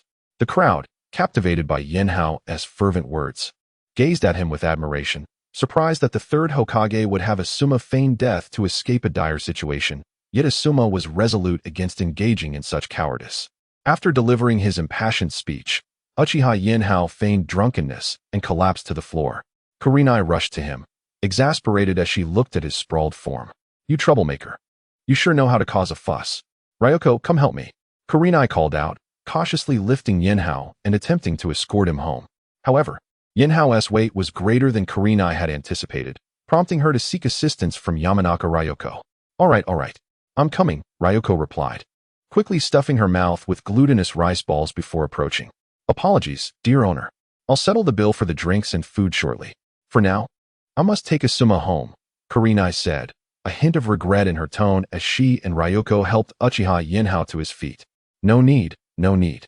Given what Asuma just said, tonight's drinks and food are on me, the tavern owner insisted. The tavern owner, upon hearing Xiron's words, spoke to her with great exuberance. Chapter 55. The last departure of the Hyuga clan. Why Hai Kurenai and Mitarashi Anko struggled to support Uchiha Yinhao as they guided him out of the tavern. Kurenai, this guy Asuma is simply too heavy. Let us just leave him here. After a while, the third Hokage will send someone to find him, Anko remarked, her effort evident. Kurenai, we cannot say that. If the third Hokage sends someone, and you tell them you left Asuma lying in the street, how does that sound? Kurenai responded sternly, disapproving of Anko's suggestion. All right, fine. I'll help you carry him back, Anko relented, and together they continued their journey toward the third Hokage's residence. Such kind-hearted ladies. Why not join me instead? Uchiha Yinhao teased, a playful grin on his face. Both women were taken aback by his words, and as they prepared to retort, they realized they could no longer manipulate their chakra. Uchiha Yinhao, is it you? Kurenai exclaimed, turning her head without looking back. As expected of Konoha's finest Jinjutsu Kunoichi. You recognized me so quickly. Yinhao chuckled at her swift deduction. You're after Kurenai. Could you please let me go? Anko pleaded, her expression one of despair. Hey Anko, it's not me who is capturing you. You were the one who insisted on being involved, Yinhao replied with a grin. With a flicker of his eyes, Yinhao activated his ocular technique, Star of the Universe, and gradually enveloped Anko and Kurenai within his celestial space. Ah, is that not Lord Uchiha Yinhao? Have you returned with some lovely companions? As soon as Yinhao entered the starry domain, Mei Terumi, who resided there, greeted him with a teasing tone. Huh, Miss Terumi, are you feeling jealous? Yinhao responded, amused by her sarcasm. Jealous? I wouldn't be envious of a fickle heart like yours, Mei scoffed, turning to kick Asuma Saratobi, who groaned in pain. Oh, Kurenai, save me. Asuma cried, enduring his agony. Save you? Do you not see that both of us are also captives of Uchiha Yinhao? Anko retorted, her voice filled with frustration. You. Yinhao observed Anko's reaction, utterly astonished by her audacity. Realizing her predicament, Anko quickly hid behind Kurenai, unable to meet Yinhao or Mei's gaze. Mei laughed heartily at Anko's behavior. This fierce girl, captured yet still daring enough to act so boldly, is truly delightful. Neither Yinhao nor Mei pressed Anko further. Instead, they conferred on their next course of action. Hey, Uchiha Yinhao, what should we do about this Asuma Saratobi? Mei asked, her expression turning serious. Tomorrow, we intend to stir chaos in Konoha. Once our task is complete, we can leave him to the third Hokage, Hiruzen Saratobi. The rest will be beyond our concern, Yinhao replied with a cold smirk. Wow, your heart is truly ruthless. You plan to have the third Hokage deal with a case of white-haired, sending off black-haired? Mei exclaimed, astonished. Haha, at this point. Annihilating the entire Saratobi clan would not surprise the third Hokage, Yinhao said with a chilling laugh. All right then, what is our next move? Mei asked earnestly, seeking Yinhao's guidance. Next, we merely need to wait patiently. I have already set explosive tags on Hokage Rock. I plan not only to obliterate Hokage Rock, but also to destroy the Hokage's office, Yinhao declared resolutely. No, Uchiha Yinhao. It is permissible for you to seek revenge against the third Hokage, but you absolutely must not destroy Hokage Rock or the Hokage's office, Kurenai interjected vehemently. Haha. Miss Kurenai, you are merely a captive and lack the authority to impose demands upon me, Yinhao coldly dismissed her. With that, he ignored Kurenai further, leisurely strolling to the prepared bed where he reclined, closing his eyes to rest. Kurenai, seeing Yinhao disregard her, was about to approach him again for persuasion when Mei pulled her aside. Due to Yinhao's earlier declarations in the tavern, the various clans of Konoha no longer wavered. They resolved that should war break out, they would immediately evacuate their younger generations and select elite members from the village. Meanwhile, some civilian ninjas discreetly led their families beyond Konoha's defenses, exploiting the lack of attention from the third Hokage Zanbu. Damn it, that scoundrel Asuma, who allowed him to speak so brazenly in the tavern. The third Hokage, Hiruzen Saratobi, slammed the report onto his desk in fury, his voice rising. Go. Immediately send someone to bring Asuma Saratobi to me. He commanded the Umbu with authority. Yes, Hokage-sama, the Umbu responded promptly, setting off to locate Asuma. At 4 a.m. the following day, Uchiha Yinhao successfully gathered all the elite Nin of the Hyuga clan remaining in Konoha into his celestial space, leaving only a shadow clone behind to remain in the village, while he and the members of the Hyuga clan departed from Konoha early. Thus, apart from 3 spies, not a single member of the Hyuga clan remained in the village of Konoha. Chapter 56. The explosive destruction of Hokage Rock. What? You say Asuma is missing? At 5 o'clock in the morning, the third Hokage, Hiruzen Sarutobi, who had just taken a brief respite, stood up in shock upon receiving a report from the Umbu. He addressed the Umbu member, indeed, Hokage-sama. Not only is Lord Asuma Sarutobi missing, but also the Nin Kurenai Yuhi and Anko Mitarashi have vanished without a trace. The Umbu member knelt before the third Hokage, delivering the news earnestly. It must be Uchiha Yanhao, damn it. Upon hearing the report, Hiruzen Sarutobi immediately understood that the one who spoke in the tavern was not his son Asuma, but rather Uchiha Yinhao, who had previously masqueraded as Kakashi Hatake. This individual had not merely impersonated Kakashi this time. He had taken on the guise of his own son, Asuma. But how did he know that Hiruzen intended to pass on the Hokage title to Asuma? Furthermore, he seemed to know the details of the teams Hiruzen had assigned. If it were not for his son, no one else could possibly possess such knowledge. Hiruzen sat in his chair, his mind racing with despair. If his son Asuma had fallen into Uchiha Yinhao's clutches, there was an 80% chance he had already met with foul play. Yet, Hiruzen clung to a flicker of hope, wishing that Yanhao, in his quest for revenge, might spare Asuma's life. After all, Asuma had yet to bear offspring, though he had a grandson, Konohamaru Sarutobi. Who wouldn't wish for their lineage to flourish? Prepare yourselves. Ensure that the Hyuga clan does not escape from Konoha. Hiruzen gazed intently at the Umbu before him, speaking in a grave tone. Yes, Hokage-sama, the Umbu responded in unison. An hour later, as the sun began to peak over the horizon, a deafening explosion shook the air. The iconic structure of Konoha erupted in a massive blast. The faces of the first Hokage, Hashirama Senju, and the second Hokage, Tobirama Senju, were shattered into countless fragments, cascading down from the mountaintop. Having anticipated this, Hiruzen Sarutobi leaped from the Hokage Tower, hastening towards Hokage Rock. Everyone, be vigilant. Leave no stone unturned. We cannot allow the perpetrator to escape. Hiruzen shouted to the surrounding Umbu as he dashed towards Hokage Rock. Understood, Hokage-sama, the Umbu acknowledged, each one sprinting towards the site of destruction. As the Umbu swiftly surrounded Hokage Rock, Hiruzen called out from the periphery, Uchiha Yanhao, you are encircled. Surrender immediately. If you comply, I shall spare you from interrogation. His voice resonated with confidence, attempting to intimidate Yanhao with the pressure of the encirclement. Not far away, atop a tall building, Uchiha Yinhao's shadow clone leisurely observed Hiruzen's performance. Ha ha ha, how theatrical this old man is. Does he truly believe I attacked Hokage Rock with fire release? Yinhao chuckled, reclining on the rooftop. Since you are such an eyesore, allow me to show you what comes next. After a moment of amusement, he coldly sensed the explosive tags hidden throughout Konoha and detonated them all in one fell swoop. With a resounding boom, the Hokage Tower crumbled in an explosive collapse. Hiruzen, who had been assaulting Hokage Rock, stood dumbfounded. This is bad. The enemy has escaped. Everyone, return to the Hokage Tower. Turning swiftly at the sound of the explosion, Hiruzen saw the remnants of the Hokage Tower reduced to rubble, prompting him to urgently shout to the Umbu around him. Hearing Hiruzen's command, the Umbu members immediately turned and rushed towards the direction of the Hokage Tower. Yinhao, observing Hiruzen's frantic demeanor, smiled faintly before dispelling his shadow clone. What have you found? Hiruzen urgently inquired of the Umbu surrounding the ruins of the Hokage Tower. Hokage-sama, it appears the explosion was not caused by ninjutsu, but rather triggered by explosive tags. One Umbu member, having scoured the debris, approached Hiruzen solemnly after a thorough inspection. Impossible. I had someone examine the Hokage Tower beforehand. No explosive tags were found. Hiruzen, unwilling to accept the Umbu member's conclusion, protested vehemently. Yes, Hokage-sama. The explosion was not due to someone affixing explosive tags directly to the tower. Instead, the enemy inscribed the seals for the explosive tags onto the Hokage Tower itself.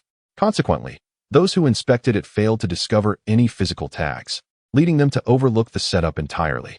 The adversary exploited this oversight to place numerous explosive tags on the Hokage Tower. The Umbu member explained gravely. Damn it. This Uchiha Yinhao is infuriating. Hiruzen slammed his thigh in frustration.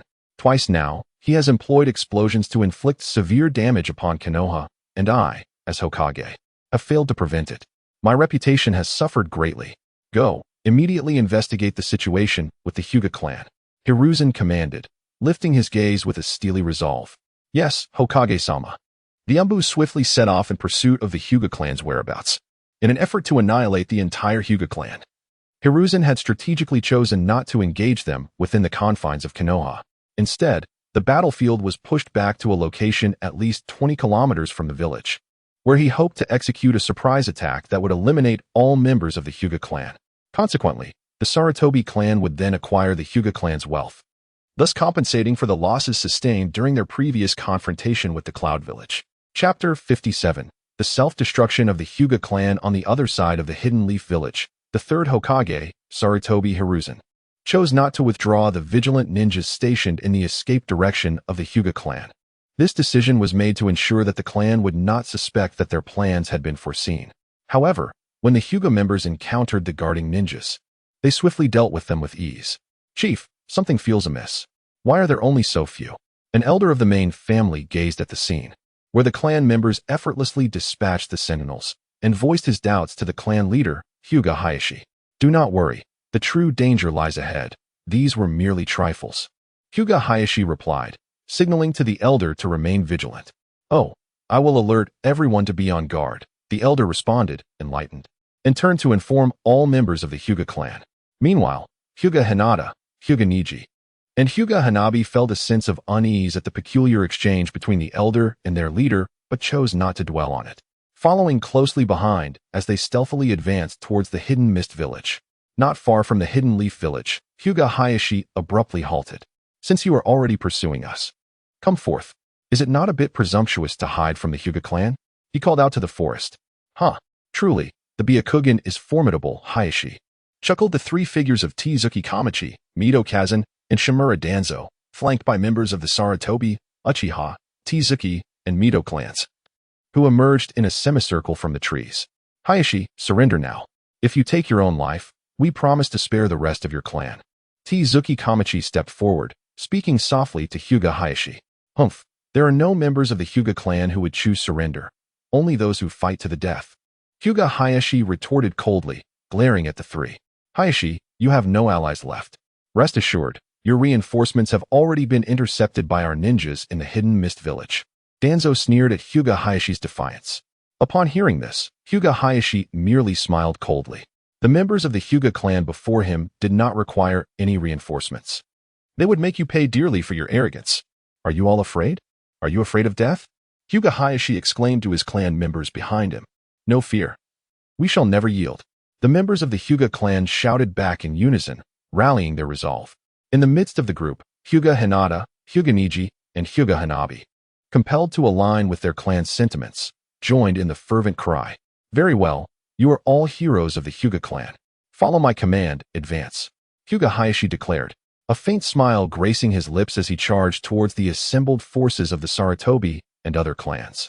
Danzo, Tsuzuki Kamachi, and Mido Kazan, witnessing the sudden charge of the Hyuga clan, felt their initial confidence waver and swiftly signaled their ninjas to engage in battle.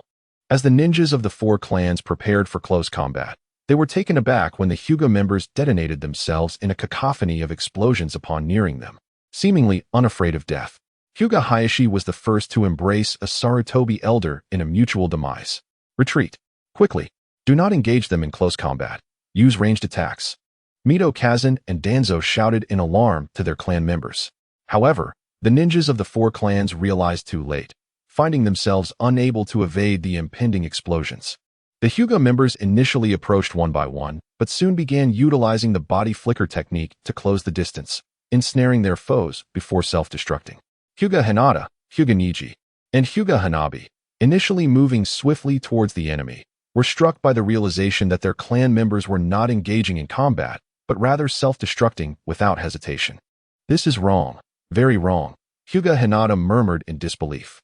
Brother Hinata, it's bad. All around us are shadow clones. We've been deceived by the clan leader. Hyuga Hanabi exclaimed, rushing to his side. What? All shadow clones? Hyuga Hinata was momentarily stunned. If all around them were mere clones, it indicated that Hayashi had long known of their status as spies. The thought of facing grave punishment from the third Hokage for spreading false information filled him with dread. Moreover, if Hayashi were still alive, he would undoubtedly impose the caged bird seal upon them. The mere thought of the caged bird seal sent waves of terror through Hyuga Hinata. He had once faced punishment for disobeying Hayashi's orders, leading him to harbor a deep-seated hatred for the seal, which fueled his covert communications with Sarutobi Hiruzen. As time passed, the numbers of the Hyuga clan dwindled, even children among them bearing explosive tags, charging toward the four clans' ninjas. Danzo, Tsuki Kamachi, and Mito Kazan recognized they had been ensnared in a trap and hastily retreated with their respective clans. The Sarutobi clan, now leaderless, suffered heavy losses from the Hyuga clan's suicidal assault.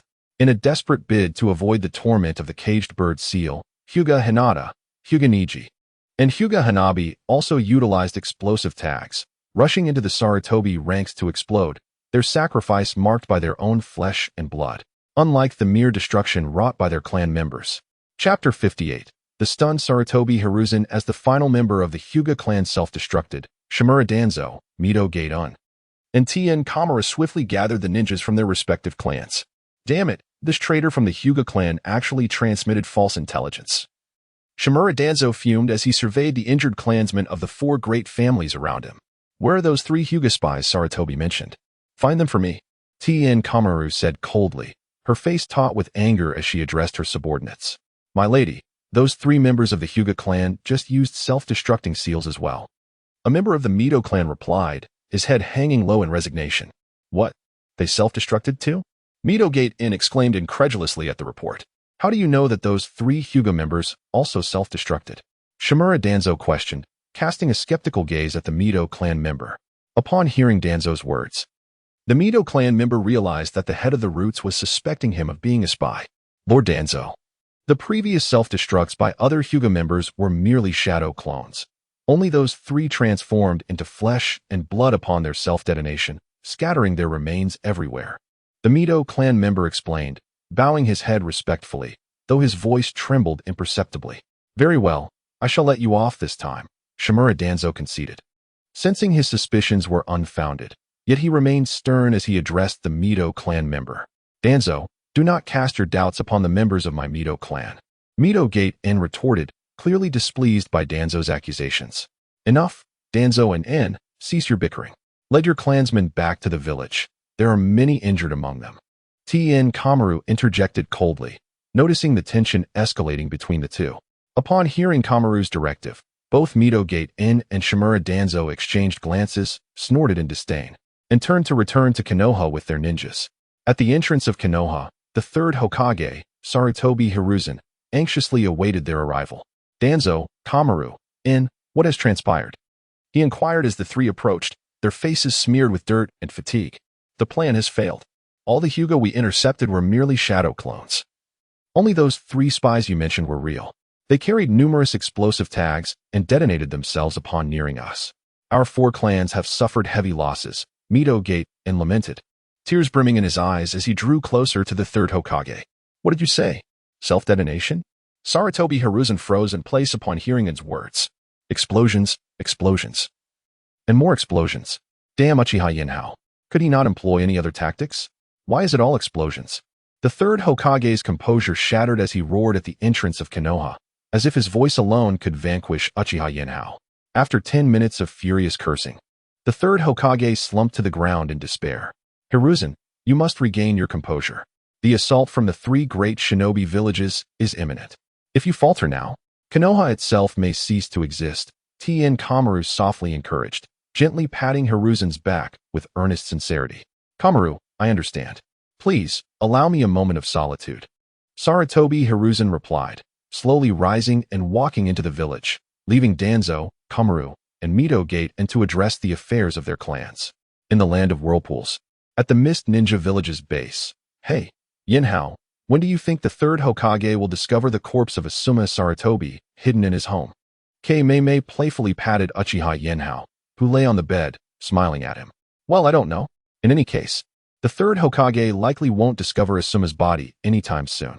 However, Others may not be so oblivious, considering that aside from his grandson Konohamaru, there are many ordinary servants in the Sarutobi household.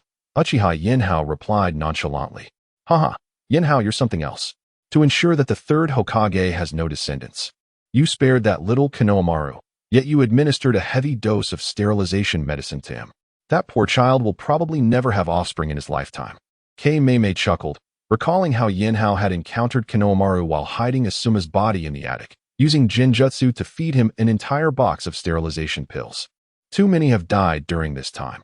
For the third Hokage, death has ceased to evoke any semblance of sorrow. I shall temporarily spare Konohamaru.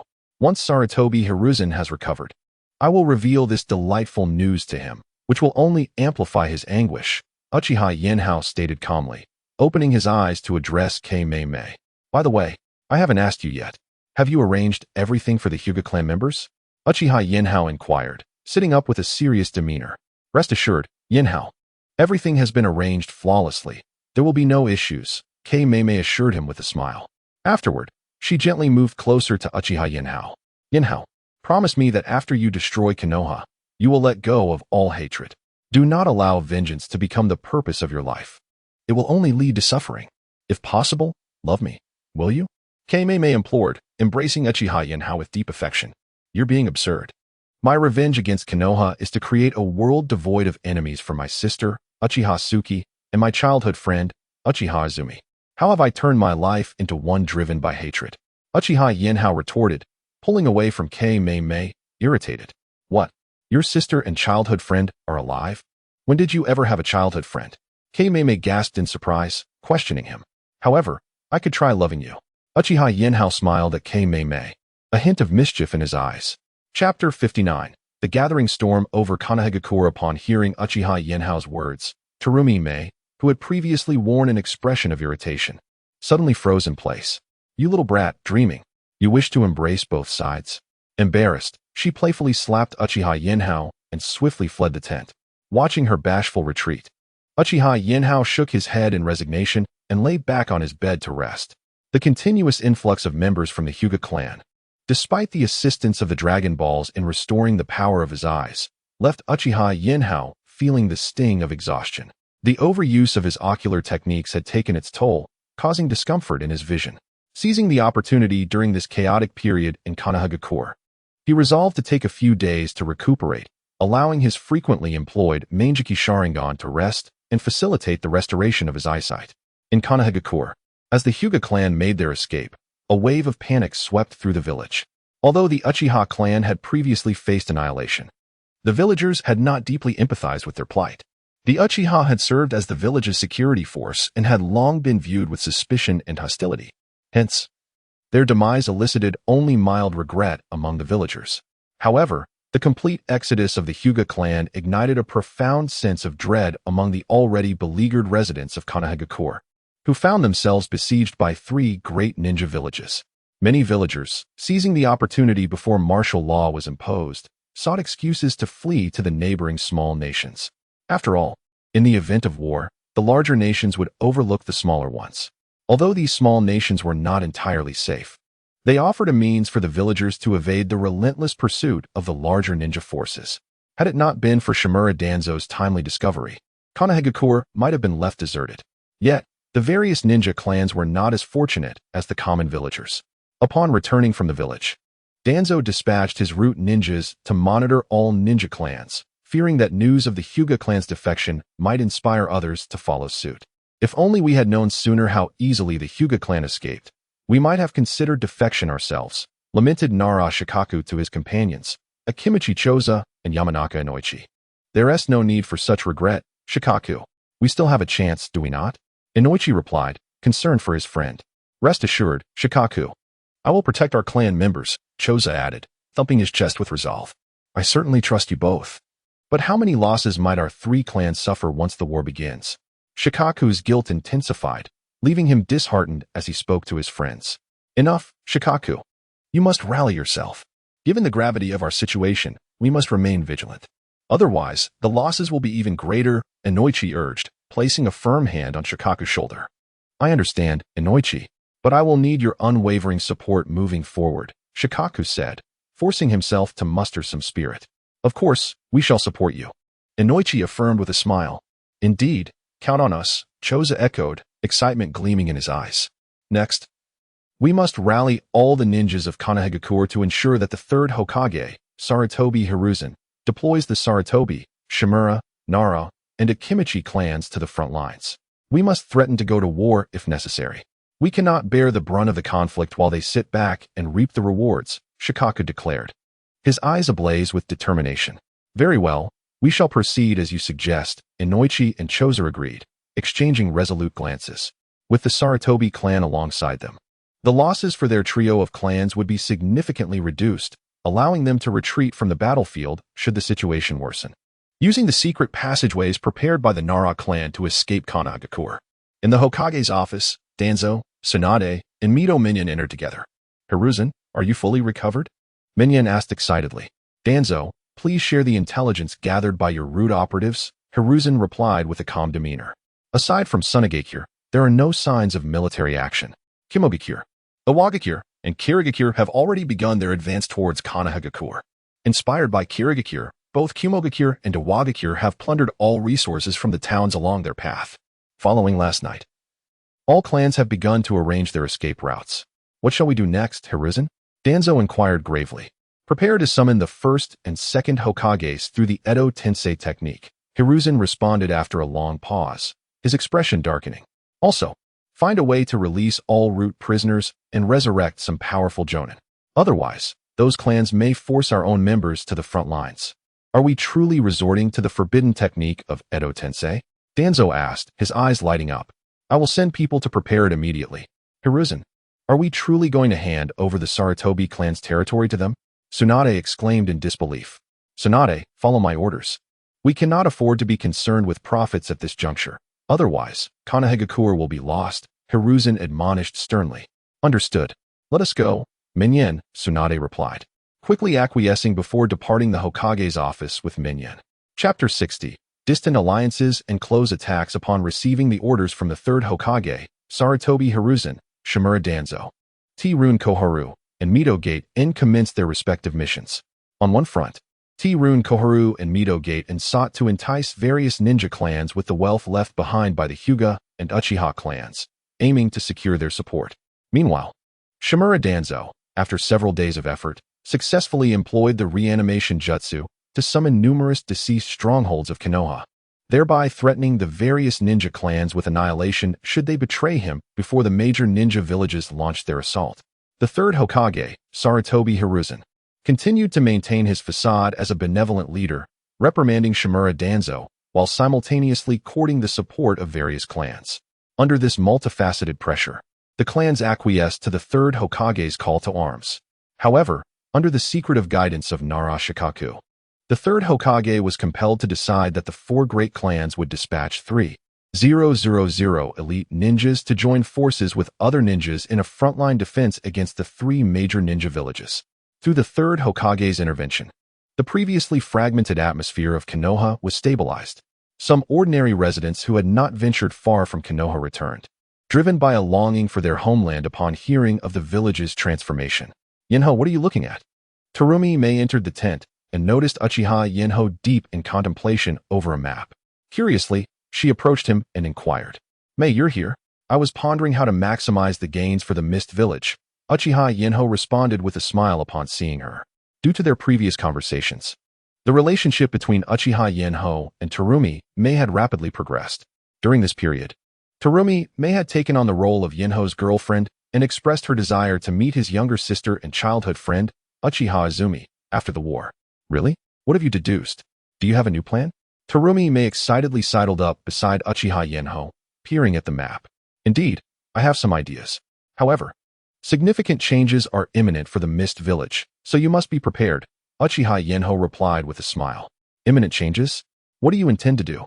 Terumi Mei asked, her eyes filled with concern. Look, our three major ninja villages are united, and with my strategy, destroying Konoha would be quite effortless. This was my prior plan, to leverage the Mist Village to dismantle Konoha, enabling me to retreat in triumph. Subsequently, the four great ninja villages would unite to seize the Land of Fire, likely resulting in a stalemate where no one could claim it. with the 4 villages merely dividing the territory among themselves. However, that cannot be our course of action now. If we devastate the Land of Fire, the greatest beneficiaries would not be the Mist Village, but rather the Cloud and Stone villages, Uchiha Yinhao articulated sternly, indicating the positions of the 5 great nations on the map. Oh no, Yanhao, that won't do.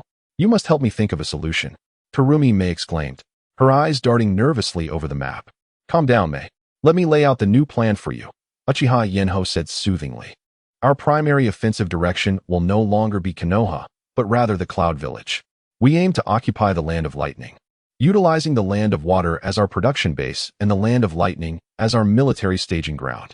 By employing a strategy of distant alliances and close attacks, we will ally with the Land of Wind and the Land of Earth against the Land of Fire. If we were to forcibly seize the Land of Fire, we would simultaneously face attacks from the 3 nations of Wind, Earth, and Lightning. However, if we secure the Land of Lightning, our sole target will be the Land of Fire. Once we occupy the Land of Fire, we can train ninjas using the territories of the Fire, Lightning, and Water nations to engage the Wind and Earth nations. Even if the Land of Fire suffers significant losses during the war, with some time for recuperation, defeating the Wind and Earth nations will not be unfeasible, Uchiha Yinhao explained with a smile. All of his previous plans had merely been a way to vent his frustrations. Yet, after spending time with Terumi Mei, Uchiha Yinhao had developed deep feelings for her. Thus, in consideration of her, he revised his earlier plans to preserve as much of the Mist Village's strength as possible, minimizing losses in battle. Yinhao, you are truly brilliant. If we follow your plan, the Mist Village could genuinely unify the entire ninja world. Terumi Mei exclaimed excitedly, comparing the locations of the various nations on the map. Upon hearing her praise, Uchiha Yinhao's expression remained unchanged, yet pride swelled within him. After all, the strategy of distant alliances and close attacks originated from that mysterious great nation. The first great empire was established under this strategy and a series of exceptional tactics. By bringing this strategy to the world of Hokage, he aspired to forge a grand empire, paying homage to the great emperors of the past. However, Mei, if we are to proceed with my plan, there may need to be some shifts in power within the Mist Village, Uchiha Yinhao remarked, looking at Terumi Mei with a smile. Oh, a change? Are you suggesting you will become the next Mizukage? Terumi Mei asked, surprised and anxious at his words. No. I will not become the 5th Mizukage. That honor is yours. Uchiha Yinhao shook his head vigorously, smiling at her. Me? How could I possibly do that? I do not possess the strength of a Kage yet. The village elders would never agree to my ascension as Mizukage, Terumi Mei protested, waving her hands in refusal at Uchiha Yinhao's suggestion. Mei, you must understand that your potential as the 5th Mizukage is not solely a reflection of your strength.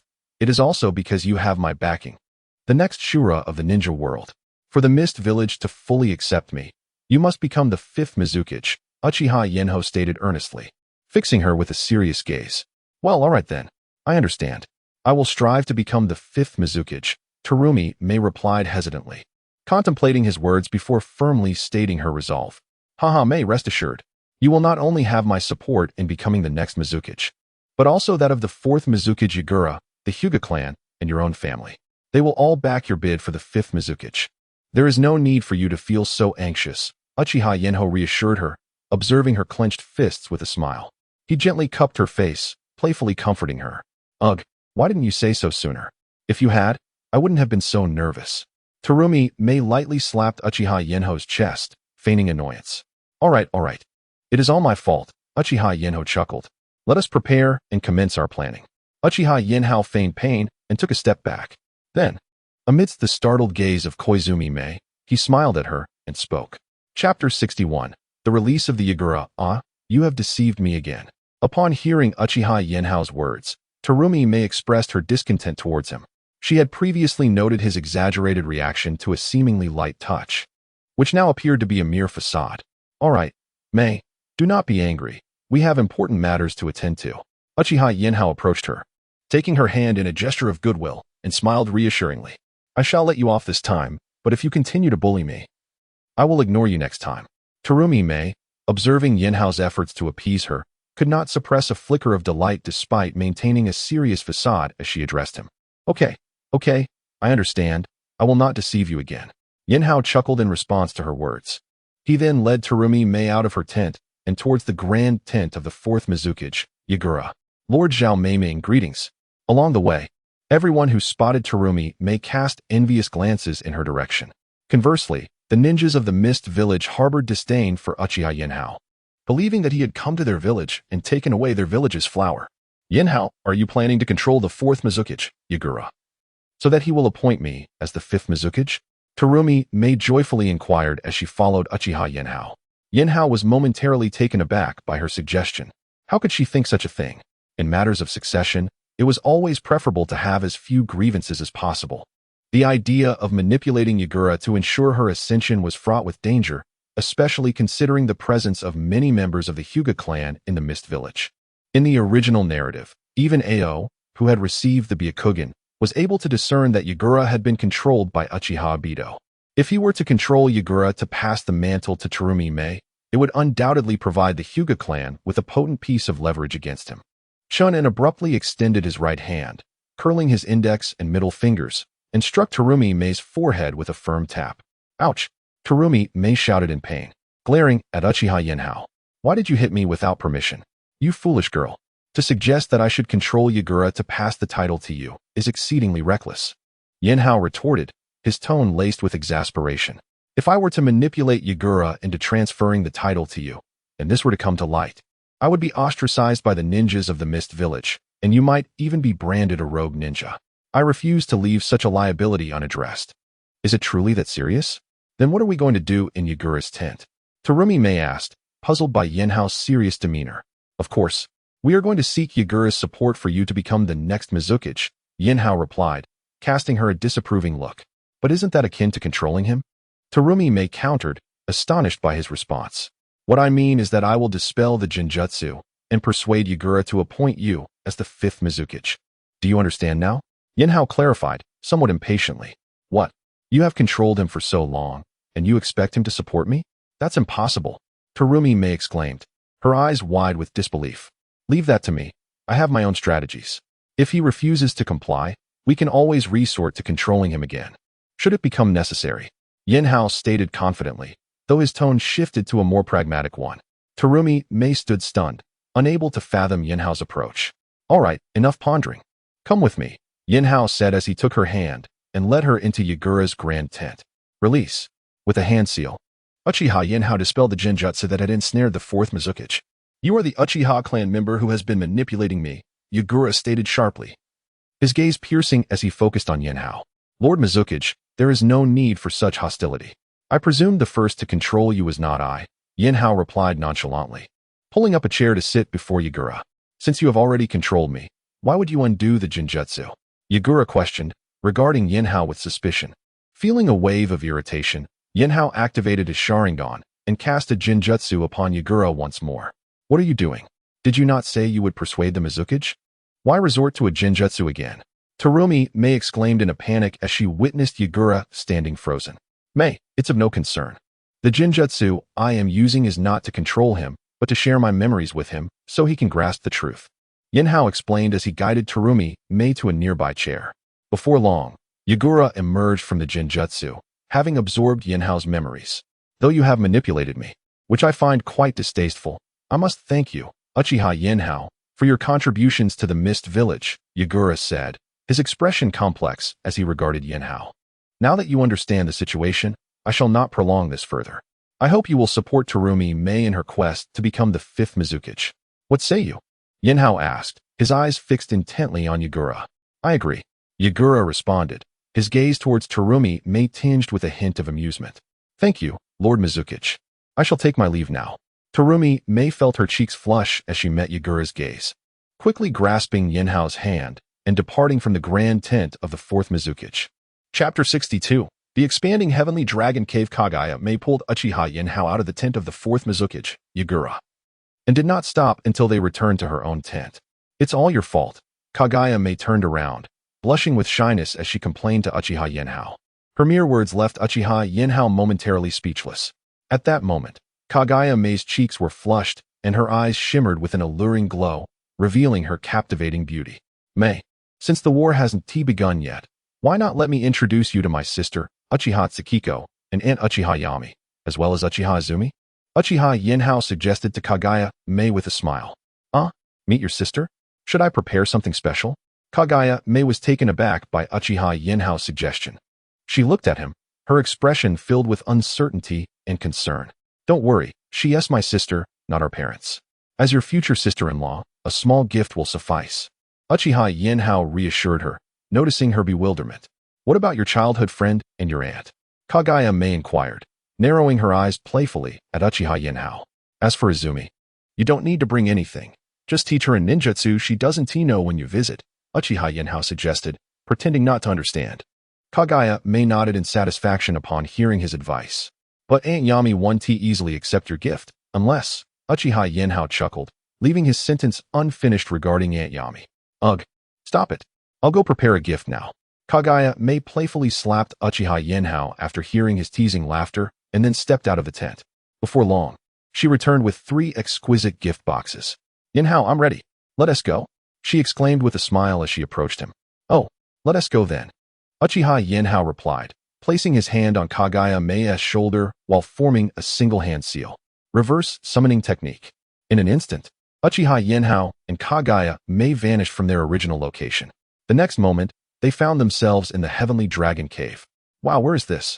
Why are there so many snakes? Kaguya Mei exclaimed, immediately feeling anxious and leaping into Uchiha Yinhao's embrace as she shouted. Uchiha Yinhao, observing the multitude of snakes surrounding them, felt a wave of exasperation wash over him. Uchiha Yinhao, you're back. A small snake, resembling Uchiha Yinhao, sensed the summoning technique's energy and wobbled over to him. Because Kaguya Mei was present, the small snake referred to Uchiha Yinhao by his name, mirroring his true self. Yinhao, did you bring all these? Uchiha Yinhao asked coldly, gazing at the small snake. Oh, I brought in these ordinary snakes to crossbreed with the clones. The small snake replied cheerfully. Find a place to confine them all. Don't let them roam freely in the Heavenly Dragon Cave, Uchiha Yinhao instructed, rolling his eyes at the small snake. Okay, I understand. The small snake quickly realized Uchiha Yinhao was upset and nodded vigorously. It then stood upright, flicking its tongue as it emitted a hissing sound.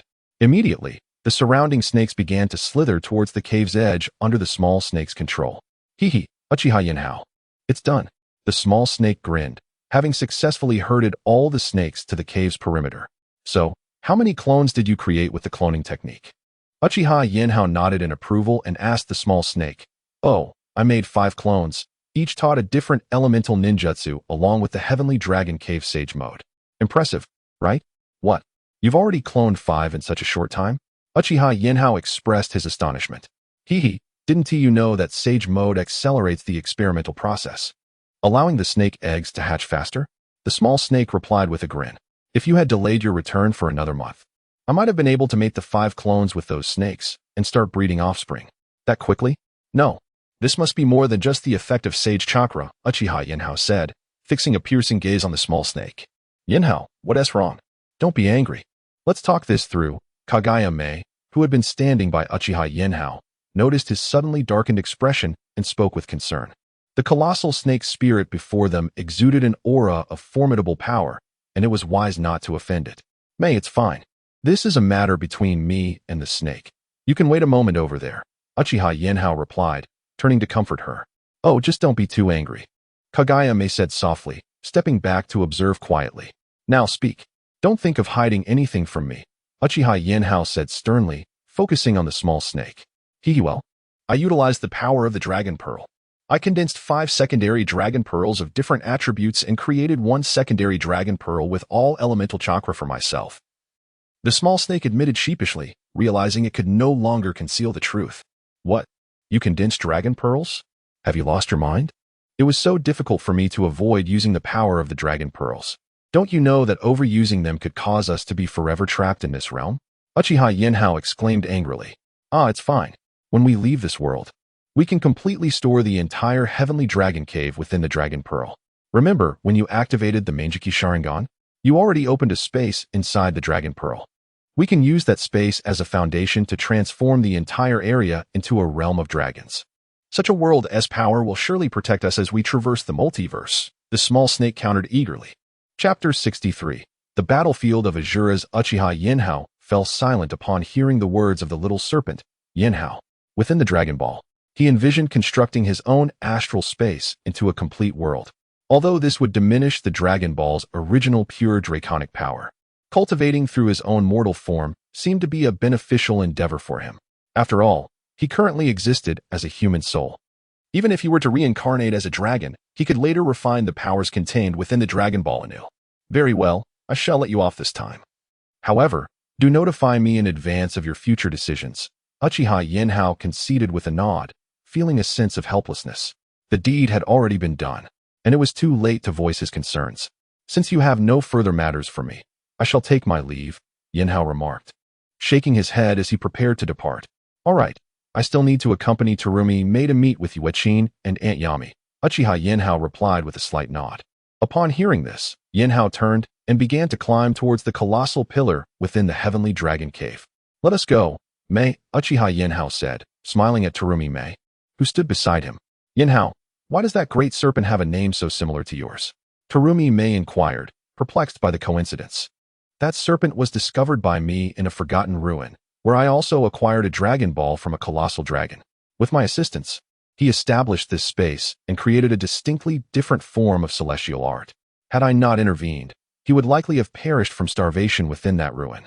In gratitude, he adopted a name reminiscent of mine, Uchiha Yinhao explained with a smile. Oh, I see. May I learn celestial arts from him? Terumi Mei's eyes sparkled with excitement upon understanding. Of course, you may approach Yinhao whenever you wish to learn, Uchiha Yinhao assured her with a warm smile. Thank you, Yinhao. Now, shall we go and meet your sister? Terumi Mei said, expressing her gratitude as she linked her arm with Uchiha Yinhao's. As they made their way towards the dwelling within the heavenly dragon cave, a sweet, melodic voice called out, Brother, is that you returning? Upon hearing the voice, Uchiha Yinhao gently extricated himself from Terumi Mei's embrace and hastened towards the source of the sound. Yuechin, your brother is back, he exclaimed excitedly as he approached Uchiha Yuechin, extending his arms wide open. Seeing her brother's embrace, Uchiha Yuechin joyfully leaped into his arms.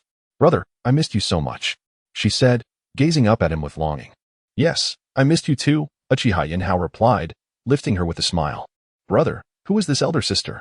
Uchiha Yuechin asked curiously, noticing Terumi Mei for the first time. This is Terumi Mei. You may simply call her Mei, Uchiha Yinhao introduced, smiling at Terumi Mei. Hello, Mei. My name is Yuechin. Uchiha Yuechin greeted with enthusiasm. Hello, Yuechin. You are truly adorable. Terumi Mei responded with a gentle smile. Thank you for the compliment. Uchiha Yuechin's smile widened at Terumi Mei's praise. Brother, which of the sisters, Quan or Mei, is to be your future sister-in-law? Uchiha Yuechin whispered conspiratorially as she nestled against Uchiha Yinhao's shoulder. Well, why not both as your sisters-in-law? Uchiha Yinhao replied carefully. Brother, so you are a fickle heart. Uchiha Yuechin exclaimed in playful disdain, attempting to wriggle free from his grasp. Sensing her push, Uchiha Yinhao reluctantly set her down. Scoundrel brother, I shall inform all the sisters, Uchiha Yuechin declared as she scampered away towards the dwelling. Yinhao, what did you say to Yuechin? She claims you are a fickle heart. Terumi Mei approached with a skeptical gaze. Nothing of significance, Mei. Let us follow her. Uchiha Yinhao replied with a resigned shake of his head, hastening after her. Quan, that is Mei, Uchiha Yuechin announced as she emerged from the dwelling with Uchiha Quan, colliding directly with Uchiha Yinhao and Terumi Mei. Yinhao, will you not introduce us? Uchiha Quan said, her expression complex as she regarded Uchiha Yinhao coldly. Ah, Quan. This is Terumi Mei from the Mist Ninja Village, Uchiha Yinhao introduced awkwardly, feeling a pang of guilt as he looked at Uchiha Quan's frosty demeanor. Hello, Terumi Mei. I am Uchiha Quan, a childhood companion of Uchiha Yinhao, Uchiha Quan said, a hint of warmth flickering across her icy visage. Greetings, Uchiha Quan. I am Terumi Mei, a comrade of Uchiha Yinhao in battle, Terumi Mei replied, her eyes gleaming with fierce spirit as she faced Uchiha Quan. Observing the palpable tension between Terumi Mei and Uchiha Quan, Uchiha Yinhao found himself momentarily paralyzed. As he contemplated stepping in to ease the atmosphere, he was met with their piercing gazes directed at him. Ah, you two continue your conversation. I shall see what Aunt Yami is preparing for dinner, Uchiha Yinhao chuckled awkwardly, seeking an escape as he turned and dashed into the dwelling. Exchanging amused glances, Uchiha Quan and Terumi Mei burst into laughter. Mei, Do regale me with tales of what Yinhao has been up to during his time away, Uchiha Kwan urged, stepping closer to Terumi Mei and linking arms with her. Of course. Yet, you must share some stories of Uchiha Yinhao's childhood as well. Terumi Mei replied with a smile as they walked together towards the dwelling, leaving Uchiha Yuechin to trail behind in bewilderment. Chapter 64. The Discovery of Asuma Yame Annie. Are you there? Upon escaping back into the house, Uchiha Yinhao's anxious heart finally found solace. With a hint of joy, he softly called out within the room, I'm back. Uchiha Yame emerged from the room, her smile brightening upon seeing Uchiha Yinhao. How are you, Yanhao? Has your health improved? Observing Uchiha Yame, Yanhao noted that although her complexion lacked the rosy hue of a healthy person, it was certainly better than the pallor she had displayed when he had rescued her. He smiled and replied, Auntie, it's good to see you looking better. I'm feeling much better. Thank you for your concern. Uchiha Yame responded calmly. That's a relief. I've been preoccupied with avenging our clan and neglected to check on your well-being. I sincerely apologize, Yinhao said, a tinge of guilt in his tone. Do not worry.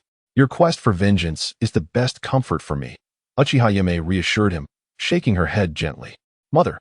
Weevee returned. At that moment, Uchiha Izumi entered the room with Terumi Mei and Uchiha Tsukiyo. Oh, you're so fidgety, Uchiha Yame teased, looking at Uchiha Izumi with affectionate exasperation. How can you say that, mother? Mei is here too. Uchiha Izumi pouted in response. Oh, we have guests at home. How delightful. Uchiha Yame chuckled lightly as she noticed the beautiful woman beside Uchiha Izumi. Hello, Yame auntie, I am Terumi Mei. I look forward to your guidance. Terumi Mei stepped forward nervously and greeted her with a smile. Of course, dear. You must be hungry. Let me prepare something for you, Uchiha Yame said with warmth. Rising to head towards the kitchen with Uchiha Izumi, Terumi Mei, determined to assist despite Uchiha Yame's protests, followed her into the kitchen. Reluctantly, Uchiha Yame allowed her to join. Meanwhile, Uchiha Yinhao marveled at how Uchiha Izumi had refrained from arguing with Terumi Mei. In the Hidden Leaf Village, within the home of Sarutobi Hiruzen, a maid, tasked with tidying up, detected a faint, foul odor and began searching for its source. After thorough investigation, she concluded that the scent emanated from the attic on the 3rd floor, which had not been cleaned regularly. With trepidation, the maid cautiously opened the small door to the attic, peering inside, only to let out a blood-curdling scream. Oh no, this is terrible, someone is dead. She stumbled down the stairs, shrieking as she fled outside. Stop, what has happened? A ninja intercepted her as she exited the Sarutobi residence, his expression dark with concern. There's a body in the attic. It appears to be Lord Asuma. She stammered, trembling. What? Stay here, do not move. I will inform the Hokage at once. The ninja, shivering at the news, rushed off to inform the 3rd Hokage, Sarutobi Hiruzen. Hokage-sama, we've discovered a body in your home, presumably that of Lord Asuma. You must return immediately. A ninja from the Sarutobi clan burst into Hiruzen's office, panic evident in his voice. What? Asuma's body is in our house. Sarutobi Hiruzen, who had been discussing strategies with Shimura Danzo and others to mitigate clan casualties, stood abruptly, shock coursing through him. Realizing the urgency, he dashed home. In the meeting room, Shimura Danzo, Nara Shikaku, and Mito Kurama exchanged worried glances and quickly followed. Where is Asuma's body? Tell me immediately, Sarutobi Hiruzen called out as he entered the courtyard. In the attic, the maid, who had discovered the body, spoke tremulously. Without hesitation, Sarutobi Hiruzen leaped onto the roof and kicked open a large hole, descending through it. No, Asuma. Upon seeing the body, Hiruzen confirmed with horror that it was indeed his son, Asuma Sarutobi. He cried out in anguish. Uchiha Yinhao, I will consume your flesh and drink your blood. I shall reduce you to ashes. Hiruzen lamented as he embraced his son's lifeless form, his voice echoing in despair. After exclaiming, he coughed up blood and collapsed beside Asuma. Outside, Shimura Danzo, sensing the sudden silence from the attic, leapt onto the roof to investigate. Get help. The Hokage has fainted, Danzo shouted upon seeing Hiruzen collapsed next to Asuma. Hearing his call, members of the Sarutobi clan rushed up to the attic and lifted the 3rd Hokage away, bringing him to the courtyard for medical attention.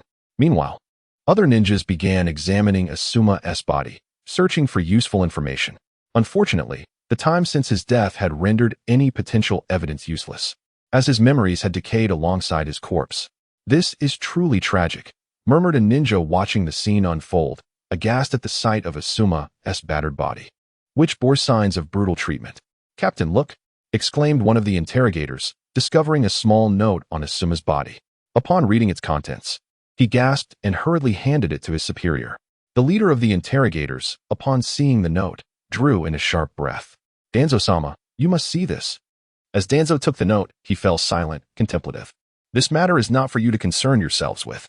I will inform Asuma when he awakens," he instructed the interrogators, his gaze heavy with complexity as he looked at the unconscious Hokage. Chapter 65. Hiring the Akatsuki under the care of the medical ninjas from the Sarutobi clan. The third Hokage, Sarutobi Hiruzen, soon regained consciousness. "Hiruzen, you are awake," said Shimura Danzo, who had been vigilantly watching over him, a look of relief washing over his face. "Danzo, have you uncovered any intelligence?" Sarutobi Hiruzen inquired, his gaze fixed upon the ceiling. "Some information has come to light. But are you certain you wish to hear it now?" Danzo replied, a hint of hesitation in his tone. "I am certain. Please tell me quickly," Hiruzen urged, turning his head slightly to fix a penetrating look on Danzo. Asuma's limbs were severed, and he suffered significant injuries before his demise. The attack bears the marks of 2 assailants. Most troubling, we found a note on Asuma. It stated that he had administered a potent sterilization drug to Konohamaru, Danzo reported, his voice heavy with gravity. "Ha ha ha ha ha." Hiruzen erupted into laughter, starting softly but escalating into a frenzied cackle. "Uchiha Hanyu, I will kill you. I swear it." He pounded his fists against the bed, howling at the ceiling. After this outburst, Hiruzen succumbed to tears, his anguished sobs filling the room. Danzo, witnessing his old friend's emotional breakdown, stood silently by the bedside, offering a comforting pat on Hiruzen's shoulder. Before long, Hiruzen composed himself and regarded Danzo with a steely gaze.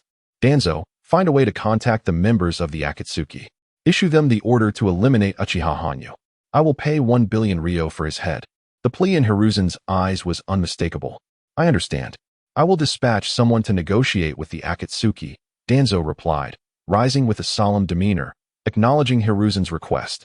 "Thank you," Hiruzen murmured before drifting back into unconsciousness. Danzo, observing Hiruzen's relapse into a coma, chose not to summon the medical ninjas. Instead, he exited the room at a brisk pace, heading towards the root base. "Summon the team. Immediately head to the Land of Rain and entrust this mission to the Akatsuki there," Danzo commanded upon his return, drafting a mission scroll for his subordinates. The root members, upon receiving Danzo's orders, swiftly took off towards the Land of Rain. Meanwhile, in the Akatsuki's lair, Kakuzu expressed his discontent. "Is there a pressing matter for our gathering? I still have missions to complete for money." "Silence, Kakuzu. A significant task awaits your attention," Konan interjected coldly. "Everyone, the third Hokage, Sarutobi Hiruzen, has commissioned us to take the head of Uchiha Hanyu for a bounty of 1 billion ryo. Do any of you have objections?" Pain announced, his gaze surveying his subordinates. "Wait, we are to kill Uchiha Hanyu.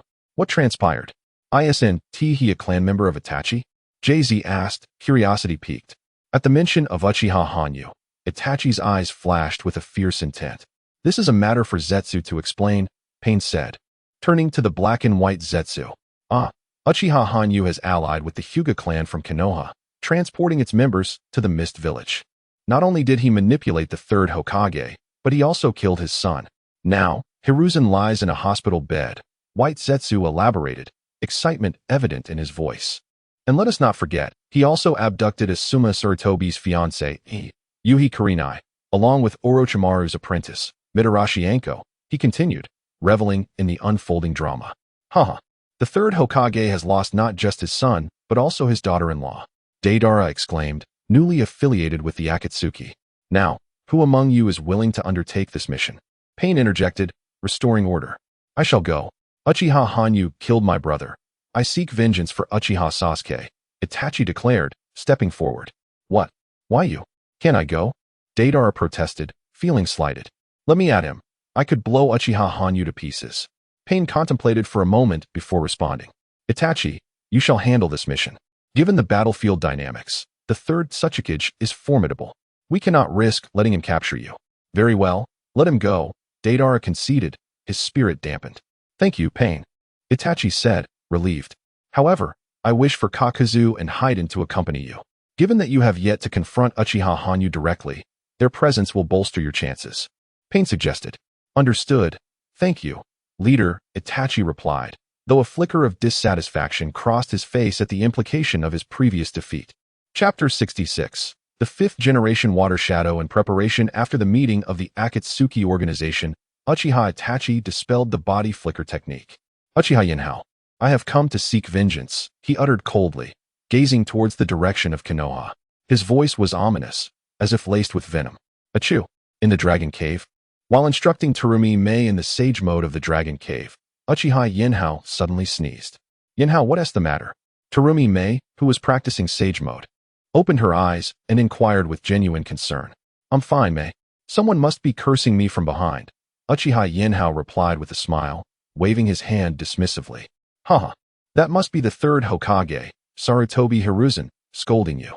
After all, not only did you kill his son, but you also severed his grandson's chance of continuing the lineage. Terumi Mei chuckled in response. Haha, it's of no concern. Let him curse. However, you must hasten your pace. The sage mode of the Dragon Cave is quite simple and safe, devoid of peril.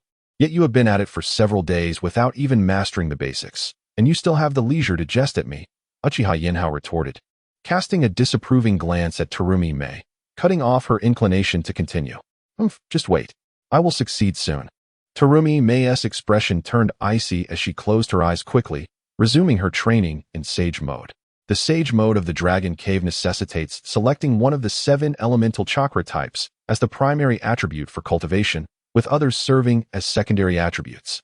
For instance, Uchiha Yanhao possessed the 5 chakra types of earth, water, fire, wind, and Yin, choosing Yin as his primary and augmenting it with the other 4 attributes. Terumi Mei, on the other hand, possessed water, fire, earth, and thunder chakra. Based on her mastery over boiling and melting techniques, she ought to have selected fire chakra as her primary attribute for training. Yet, Terumi Mei opted for water chakra, as it was the type she excelled in among her various ninjutsu techniques, apart from her bloodline limits. Oh, I succeeded. After 3 hours of closed-eye meditation, Terumi Mei sprang to her feet, exclaiming joyfully to Uchiha Yinhao. Mei, did you really master it? Uchiha Izumi, having heard her jubilant outcry, hurried over to their side, smiling at Terumi Mei. Of course, just take a look. Terumi Mei concentrated, and her pupils transformed into a vibrant blue, glistening like a clear spring. Simultaneously, her hair rapidly changed color, shifting from reddish-brown to flowing aquamarine. Indeed, Mei, you are remarkable. When I trained in sage mode, it took me 2 weeks just to get started. You managed to achieve it in merely 2 days. Uchiha Izumi remarked enviously, admiring Terumi Mei's azure hair and eyes.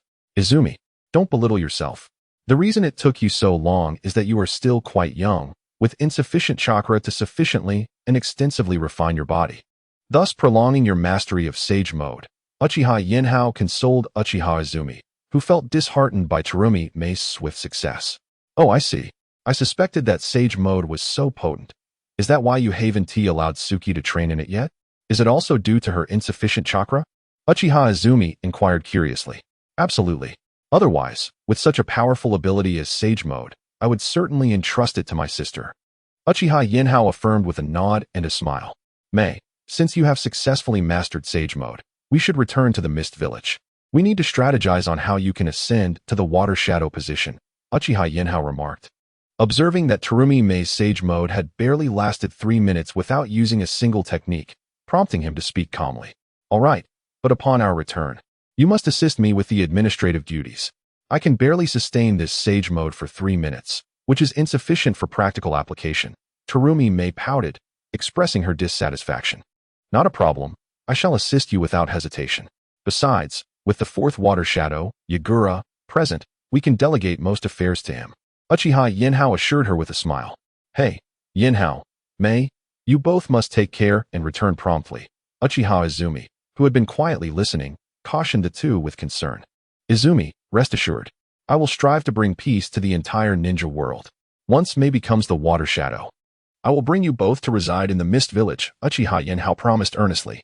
With that, Uchiha Yinhao and Terumi Mei departed the Dragon Cave, returning to the ninja world.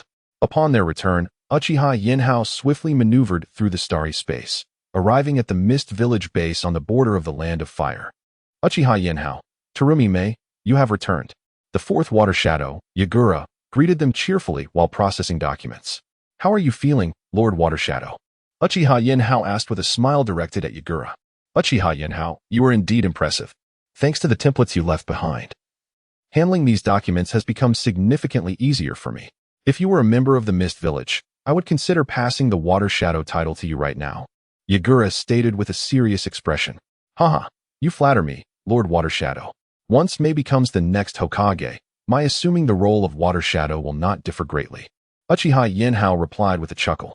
Rest assured, Uchiha Yinhao, I have already conferred with the village elders and various clans. Terumi Mei is hereby appointed as the 5th generation Water Shadow in preparation, assisting me with all administrative matters. Once this war concludes and we return to the village, she will officially take on the Water Shadow position, allowing me to retire and remain in the village to atone for the Blood Mist policy, Yagura concluded. Smiling at Uchiha Yinhao. Chapter 67. The envoy from Cloud Ninja Village. Uchiha Yinhao regarded the 4th Mizukage, Yagura, with a nod of satisfaction. Beside him, Terumi Mei observed the 4th Mizukage's intense gaze upon Uchiha Yinhao and discreetly exited the grand tent. I concur with the Mizukage's perspective. After all, we are on the battlefield, and simplicity is preferable, Yinhao stated after Terumi Mei had departed. Indeed, as long as you are in agreement, I am content. However, I am quite curious about your thoughts regarding our forthcoming conflict with Konoha. The 4th Mizukage, Yagura, inquired earnestly. My Lord Mizukage, since you have asked, I shall speak candidly. We need not exert further pressure on Konoha, given the presence of both Cloud Ninja Village and Rock Ninja Village. Our current strength as Mist Ninja Village is insufficient to claim territory in the Land of Fire. Our focus should be on diminishing the capabilities of both Konoha and Cloud Ninja Village. Uchiha Yinhao replied gravely. I understand the need to weaken Konoha, but why must we also diminish the strength of Cloud Ninja Village? Despite some conflicts during the tenure of the 2nd Mizukage, the tensions have not been particularly severe. Even then, the true adversary was the 2nd Tsuchikage, Yagura expressed, astonished by Yinhao's assertion. My Lord Mizukage, consider this. The only nations we can approach are the Land of Fire and the Land of Lightning. Should we conquer the Land of Fire, we would border 3 major nations and face assaults from 3 directions. However, if we seize the Land of Lightning, our only opposition will remain Konoha. By weakening Cloud Ninja Village, the primary pressure on Konoha will shift to Rock Ninja Village and the now retreated Sand Ninja Village, allowing us to concentrate solely on confronting Cloud Ninja Village. Once we secure the Land of Lightning, we can then turn our sights to the Land of Fire.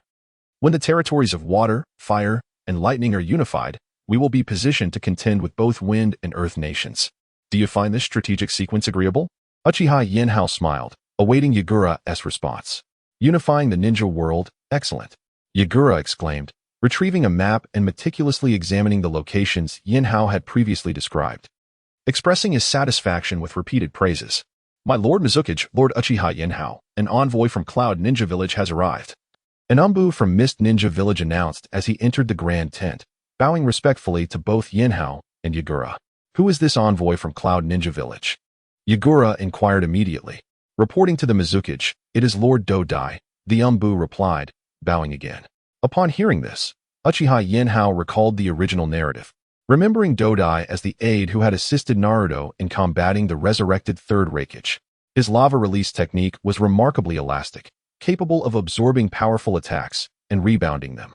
However, the formidable lightning release techniques of the 3rd Raikage had denied Dodai the chance to retaliate. Nonetheless, being a bloodline limit ninja, he was likely among the elite Jonin. Dodai is a trusted assistant of the 4th Raikage. It seems he has come to us with a significant mission, Yinhao remarked, gazing at Yagura with a smile. Indeed, let us meet him. Yagura replied enthusiastically, leading Yinhao out of the grand tent. Haha, what brings you, Lord Dodai, to the territory of Mist Ninja Village? Does the 4th Raikage have pressing matters to discuss? Yagura greeted as they reached the perimeter of the base, addressing the Cloud Ninja envoy. Mizukage, I come on behalf of the Raikage to extend greetings and to inquire about the future actions of Mist Ninja Village, Dodai responded calmly, bowing slightly. Haha. Regarding our forthcoming battle plans, there is no rush. I am still in discussions with the village elders. By the way, ISNT Cloud Ninja Village also engaged in plundering resources from the Land of Fire? What prompts your sudden inquiries? Yagura deflected with a jovial tone, turning the conversation towards Cloud Ninja Village's plans.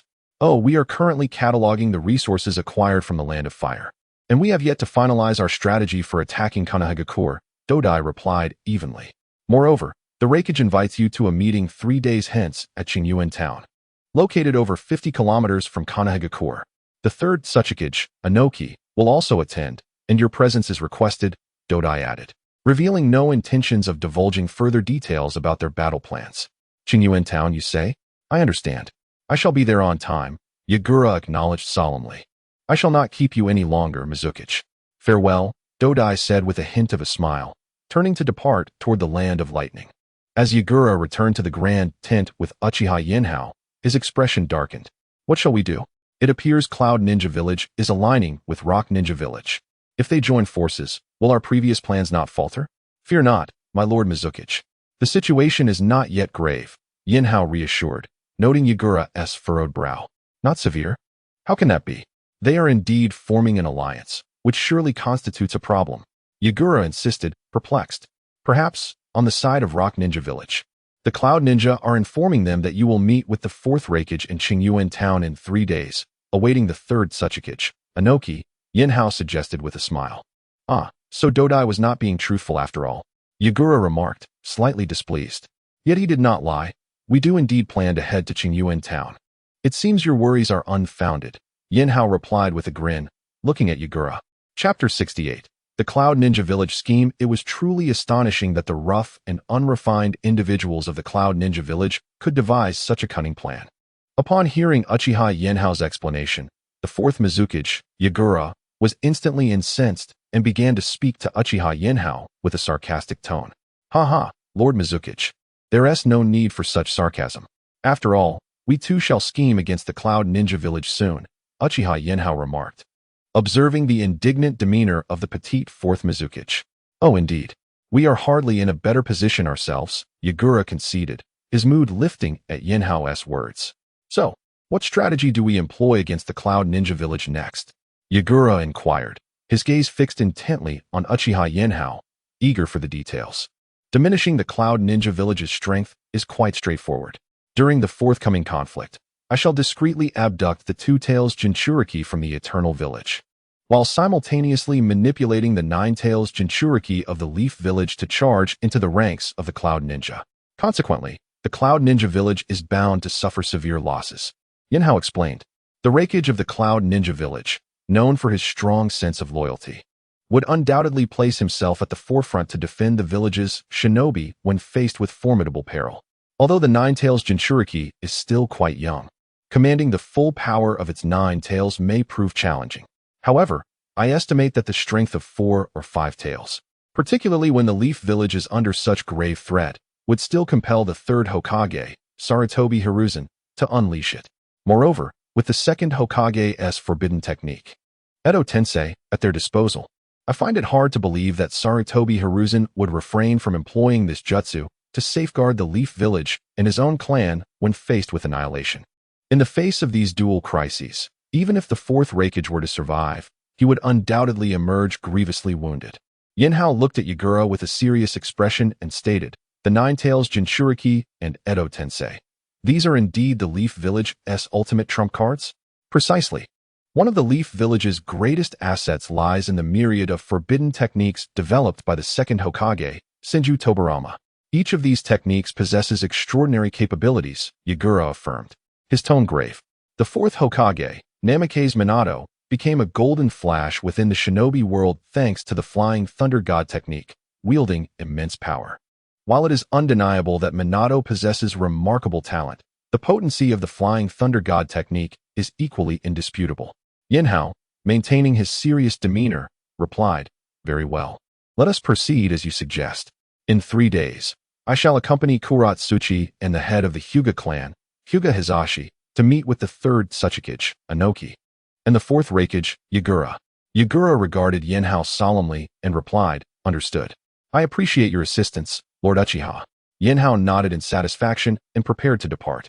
Lord Mizukichi, Remember to be especially cordial with the third Tsuchikage, Inoki, during our discussions in Taiyuan Town. We must find a way to establish an alliance with him after the meeting concludes, he reminded as he reached the entrance of Yagura's tent. Certainly. I will keep that in mind, Yagura acknowledged with a smile. Upon returning to Kuratsuchi's tent, Yinhao found her sitting cross-legged on her bed, practicing the sage mode of the Heavenly Dragon Cave.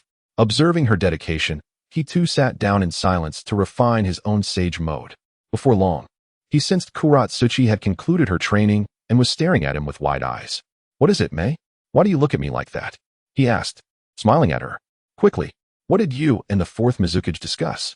She pressed, eager for details. Oh, nothing of great consequence. We merely conversed about the forthcoming war between the Mist and Leaf villages, Yinhao replied casually as he poured himself a cup of water and settled comfortably into a chair. You disclosed your plans against the Cloud Ninja village to the fourth Mizukage, didn't you? Kuratsuchi asserted, looking intently at him. Yes, indeed. Moreover, in 3 days, you will accompany the fourth Mizukage to Taiyuan Town for the meeting with the Tsuchikage, Reikage, and Mizukage. Be sure to present yourself well. This will significantly aid your prospects of succeeding as the fifth Mizukage, Yinhao encouraged, setting down his teacup with a smile. Earlier, in the main tent, Yagura had suggested Kuratsuchi attend the meeting of the three Kage in order to bolster her chances of becoming the fifth Mizukage. Historically, the bodyguards who accompanied the first Hokage to the inaugural meeting of the Kage eventually ascended to become the second Kage of their respective villages after the previous Kage passed away. Subsequently, those who participated in Kage meetings were often poised to become the next Kage of their villages. In the original narrative, figures like Kakashi Hatake, Darui, Chijiro, and Kuratsuchi herself were among those who succeeded their respective villages' Kage positions following the aforementioned meeting. While this time the gathering only involves 3 Kage, the accompanying bodyguards will still carry substantial political weight. What? Is that true? Do I need to prepare anything? Kuratsuchi exclaimed, excitement bubbling within her as she leaned closer to Yinhao. No need for that. Simply focus on your training over the next couple of days. When we arrive at the venue, should any conflict arise, merely showcasing your sage mode will suffice. Whether the fourth Reikage, Yagura, is aware of sage mode, I cannot say. But the third Tsuchikage, Inoki, will undoubtedly recognize it. The moment you reveal your sage mode, it will undoubtedly smooth your path toward becoming the fifth Mizukage, Yinhao explained, patting Kuratsuchi on the head with a smile. And what will you be doing while I attend the Kage meeting? She inquired, puzzled by Yinhao's plans. I shall be gathering intelligence, preparing to weaken the Cloud Ninja village, Yinhao replied, casting his gaze toward the land of lightning with a smile. Chapter 69. The Two-Tailed Cat. After bidding farewell to Terumi Mei, Uchiha Yinhao swiftly traversed the starry space and arrived at the outpost of the Cloud Ninja village in the Land of Fire. Concealing his form within the starry space, Uchiha Yinhao activated his sensory ninjutsu to perceive the entire outpost, seeking the location of the 2 Jinchuriki associated with the Two-Tailed Cat. However, despite his exhaustive search within the encampment, he could find no trace of them. How peculiar. Did the fourth Reikage, not bring the Two Tails along for such a significant operation against Konoha? Uchiha Yinhao mused, bewildered by the absence of the distinct chakra of the Two-Tailed Cat. In desperation, he stealthily captured a Cloud Ninja Jonin, employing Jinjutsu to extract information regarding the whereabouts of the 2 Jinchuriki. To his astonishment, the Jonin possessed no knowledge of their whereabouts. Frustrated, Uchiha Yinhao rendered him unconscious and returned him, as it was not the time to raise alarms. After another thorough search, Uchiha Yinhao managed to secure another Cloud Ninja Jonin, from whom he finally learned that the 2 Jinchuriki were not cohabiting peacefully with their tailed beast-like killer bee. They were still in the Cloud Ninja village, learning to control the power of the Two-Tailed Cat. This revelation filled Uchiha Yinhao with joy. He realized he now had ample time to investigate their location. Without delay, Uchiha Yinhao navigated through the starry space to the Cloud Ninja village. Upon his arrival, he was astonished to discover that the 2 Jinchuriki had already acquired a substantial array of ninjutsu. Cloud Ninja were escorting them to Turtle Island for training, aiming to establish a cooperative relationship with the Two-Tailed Cat to harness its power.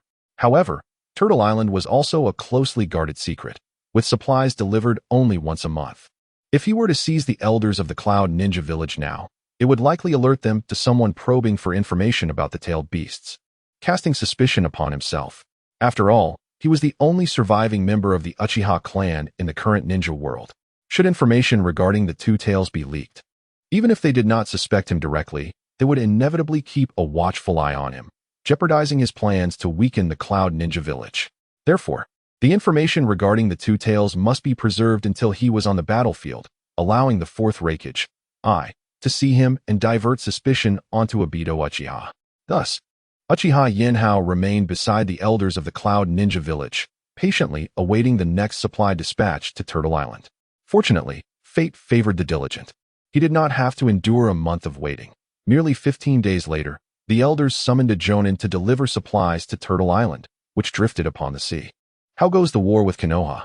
The two Jinchuriki eagerly inquired as the Cloud Ninja set foot on Turtle Island. What else?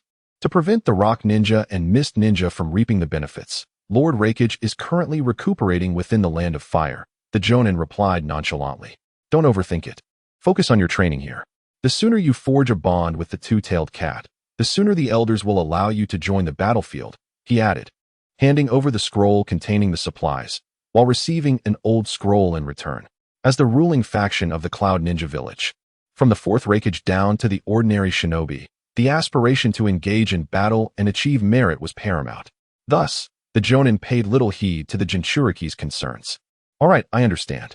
I'll do my best, they replied, waving their hands in resignation as they hurried into the depths of Turtle Island with the supplies.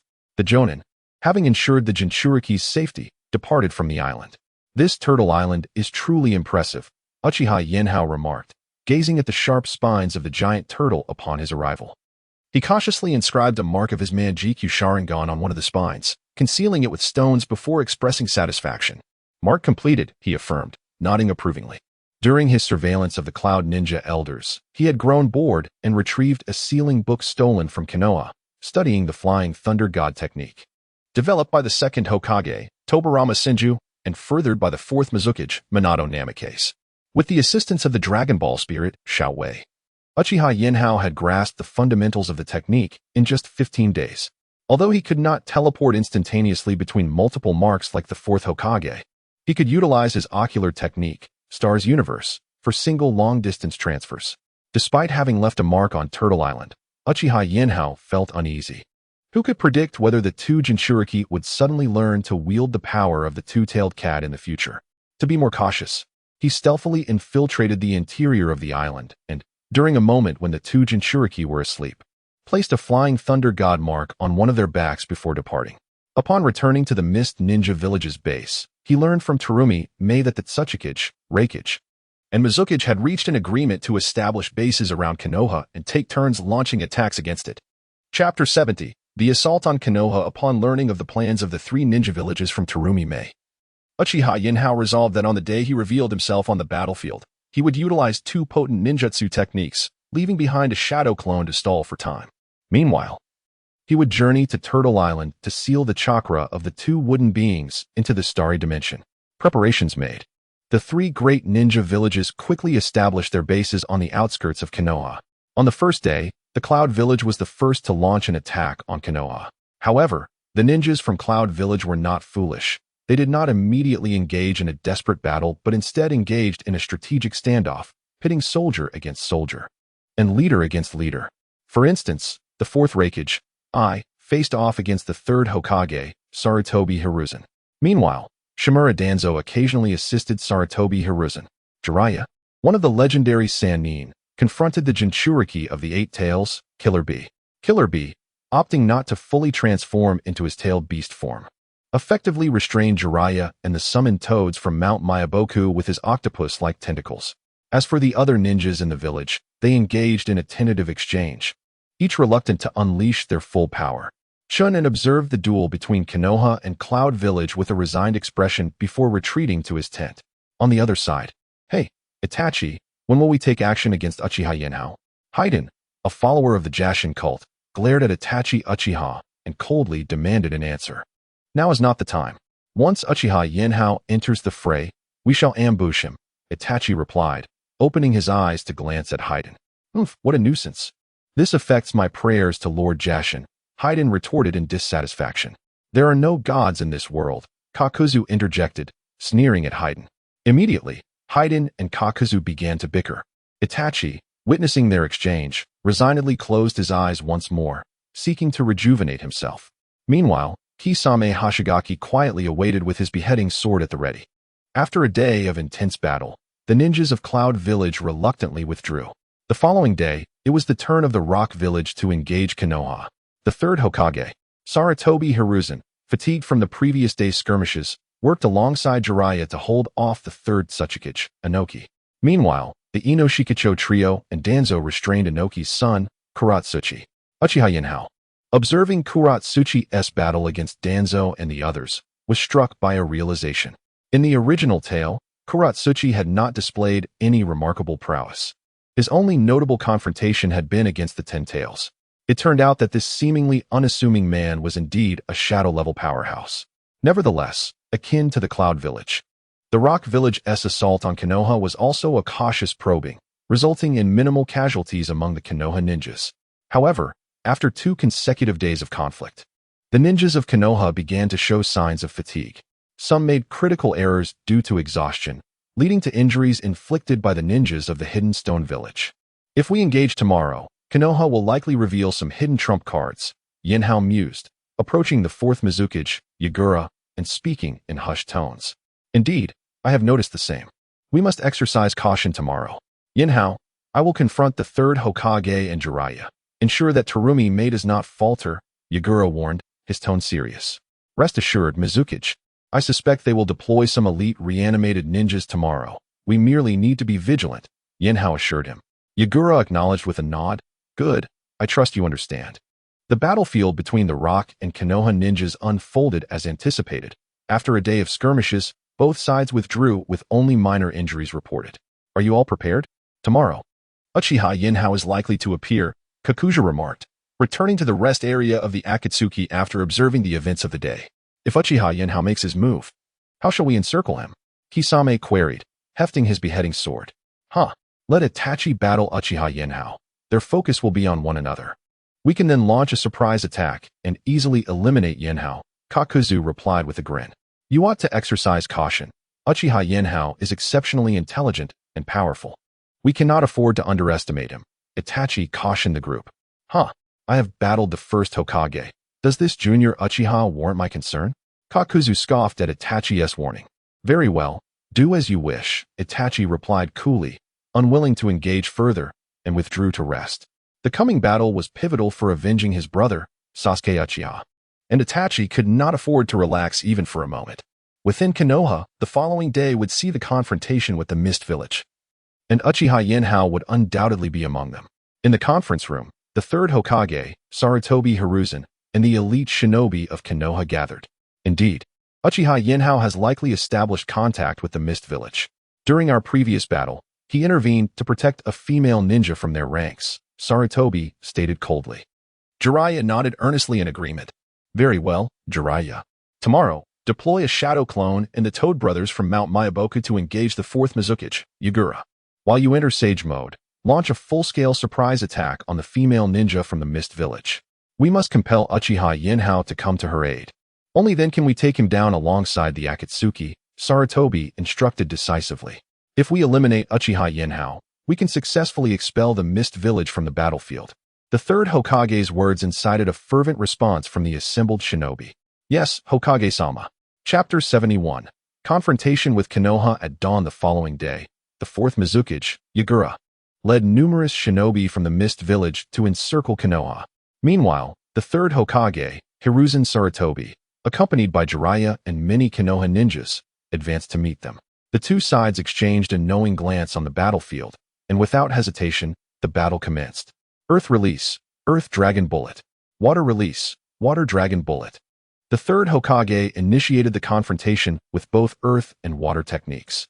However, Yagura remained unfazed and transformed into his tailed beast form, using the chakra of the beast to effortlessly deflect the dragon techniques unleashed by Sarutobi. In response to Yagura's transformation, the third Hokage summoned the summoning beast, Inma, instantly transforming him into the Rui Jingu Bang. Armed with this formidable weapon, Sarutobi engaged Yagura in a stalemate. Elsewhere, Terumi faced Jeriah. employing her powerful boiling and melting techniques to counter his fire-based jutsu. Observing the standoff, Jeriah summoned the three toads, who then charged at Yagura. Upon seeing the attack, Yagura scorned Jeriah as despicable before fully morphing into his tailed beast form.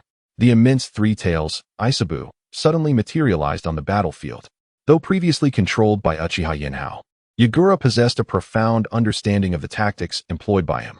The colossal beast lunged toward the third Hokage and the three giant toads of Mount Myaboku. Alarmed, Sarutobi quickly dodged, while the toad trio struggled to withstand Isabu's assault. Meanwhile, Uchiha Yinhao remained in the star space, closely monitoring Mei Terumi, aware that Mei had attained Sage Mode and could contend with Jeriah, who also possessed Sage Mode, albeit imperfectly and reliant on the assistance of two prominent toad sages. Yinhao was still apprehensive about her engagement against Jeriah, whose combat experience far surpassed hers. After summoning the three massive toads, Jeriah abandoned Mei to join the third Hokage in combating the fully tailed beast-empowered Yagura. Mei, however, found herself intercepted by the Inuzuka, Nara, and Akimichi clans, alongside Shimura Danzo. Nevertheless, she remained unperturbed, continuing to employ her corrosive boiling techniques against Danzo and his allies. As Mei engaged with Danzo's group, a sudden jutsu surged from her left. Jeriah, having achieved Sage Mode, launched a fire attack against her. Had Mei not activated Sage Mode at that moment, she would have been unable to evade Jeriah's surprise assault, likely sustaining injuries. Water release, water barrier. In an instant, Mei activated Sage Mode. With a single hand sign, a massive water barrier erupted, wholly isolating Jeriah's fire technique. What? How could you be in Sage Mode? Jeriah exclaimed, astonished as he beheld Mei's azure hair and eyes. Humph. Konoha ninjas are truly despicable, Mei retorted disdainfully. You may consider us despicable, yet we are not so cruel as to invade Konoha. What is there to be contemptible about our actions? Jeriah replied dismissively.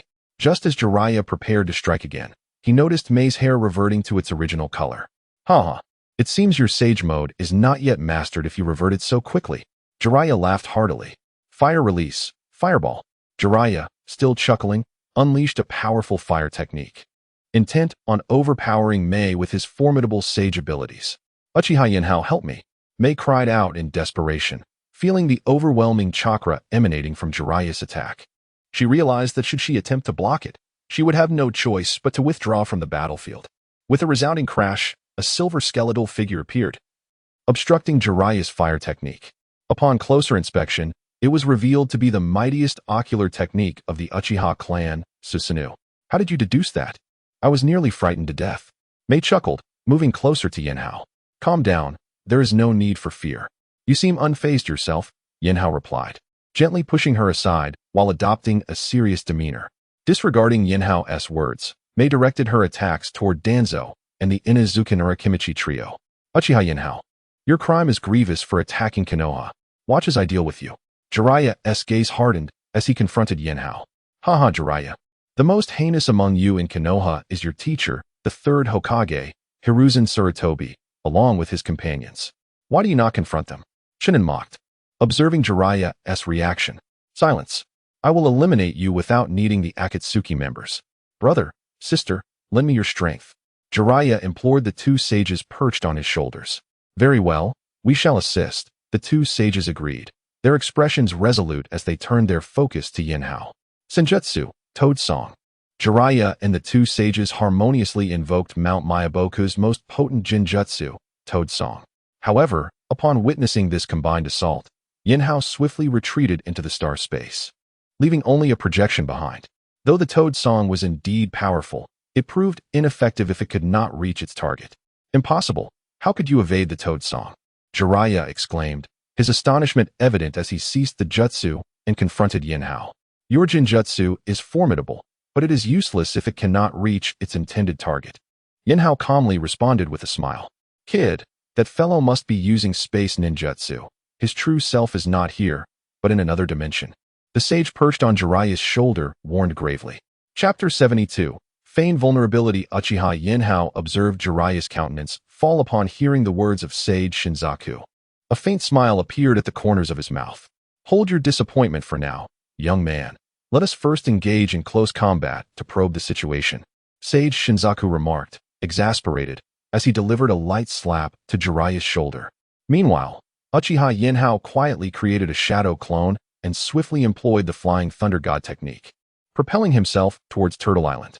After his departure, the shadow clone remained stationary, bracing for Jeriah's impending attack, and promptly shifted into the starry space. However, each time he entered this realm, the shadow clone would come to a halt. His true task was not to engage in a fierce battle with Jeriah, but rather to buy time, facilitating his true self's capture of the two wooden beings on Turtle Island. As the most enigmatic of all ninja techniques, the space-time ninjutsu enabled Uchiha Yinhao to outmaneuver the formidable sage Jeriah in his sage mode. Youngster, I believe I have discerned his flaw," Sage Shinzaku whispered urgently to Jeriah after nearly half an hour of entanglement. "You may not have noticed anything during your battle, but from my vantage point on your shoulder, I seem to have identified his weakness. It appears that his space-time ninjutsu cannot be employed while in motion. Previously, when he encountered your attacks, he would come to an immediate halt. Initially, I thought it was merely a game he played, but I have come to realize that when he attacks or moves, that potent space-time ocular technique becomes ineffective. We should seize the opportunity to ambush him during his movement. Perhaps we could defeat him." Sage Shinzaku regarded Jeriah with seriousness. "Excellent. Splendid insight. My gratitude to you, Sage Shinzaku," Jeriah exclaimed excitedly in response to the sage's observations. Uchiha Yanhao noticed the spark of determination return to Jeriah's eyes, realizing his manipulation had borne fruit. "Dear self, you must return swiftly. I cannot sustain this for much longer," Uchiha Yinhao silently prayed, while Uchiha Itachi, who had been closely monitoring him, swiftly discerned the feigned vulnerability Uchiha Yinhao had displayed. Although Itachi suspected that this apparent flaw might have been an intentional ruse, he resolved to test it nonetheless. Meanwhile, Uchiha Yinhao's true form, after executing the Flying Thunder God technique 3 times consecutively, successfully arrived at Turtle Island. Utilizing the starry space, he entered the true waterfall, where he discovered the 2 wooden beings attempting to undergo tailed beast transformation.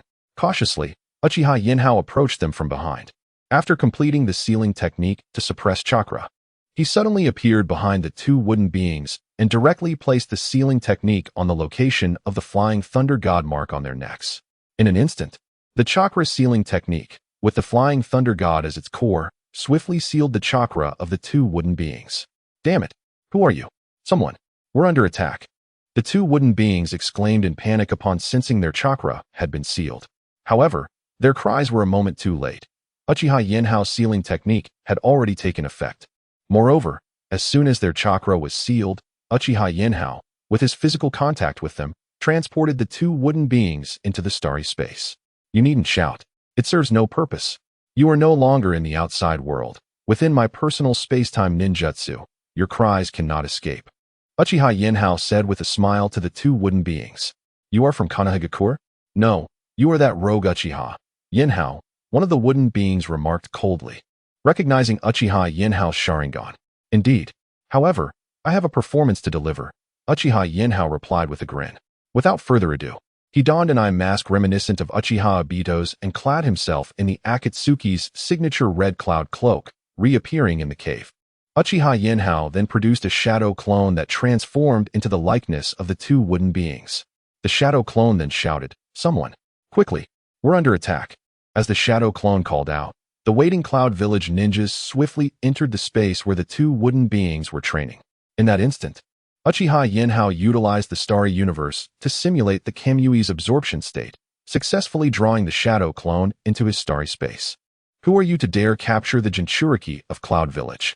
One of the Cloud Village ninjas bellowed angrily at Uchiha Yinhao. "I am Uchiha Madara," Uchiha Yinhao replied, imitating Madara's voice coldly. With that, he feigned activating the Kamui's Sharingan and vanished from sight. "You are framing others, aren't you?" Uchiha Yinhao, one of the wooden beings, said coldly, observing Uchiha Yinhao's performance through the barrier of the starry space. "Indeed, but this concerns you not," Uchiha Yinhao retorted, casting a cold glance at the 2 wooden beings as he swiftly maneuvered the starry space towards the exterior of Turtle Island. Upon exiting Turtle Island, Uchiha Yinhao immediately activated the Flying Thunder God technique, returning to the outskirts of Konoha to replace his shadow clone, ensuring that his ruse remained undetected. On the outskirts of Konoha, Uchiha Yinhao's shadow clone was engaged in a fierce struggle with Jeriah.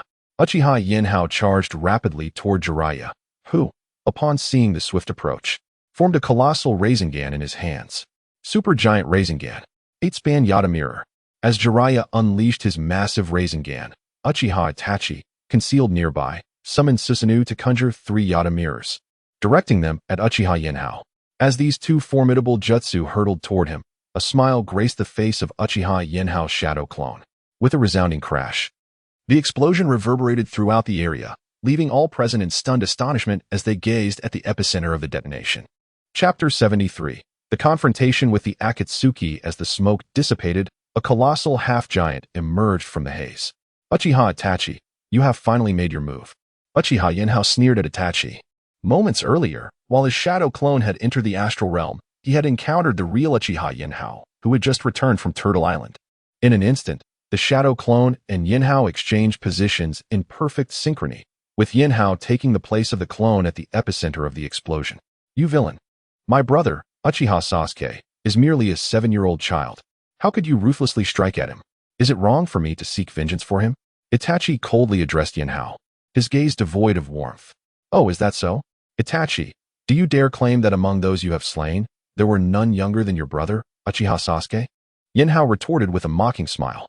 I admit, I too am a deeply flawed individual, but if you possess the courage, come at me. My brother is merely 7 years old. Yinhao's taunts shattered Itachi's composure. Enraged, Itachi lunged at Yinhao, launching an attack. Summoning his Susanoo, a fiery red apparition transformed into a towering figure. Itachi also conjured the 10-fist sword, directing its lethal edge towards Yinhao. However, despite manifesting his Susanoo, blood oozed from Itachi's eyes. Yet, Yinhao had no intention of engaging Itachi directly. Instead, with a slight rotation of his kaleidoscopic Sharingan, he instantly enveloped himself within the astral realm. Itachi's assault passed harmlessly through the space where Yinhao had just been. Uchiha Yinhao, you coward! Have the audacity to face me in battle, you beast!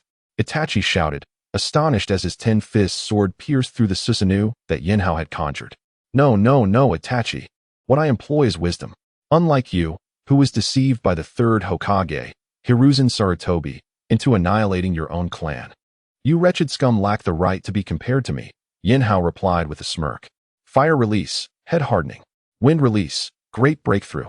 Just as Yinhao ridiculed Itachi, 3 figures suddenly sprang forth from behind Itachi, launching their assault towards Yinhao.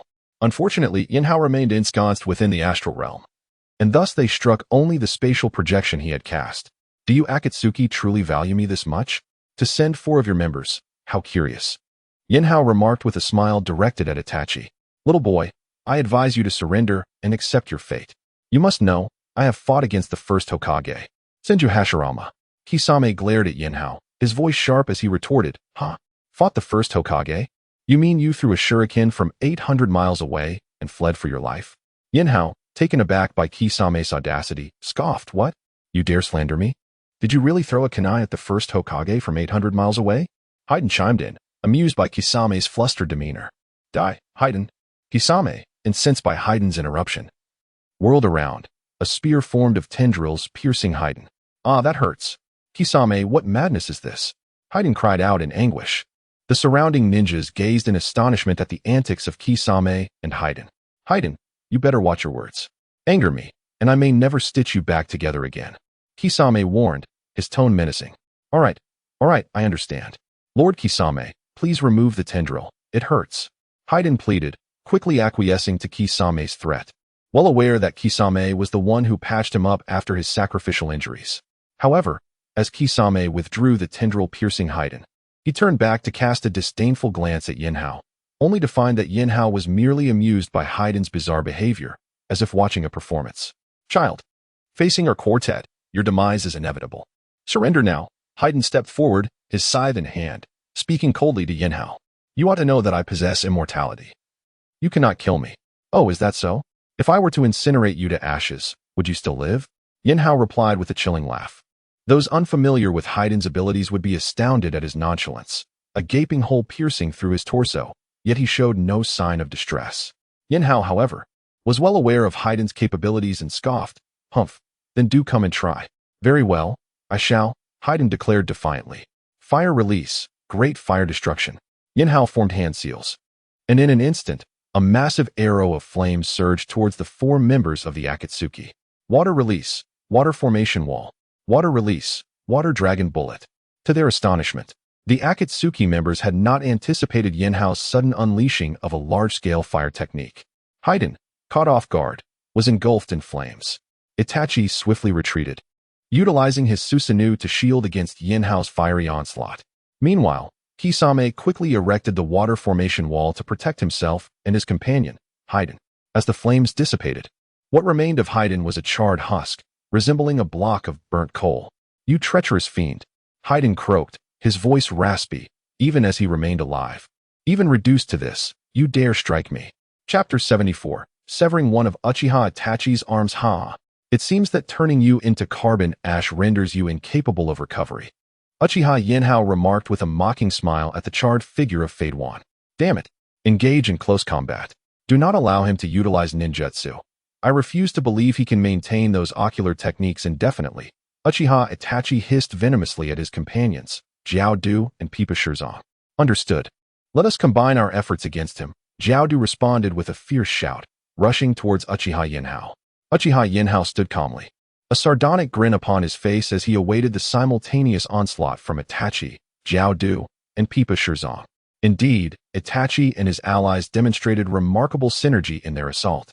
The moment one would withdraw, the next strike would seamlessly connect, leaving Yinhao little opportunity to counter. However, Uchiha Yinhao's Sharingan remained activated, meticulously observing the trio's attacks. In his desire for vengeance against Itachi, Yinhao resolved not to end his life swiftly. Instead, he sought to torment him gradually, ensnaring Itachi in a web of regret and hatred from which he could never escape. Perhaps, years hence, Itachi would succumb to his own bloodline affliction, dying a wretched death in his bed. While Yinhao battled the members of the Akatsuki, on another front, Tsunade was being pursued by Jeriah. Although her sage mode was fleeting, in order to contend with Jeriah, she summoned Uchiha Yinhao's clone, Little Snake Yanhao. Facing the nearly transformed Little Snake, Jeriah found himself fleeing from its relentless assault. His sage techniques proved ineffective against the creature's formidable scales, and each ninjutsu it unleashed affected a vast number of Konoha's shinobi, leaving Jeriah exceedingly vexed. Had he known better, he would not have pursued this kunoichi from the Mist Village, for it had provoked her into revealing an even more potent sage technique. Thus, Jeriah endeavored to lead Little Snake Yinhao away to an uninhabited battleground. Uchiha Yinhao managed to withstand the combined assault of Itachi and the others for a full 7 minutes. At last, he discerned a slight miscalculation in their coordination. Quietly, he retrieved a sword from the starry expanse. Uchiha Yinhao perish. Itachi still failed to notice the shift in Yinhao's gaze as he lunged forward with a kunai. With a swift arc, Uchiha Yinhao cleaved through Itachi's right arm, rendering it severed. Immediately thereafter, he turned and struck Pipa Shirzong's decapitating blade with his sword, disarming him with a forceful blow. Subsequently, he summoned Susanoo to block Jiao Du's tentacle assault, forcing him to retreat. A pained cry escaped Itachi as he staggered backward, unwilling to meet his demise at Yinhao's hands just yet. Uchiha Itachi, in your current state, how do you expect to avenge your brother, Uchiha Sasuke? Your sibling's demise is a consequence of your own actions, betraying the Uchiha clan and serving the third Hokage, Sarutobi Hiruzen. Now that your brother is gone, who can you blame but yourself? Uchiha Yinhao taunted, flicking the blood from his sword onto the ground before returning it to the starry void. Jiao Du, we must retreat. 2 of us cannot hope to defeat Uchiha Yinhao, Pipa Shirzong whispered as he approached. Jiao Du agreed. Let us withdraw. Jiao Du decided after glancing at the charred Fade One and the injured Itachi, resolutely assisting them in their hasty exit from the battlefield. Although Itachi was supported by Pipa Shirzong as he fled, he did not forget to glare fiercely at Uchiha Yinhao, as if wishing to pierce him with his gaze. Yinhao, however, made no move to pursue Itachi, instead turning his attention to Jeriah, who was being pursued by his clone, Little Snake Yanhao. Fire release, great fireball technique. Uchiha Yinhao leapt onto Little Snake Yanhao's head, unleashing a massive fireball that sent Jeriah scrambling for cover. Fire release, roar of the fire dragon. Seeing Jeriah evade, Little Snake Yinhao ascended and unleashed a torrent of flames, forcing Jeriah to dodge once more. Together, Uchiha Yinhao and Little Snake Yinhao relentlessly pursued Jeriah with their fire techniques. Damn Uchiha Yinhao. If you possess such courage, then face me one-on-one. What sort of warrior hides behind another? Jeriah shouted in frustration as he was driven to flee. Ha ha. Lord Jeriah, if you seek true warriors, perhaps you should search for your esteemed teacher, Sarutobi Hiruzen. Yinhao laughed heartily in response. Hey Yinhao, why do you and the Sage of the Heavenly Dragon coordinate so seamlessly? Tsunade observed from atop Little Snake Yinhao, her voice tinged with jealousy. Well, I've known this fellow for quite some time, so of course we work well together. You've only known him for a few days. It's quite impressive that you can manage any cooperation at all, Yinhao replied, grinning at Tsunade's envious remarks. Uchiha Yinhao had no intention of killing Jeriah. He was merely toying with him alongside Little Snake Yinhao. Just then, the retreat signal was sounded by the fourth Mizukage, Hyuga, and the third Hokage, Sarutobi Hiruzen, prompting Yinhao and Tsunade to return to their encampment. Upon their return, the fourth Mizukage approached Yinhao quietly. How did it go? Was the mission successful? He inquired with palpable urgency. Everything proceeded without issue, Yinhao replied with a smile. Satisfied with Yinhao's response, the fourth Mizukage turned and departed. Chapter 75. The Missing Two-Tails Jinchuriki due to the actions of Uchiha Yinhao. The Hidden Mist Village suffered far greater losses in its conflict with the Hidden Leaf Village compared to the Hidden Stone and Hidden Cloud villages. This news brought immense joy to the fourth Raikage, Hyuga AI, and the third Tsuchikage, Inoki. However, the members of the Hidden Cloud village were nearly paralyzed with fear. What do you mean? The Two-Tails Jinchuriki has been captured? Impossible. That is the Two-Tails. The elder of the Hidden Cloud village exclaimed angrily at the ninja reporting the news. Elder, it is true. I assure you, no lies are being told. A person broke into Turtle Island and abducted the Two-Tails Jinchuriki, who was in the process of training his bijou transformation, the reporting ninja said, his face drawn in despair. Who took the Two-Tails? Did anyone see what that person looked like? The elder, upon hearing the ninja's earnest assurance, reluctantly acknowledged the grim reality that the Two-Tails had indeed been taken. Yes, elder. We both witnessed it. The two Hidden Cloud ninjas who had first entered the bijou training area stepped forward, bowing respectfully to the elder. You saw it. Then hurry and draw what you saw. Send the intelligence to the fourth Raikage. The elder commanded excitedly upon realizing that witnesses had seen the perpetrator. Yes, elder. The two ninjas straightened up, and with the help of a torture ninja, they sketched the likeness of Uchiha Obito as transformed by Uchiha Yinhao onto a piece of paper. Sharingan, Red Cloud Cloak. Does such a person exist in our world? The elder pondered as he examined the sketch with a furrowed brow. Enough of that. You two. Take this information to the fourth Raikage and let him decide on our next course of action. After a thorough review, the elder commanded the two to head for the battlefield in the Hidden Leaf Village. Yes, elder. The two ninjas received their orders and swiftly set off towards the Hidden Leaf Village. The loss of the village's bijou was a tremendous failure for these ninjas, and they could only hope that the intelligence they provided would enable the fourth Raikage to retrieve the Two-Tails Jinchuriki swiftly. The following morning, just as the fourth Raikage was preparing to engage in battle with the ninjas from the Hidden Cloud village, he was met by Tsunade, who entered the Raikage's tent with two weary Hidden Cloud ninjas in tow. Raikage, this is bad. The Two-Tails Jinchuriki has been taken, Tsunade announced loudly as he entered the tent. What? Someone has abducted the Two-Tails? Who dares to attack a ninja from the Hidden Cloud village? The fourth Raikage, Hyuga AI, slammed his fist down in fury, shattering the table before him. The Raikage's reaction startled both Tsunade and the two reporting ninjas. Nevertheless, Tsunade bravely handed over the scroll containing the intelligence to the fourth Raikage. Raikage, this is the information gathered by the ninjas from our village. Please take a look, Tsunade said, handing over the scroll with a serious expression. As the fourth Raikage opened the scroll and read its contents, rage washed over him.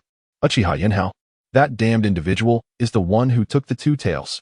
He slammed the scroll down, ready to storm out of the tent to confront Uchiha Yinhao at the Mist Village camp. However, Tsunade had already confirmed with the two Hidden Cloud ninjas on the way that the Two-Tails had been taken the previous day. While Uchiha Yinhao had been engaged on the battlefield, confronting 4 members of the Akatsuki, it was highly unlikely that Yanhao was involved. Raikage, please wait. I don't believe it was Uchiha Yinhao, Tsunade urged, blocking the Raikage's path. Have you betrayed us, Tsunade? How dare you defend Uchiha Yinhao?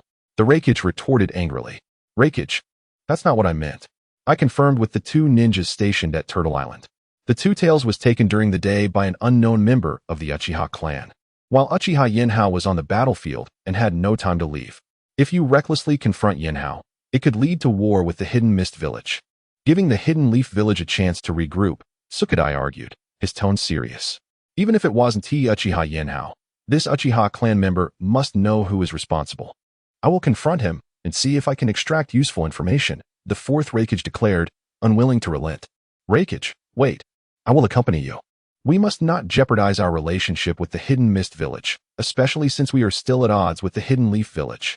Tsunade said, a hint of relief crossing his face, grateful that the Raikage was not wholly consumed by impulse. All right, bring Karabi along as well.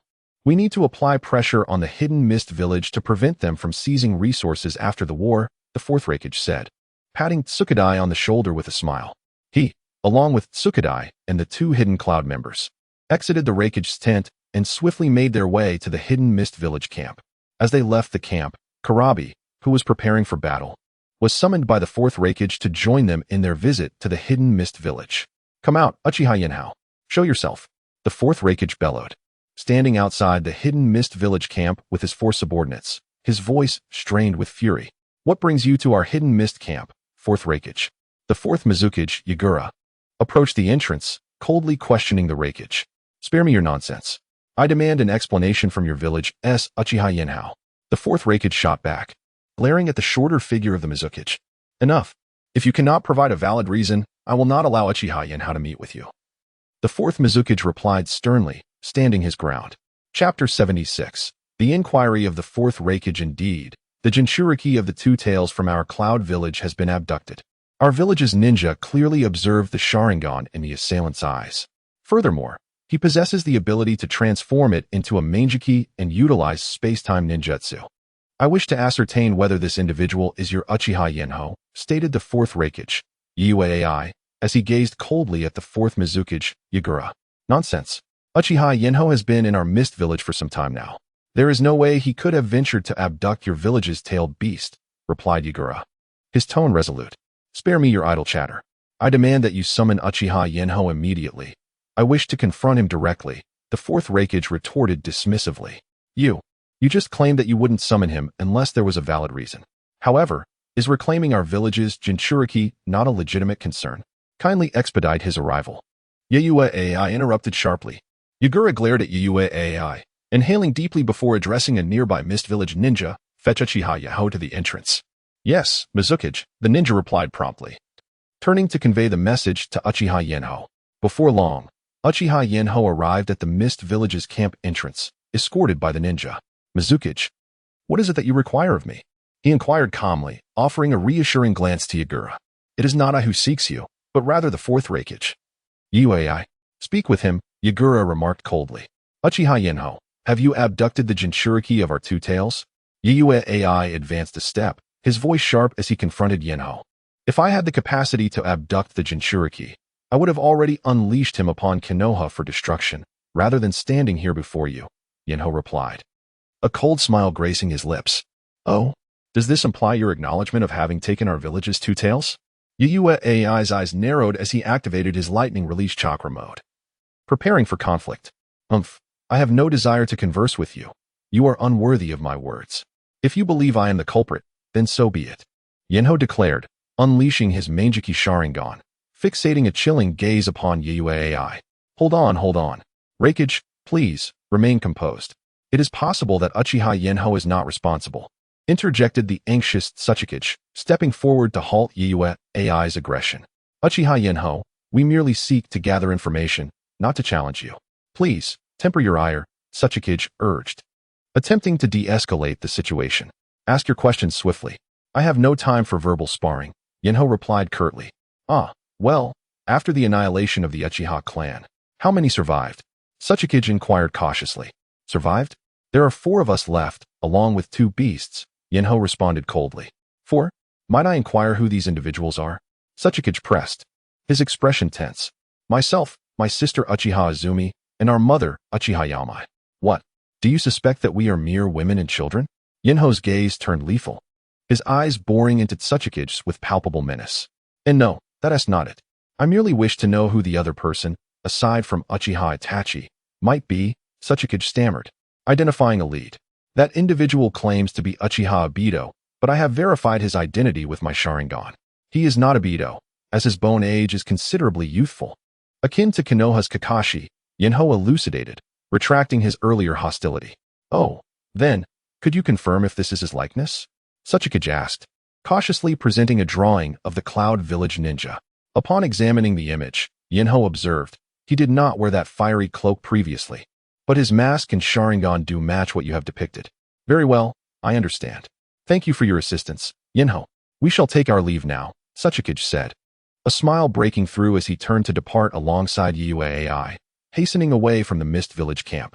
Uchiha Yinhao, your audacity is remarkable. I was nearly terrified out of my wits, Yagura remarked softly to Yinhao. Mizukage, you are overly timid. The more assertive we are, the less suspicion will fall upon us. After all, I spent the entire day on the battlefield yesterday, Yinhao replied with a grin. Well, it seems that today's confrontation between the Cloud and Leaf villages may be averted, Yagura conceded, his disappointment evident. Indeed, let us observe the unfolding events. Should the Cloud village withdraw now, their losses would be substantial. Konoha will not allow such an easy exit from the battlefield, especially after we have plundered the land of fire together, Yanhao mused, turning back towards the Mist Village camp as Yui departed. Chapter 77. The suspicion surrounding the Akatsuki organization T-Dai firmly grasped the fourth Raikage, as they returned to the encampment of the Cloud Ninja Village. T-Dai, please enlighten me on our next course of action. Everyone is welcome to share their thoughts, the fourth Raikage declared, seated regally in his grand chair, addressing all present. Lord Raikage, I believe there are two potential scenarios regarding the abduction of the Two-Tails Jinchuriki. One possibility is that the Leaf Village issued a mission, requesting the Akatsuki to seize our Jinchuriki. The other is that the Akatsuki, seeking to harness formidable power amid our conflict with the Leaf Village, took advantage of the situation to abduct them. Regardless of the case, we must announce a bounty on the Uchiha member capable of space-time ninjutsu and demand the return of our Two-Tails Jinchuriki, T-Dai articulated loudly, gazing earnestly at the fourth Raikage. Very well, T-Dai. You shall handle both the pursuit of the Two-Tails Jinchuriki and the bounty on this Uchiha member. I will lead our village's ninjas into a fierce battle against the Leaf Village, the fourth Raikage responded, nodding in satisfaction after hearing T-Dai's analysis. He then rose, his demeanor charged with fury as he rushed towards the battlefield against the Leaf Village. Join me. Upon entering the battlefield, the fourth Raikage's gaze fell upon the third Hokage, Hiruzen Sarutobi, igniting a blaze of anger within him. He bellowed to his companion, Killer Bee, and charged towards the third Hokage. Lightning release, lightning flash bomb. The fourth Raikage's sudden onslaught caught the third Hokage off guard. Damn it, Raikage. You can't possibly think we were truly defeated by the Mist Ninja yesterday, he shouted, narrowly evading the attack in a fit of rage. You despicable scoundrels of the Leaf Village. You dare to abduct the Two-Tails Jinchuriki from the Cloud Village? Prepare to face your demise. The fourth Raikage's fury was palpable as he launched a furious assault, his lightning-released chakra surging towards the third Hokage. Wait, when did we, the Leaf Village, ever abduct your Jinchuriki amidst your attacks? Jeriah, having just completed his Sage Mode, rushed to intervene as he saw his mentor in peril, intercepting the fourth Raikage's attack. The Akatsuki, led by that masked Uchiha, infiltrated our village and kidnapped our Two-Tails Jinchuriki. Yesterday, didn't you request the Akatsuki to assault Uchiha Yanhao? Why are you now trying to deny it?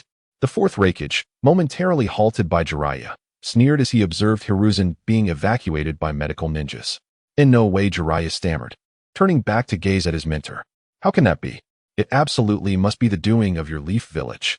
The fourth Raikage, discerning Jeriah's bewilderment, understood that the latter was unaware of the situation. Nevertheless, he harbored no intention of sparing Jeriah, believing wholeheartedly that the third Hokage was behind this incident. Thus, he relentlessly pressed his attack against Jeriah. Meanwhile, Killer Bee, unrestrained by Jeriah's presence, transformed into his half-beast form, wreaking havoc among the Leaf Ninja as if they were mere shadows. The casualties among the Leaf's forces mounted swiftly. However, perhaps in a tacit agreement among the various clans of the Leaf Village, they had anticipated Killer Bee's onslaught and skillfully evaded his strikes, with only the Sarutobi, Shimura, Uchiha, and Mito clans suffering significant losses. Boom. Just as Killer Bee prepared to unleash a tailed beast bomb, a golden-haired figure appeared on the battlefield, delivering a powerful punch that sent him reeling backward. Tsunade, you've returned? Jeriah, who had been engaged with the fourth Raikage, instinctively turned upon hearing a resounding crash, only to behold Tsunade, the granddaughter of the first Hokage, repelling Killer Bee. If I do not return, this village is destined for destruction at your hands, Tsunade retorted coldly, dashing towards Killer Bee. Emboldened by Tsunade's arrival, the morale of the Leaf Village ninjas surged, forcing back the Cloud ninjas who had nearly breached their defenses. Upon witnessing Tsunade's entrance, the fourth Raikage's expression darkened. He understood the formidable prowess of her medical ninjutsu, and thus, the prospect of seizing the Leaf Village diminished greatly.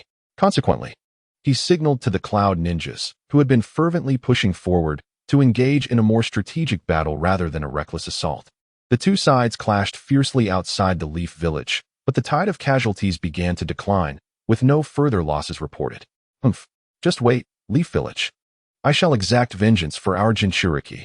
After a prolonged standoff, both sides were utterly fatigued. The fourth Raikage, panting heavily, pointed an accusatory finger at Jeriah, declaring coldly, "Your village's Jinchuriki is absolutely not the work of the Leaf Village. We only sought the assistance of the Akatsuki to deal with the rogue Uchiha Yanhao. The abduction of your Jinchuriki was unauthorized action by the Akatsuki, not a commission from us," Jeriah retorted loudly, meeting the fourth Raikage's gaze. "You know for yourselves whether you were involved. I shall pursue the one responsible for abducting our Jinchuriki. Once I capture him, I will extract the truth. If it is indeed your Leaf Village's doing, I will unleash two-tailed beast bombs upon you," Jeriah declared firmly. The fourth Raikage, skeptical of Jeriah's words, issued a menacing warning before retreating with the Cloud ninjas. Meanwhile, Tsunade, upon witnessing the Cloud ninjas' withdrawal, departed towards the direction away from the Leaf Village. Jeriah, intending to pursue her, found that she had already vanished into the distance, leaving him to return to the Leaf Village in disappointment. Chapter 78. The incontrovertible dilemma of Obito. Jeriah returned to the hidden Leaf Village, despondent, and encountered the recently recovered third Hokage, Hiruzen Sarutobi. "Master, please tell me the truth. Did you issue any orders to the Akatsuki to abduct the Two-Tails Jinchuriki from the village of Eternal?" Jeriah questioned, his gaze fixed coldly on Hiruzen. "Jeriah, do you doubt me as well?" Hiruzen replied, concern etched across his face. "I assure you, I did not send any ninjas to command the Akatsuki to seize the Two-Tails from the Cloud Village. Our objective is merely to repel the three great ninja villages. Why would I provoke the Cloud Village at such a critical juncture, risking a devastating conflict?" Hiruzen, feeling the weight of his disciples' scrutiny, insisted on his innocence. A leader as ostensibly weak as he could hardly be expected to orchestrate such a bold offensive against another Jinchuriki. Could it be that Danzo was responsible? Jeriah pondered, his trust in his master wavering, turning his suspicion towards the hawkish Danzo Shimura within the village. No, it is unlikely that Danzo would act in such a manner. If he intended to capture a Jinchuriki, he would not enlist a mercenary organization like the Akatsuki. It is far more plausible that his root members acted independently in this matter, Hiruzen reflected, shaking his head in disapproval of his old friend's tactics. Danzo's motivations have always been to accumulate power to ascend as Hokage. If he sought to abduct the Two-Tails, he would command his own route to undertake such an operation. Very well, we must issue a joint manhunt with the Rock Village for the individual responsible for this abduction. Do you possess any information regarding this person? Jeriah conceded, nodding gravely. I was informed by Itachi Uchiha that there exists an individual within the Akatsuki who claims to be Uchiha Madara. I wonder if he is the one who abducted the Two-Tails, Jeriah divulged. Upon hearing this, Hiruzen appeared troubled. All right, please provide me with this information. I will discuss it with the fourth Raikage, to clarify the situation. Elated by Hiruzen's response, Jeriah affirmed, I shall deliver this information to you. Hiruzen, resigned, signaled to his Umbu to hand over the intelligence regarding Obito Uchiha to Jeriah. With the intelligence in hand, Jeriah swiftly made his way to the outskirts of the Cloud Village encampment. Stop, Jeriah, do you intend to assault our Cloud Village stronghold? A Cloud ninja boldly confronted him. I possess information regarding a member of the Akatsuki who may have abducted your Jinchuriki. I wish to meet with your Raikage, Jeriah announced, raising his hand high to signify his intent. What brings you here, Jeriah? The fourth Raikage, coldly queried upon spotting him. This pertains to information about the possible abductor of your Jinchuriki. I hope you can ascertain whether it is indeed him, Jeriah stated, presenting a scroll and stepping back 10 paces. A cloud ninja approached the scroll first, inspecting it before handing it to I. As I opened the scroll, he immediately recognized the figure depicted within. Indeed, this is the person. Was he not dispatched by your hidden leaf? I questioned with a steely glare. No. This individual is not from the hidden leaf. During the Uchiha massacre, he was among those who annihilated the Uchiha clan alongside Itachi, Jeriah vehemently denied.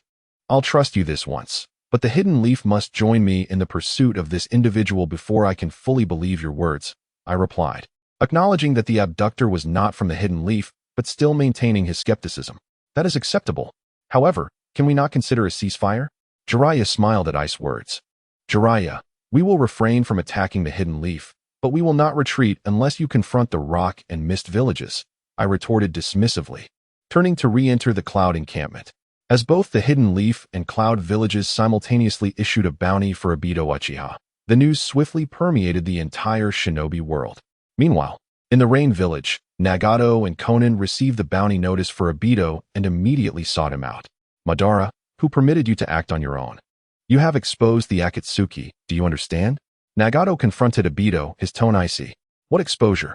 I've merely been recuperating, Obito replied, perplexed at Nagato's anger. Take a look at this, Konan interjected, tossing a scroll to Obito. If it were not you, how could the details of your ocular techniques be so vividly described? Nagato remarked scornfully as Obito perused the scroll. I assure you, I did not abduct the Two-Tails Jinchuriki, Obito insisted, feeling a wave of dread as he read the scroll's contents. Could it not be the work of that treacherous Uchiha? Obito proposed quickly. Enough. Do not attempt to evade responsibility. This is undoubtedly your doing. Uchiha Ice Mangeki Sharingan and yours are entirely distinct. Do you not realize this? Nagato interrupted, rebuffing Obito's defense with a sharp reprimand. Faced with this predicament, Obito found himself at a loss for words. Chapter 79. The Cloud Ninja's Assault on the Rain Ninja Village. Regardless, I did not abduct the Two-Tails Jinchuriki from the Cloud Ninja Village, believe it or not. Uchiha Obito shot a fierce glare at Uzumaki Nagato, then activated his Mangeki Sharingan's space-time ninjutsu, Kamui, and departed from the Rain Ninja Village.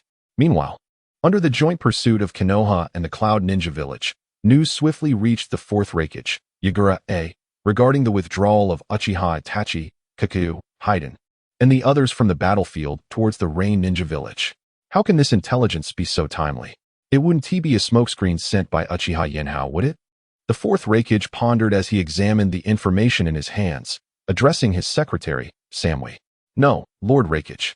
This intelligence was obtained from the underground black market by T-Dai. Kakuzu is a regular there. While they were on a mission for the black market, they were spotted moving towards the Rain Ninja Village, which led to this information. Samui calmly explained to the fourth Raikage. If the information is genuine, then that is good news. Immediately issue an order. Have the Rain Ninja Village surrender the Two-Tails Jinchuriki, or we shall declare war upon them. The fourth Raikage responded with excitement after hearing Samui's report. Understood, Lord Raikage. I will relay the message at once. Samui nodded and swiftly exited the Raikage's tent. Before long, Samui dispatched an ultimatum to the Rain Ninja Village, demanding the immediate surrender of the Two-Tails Jinchuriki or face an impending attack. However, regrettably, the Rain Ninja Village had not captured the Two-Tails Jinchuriki. Uzumaki Nagato persistently pressured Uchiha Obito through black and white Zetsu, insisting on the surrender of the Two-Tails Jinchuriki, while Obito repeatedly emphasized that he had not seized the Two-Tails from the Cloud Ninja Village. Yet, Uzumaki Nagato remained unconvinced by Obito's claims and continued to exert pressure. Frustrated by Nagato's disbelief, Obito chose to disregard him. In Obito's view, since Nagato possessed the Rinnegan, he could not possibly be defeated by the Cloud Ninja Village. So he might as well let the Cloud and Rain Ninja Villages engage in a fierce battle, regardless of the losses incurred by the Land of Rain. It was of no concern to Uchiha Obito.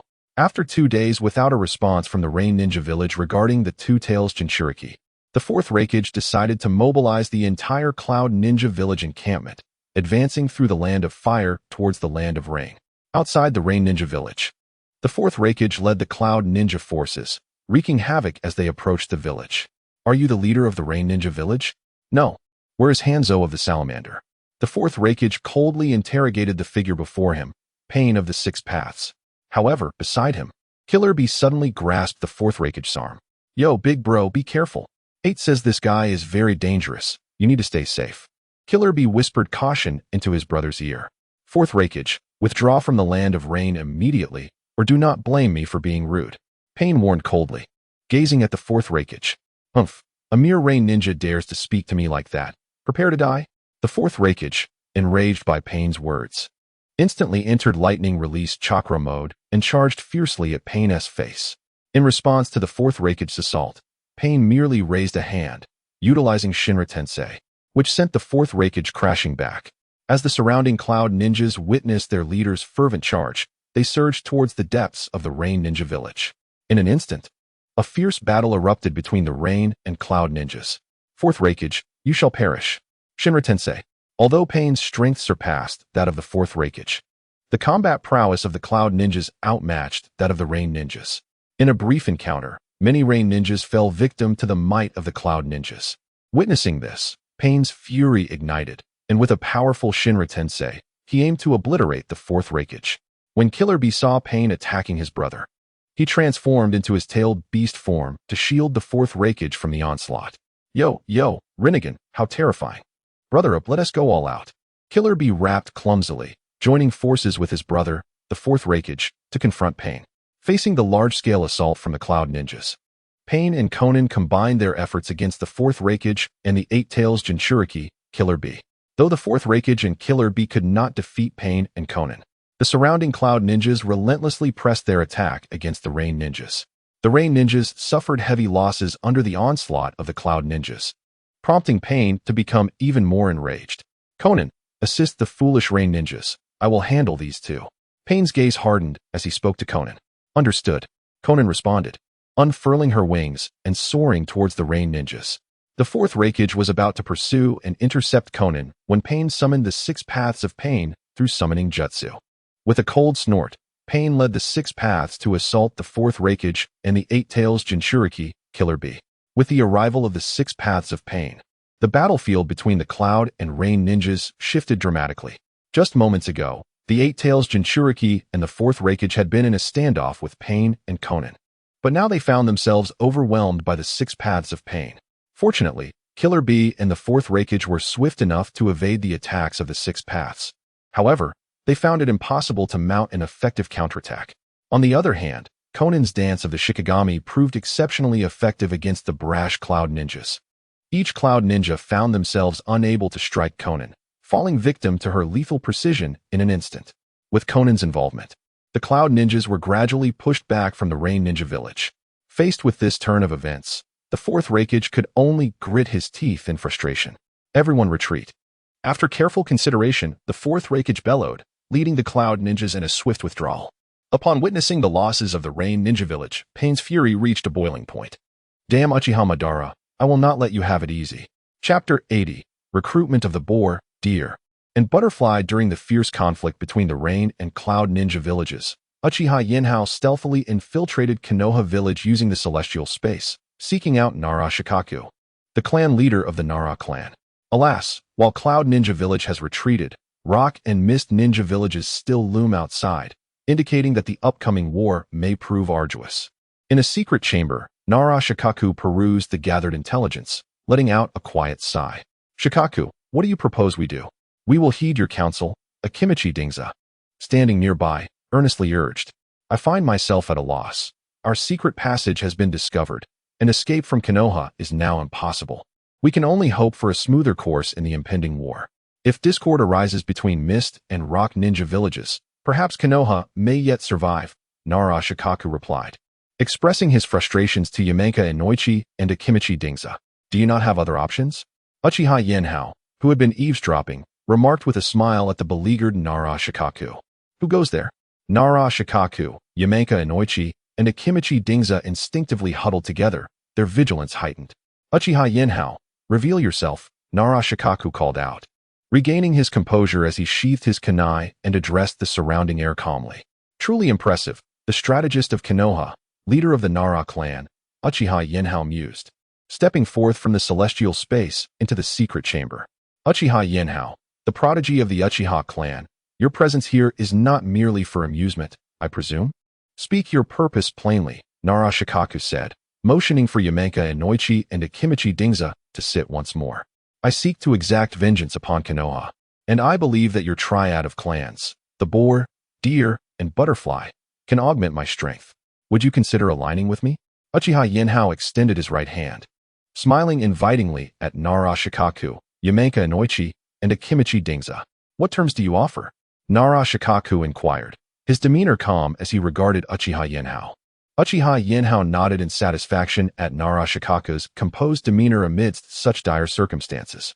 You shall stand alongside the Hyuga clan, recognized as a legitimate ninja family within Mist Ninja Village.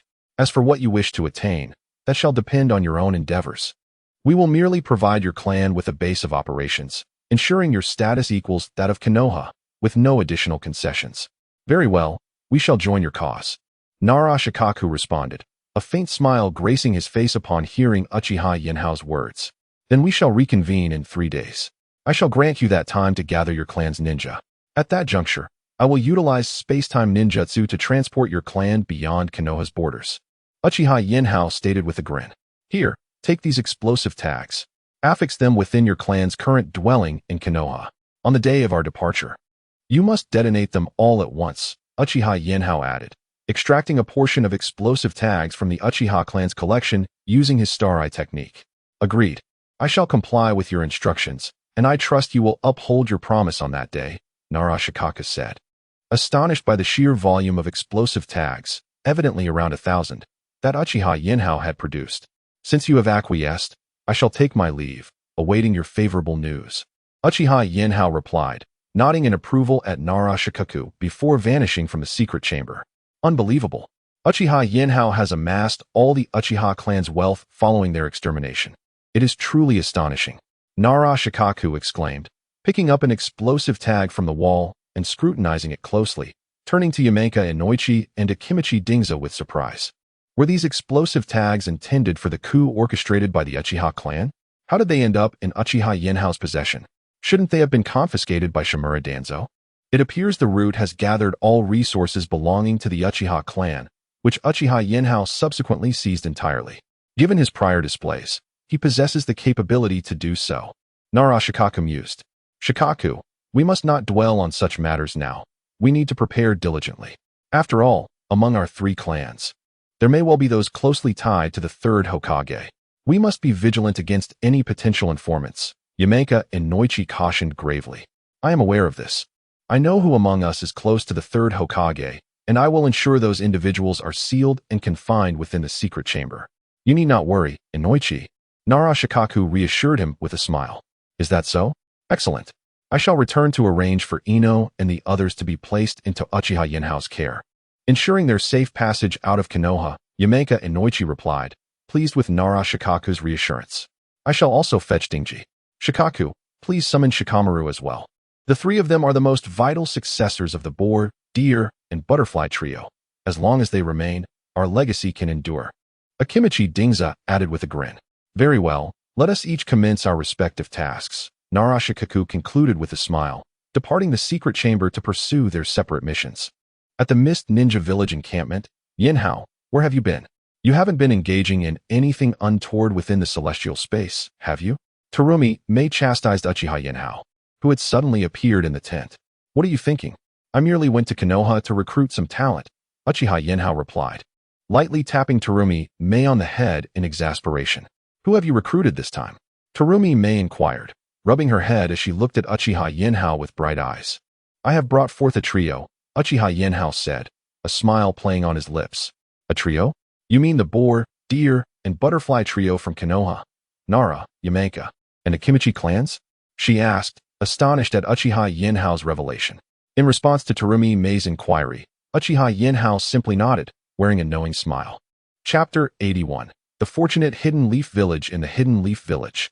The fierce battle between the Cloud Ninja and the Rain Ninja concluded with the Cloud Village suffering devastating losses.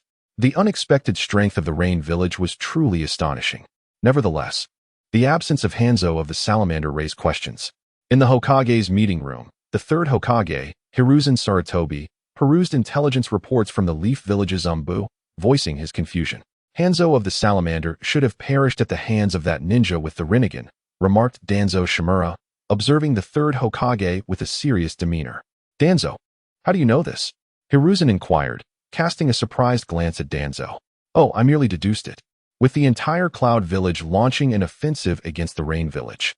The continued absence of Hanzo seemed telling, Danzo replied, quickly realizing he needed to tread carefully, refraining from revealing his own schemes with Hanzo against the Akatsuki, which had resulted in the death of their first leader, Yahiko. I see. Hanzo's formidable strength lies in his toxic abilities, a result of human experimentation. Perhaps something unforeseen has transpired, Hiruzen mused, a sense of unease creeping over him. Yet, he had no choice but to speculate on Hanzo's absence. Unexpectedly, the Akatsuki members we sought did not eliminate Uchiha Yinhao. Instead, they managed to abscond with the powerful Cloud Village, alleviating a significant burden from our shoulders, Mito Minion remarked, glancing at the despondent faces around him. Alas, we cannot afford to relax just yet. The Mist Village and the Rock Village remain formidable. Let us remain vigilant. However, there may be a lull in fighting for the next few days, as the Cloud Village is likely to withdraw from the battlefield. The Mist and Rock Villages will need time to observe, Hiruzen responded, a faint smile gracing his features as he reassured his old comrades. We understand, Hiruzen. We will deploy a substantial force for surveillance. You need not worry, replied Tsunade, smiling at the third Hokage. The prospect of the Cloud Village's withdrawal brought considerable joy to the ninjas of the Leaf Village, particularly among the members of the Sarutobi, Nara, Akimichi, and Shimura clans. To calm the various clans of the Leaf Village, Hiruzen was compelled to dispatch 3,000 elite ninjas from these 4 clans to the front lines. The disdain from other ninja clans towards these 4 clans resulted in unexpectedly high casualty rates among them. However, with the absence of the Cloud Village, their death toll would significantly decrease, marking a fortunate turn of events. 3 days passed swiftly. Nara Shikaku, Yamanaka and Oichi, and Akimichi CHG efficiently organized the members of the 3 clans. Uchiha Yinhao arrived punctually at the clan grounds of the Nara, Akimichi, and Yamanaka clans using his space-time ninjutsu. Nara clan leader, are you prepared? Uchiha Yinhao inquired with a smile directed at Shikaku. We have been ready, Shikaku replied, returning the smile. Then let us depart, Yinhao said, activating his Manjiki Sharingan. Before Shikaku, he opened a vast space-time portal connecting to his celestial realm. This ability had been developed after Yinhao discovered the cumbersome nature of transporting individuals to his celestial space using the Sharingan. Shikaku gazed at the portal with a hint of astonishment, but said nothing further, leading the members of the 3 clans toward the portal. Before long, all members of the Nara, Yamanaka, and Akimichi clans stepped into the celestial space. Yinhao subsequently closed the portal, entering the celestial realm himself. Yinhao, I never imagined you were the one who abducted the Two-Tails Jinchuriki, Shikaku remarked with a complex expression upon entering. Haha, do you think that my actions were a mistake? Sparing the Leaf Village? Yinhao chuckled, addressing Shikaku with a teasing tone. Is it not? Shikaku replied, momentarily taken aback. My abduction of the Two-Tails was to assist the Leaf Village, ensuring it would not fall to the onslaught of the major ninja villages, Yinhao explained with a smile. Assist the Leaf Village? You harbor feelings for it, do you not? CHG said, astonished. No, I hold no affections for the Leaf Village. My intention in preserving it is to create distance from the Wind and Earth countries, thereby weakening the Cloud Village and laying the groundwork for the Mist Village to unify the ninja world, Yinhao clarified, shaking his head with a smile. Shikaku's eyes brightened with realization, staring at Yinhao in shock. Is the next Mizukage the lady you saved? Oh, you've guessed correctly. Her name is Terumi Mei. The forthcoming Mizukage of the Mist Village, Yinhao said, beaming with pride. Impressive, Shikaku and his companions marveled at Yinhao. They could hardly believe that a descendant of the Uchiha clan had captured the heart of the next Mizukage. Had someone from their own clan achieved such a feat, they would have long fled to another village. Yinhao transported the 3 clans directly to the Mist Village's stronghold in the Land of Whirlpools, facilitating their interaction with the members of the Hyuga clan stationed there before gradually transferring them to the Mist Village. Chapter 82. Sarutobi Hiruzen faints from anger 1 hour after Uchiha Yinhao departed from Konoha village with the Nara, Akimichi, and Yamanaka clans. The shadow clones left behind at the three clans' residences exchanged glances and swiftly detonated the explosive tags they had affixed. The ground shook with a series of resounding explosions, engulfing the village in chaos. "Someone hurry! What is happening?" shouted the third Hokage, Sarutobi Hiruzen, as he rushed outside upon hearing the blasts. Calling out to the surrounding Umbu members, "Third Hokage-sama, it is dire. The residences of the Akimichi, Nara, and Yamanaka clans have been obliterated." An Umbu member reported breathlessly as he rushed to Hiruzen's side. "What? The Akimichi, Nara, and Yamanaka clans? Impossible. Quickly, summon Nara Shikaku. He is the leader of the Jonin and would never betray Konoha so easily." Hiruzen shook his head in disbelief, struggling to comprehend the betrayal of the three clans. It was known that whenever the three clans appointed a new leader, a member of the Sarutobi clan would be present as a witness. Nara Shikaku's witness had been Hiruzen's eldest son, Sarutobi Shino. If his son, Asuma, had not perished, he would have been the witness for the next generation. How could such closely intertwined clans betray their village? "Sir Sarutobi, it's bad. The Akimichi, Nara, and Yamanaka clans have turned against us. There is not a single member of those clans left in Konoha." Mito Minyin and Shimura Danzo hurriedly arrived at Hiruzen's residence, urgently relaying the grim news. "No." Hiruzen gasped, blood spilling from his mouth as he fell to the ground. Thankfully, Danzo reacted quickly, rushing forward to catch Hiruzen before he collapsed. "Someone, take the Hokage inside to rest, and send for medical ninjas to attend to him." Mito Minyin commanded the Umbu members surrounding them. At Mito's shout, the Umbu swiftly called for several medical ninjas to treat the unconscious third Hokage. "What has transpired? Why has my teacher fallen unconscious?" Jeriah entered Hiruzen's residence, his expression grave as he inquired of Danzo. "What else could it be?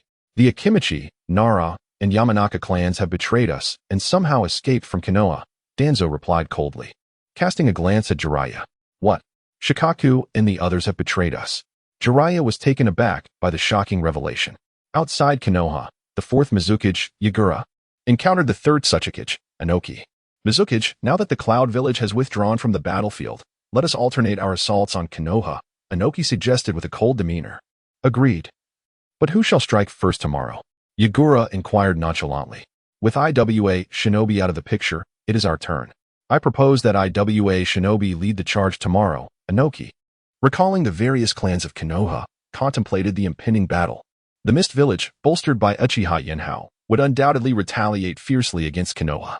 If he could evade Konoha's grasp, he would gain the upper hand. Thus, he promptly addressed Yagura. "Very well, IWA Shinobi shall strike first tomorrow," Yagura agreed, a glimmer of cunning flashing in his eyes as he inwardly rejoiced. With Yinhao having severed the ties of the Akimichi, Nara, and Yamanaka clans from Konoha, the village would surely reveal a weakness during the impending conflict. The third Tsuchikage, Inoki, intended to take advantage of the situation, anticipating that Konoha would suffer significant losses. Once IWA Shinobi gauged Konoha's hidden strengths, they could withdraw from the war, as the Mist Village would emerge with substantial gains. As Yagura returned to the Mist Village camp with Terumi Mei, Konoha remained in turmoil. After 3 hours of unconsciousness, aided by the medical ninjas, Sarutobi Hiruzen finally regained consciousness. "Hiruzen, you're awake. We just received intelligence that IWA Shinobi will launch an attack on us tomorrow. How shall we prepare for the war ahead?" Danzo inquired with a serious expression. "We can no longer afford to hold back at this stage. Danzo, utilize the Edo Tensei when you enter battle tomorrow, and bring Naruto along. We must strike IWA Shinobi with all our might to inflict substantial damage.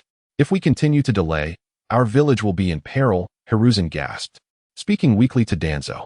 "Understood," Danzo replied, gritting his teeth as he listened to Hiruzen's labored words. "Then I entrust this to you, Danzo." Hiruzen managed a faint smile before succumbing to unconsciousness once more.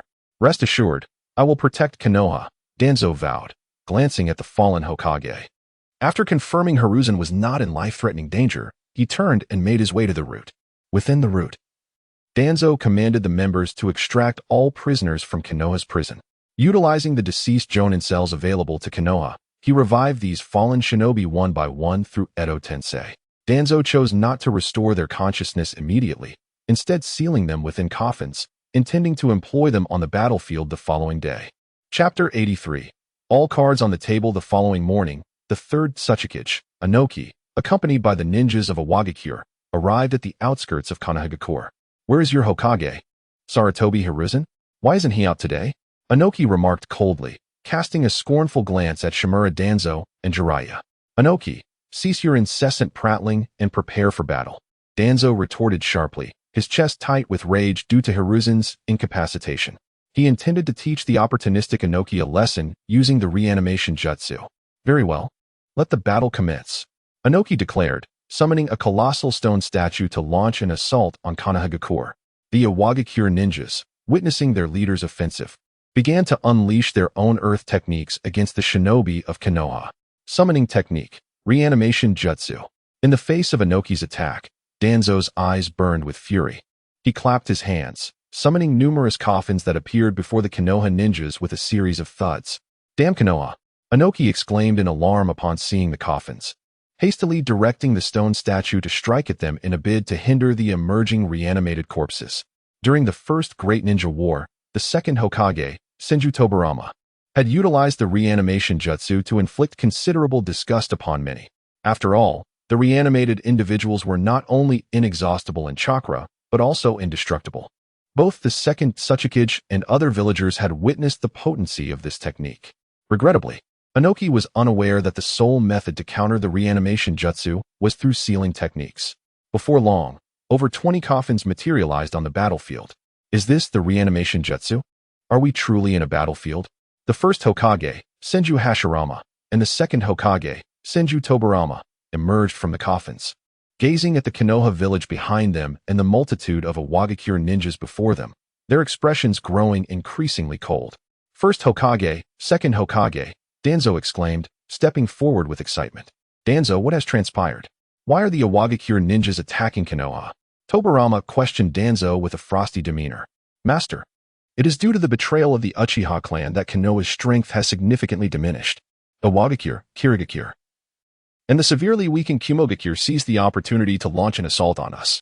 If Konoha disperses its forces and is defeated piecemeal, the village will suffer dire losses. To preserve as much strength as possible, Hiruzen decided to have you two summoned through the reanimation jutsu," Danzo explained solemnly, lowering his head. "What? The nefarious Uchiha clan dared to betray us? Where are their remaining members?" Tobirama's expression darkened with anger upon hearing Danzo's words. "Master, the Uchiha clan has been eradicated. The last remaining member, Uchiha Yanhao, has defected to Kirigakure," Danzo replied. "What? You wiped out Madara's clan? Who permitted you to do such a thing?" Hashirama exclaimed in shock. "Silence, brother. The Uchiha clan's extermination is just. Such a malevolent clan should not exist," Tobirama chastised Hashirama coldly. "But it is unacceptable to claim the entire Uchiha clan has been eradicated. I believe we should bring Uchiha Yanhao back to Konoha and cultivate him as part of the Uchiha clan," Hashirama argued stubbornly. "Enough, brother. This is a critical moment for Konoha's survival. We will discuss the Uchiha matter later," Tobirama interrupted Hashirama sharply. "Sigh, very well. It seems that war is an inevitable occurrence in any world," Hashirama lamented, glancing at the Iwagakure ninjas with a cold gaze. "Hey, you are Inoki of Iwagakure, right? You can withdraw now, or do not blame me for being unkind," Tobirama warned, stepping forward to face Inoki. "Humph. Second Hokage, Senju Tobirama. Though you have been brought back to life through the reanimation jutsu, how much of your strength has truly been retained?" Inoki sneered at Tobirama. "I estimate they have retained barely 10% of their strength." Just as Inoki's words fell, a light chuckle echoed from the side. "Uchiha Yanhao," Danzo seethed, glaring at the newly emerged figure. "Oh, you must be Uchiha Yanhao. I can arrange for your bounty to be lifted. Would you like to return to the village?" Hashirama inquired eagerly, stepping forward with a smile. "First Hokage, if you had been the Hokage, the Uchiha clan would not have met such a fate. Unfortunately, your passing allowed your brother, Tobirama, to become the second Hokage," Yanhao remarked with a smile. "Did Tobirama do something wrong?" Hashirama asked, momentarily taken aback and looking at Tobirama with confusion. "Humph. The vile Uchiha still seeks to sow discord at this moment. I shall eliminate you," Tobirama growled, raising his hand to form seals and preparing to attack Yanhao. "Our village has lost not only the Uchiha, but also the Hyuga and the Inuzuka clans." Surprised? Yanhao taunted, addressing both Tobirama and Hashirama. Chapter 84. The Fleeing Rock Ninja Village. What? The Hyuga and Inuzuka clans have been annihilated as well? Senju Hashirama, upon hearing Uchiha Enho's words, looked at Shimura Danzo in shock. Danzo, what have you done? How could you destroy so many clans? Senju Tobarama turned to Shimura Danzo, his voice icy with accusation. Teacher, we did not annihilate the Hyuga and Inuzuka clans.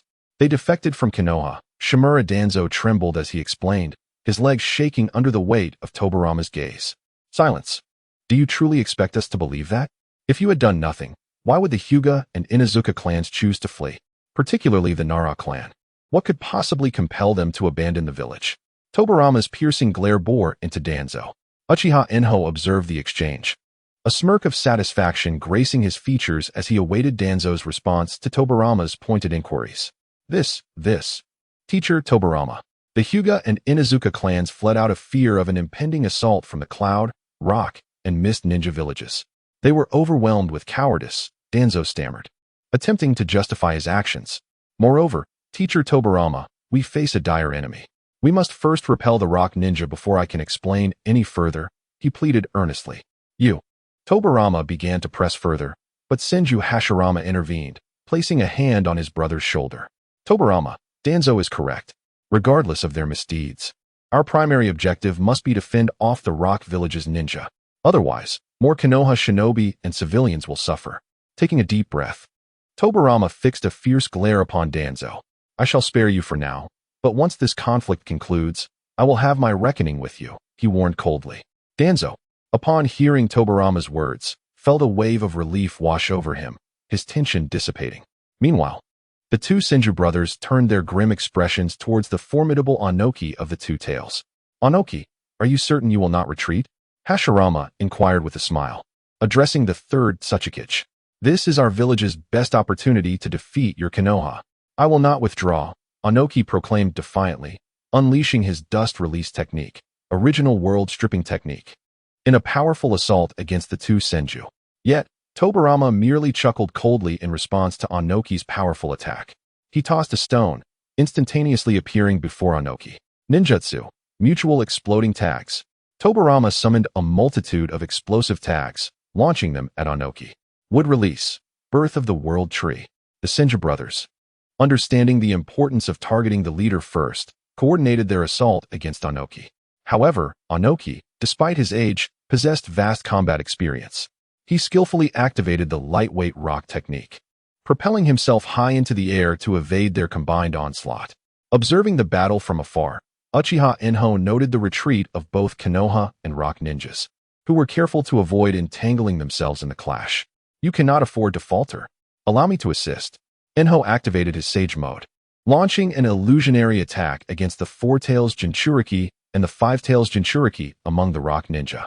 He then manipulated the two root ninjas surrounding Naruto Uzumaki to release the 8 trigrams seal placed upon him. A deafening roar echoed across the battlefield as 3 colossal, tailed beasts emerged, clad in black and red, wreaking havoc amidst the Rock ninjas' ranks. The Four Tails and Five Tails rampaged through the enemy's lines, while the Nine Tails engaged in fierce combat with Konoha's shinobi. A monstrous showdown.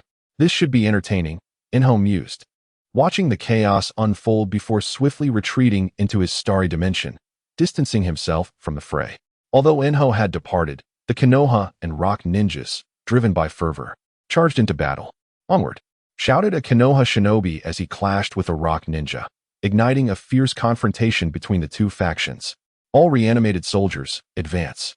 Danzo commanded as he witnessed the inexplicable conflict erupting between the two villages, rallying the reanimated Konoha shinobi to engage the Rock ninja.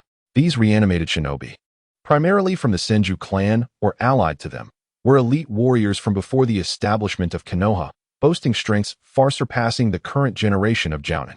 Once the reanimated forces breached the Rock village's defenses, the enemy ninjas were swiftly overwhelmed. Meanwhile, Onoki hovered in the air, facing off against the Senju brothers. As he beheld the slaughter of his village's ninjas by the reanimated shinobi, Onoki's expression darkened with sorrow. All Rock ninjas, retreat at once, he bellowed, unable to bear the sight of his comrades falling in droves. Upon hearing Onoki's command, the Rock ninjas, as if receiving a divine reprieve, turned and fled towards the land of Earth's Sand Village. Konoha's ninjas, led by the reanimated soldiers, surged forward, intent on ensuring that none of the rock ninjas escaped the confines of their territory.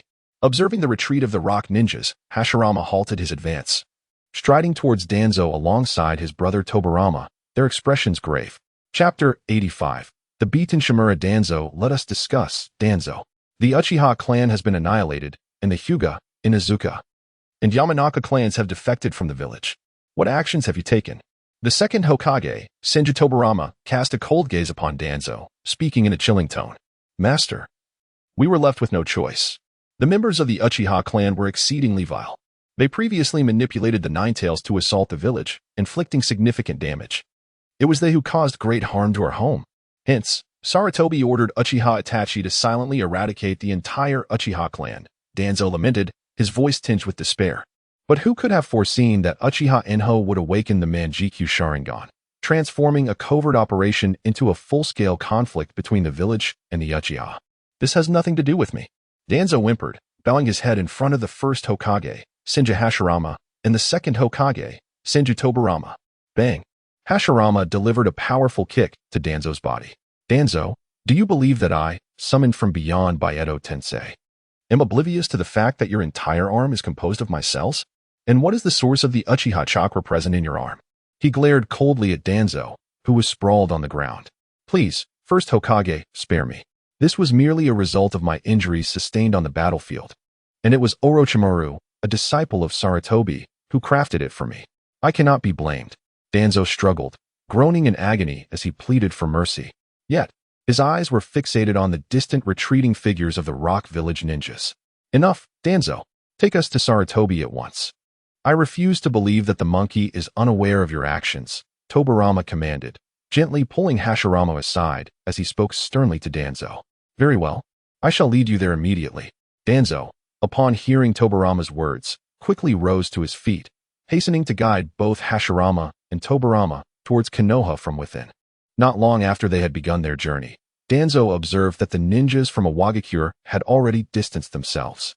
As he walked ahead of Hashirama and Tobirama, he rapidly performed hand seals, completing the release of Edo Tensei in a mere second. Danzo, I have gleaned sufficient knowledge of your dealings with Sarutobi. Konoha shall meet its demise at your hands, Tobirama stated coldly, noticing the white light enveloping him, casting a disappointed glance at Danzo. Rest assured, Master Tobirama. Regardless of the circumstances, Konoha remains a vital force in our hands. We would never fully destroy them, Danzo asserted confidently, straightening his posture. With that, the Edo Tensei forms of Hashirama and Tobirama collapsed to the ground, transforming into lifeless shinobi and scattered debris. It seems I shall not be able to summon Lord Hashirama and Lord Tobirama again, Danzo lamented, shaking his head in resignation. After all, even if their powers are diminished, the strength of the Senju brothers can still prove effective against shadow-level adversaries. With their prowess, even if merely at the level of Jounin, they could contend with ordinary shadow-level warriors. However, Danzo felt an unsettling disquiet. He had not constrained the consciousness of his two masters, allowing them to play pivotal roles in battle. Yet, they appeared to offer no resistance to his release of Edo Tensei, leaving him perplexed. Time was of the essence. He needed to hasten and organize the villagers to launch a surprise attack on the Mist Village using the Ninetales and the remaining Edo Tensei shinobi, thereby decisively defeating the Mist Village and concluding this war. Damn it.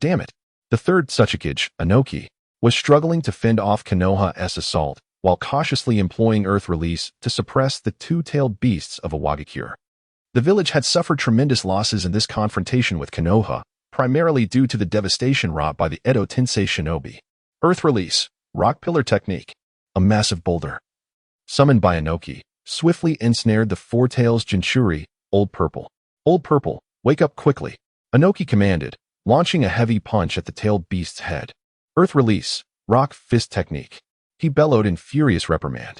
Under Inoki's assault, the increasingly irrational Four-Tails Jinchuri gradually regained consciousness, casting a weary glance at Inoki before succumbing to unconsciousness once more. What are the Five Tails?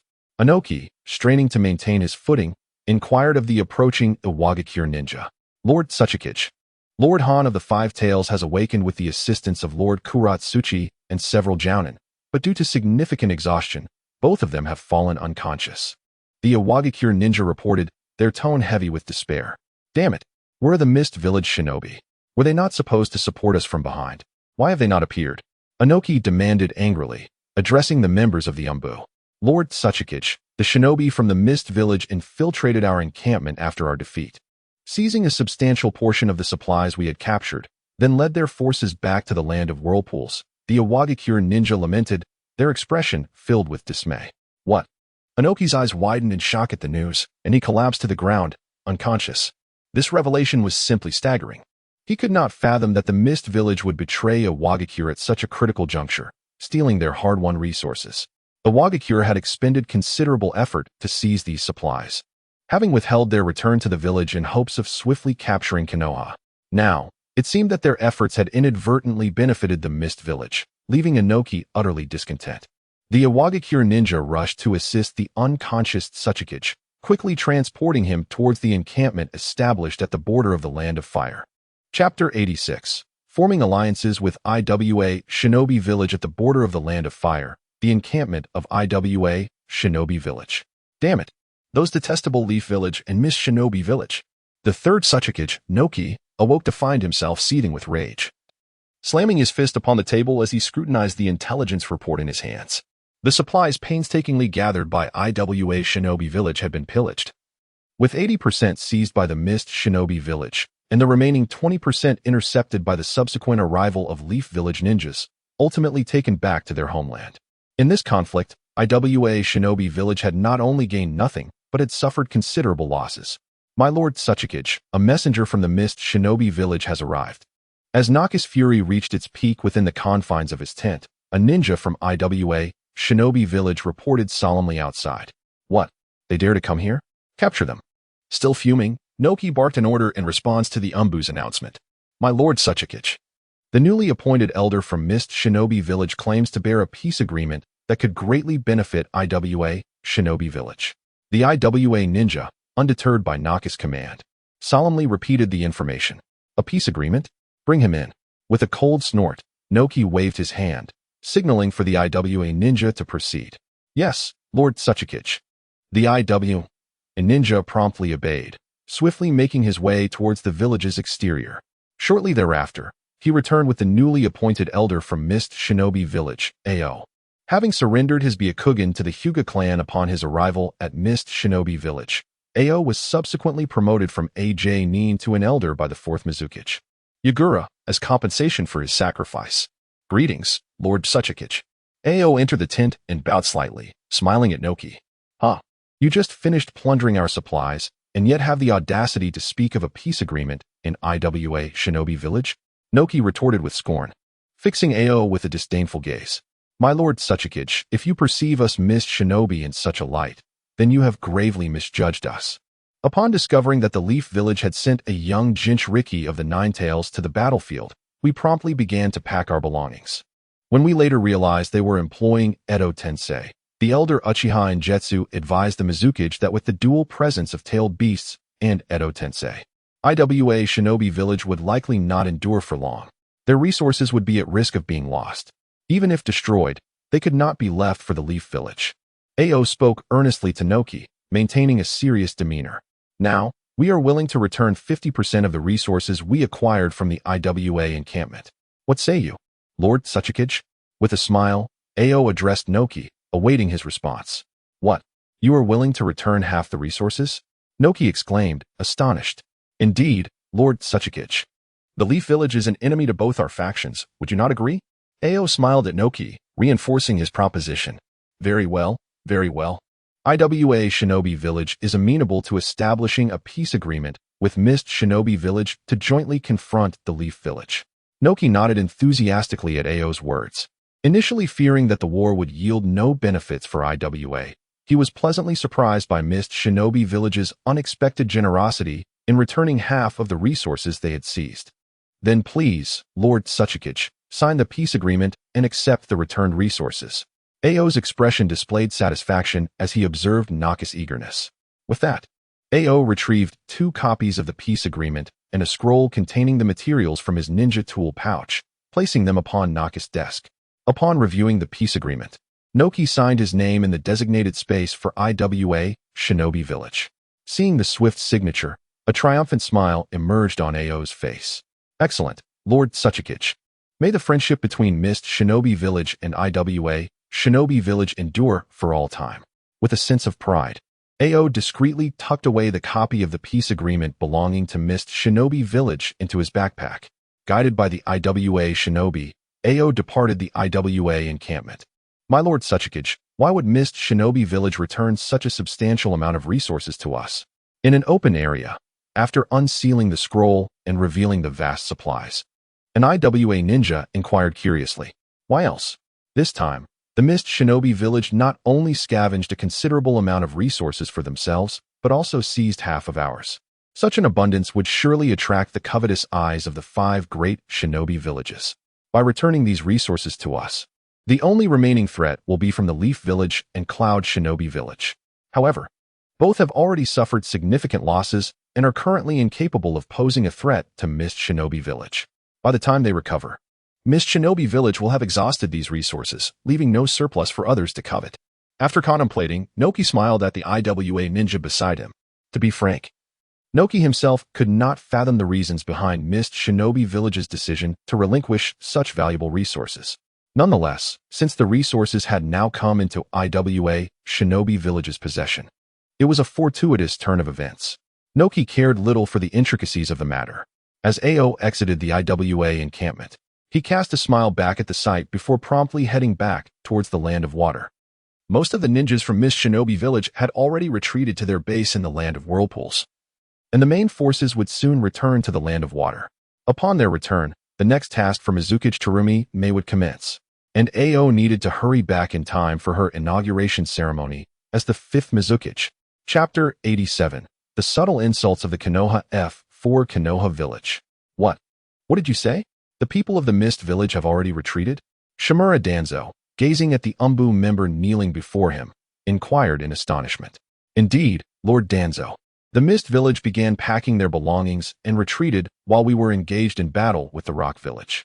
They even infiltrated the Rock Village's camp and made off with nearly 80% of the supplies plundered from the Land of Fire.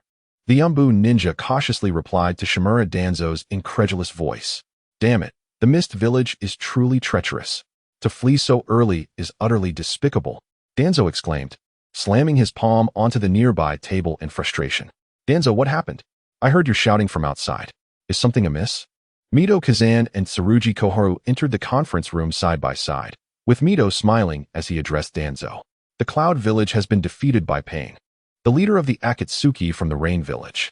The 3rd Tsuchikage, Anoki, was repelled by the reanimated 1st Hokage, Hashirama Senju, and the 2nd Hokage, Tobarama Senju. Only the Mist Village remains, and it seems defeating them will not be a simple task, Mito continued. What transpired? The Mist Village has fled, taking all the resources they had seized from the Land of Fire with them. What do you mean by what happened? Danzo retorted, glaring at the now cheerful Mito and Koharu. What? You say they fled? How is that possible? How could they have left so early?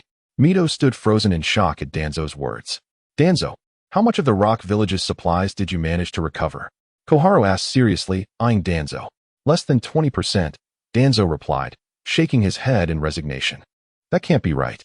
The Rock Village left in such a hurry. They wouldn't have had time to gather much. Could there be some issue? Koharu asked, astonished. The Rock Village indeed did not take their supplies. However, the Mist Village had the opportunity. After the battle commenced with the Rock Village, they silently slipped into their camp and absconded with nearly 80% of their resources, Danzo stated coldly, returning to his chair. Damn the Mist Village. The village's reconstruction will be a daunting endeavor now, Mito lamented, taking a seat beside the table, his voice heavy with despair. Due to the Mist, Rock, and Cloud Villages plundering the Land of Fire, it is now in disarray. The daimyo of the Land of Fire has already issued a tax exemption decree. Currently, the Land of Fire cannot collect any taxes, and if taxes are imposed, the common folk will flee to other nations. Without tax revenues, Konoha will not qualify for any supplemental funding. Initially, we thought that by utilizing the reanimated ninjas and the Ninetails Jinchuriki to defeat the Rock and Mist villages, we could reclaim the resources they had plundered in the Land of Fire to aid Konoha's recovery. Now, it seems that will be a challenge, Danzo explained. Danzo, this is not a sustainable situation. Do you have any alternative plans? Think, Koharu urged, leaning on the table in anticipation. What can I do? We must wait for Sarutobi to awaken and take charge once more. I am powerless in this matter, Danzo replied, casting a disdainful glance at Koharu. Upon hearing Danzo's words, Koharu and Mito exchanged glances, remaining silent in the office. Danzo, Mito, Koharu, you are all here. Just then, the third Hokage, Hiruzen Sarutobi, entered the conference room. Supported by Jeriah. Hiruzen, you are awake. This is wonderful, Koharu exclaimed joyfully upon seeing the third Hokage at the door. Haha, after such a long slumber. The Rock Village has already been defeated. Of course, I must awaken. Hiruzen chuckled, addressing Danzo, Mito, and Koharu. By the way, Danzo, Mito, are you discussing the battle against the Mist Village? I would like to hear about it, Hiruzen said, sitting down in a chair with Jiraiya's assistance. Well, Hiruzen, the ninjas of the Mist Village retreated during their battle with the Rock Village yesterday, Mito remarked with difficulty. What? The Mist Village has retreated? That is splendid news. Why do you all look so glum? Hiruzen's face brightened at Mito's words, but upon seeing the sorrowful expressions of his three old friends, he inquired with confusion. The Mist Village did retreat, but they not only took the resources plundered from their own village, but also assisted the Rock Village in taking away the supplies they had seized, Danzo stated gravely. Addressing Hiruzen, what? You mean to say we defeated 3 ninja villages and obtained no resources at all? Hiruzen's shock was palpable as he fixed his gaze on Danzo. Indeed, Hiruzen, you are not mistaken, Danzo replied, lowering his head in resignation. No, damn the Mist Village, and damn Uchiha Yinhao. Hiruzen erupted in anger upon hearing Danzo's words. He stood abruptly, but before he could maintain his composure for even a second, he collapsed back into his chair, unconscious. Hiruzen, free teacher. The sight of the third Hokage fainting sent Danzo, Mito, Koharu, and Jeriah into a panic as they rushed to support him, preventing him from falling to the ground. After a flurry of chaotic activity, the third Hokage was taken back to his home to recuperate from his injuries. Chapter 88. The opening of the Heavenly Dragon Cave. Although the third Hokage, Hiruzen Sarutobi, has fallen into a coma, the village of Konoha has commenced its restoration following the retreat of the Mist Ninja Village. With the loss of the Hyuga and Inuzuka clans, along with the Uchiha clan, the power of the ninja factions has been significantly diminished. Many civilian ninjas have seized the opportunity to rise in status, occupying a majority of positions within Konoha. These civilian ninjas have begun to subtly confront the Sarutobi, Shimura, Tsurugi, and Mito clans. Absent the moral authority of the third Hokage, figures such as Shimura Danzo and Mito Kaden have appeared hesitant when appointing new positions. Numerous recovery efforts have stalled due to the opposition between the two factions, resulting in a palpable sense of unease throughout Konoha. In stark contrast, the Mist Ninja Village is enveloped in joyous laughter and celebration. Upon returning to the village, the fourth Mizukage, Yagura, has issued a heartfelt apology regarding the Blood Mist plan. Leveraging the abundant resources acquired from the Land of Fire, he has compensated the families of the victims. Furthermore, during the Mizukage conference, he publicly engaged in self-criticism and proposed that Terumi may succeed him as the fifth Mizukage. Initially, the ninjas of the Mist Village harbored reservations about Yagura, but after witnessing his actions, most have revised their opinions of him dramatically. Yanhao, once I become Mizukage, do you think I could distribute the summoning scroll for the Heavenly Dragon Cave as a reward to the exceptional ninjas of the Mist Village? Terumi May, having just returned from the conference, eagerly approached Uchiha Yanhao, her eyes filled with anticipation. Are you suggesting that everyone in the Mist Village should learn the Sage Mode of the Heavenly Dragon Cave? Uchiha Yanhao replied gravely, gazing at Terumi May. Indeed, you mentioned that the sacred site of the Heavenly Dragon Cave has only recently taken shape. I thought this could both aid you and strengthen the Mist Village. What do you think? Terumi May smiled as she inquired. You must understand that if they wish to learn the Sage Mode of the Heavenly Dragon Cave, they will need to help nurture a small serpent there. This is a condition you must accept, Yanhao stated seriously. That's perfectly fine. What is the big deal? Terumi May responded, unfazed, her face lighting up with a smile. After all, this is Sage Mode. Only Konoha possesses the legacy of Sage Mode in the entire ninja world. The Sage Mode of the Heavenly Dragon Cave, under your guidance, is not only safe but also holds limitless potential, as the creation of Sage Mode has only just begun. Very well, I consent. However, AO and the others will not be included in the summoning team. They must cultivate their own partners to inherit the Sage Mode. Uchiha Yanhao said with a smile, seeing Terumi Mei's earnestness. Don't rush to include everyone in the summoning contract right away. Focus on those who are close to you and recognize your position as the fifth Mizukage, as well as those exceptional ninjas worth cultivating, he advised. Okay, I understand. Terumi Mei replied, her heart brimming with joy as she embraced Uchiha Yanhao, delighted by his agreement. The following day, Terumi Mei, limping slightly as she dressed, cast a glance at Uchiha Yanhao before turning to head toward the Mizukage's office. The previous day, fueled by excitement over Yinhao's agreement, the two had officially entered into a romantic relationship. In the Mizukage Tower, Yagura awaited her return with bated breath. So, Terumi Mei, has Yinhao consented? Yes, Lord Mizukage. Yinhao has agreed to allow the ninjas of the Mist Village to enter into a contract with the members of the Heavenly Dragon Cave, she replied. You know the Heavenly Dragon Cave is just beginning. Uchiha Yinhao insists that each ninja who contracts with the Heavenly Dragon Cave must summon their own cultivated partners to learn Sage Mode. That is fine, no problem at all. These are minor details, Yagura exclaimed, his excitement palpable. Previously, upon learning of Terumi Mei's mastery of Sage Mode, he had curiously inquired about it. He was astonished to discover that Yinhao had established a new summoning sacred site, which delighted him, though he did not intend for all Mist ninjas to contract with the Heavenly Dragon Cave. To his surprise, Terumi Mei informed him that the Sage Mode of the Heavenly Dragon Cave is exceptionally safe. Unlike other sacred sites, there are no dangers associated with learning its Sage Mode, aside from the inability to master it. After receiving this news, Yagura eagerly encouraged Terumi Mei to persuade Uchiha Yanhao to allow others in the Mist Village to learn the Sage Mode as well. Terumi Mei, during this time, you must diligently learn to handle the internal affairs of the Mist Village. In a week, you will formally assume the role of Mizukage, Yagura said, his excitement gradually subsiding as he looked at her with a smile. Yes, Lord Mizukage, Terumi Mei responded, bowing respectfully as joy surged within her. For Yagura, Terumi Mei was exceptionally talented. Not only had she reached a level close to that of a Kaguya, but she was also on the verge of a breakthrough. She had successfully swayed Uchiha Yinhao, who once intended to use the Mist Village to retaliate against Konoha, ensuring the village would not entirely decline under his influence.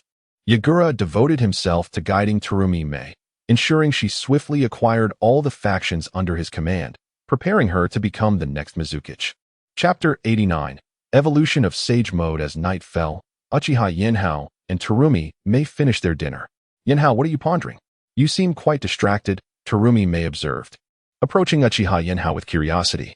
I was contemplating whether to invite Yuachin, Quan, and Aunt Yame to the Mist Village now that the situation is stabilizing, Uchiha Yanhao replied softly, embracing Terumi Mei as he spoke. That sounds wonderful. You can certainly bring Yuachin, Quan, and Aunt Yame to the Mist Village to attend my ceremony for assuming the role of Mizukage. There's no issue at all, Terumi Mei responded with a cheerful smile. Great. I shall return to the Dragon Cave tomorrow to help them pack. Please assist me in arranging accommodations for Yuachin, Quan, and Aunt Yame, Uchiha Yinhao said with a smile, still holding Terumi Mei close. Of course, it's my pleasure. The following morning, as Uchiha Yinhao watched Terumi Mei leave their home towards the Mizukage's office, he immediately employed the reverse summoning technique to return to the Dragon Cave. Within the Dragon Cave, thanks to Uchiha Yinhao's earlier directives to the little serpent Yinhao, the entire cave had undergone significant reorganization, appearing much more orderly. 5 clones of Yinhao, Alan, Aohong, Aoqing, Aoz Purple, and Aohuang, along with the original Yinhao, managed the multitude of serpents residing there. Ah, Master, you have returned, exclaimed the little serpent Yinhao upon sensing Uchiha Yinhao's presence, awakening instantly and rushing to his side. How goes it? The development of the Dragon Cave seems satisfactory? Uchiha Yinhao inquired with a smile. Absolutely. There are now over a dozen psychic serpents awakened within the Dragon Cave, the little serpent Yinhao replied confidently. That's excellent. Keep up the good work. Uchiha Yinhao encouraged with a nod, preparing to head to his dwelling to assist his sister Uchiha Yuachin and Uchiha Quan, as well as Aunt Yame, in packing for their journey to the Mist Village. However, as Uchiha Yinhao turned to leave, the little serpent Yinhao swiftly intercepted him. Master, don't rush off just yet. I have some delightful news to share. What good news? Uchiha Yinhao asked, glancing at the little serpent Yinhao with curiosity. Of course, it's splendid news. I have developed a unique sage technique, dragon transformation. The little serpent Yinhao declared excitedly. Dragon transformation? What abilities does it entail? Uchiha Yinhao inquired, now intrigued. I have evolved the original Sage mode into a special Sage technique, Dragon transformation, the little serpent Yinhao announced proudly. Dragon transformation. You mean it isn't the actual transformation into a dragon? It must be a dragon-human hybrid form, correct? Uchiha Yinhao mused. Indeed. Yet, even a basic dragon-human transformation can significantly enhance the power of those who cultivate Sage mode. The little serpent Yinhao replied enthusiastically. My dragon transformation includes the ability to augment attack power through arm transformation and bolster defense through body transformation. The leg transformation grants immense speed, while the head transformation yields formidable mental fortitude, capable of resisting genjutsu. The little serpent Yinhao elaborated with excitement. Really? That sounds quite powerful, Uchiha Yanhao remarked, a delighted smile gracing his face. Moreover, the key areas of transformation, legs, body, arms, and head, correspond to the 4 stages of Sage mode cultivation I have devised. Each advancement in Sage mode allows the choice of one area for dragon transformation. This enhancement is permanent, augmenting the cultivator's abilities even without using Sage mode and extending its duration, the little serpent Yinhao proudly explained. I understand now. Please share the information regarding the dragon transformation technique with me, Uchiha Yinhao requested with a smile. Absolutely, it's on its way. The little serpent Yinhao's horn glimmered with light, and in an instant, all information regarding the dragon transformation technique flowed into Uchiha Yinhao's mind. All set. You can return to your tasks now. I must find Uchiha and the others to escort them to the Mist Village, Uchiha Yanhao said, waving his hand as he turned to depart. Left behind, the little serpent Yinhao watched Uchiha Yinhao retreating and couldn't help but grumble inwardly. This master of mine develops such a mighty secret technique, yet he fails to offer me any form of reward. With a resigned sigh, the little serpent Yinhao made his way back to his training area. Meanwhile, Uchiha Yame had already gathered Uchiha Itachi and Uchiha Quan in anticipation of Uchiha Yanhao's return. Yinhao, you're back. How was it? Were you hurt? Uchiha Yame inquired with a smile. Brother, you're finally back. Uchiha Itachi exclaimed, leaping into Uchiha Yinhao's embrace with joy. Beside her, Uchiha Quan stood next to their mother, nodding slightly in acknowledgement. Rest assured, Aunt Yame, with my space-time ninjutsu, how could I possibly come to harm? Uchiha Yinhao reassured Uchiha Yame, affectionately hugging his sister Uchiha Itachi. Have you returned for a specific purpose? Uchiha Yinhao asked, leading Uchiha Itachi towards Uchiha Yame. As they stood together, Uchiha Yame smiled at Uchiha Yinhao. The war outside has concluded. I intend to take Itachi, Aunt Yame, and Quan to live in the Mist Village. What do you think, Aunt Yame? Uchiha Yinhao inquired. That sounds marvelous. The outside world is far more suitable for young ones like you. When are we to depart? Uchiha Yame responded, her face lighting up with joy. While the Dragon Cave is indeed safe, it lacks social interaction. And both Uchiha Quan and Uchiha Itachi had grown quite reserved during this time. Uchiha Yame believed that once they left and mingled with more people, the 2 young girls would become more vibrant. Thus, she did not oppose the idea. Chapter 90. The eye techniques of Uchiha Izumi. Uchiha Yinhao was filled with joy upon seeing Uchiha Yame agree. Let us prepare. By noon, Mizuki Ime will summon us using her summoning technique. At that time, we can lean on Aulon and depart directly. Yinhao gently ruffled Uchiha Itachi's hair and smiled at Uchiha Yame. Noon? Then I will gather my belongings, and we can set off right away. Uchiha Yame replied. Yinhao? Just take care of Itachi. Izumi and I will handle the packing. With a smile, Uchiha Yame took Uchiha Izumi's hand and led her toward their residence, not allowing Yinhao a chance to object. Although their time in the Heavenly Dragon Cave had been brief, the 3 women had accumulated a considerable number of daily necessities. So Uchiha Yame needed some time to organize them. Brother, look, I have already mastered Sage mode. After Uchiha Yame and Uchiha Izumi entered, Uchiha Itachi took Yinhao's hand and led him to the pavilion, beaming with pride. She closed her eyes momentarily, and in an instant, her eyes deepened to an inky black, her hair taking on a darker, more enigmatic hue. Haha, Itachi is indeed remarkable. You have learned Sage mode so quickly. Uchiha Yinhao observed his sister with admiration. Although the transformation was subtle, as someone who also practiced Sage mode centered around the Yin attribute, Yinhao could clearly see that his sister had successfully cultivated the Sage mode of the Heavenly Dragon Cave, just as he had, with a focus on the Yin attribute. Hehe, brother, not only have I learned Sage mode, but I have also awakened the Sharingan. Upon hearing Yinhao's praise, Uchiha Yuechin's face lit up with joy. She narrowed her eyes slightly, and when she opened them again, they had transformed into the single Tomo Sharingan. Seeing his sister activate the Sharingan filled Yinhao with delight. The Uchiha clan members who had awakened their Sharingan were entirely different from those who had not. For his sister to achieve this at such a young age was indeed impressive. After all, Uchiha Sasuke had only awakened his single Tomo Sharingan after the annihilation of their clan, while Yuechin had merely practiced the sage mode of the Heavenly Dragon Cave, resulting in her awakening the Sharingan under the influence of Yin attribute sage power. This clearly demonstrated her exceptional talent. Yuechin is fantastic. Once we arrive at the Mist Village, I will personally impart to you the knowledge of the Sharingan, making you even more formidable. Yanhao affectionately stroked Yuechin's head and smiled at her. You must promise, brother. Don't run off by yourself and leave Yuechin behind. Yuechin replied excitedly, looking earnestly at Yinhao. Of course, brother would never deceive you. Yinhao gently patted Yuechin's head, smiling reassuringly. While Yinhao and his sister Yuechin engaged in cheerful conversation, Uchiha Yami and Uchiha Izumi had already collaborated to organize their belongings and pack them into a bundle. Aunt Yami, is this everything we need to bring? There's nothing else, right? Yinhao asked, approaching Uchiha Yami, who was holding a large package. Yes, that's all we need. There's no need to bring anything else, Uchiha Yami responded with a smile. Then, Aunt Yami, leave these items to me. Yinhao took the bundle from Uchiha Yami's hands with a grin. He then opened his starry space and placed the bundle directly inside. Yinhao, is that your Manjiki Sharingan technique? Uchiha Yami asked, her expression turning serious as she observed his actions. Yes, Aunt Yami, this is my Manjiki Sharingan technique, Star of the Universe. It is a powerful space-time technique, Yinhao replied with a smile. Upon hearing his response, Uchiha Yami playfully punched Yinhao on the head. You reckless child. Do you not know that excessive use of the Manjiki Sharingan can lead to blindness? Why are you so careless in employing its techniques? Aunt Yami, it's fine. I have a special method to restore my Manjiki Sharingan's ocular power. You need not worry about my eyesight, Yinhao said, cradling his head and speaking pitifully. What? Your Manjiki Sharingan can recover its power? Uchiha Yami exclaimed, astonished by Yinhao's claim. Of course it's true.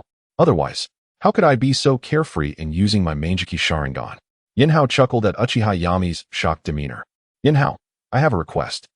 Could you teach Izumi how to restore her Manjiki Sharingan's power? She has awakened it due to me, and I worry that frequent use might lead to her blindness in the future. Uchiha Yami earnestly grasped Yinhao's hand, pleading with him. Aunt, rest assured. While I cannot directly teach Izumi my method, I am already devising a plan, especially since Yuechin may awaken her Manjiki Sharingan in the future. I will make sure to find a solution and ensure that Izumi does not suffer from blindness due to excessive use of her Manjiki Sharingan techniques. Yinhao reassured Uchiha Yami, smiling as he patted her hand. By the way, I still don't know what ocular technique Izumi has awakened, Yinhao said, turning the conversation to Uchiha Izumi. Amaterasu and Tenchi Ritsuzan, Uchiha Izumi replied coldly, casting a glance at Yinhao. I know Amaterasu is a special fire technique, but what is Tenchi Ritsuzan? Yinhao asked, intrigued. Tenchi Ritsuzan is a unique, time-based ocular technique that can collectively restrain individuals within a certain range for 15 seconds, Uchiha Yami explained with a smile. Chapter 91. The Feast Time Manipulation, is it? Truly formidable. Uchiha Yinhao gazed in astonishment at Uchiha Izumi after hearing Uchiha Iam's explanation. He never anticipated that Uchiha Izumi's ocular technique encompassed the dimension of time, an exceedingly powerful ability. Noticing the incredulous look directed at her by Uchiha Yinhao, Uchiha Izumi snorted disdainfully, turning her head away, clearly displeased with his underestimation of her capabilities. However, Uchiha Yinhao was not angered by Uchiha Izumi's demeanor. Rather, he found her quite intriguing. After conversing with Uchiha Iam and the other two women in the Dragon Cave for a while, Uchiha Yinhao realized that the time was nearing. He led Uchiha Tsukiko and others to find Aolan. Aolan, shortly, Kurumi will summon you. Please ensure that we all travel together to the location of her summoning, Uchiha Yinhao said with a smile to the blue-scaled serpent before him. Yes, Lord Yinhao, Aolan replied cautiously, wagging her tail and speaking in a gentle tone. Uchiha Yinhao nodded in acknowledgement and lowered his head, quietly calculating the time. When only 1 minute remained, he lifted his head again. Everyone placed their hands upon Aolan's body. Uchiha Yinhao then raised his voice, addressing Uchiha Ayam, Uchiha Tsukiko, and Uchiha Izumi. Upon hearing his words, the three women hurriedly embraced Ao Lan, awaiting Kurumi's summoning.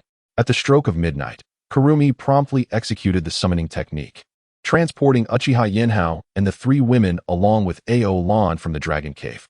Your sense of timing is impeccable, not a second off. Uchiha Yinhao remarked as he released his grip, looking at Ao Lan and the figure of Kurumi perched above her, smiling. Haha Yinhao, you're back. I was merely concerned that you might take too long gathering your belongings. If I summoned too early and Ao Lan arrived while you were still in the Dragon Cave, that would have been troublesome, Kurumi exclaimed, leaping down from the serpent's head and approaching Uchiha Yinhao with a smile. I am, little Tsukiko, welcome to Mist Ninja Village, Kurumi greeted. Having finished her exchange with Uchiha Yinhao, and quickly turned her attention to the three women behind him. Sister Mei, Uchiha Tsukiko exclaimed joyfully upon seeing Kurumi, rushing to embrace her with glee. Thank you for taking care of Yinhao for so long. You must have worked hard. Oh, it was nothing. On the battlefield. It was Yinhao who protected me. I merely assisted him with some minor matters, Kurumi replied with a warm smile while holding Uchiha Tsukiko. I've prepared lunch. Let us dine together, Kurumi announced, gently releasing Uchiha Tsukiko and gesturing toward the dining area. Yes. Let's eat first, and we can talk afterward. Uchiha Ayam smiled in response to Kurumi's invitation, expressing her satisfaction as she followed Kurumi toward the dining hall. Once Uchiha Yinhao and Kurumi departed, Ao Lan quietly vanished from sight, returning to the Dragon Cave. Wow, what a feast! Uchiha Tsukiko exclaimed, her eyes wide with wonder at the array of dishes laid out before them in the dining hall. Sister Mei, you truly went above and beyond to prepare such a lavish meal, Uchiha Izumi remarked, equally astonished. Oh, it's nothing extravagant, just some common seafood from Mist Ninja Village. If you were in the mainland, it might be harder to find, Kurumi said with a gentle smile, observing the surprised expressions of Uchiha Tsukiko and Uchiha Izumi. It's not as simple as you say, Mei. It is indeed a labor of love, and there is no need to downplay it, Uchiha Ayam said, patting Kurumi's hand with a comforting smile. Ayam, please don't say that. If you keep talking, the food will get cold. Which would be a disservice to Mei's efforts, Uchiha Yanhao interjected, taking a seat at the head of the table and casting a look of appreciation at Kurumi. Seeing the admiration in Uchiha Yanhao's eyes, Kurumi blushed shyly and mimicked his gesture, pulling out chairs for Uchiha Tsukiko and Uchiha Izumi, inviting them to sit. To celebrate our reunion, let us raise our glasses, Uchiha Yinhao declared, pouring a drink for himself, Uchiha Ayam, and Kurumi, while Kurumi served orange juice to Uchiha Tsukiko and Uchiha Izumi. He then raised his glass high, proclaiming, "Cheers to our reunion." Upon hearing Uchiha Yinhao's words, Uchiha Ayam also lifted her glass, urging Uchiha Tsukiko and Uchiha Izumi to raise their juice glasses to join in the celebration. Cheers! The five of them clinked their glasses together, laughter filling the air.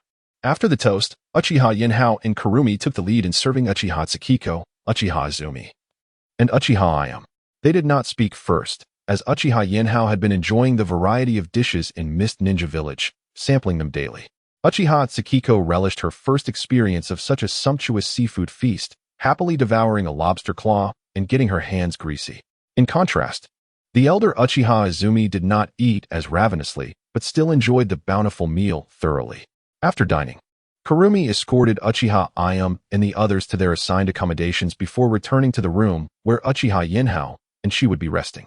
Mei, thank you so much for preparing such a delightful meal today, Uchiha Yinhao said with a smile, taking Kurumi's hand as she returned. Yinhao, as long as it brings you joy, I am willing to do anything, Kurumi replied, gently patting Uchiha Yinhao's back, comforting him with her words. After a moment, Kurumi suddenly sat up straight, looking intently at Uchiha Yinhao. Yinhao, the Water Shadow wishes to speak with you. I hope you can accompany me to the Water Shadow's office tomorrow. With a serious expression, Kurumi addressed Uchiha Yinhao, who nodded thoughtfully. The Water Shadow seeks me? Very well. I will accompany you tomorrow. Chapter 92. Dealing with captives. The following morning, Uchiha Yinhao accompanied Kurumi Mei to the office of the 4th Mizukage.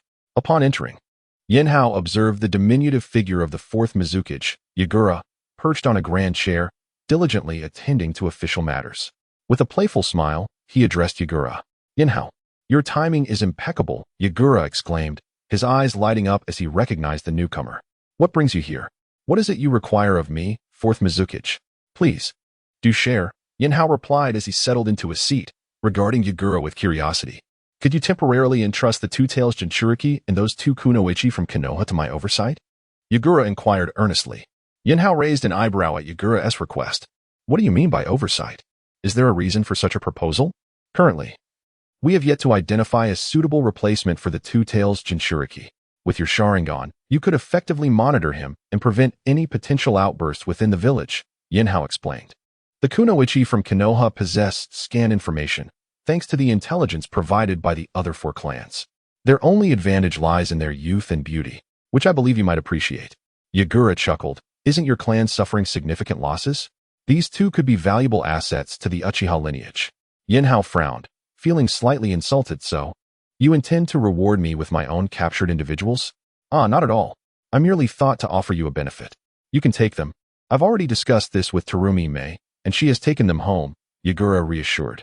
You've acted without my consent, and now you wish to discuss this?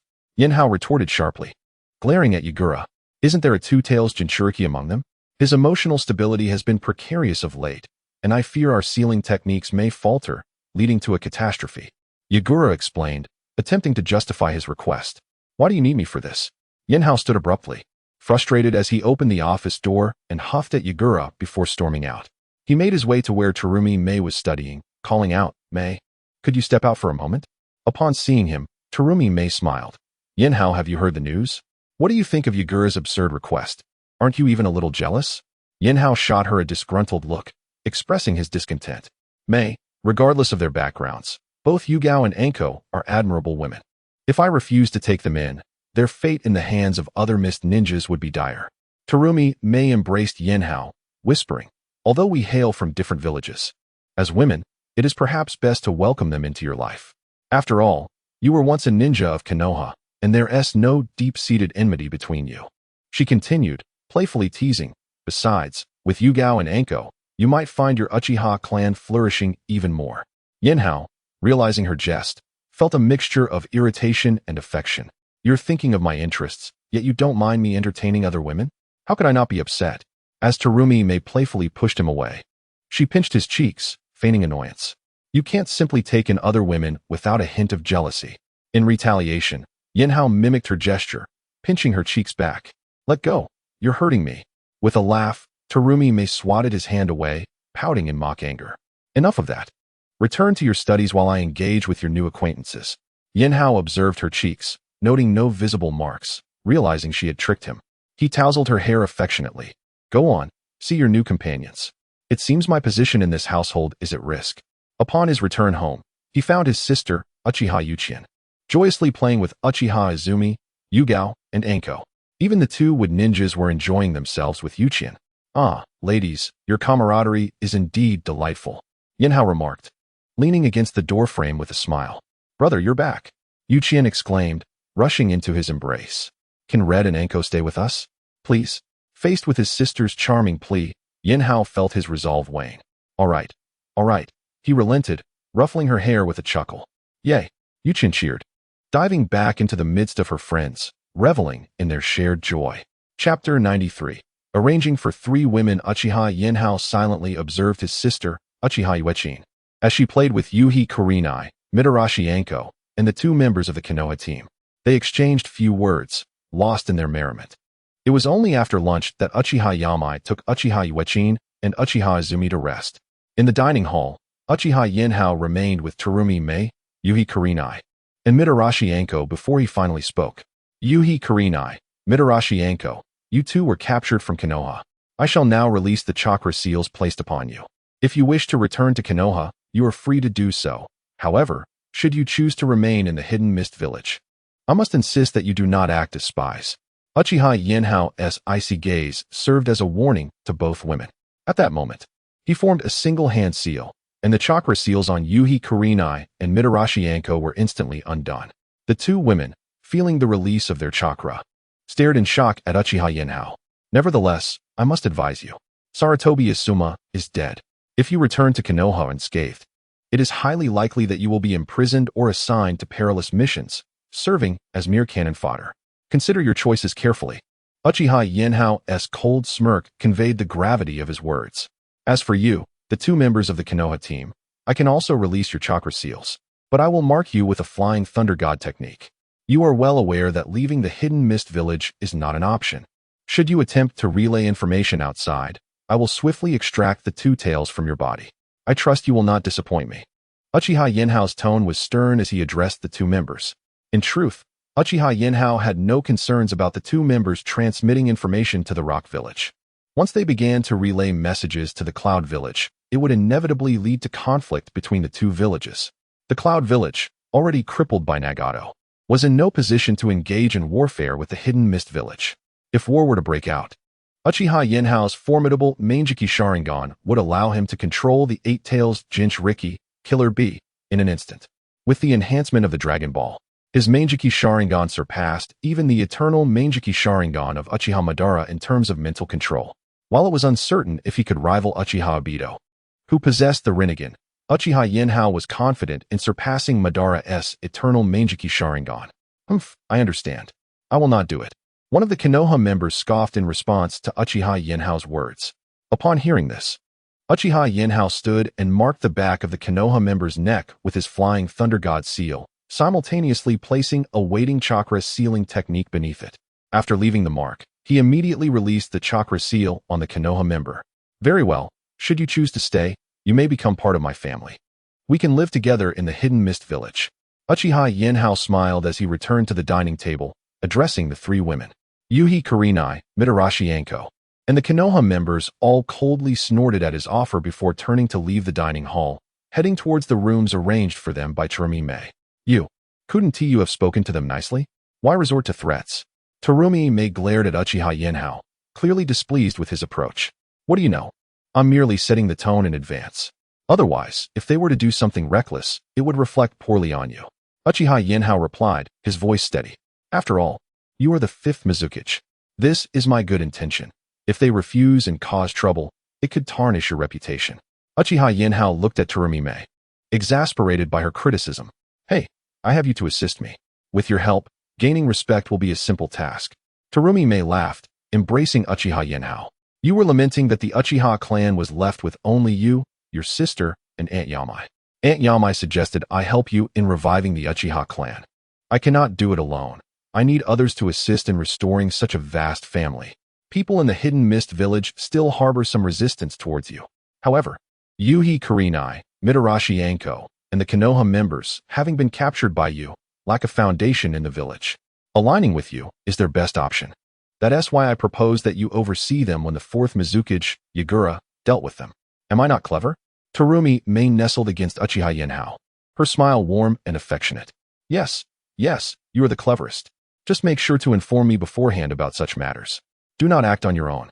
Uchiha Yinhao gazed at Terumi Mei with a look of earnestness, his tone light. Uchiha Yinhao was taken aback by how his casual remarks concerning the Uchiha clan had prompted such an earnest response from Terumi Mei. In truth, he did not care much for the Uchiha clan. The bloodline he truly valued was not that of the Uchiha. What surprised Uchiha Yinhao was that Aunt Yamai, who had previously shown little regard for the Uchiha clan, would encourage Terumi Mei to aid in its revival. This revelation was indeed remarkable. Once Uchiha Yinhao and Terumi Mei had opened up to each other, their bond grew even closer. Uchiha Yinhao, appreciative of Terumi Mei's efforts, decided to bestow upon her the unique sage arts of the Dragon Cave Sage Mode that day, allowing her to enhance her strength and secure her position as the fifth Mizukage. The fourth Mizukage, Yagura, had signed the names of 3 individuals onto the summoning contract of the Dragon Cave after a thorough selection process within the Hidden Mist Village. These individuals were Kisame Hashigaki, CHJR, and Zabuza Momochi. This unexpected turn of events astounded Uchiha Yanhao. He had not anticipated that, in this timeline, 2 of the rogue ninjas from the original story had yet to defect and instead had become the finest shinobi under Terumi Mei's command. Chapter 94. The Ascendancy of Terumi Mei upon the signing of the Spirit Pact with the Heavenly Dragon Cave. The trio consisting of Kakashi, Kisame, and Chuji initially regarded the contract with disdain. The notion of cultivating a spirit partner from a mere young serpent seemed a daunting task, as even the swiftest of summoned beasts required several years to mature. This implied that the preceding years would necessitate their unwavering commitment, which left them rather reluctant. However, their spirits were swiftly uplifted upon hearing that the sage mode of the Heavenly Dragon Cave bore no adverse effects and could be achieved through methodical training. Even those with modest talents could attain sage mode through rigorous cultivation. This revelation ignited their enthusiasm. When Terumi May divulged the information regarding the 4 stages of dragon transformation, Kakashi, Kisame, and Chuji eagerly affixed their signatures to the spirit pact, clamoring to be the first to immerse themselves in the teachings of sage mode at the Heavenly Dragon Cave.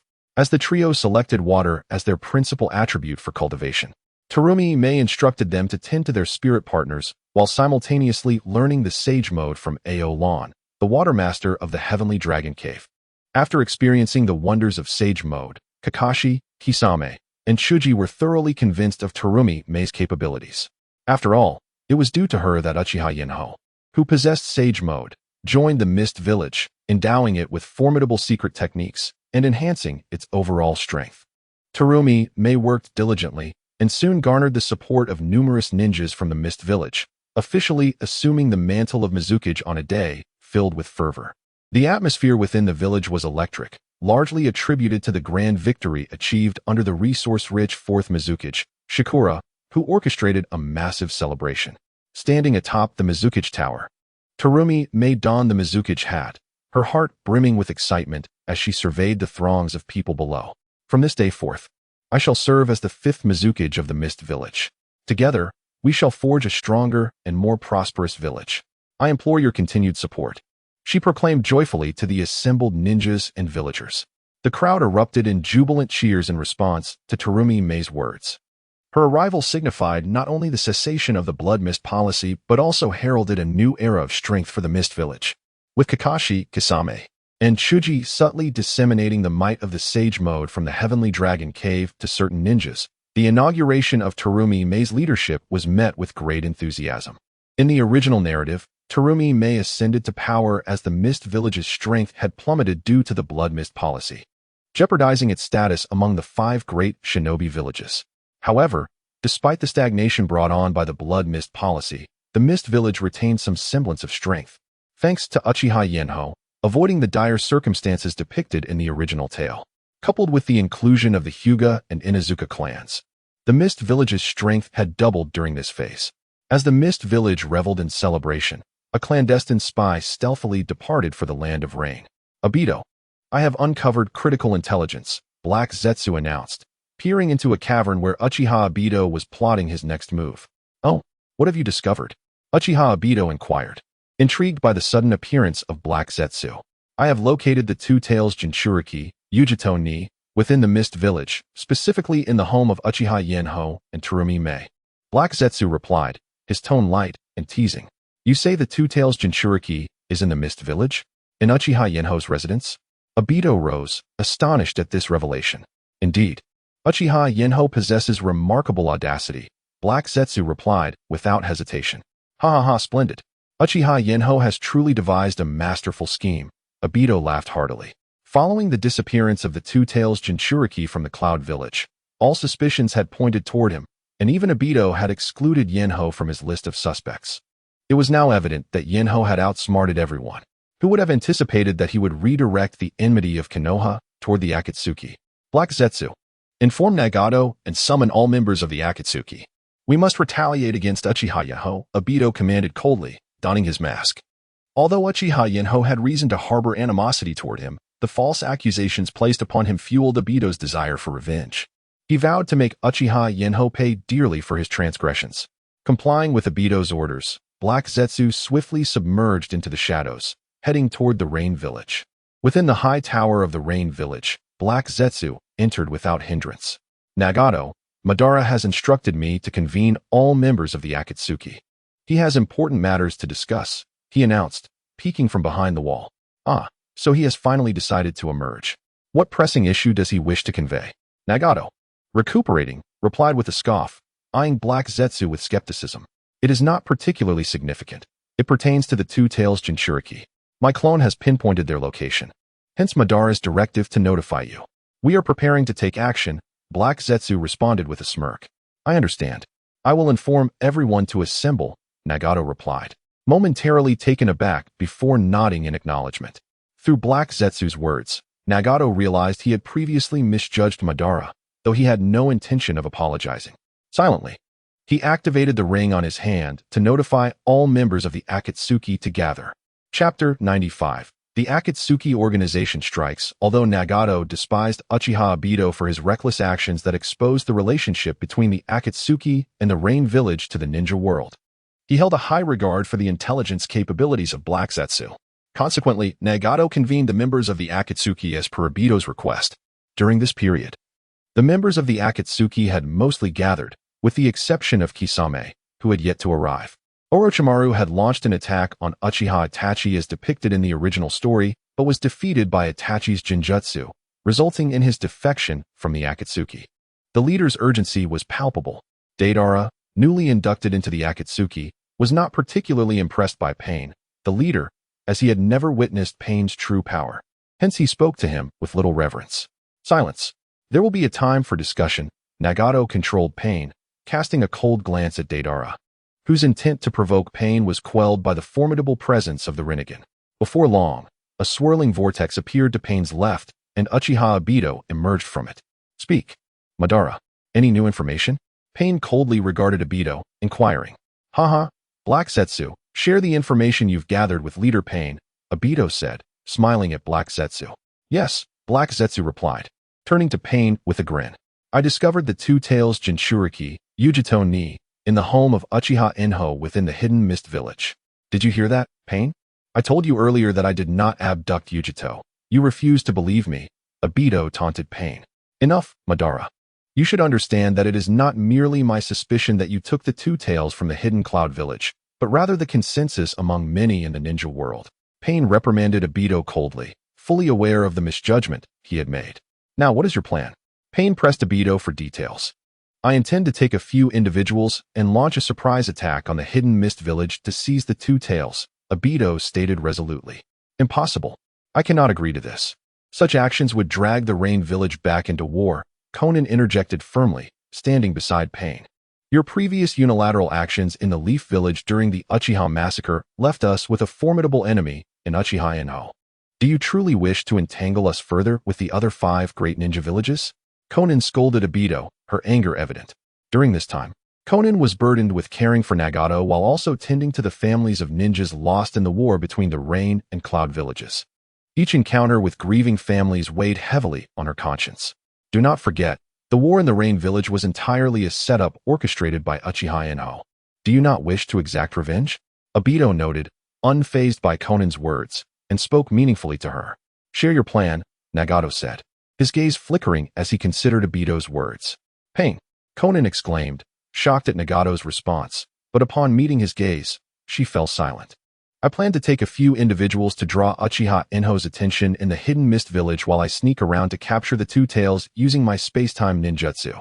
After all, the two tails has just been granted the freedom to move, meaning her chakra seal has likely not been lifted. Capturing a tailed beast Jinchuriki without chakra should be quite manageable. Obito smiled at Conan and stated confidently.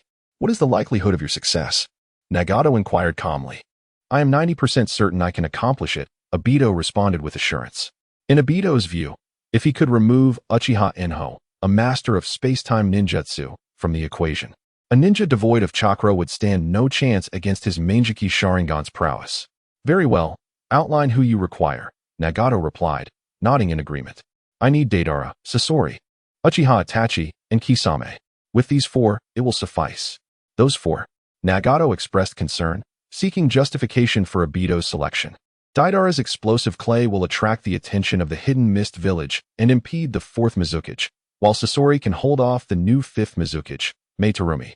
Kisame is familiar with the Hidden Mist's layout, allowing him and Itachi to divert Uchiha Inho's attention.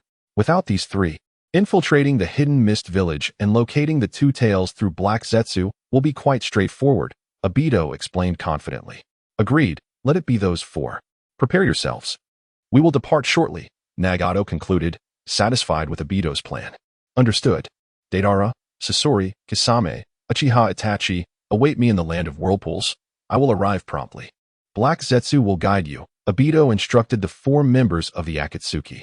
Got it, Uchiha Itachi acknowledged, deactivating his Genjutsu and logging off. Haha, leader. We shall set off now. I will arrive before Uchiha Itachi, Deidara declared, following suit after Itachi logged off. The remaining members exchanged glances, subsequently deactivating their Genjutsu and departing from the Akatsuki's gathering place. Chapter 96. Uchiha Obito Uchiha Itachi, Biwa Jizu, Deidara, and Sasori of the Red Sand swiftly heeded the commands issued by Uchiha Obito and made their way towards the land of Whirlpool from their respective locations after logging out. In the Hidden Mist Village, the newly awakened Terumi Mei was playfully coaxing Uchiha Yinhao. Yinhao, please help me out and join me in managing the village affairs, will you? She implored, clinging to one of his arms with earnestness. No. This is your responsibility. You cannot slack off. Uchiha Yinhao gently pushed her away while smiling in refusal. Come on, big brother Yinhao, just lend me a hand. Terumi Mei whined with a higher pitch, maintaining her grip on his arm. Please, refrain from speaking like that. Must I help you? Uchiha Yinhao felt goosebumps rise at her tone, responding helplessly. Oh, wonderful. I can leave work early today and get home sooner. Terumi Mei exclaimed joyfully upon hearing Uchiha Yinhao's acquiescence. All right, let us not dally any longer. We should hasten to finish the tasks so we can return home sooner. Uchiha Yinhao said, shaking his head in resignation as he patted Terumi Mei. Together, they proceeded towards the Mizukage's office. Sigh, being Mizukage feels utterly unfulfilling. Terumi Mei lamented as they walked. The position has become just a job, devoid of any sense of achievement. Uchiha Yinhao remained silent beside her. Just then, he sensed an odd presence watching him, sending a chill down his spine. Mei, ensure the Hyuga clan keeps a vigilant watch outside the village. I have an unsettling premonition. Yinhao stated earnestly. Understood. I will notify the Hyuga clan members as soon as we reach the Mizukage's office. Terumi Mei replied, somewhat puzzled by his serious demeanor. Yinhao, do you sense something amiss? She asked, her expression turning serious. I cannot pinpoint it, but an ominous feeling lingers. Just remain alert, he replied flatly. All right. I will make the necessary arrangements. You can rest easy, Terumi Mei assured him, her vigilance heightened by Yinhao's serious attitude. In the land of Whirlpool, Deidara piloted his explosive clay bird, landing on the soil. Sasori, it appears we are the first to arrive, he exclaimed, scanning the vicinity for other members of the Akatsuki. Be quiet, Deidara. Let us wait for the others before speaking, Sasori admonished him immediately. Che, Deidara retorted but fell silent, waiting alongside Sasori. Shortly after, two figures emerged from the sea, Uchiha Itachi and Biwa Jizu. Upon spotting Itachi, Deidara scoffed and turned his head away. Looks like everyone has gathered. As tension rose among Deidara, Sasori, Itachi, and Jizu, Uchiha Obito materialized from the Kemui dimension and addressed the four coldly. Madara, everyone is here. Please share your plans. Itachi, who had been meditating with eyes closed, opened them to regard Obito coolly. Itachi, no need to rush. I shall explain shortly. Obito replied with a slight smile, unfazed by Itachi's demeanor. After all, Itachi had lost an arm and lacked a brother, and given the frequency of his Manjiki Sharingan use, he would eventually succumb to blindness, posing no threat to Obito. Deidara, your explosive clay can create flying birds. You will lead the initial assault and coordinate with Sasori to intercept the 4th Mizukage, Yagura, and the 5th Mizukage, Terumi Mei. Can you manage that? Obito inquired of Deidara with a smirk. Absolutely. I can do it. Deidara replied enthusiastically, casting a proud glance at Itachi. The 5th Mizukage. I hear she is a double bloodline ninja. She may make an excellent trophy, Sasori mused. Good. Since you both are on board, we can proceed, Obito acknowledged.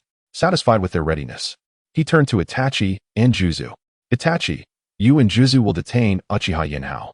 However, if you have other strategies in mind, feel free to suggest them. Just ensure Yanhao does not return to the Hidden Mist Village, Obito instructed gravely. Remember to confirm that Uchiha Yinhao is not merely a shadow clone. Itachi nodded coldly, affirming his understanding, while Jizu smiled slightly. Well then, since everyone is clear, let us set off, Obito commanded, and the 5 of them departed towards the Hidden Mist Village in their distinct ways. Chapter 97. Discovery of the attacker within the Hidden Mist Village. Due to the commands issued by Uchiha Yinhao, all members of the Hyuga clan were divided into 3 groups, vigilantly monitoring the skies and the ground outside the village to prevent any intruders from causing harm. Although many did not agree with this directive, As new members of the Hidden Mist Village, the Hyuga clan members diligently complied with the orders of the 5th Mizukage, Terumi Mei. When would such days come to an end? Our constant surveillance has yet to reveal any unwelcome intruders daring to invade the Hidden Mist Village. Indeed, that formidable Uchiha Yinhao single-handedly challenged the 4th Shinobi World War and, within a remarkably short span, brought it to a conclusion. No one would dare launch an attack on the Hidden Mist Village at this time. 2 members of the Hyuga clan, having just completed their watch, descended from the lookout tower while engaging in quiet conversation. Suddenly, one of their relieved comrades, who had just taken over their post, shouted loudly to alert the surrounding shinobi of an unknown ninja invading from above. Upon hearing the alarm, the shinobi promptly took defensive stances and rang the warning bells of the Hidden Mist Village. Ding, ding, ding. As the alarm bells reverberated through the skies of the Hidden Mist Village, Uchiha Yinhao, who was occupied with administrative matters alongside Terumi Mei, exchanged a glance with her, and they both dashed towards the source of the commotion. As Yinhao took a few steps outside, his gaze flickered, and he quickly created a shadow clone, utilizing the Flying Thunder God technique to return to his residence. "Where's the enemy?" he inquired anxiously upon reaching the location where the warning bells had sounded, directing his question towards the Hyuga clan member who had raised the alarm. "Lord Yinhao, Lady Mizukage, the intruder is approaching from that direction in the sky." The Hyuga clan member pointed towards the direction of the oncoming ninja upon hearing Terumi Mei's inquiry. At this moment, in the skies above, Deidara, who was launching an attack on the Hidden Mist Village, was no longer the indistinct black, barely visible to the naked eye, but rather a discernible figure. This aerial threat is troublesome. None among us possessed the capability to engage airborne shinobi. The 4th Mizukage, Yagura, who rushed to the scene, felt a wave of unease wash over him after hearing the Hyuga clan member's words. "Ah, it's that fellow. It seems I shall have to take action," Uchiha Yinhao remarked with a cold smirk as he observed the explosive clay in the air. Although he lacked aerial capabilities, he could extend the spatial abilities of his starry space upwards, potentially inflicting damage on the airborne Deidara. Without hesitation, Yinhao immersed himself within the starry space, rapidly folding his spatial capabilities to reach Deidara above. However, he soon realized that while his starry space allowed for some movement into the air, it was insufficient to reach Deidara's current altitude. Seeing Deidara approaching the Hidden Mist Village, poised to unleash explosive clay at any moment, Yinhao steeled himself and launched an assault on Deidara's clay bird. Wind release, blade of wind. Being at a high altitude, Yinhao opted for wind release, his most potent long-range attack, rather than fire release. Despite being relatively close to Deidara, there remained some distance between them. As Deidara sensed the attack from below, he swiftly evaded, and the wind blade struck the clay bird, shattering it and sending it plummeting to the ground. Yet, Deidara remained unharmed, having successfully evaded Yinhao's strike. "Damn it! The Hidden Mist Village has discovered Deidara. It appears our sudden assault will falter," Uchiha Obito remarked grimly as he observed Deidara falling nearby in the green grass. Realizing their invasion had not gone as planned, "Forget it. Now is not the time for such thoughts. Let us see if we can lure Uchiha Yinhao out," Obito added, his expression darkening as he gazed towards the Hidden Mist Village. "Yinhao, who is the attacker?" Terumi Mei inquired as she watched Uchiha Yinhao descend gracefully from the sky to land firmly on the ground, rushing towards him. "Members of the Akatsuki. They are likely here to assault the Hidden Mist Village," Yinhao responded solemnly, glancing at Terumi Mei and Yagura. "The individual who just fell is in that grove over there. His ability is explosive clay. Please exercise caution and intercept him. There may be other Akatsuki members nearby," Yinhao warned Yagura, contemplating the situation. "Rest assured, I will ensure he understands the might of the 3 tails, Isabu," Yagura replied with a smile, swiftly dashing towards the direction where Deidara had fallen. "Lady Mizukage, we have detected 3 intruders. One is here, while the other 2 are over there." A vigilant member of the Hyuga clan suddenly informed Terumi Mei and Uchiha Yanhao as they watched Yagura pursue Deidara. Indeed, they could not have sent Deidara alone. "Be cautious as you approach the individual who has arrived alone," Yinhao remarked, revealing a look of realization. Activating his kaleidoscope Sharingan, he swiftly transmitted the capabilities of the Akatsuki member to Terumi Mei's mind through Genjutsu. "Understood. I shall investigate who this solitary intruder is. Yinhao, please exercise caution." Terumi Mei responded, having received the intel in an instant. She nodded at Yinhao and dashed towards the direction of the lone intruder. As Yinhao observed Terumi Mei heading towards the individual, a smile graced his face, and he swiftly took off in the direction of the two approaching assailants. Eager to discover which member of the Akatsuki had come to invade the hidden mist village as his opponent. Chapter 98. Uchiha Obito's defeat and retreat with the ability of the Flying Thunder God technique. Uchiha Yinhao swiftly encountered Uchiha Itachi and Pai-Pa Shirzong. "Oh, it is indeed you two," Uchiha Yinhao remarked with a cold smile, observing the pair who had just stepped into the borders of the mist village. "Uchiha Yinhao, prepare to die." Uchiha Itachi's eyes brimmed with hatred upon seeing Yinhao's arrival. Without further ado, he activated his Manjiki Sharingan and unleashed the Amaterasu flames directed at Yinhao. However, endowed with the Star of Universe, Uchiha Yinhao effortlessly absorbed the flames into the celestial realm before they could engulf him. "Itachi, your Manjiki Sharingan techniques have no effect on me.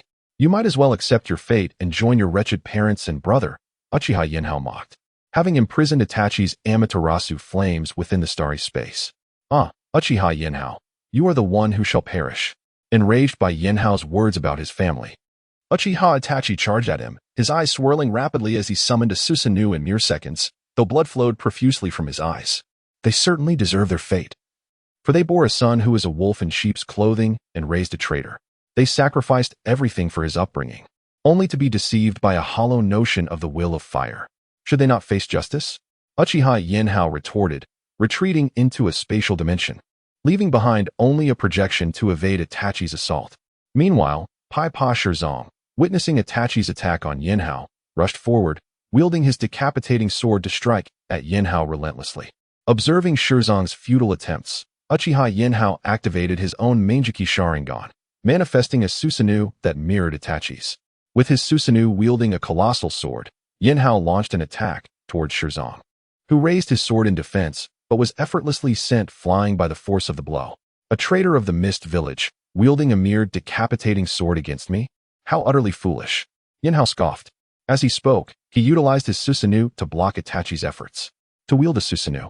It appears that this Uchiha Yinhao is indeed the genuine article, a hidden Uchiha Obito observed from a distance, captivated by Yinhao's prowess. With that, Uchiha Obito activated his Kimui, enveloping himself in the space of the technique and swiftly heading towards Yinhao's residence. Time was of the essence. He needed to capture the Two-Tails Jinchuriki before Yinhao could react. Once he had secured the Jinchuriki, the remaining individuals would be of no concern. Utilizing the space-time ninjutsu, Uchiha Obito arrived seamlessly at Yinhao's home. "Sister Yamuki, will you practice ninjutsu with me tomorrow?" Uchiha Tsukikage cheerfully asked the two Yamuki. "That depends on your brother Uchiha Yanhao. Only if he agrees can I accompany you to practice," the two Yamuki replied, affectionately ruffling Tsukikage's hair. Since emerging from the Heavenly Dragon Cave, Tsukikage had developed an insatiable passion for practicing ninjutsu and honing her skills, persistently seeking the company of others for training. At first, the likes of Terumi Mei, Yuhi Kurinai, Uchiha Izumi, and Mitarashi Anko readily indulged the adorable girl. However, as Tsukikage's obsession grew, so did her ambition for more powerful techniques. Uchiha Yanhao believed this was a consequence of their clan's sudden annihilation, leaving Tsukikage feeling vulnerable. Thus, he instructed the others not to allow her to leave the house for training without his permission, for her age rendered her ill-suited for high-level techniques that could deplete her chakra reserves and jeopardize her health. In the shadows of Yinhao's household, Uchiha Obito recognized Tsukikage's voice, confirming the identity of the Two-Tails Jinchuriki. Excitedly, he emerged from the Kimui space, intent on capturing the Jinchuriki. Yet, the two Yamuki, unsealed of their chakra, sensed his presence immediately and spun around, delivering a powerful kick that sent Obito sprawling. "Impossible! How could you?" Obito exclaimed, rising from the ground, his expression one of disbelief. "You were supposed to be sealed." You are mistaken. My chakra remains unsealed," one of the Yamuki replied with a cold smile, grateful that Yinhao had not sealed her chakra, for had he done so, she would have been in grave danger. "So, this was your true objective, Uchiha Obito." A hidden shadow of Uchiha Yinhao emerged from the starry dimension, addressing Obito with a chilling tone. "How can this be? I just saw your true self battling Itachi and Shirzong." Obito stammered in shock. "Because I am but a shadow clone," Yinhao replied, a smirk crossing his face as he regarded Obito. Upon hearing this revelation, Uchiha Obito hastily activated his Manjiki Sharingan and fled into the night, desperate to escape the impending peril. Chapter 99. The demise of Pai Pa Shirzong. Uchiha Yinhao shadow clone observed Uchiha Obito fleeing with remarkable speed, refraining from intervening. Yuechin, you too. Come here, Uchiha Yinhao commanded, his tone grave as he directed his gaze towards Uchiha Yuechin and the two wooden figures. What is it, brother? Uchiha Yuechin exclaimed, rushing towards Uchiha Yinhao, her excitement palpable as she addressed Uchiha Yinhao. She assumed her brother summoned her for a task.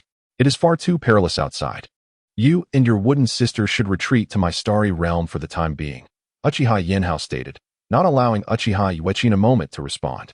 He activated his Manjiki Sharingan, instantly transporting Uchiha Yuechin and the two wooden figures into the starry space. After securing the two within the starry realm, Uchiha Yinhao did not linger. He swiftly moved to an adjacent room. He collected Tsunade, Mitarashi Anko, along with Uchiha Yuechin and Aunt Uchiha Yami, drawing them into the starry space as well. Once he had gathered all 6 individuals into the starry realm, Uchiha Yinhao dismissed his shadow clone. Meanwhile, Uchiha Yinhao, who was toying with Uchiha Itachi and Pai Pa Shirzong, suddenly received memories from his shadow clone. No wonder you sought to keep me here. Your true target was the two wooden figures. A smirk graced Uchiha Yinhao's lips as he gazed at Uchiha Itachi and Pai Pa Shirzong, though his eyes blazed with unrestrained fury. You abducted the two-tails Jinchuriki from the Cloud Village. They will not let you go unpunished, Uchiha Itachi remarked, his arrogance unwavering despite the exposure of their plan. They may not forgive me, but I assure you, I shall not spare you, Uchiha Yinhao retorted, laughter escaping his lips. Immediately after, a long sword materialized in his Susanu's hand, which he wielded with ferocity, aiming a powerful strike at Uchiha Itachi and Pai Pa Shirzong. In that moment, Uchiha Yinhao resolved to hold nothing back. The power of his Manjiki Sharingan surged, causing his Susanu to grow ever larger. Faced with Uchiha Yinhao's relentless assault, Pai Pa Shirzong and Uchiha Itachi struggled to defend themselves, unable to mount a counterattack. Itachi, if we continue like this, we may not escape. I will take the brunt of Yinhao's next strike. You attempt to attack him, Pai Pa Shirzong urged, his expression dark as he addressed Uchiha Itachi after being repelled by another of Uchiha Yinhao's strikes. Understood. You take the lead, and I will strike at Uchiha Yinhao. Uchiha Itachi replied promptly. With a slight smile, Pai Pa Shirzong hefted his decapitating sword and charged towards Uchiha Yinhao's onslaught. Just moments ago, they had barely managed to withstand Uchiha Yinhao's full-force Susanoo attack together, but now Pai Pa Shirzong found himself alone, swiftly sent flying by Uchiha Yinhao's might. Although Pai Pa Shirzong was launched away, his efforts had mitigated Uchiha Yinhao's assault. Now Itachi, he shouted, excitement igniting his voice as he turned to Uchiha Itachi. Trusting that fellow Itachi is akin to believing the sun will rise from the west, Uchiha Yinhao chuckled, observing Uchiha Itachi's distant retreat. Caught off guard by Uchiha Yinhao's words, Pai Pa Shirzong froze in place, unable to turn back. Yet, witnessing Uchiha Yinhao cease his attack, he could no longer suppress his inner turmoil. Slowly, he turned to find Uchiha Itachi, now missing an arm, fleeing rapidly away from the village hidden in mist. As Pai Pa Shirzong saw Uchiha Itachi escape, despair engulfed him, and he collapsed to the ground, ceasing any further struggle. Uchiha Yinhao, go ahead and kill me. Reclaim your decapitating sword, he uttered weakly, lying on the ground. Rest assured, I shall do just that, Uchiha Yinhao replied, observing Pai Pa Shirzong's lifeless form.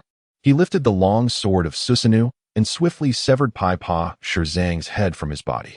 Only then did he retract Susanoo, closing his Manjiki Sharingan.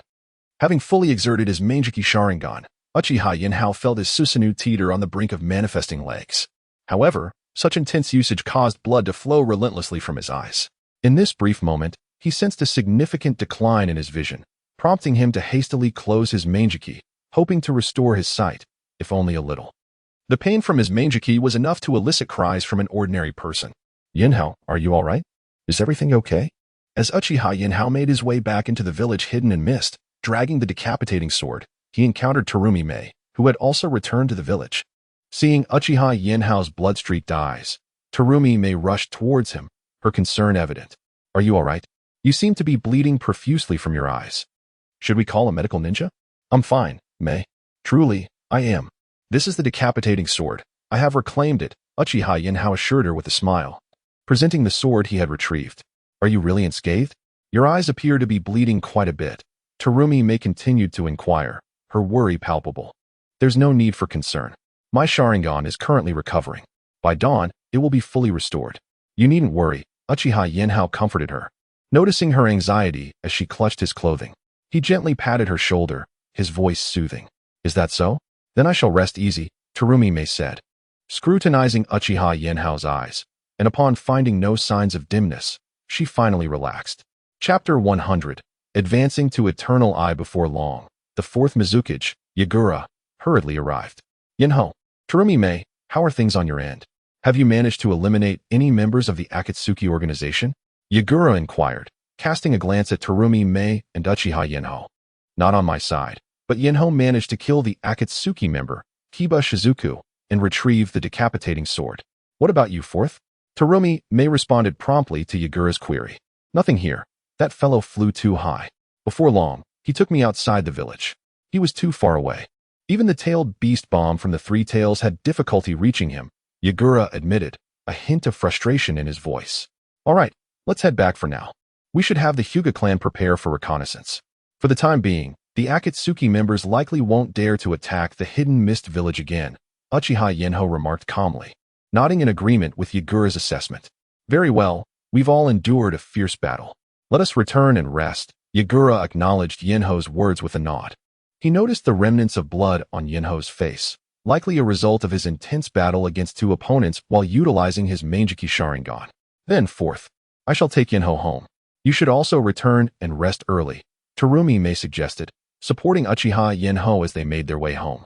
Upon returning, Uchiha Yinhao immediately activated his partially restored Manjiki Sharingan, releasing the 6 individuals he had captured within the stellar space. Brother, are you alright? Why didn't you let me stay? I could have fought alongside you. Uchiha Tsukiyo exclaimed anxiously upon emerging from the stellar space, noticing the blood on Yinhao's face. Calm down, Tsukiyo. The one you saw at home was merely my shadow clone. It did not partake in the battle. My fight took place at the edge of the village. Far beyond your capability to join, Yanhao explained, shaking his head at Tsukiyo's naive enthusiasm. Listen, Tsukiyo, you're still far from being able to assist me. You should focus on awakening your Manjiki Sharingan first. Uchiha Izumi comforted her as she observed Tsukiyo's dejected expression. Sister Izumi, if I awaken my Manjiki Sharingan, will I truly be able to help brother? Tsukiyo inquired, her eyes glimmering with hope. To join your brother in battle, awakening the Manjiki Sharingan is merely the first step. You must grow stronger, just as he has, to be of aid to him, Izumi encouraged, gently ruffling Tsukiyo's hair. I will train diligently to awaken my Manjiki Sharingan soon and assist my brother, Tsukiyo declared. Her spirits lifted as she dashed out to practice her martial arts in the courtyard. Once in his room, Uchiha Yinhao closed his eyes, immersing himself in the sensations of his Manjiki Sharingan. The reason he exerted himself fully in combat today, utilizing Susanoo against Uchiha Itachi, was that he had recently been unable to sense the restoration of his eye's power after losing visual strength. However, Yinhao's Manjiki Sharingan had yet to ascend to the eternal Manjiki level, preventing him from summoning a complete Susanoo. Thus, during his battle with Uchiha Yinhao and Kiba Shizuku, he had pushed his Manjiki Sharingan to its limits, hoping that the strain would allow his Dragon Pearl to heal his eyes and elevate them to the eternal Manjiki Sharingan. Lying on his bed, Yanhao felt the piercing sensation within his Manjiki Sharingan as the Dragon Pearl slowly mended his eyes. The damage inflicted by the Susanoo was gradually recovering under the Pearl's restorative power. With each moment, as the Dragon Pearl healed the final wounds of the Manjiki Sharingan, profound transformation occurred. Although the patterns of his eyes remained unchanged, the power within them surged dramatically. Yanhao, what is happening?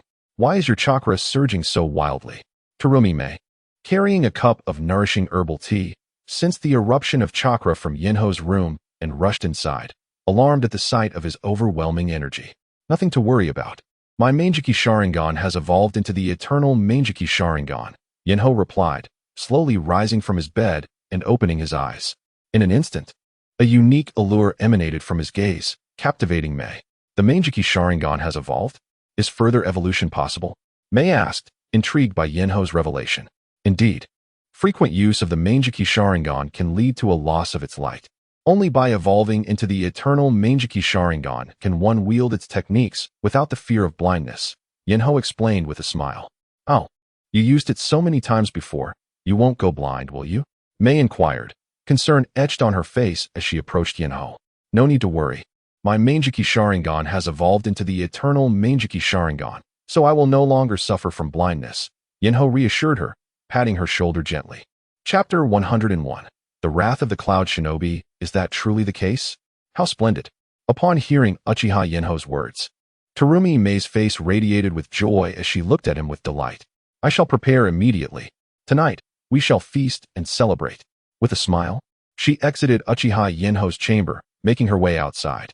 Observing Terumi Mei's exuberance, Uchiha Yinhao did not intervene, instead feeling a surge of happiness as he watched her call out to others in the room.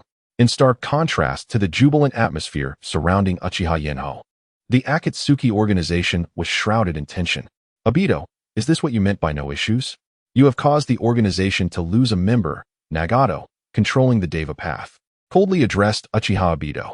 This incident was my error. I accept full responsibility. I will instruct White Zetsu to continue assisting the organization in finding suitable members, Obito replied, his expression grim. This is not merely about that incident. What shall we do regarding the Uchiha clan member?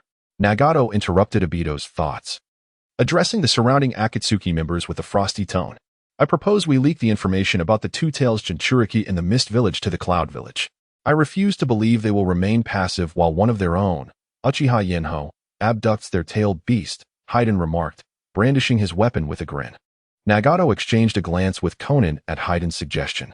In that case, White Zetsu, devise a way to inform the Cloud Village about the Two Tails Jinchuriki. Let their shinobi be aware. Understood, leader.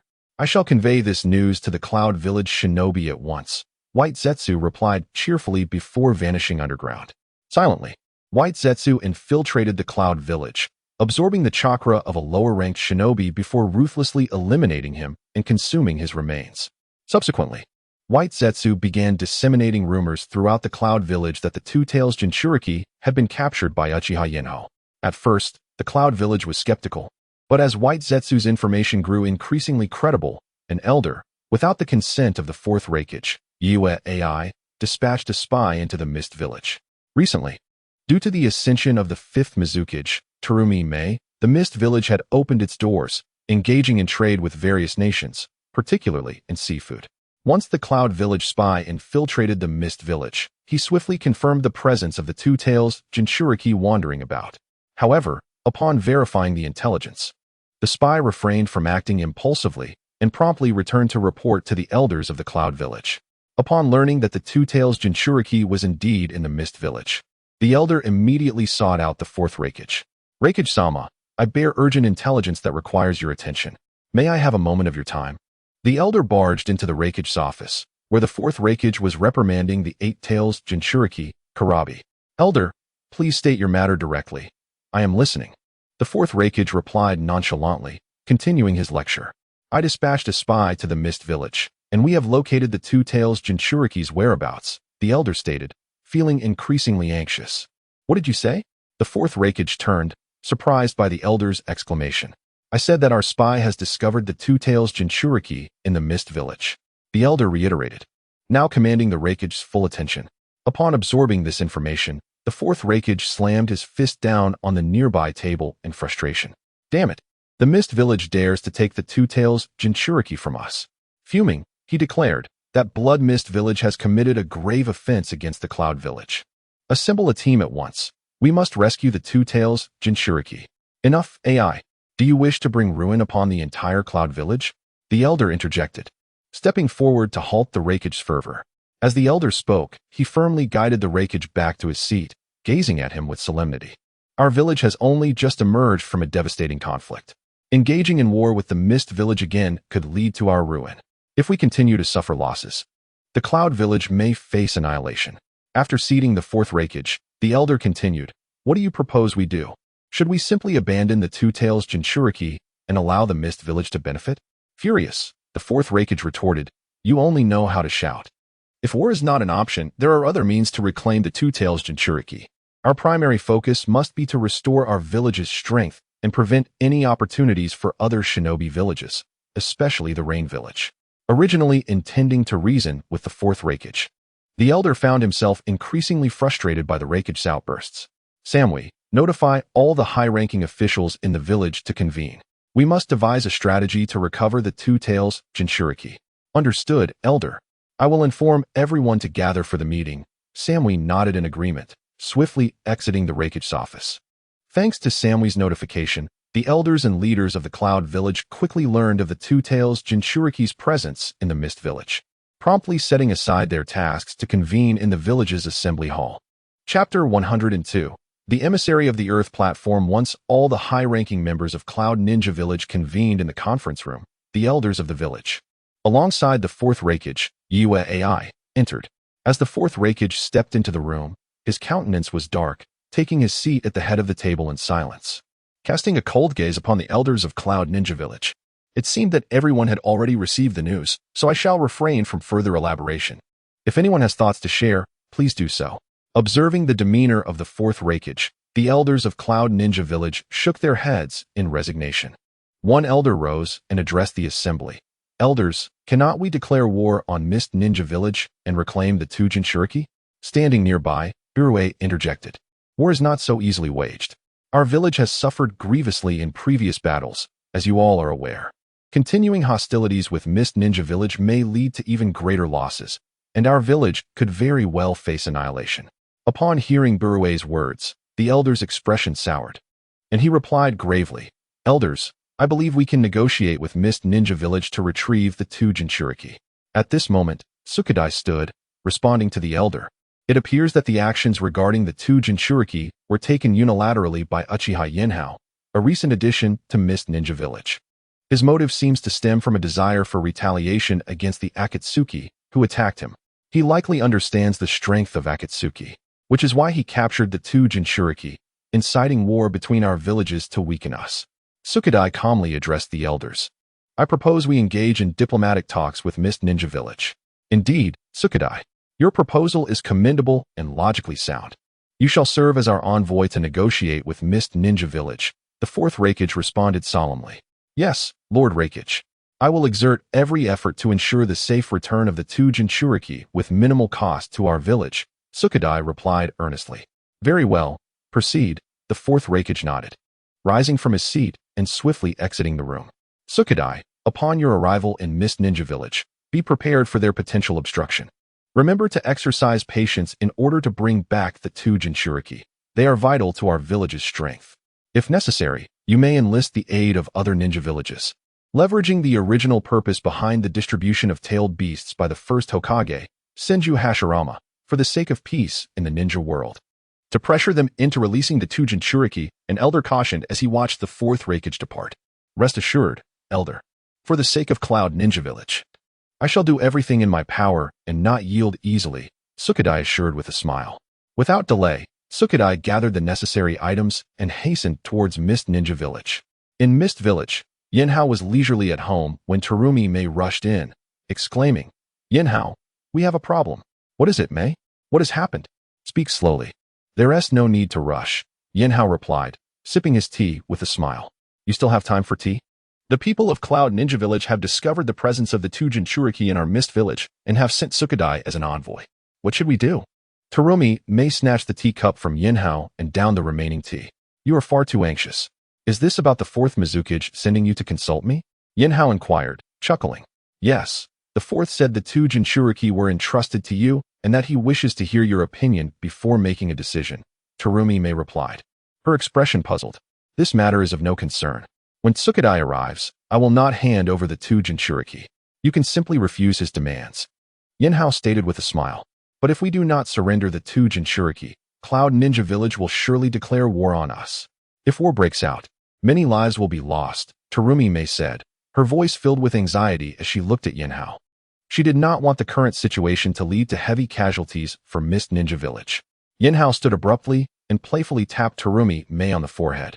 You are forgetting our plan. What is our objective? To weaken Cloud Ninja Village's strength and seize control of the Land of Lightning. Cloud Ninja Village has already suffered significant losses from the Rain Ninja Village. We need not fear their retaliation. With their current strength, They can only face annihilation against the rapidly growing Mist Ninja Village. Is that really true? Terumi Mei asked in surprise, gazing at Yinhao. Of course it is. Have you forgotten that I awakened my eternal Manjikyu Sharingan just days ago? In this era devoid of Senju Hashirama, I am the new harbinger of destruction in the ninja world. Even alone, I could take on the entirety of Cloud Ninja Village, Yinhao replied, casting a wry glance at Terumi Mei. Yinhao, if you are indeed that powerful, should we not just go and obliterate Cloud Ninja Village right now? Terumi Mei suggested, excitement evident in her eyes as she grasped Yinhao's arm. Do not even entertain that thought. While we may aim to destroy Cloud Ninja Village and conquer the Land of Lightning, we must at least have a justifiable reason. Otherwise, if we simply eradicate them, we will be hated by the common folk of Lightning Country, complicating our governance over it in the future, Yinhao responded, patting Terumi Mei's head with a sense of resignation. Very well, I understand.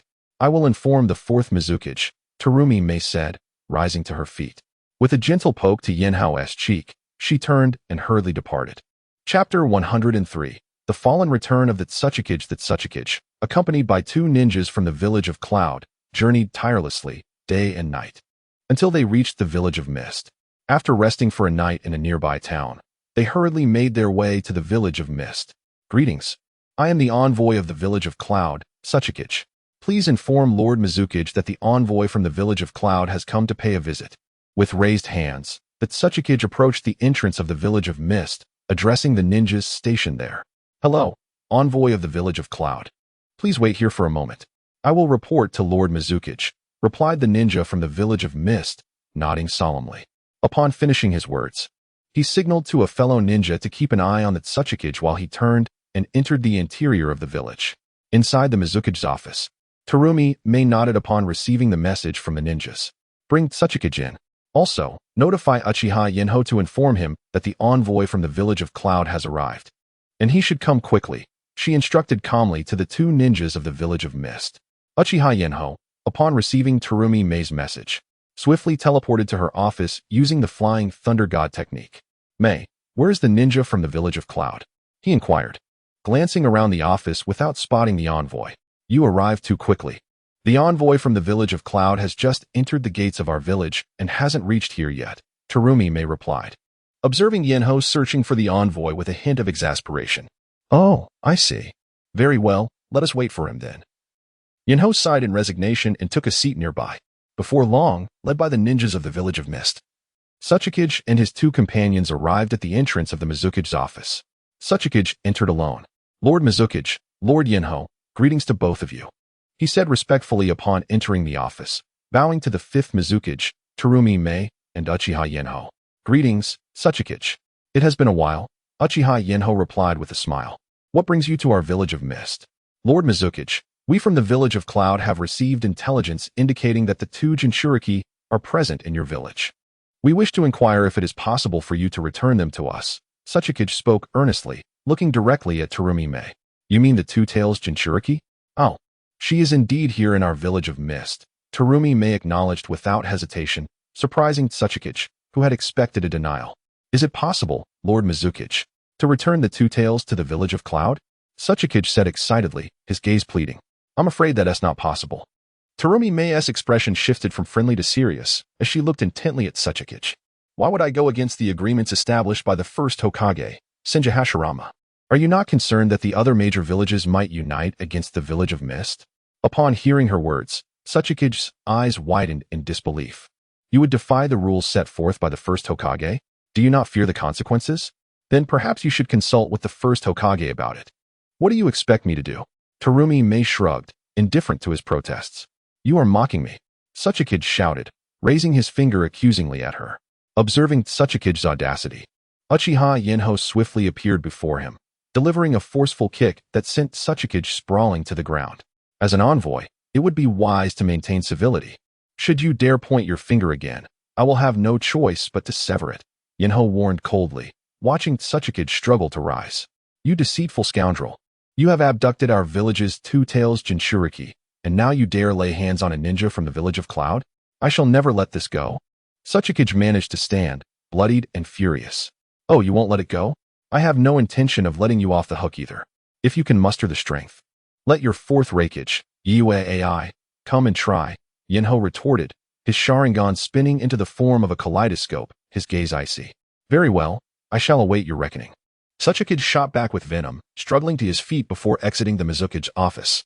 The two cloud ninjas who accompanied Tsuchikage were infuriated upon seeing his battered state and charged towards the office, only to be halted by Tsuchikage's firm grip. As the envoy of the village of Cloud, his life had been spared by Uchiha Yinhao. If these two hotheads rushed in, Yinhao would undoubtedly eliminate them without mercy. At this juncture, the village of Mist had determined that the village of Cloud posed no threat of war, and without sufficient strength to back their demands. Retrieving the two tails was futile. Darling, you were so impressive just now. But are you not worried about an assassination attempt from the Cloud Ninjas? Terumi May beamed, approaching Yinhao with excitement after Tsuchikage's departure. Humph. As the possessor of the eternal Mangeki Sharingan, there is no one in this world capable of taking my life. Not even the Sage of Six Paths, who can merely defeat me, Yinhao declared proudly, lifting his chin slightly. Then what would you do if the Sage of Six Paths were to attack you? Terumi May pressed further. Why would the Sage of Six Paths ever come after me? You are overthinking it, Yinhao replied, slightly taken aback, as he affectionately ruffled Terumi May's hair. Come on, come on. I truly wish to know, she urged, her excitement palpable. In such a case, I would gather you and all my loved ones into the star space and journey to the next world. Yinhao stated earnestly after a moment of contemplation. Terumi May was deeply moved by his words and enveloped him in a warm embrace, cherishing the tranquil moments they shared together. Chapter 104. The fury of the incompetent Raikage. Meanwhile, T-Dai forcefully dragged two ninjas from the village hidden in the clouds, stumbling and colliding as they exited the village hidden in mist. T-Dai-sama, are we really going to return to the village in such a disgraceful manner? One of the cloud ninjas questioned, bewildered. Even when the village hidden in the leaves killed our ninjas, we made them pay the price. Why are we retreating now against the mist? Enough. Do you not comprehend such a simple truth? T-Dai retorted, glaring at the two cloud ninjas with his single eye. Our confrontation with the village hidden in the leaves was due to their reluctance to initiate war. They would undoubtedly choose the masses over the individual. However, we have suffered significant losses in this encounter. Should we declare war now? It would not be the mist that faces destruction, but rather our own village hidden in the clouds. Is this not clear to you? The cloud ninjas, feeling the weight of T-Dai's anger, exchanged glances, uncertain. If we return like this, Lord Raikage will surely be furious. Can we not consider other options? Enough. If there were other options, would I not pursue them? T-Dai snapped. The village hidden in mist has not only plundered vast resources, but has also seized the powerful clans of Hyuga and Inuzuka from the village hidden in the leaves, doubling their strength. With Uchiha Yen among them, their war potential now surpasses that of our village hidden in the clouds at its peak.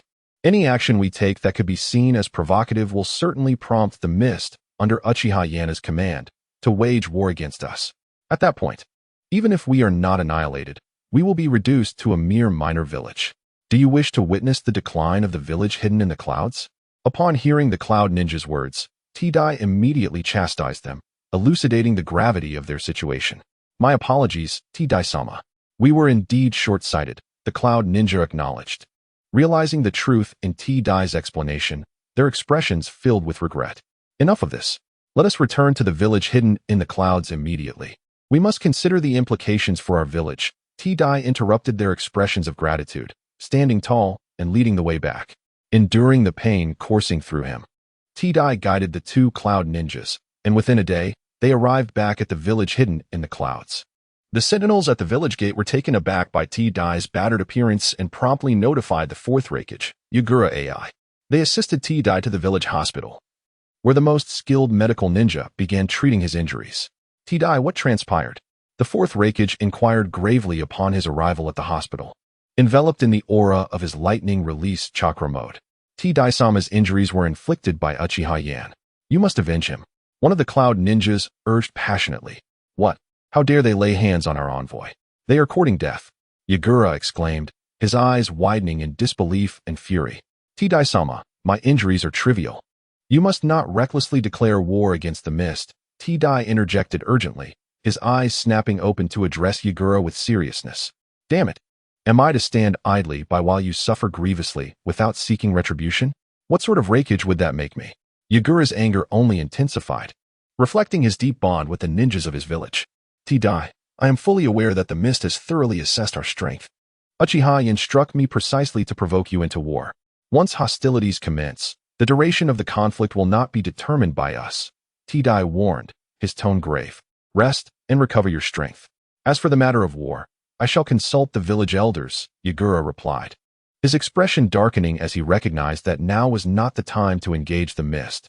Yagura understood that as Raikage, he needed to demonstrate resolve to his fellow ninjas. His earlier reluctance to reclaim the Two Tails Jinchuriki had left him silent during the village assembly. Now, he had to uphold the image of a fearless leader to maintain the support of the Cloud Ninjas, particularly given his reputation as a martial leader. After reassuring Tidai, Yagura stormed out of the hospital room, seething, and returned to his office. He summoned the village's Umbu to convene an all-hands meeting once more. At the meeting, Yagura boldly articulated his desire for war and urged the Cloud Ninjas to prepare for battle. However, the village elders interjected, reminding him that during the confrontation with Pain of the Rain village, he had ordered a hasty retreat, leaving behind substantial resources. The village currently lacked the means to support another war.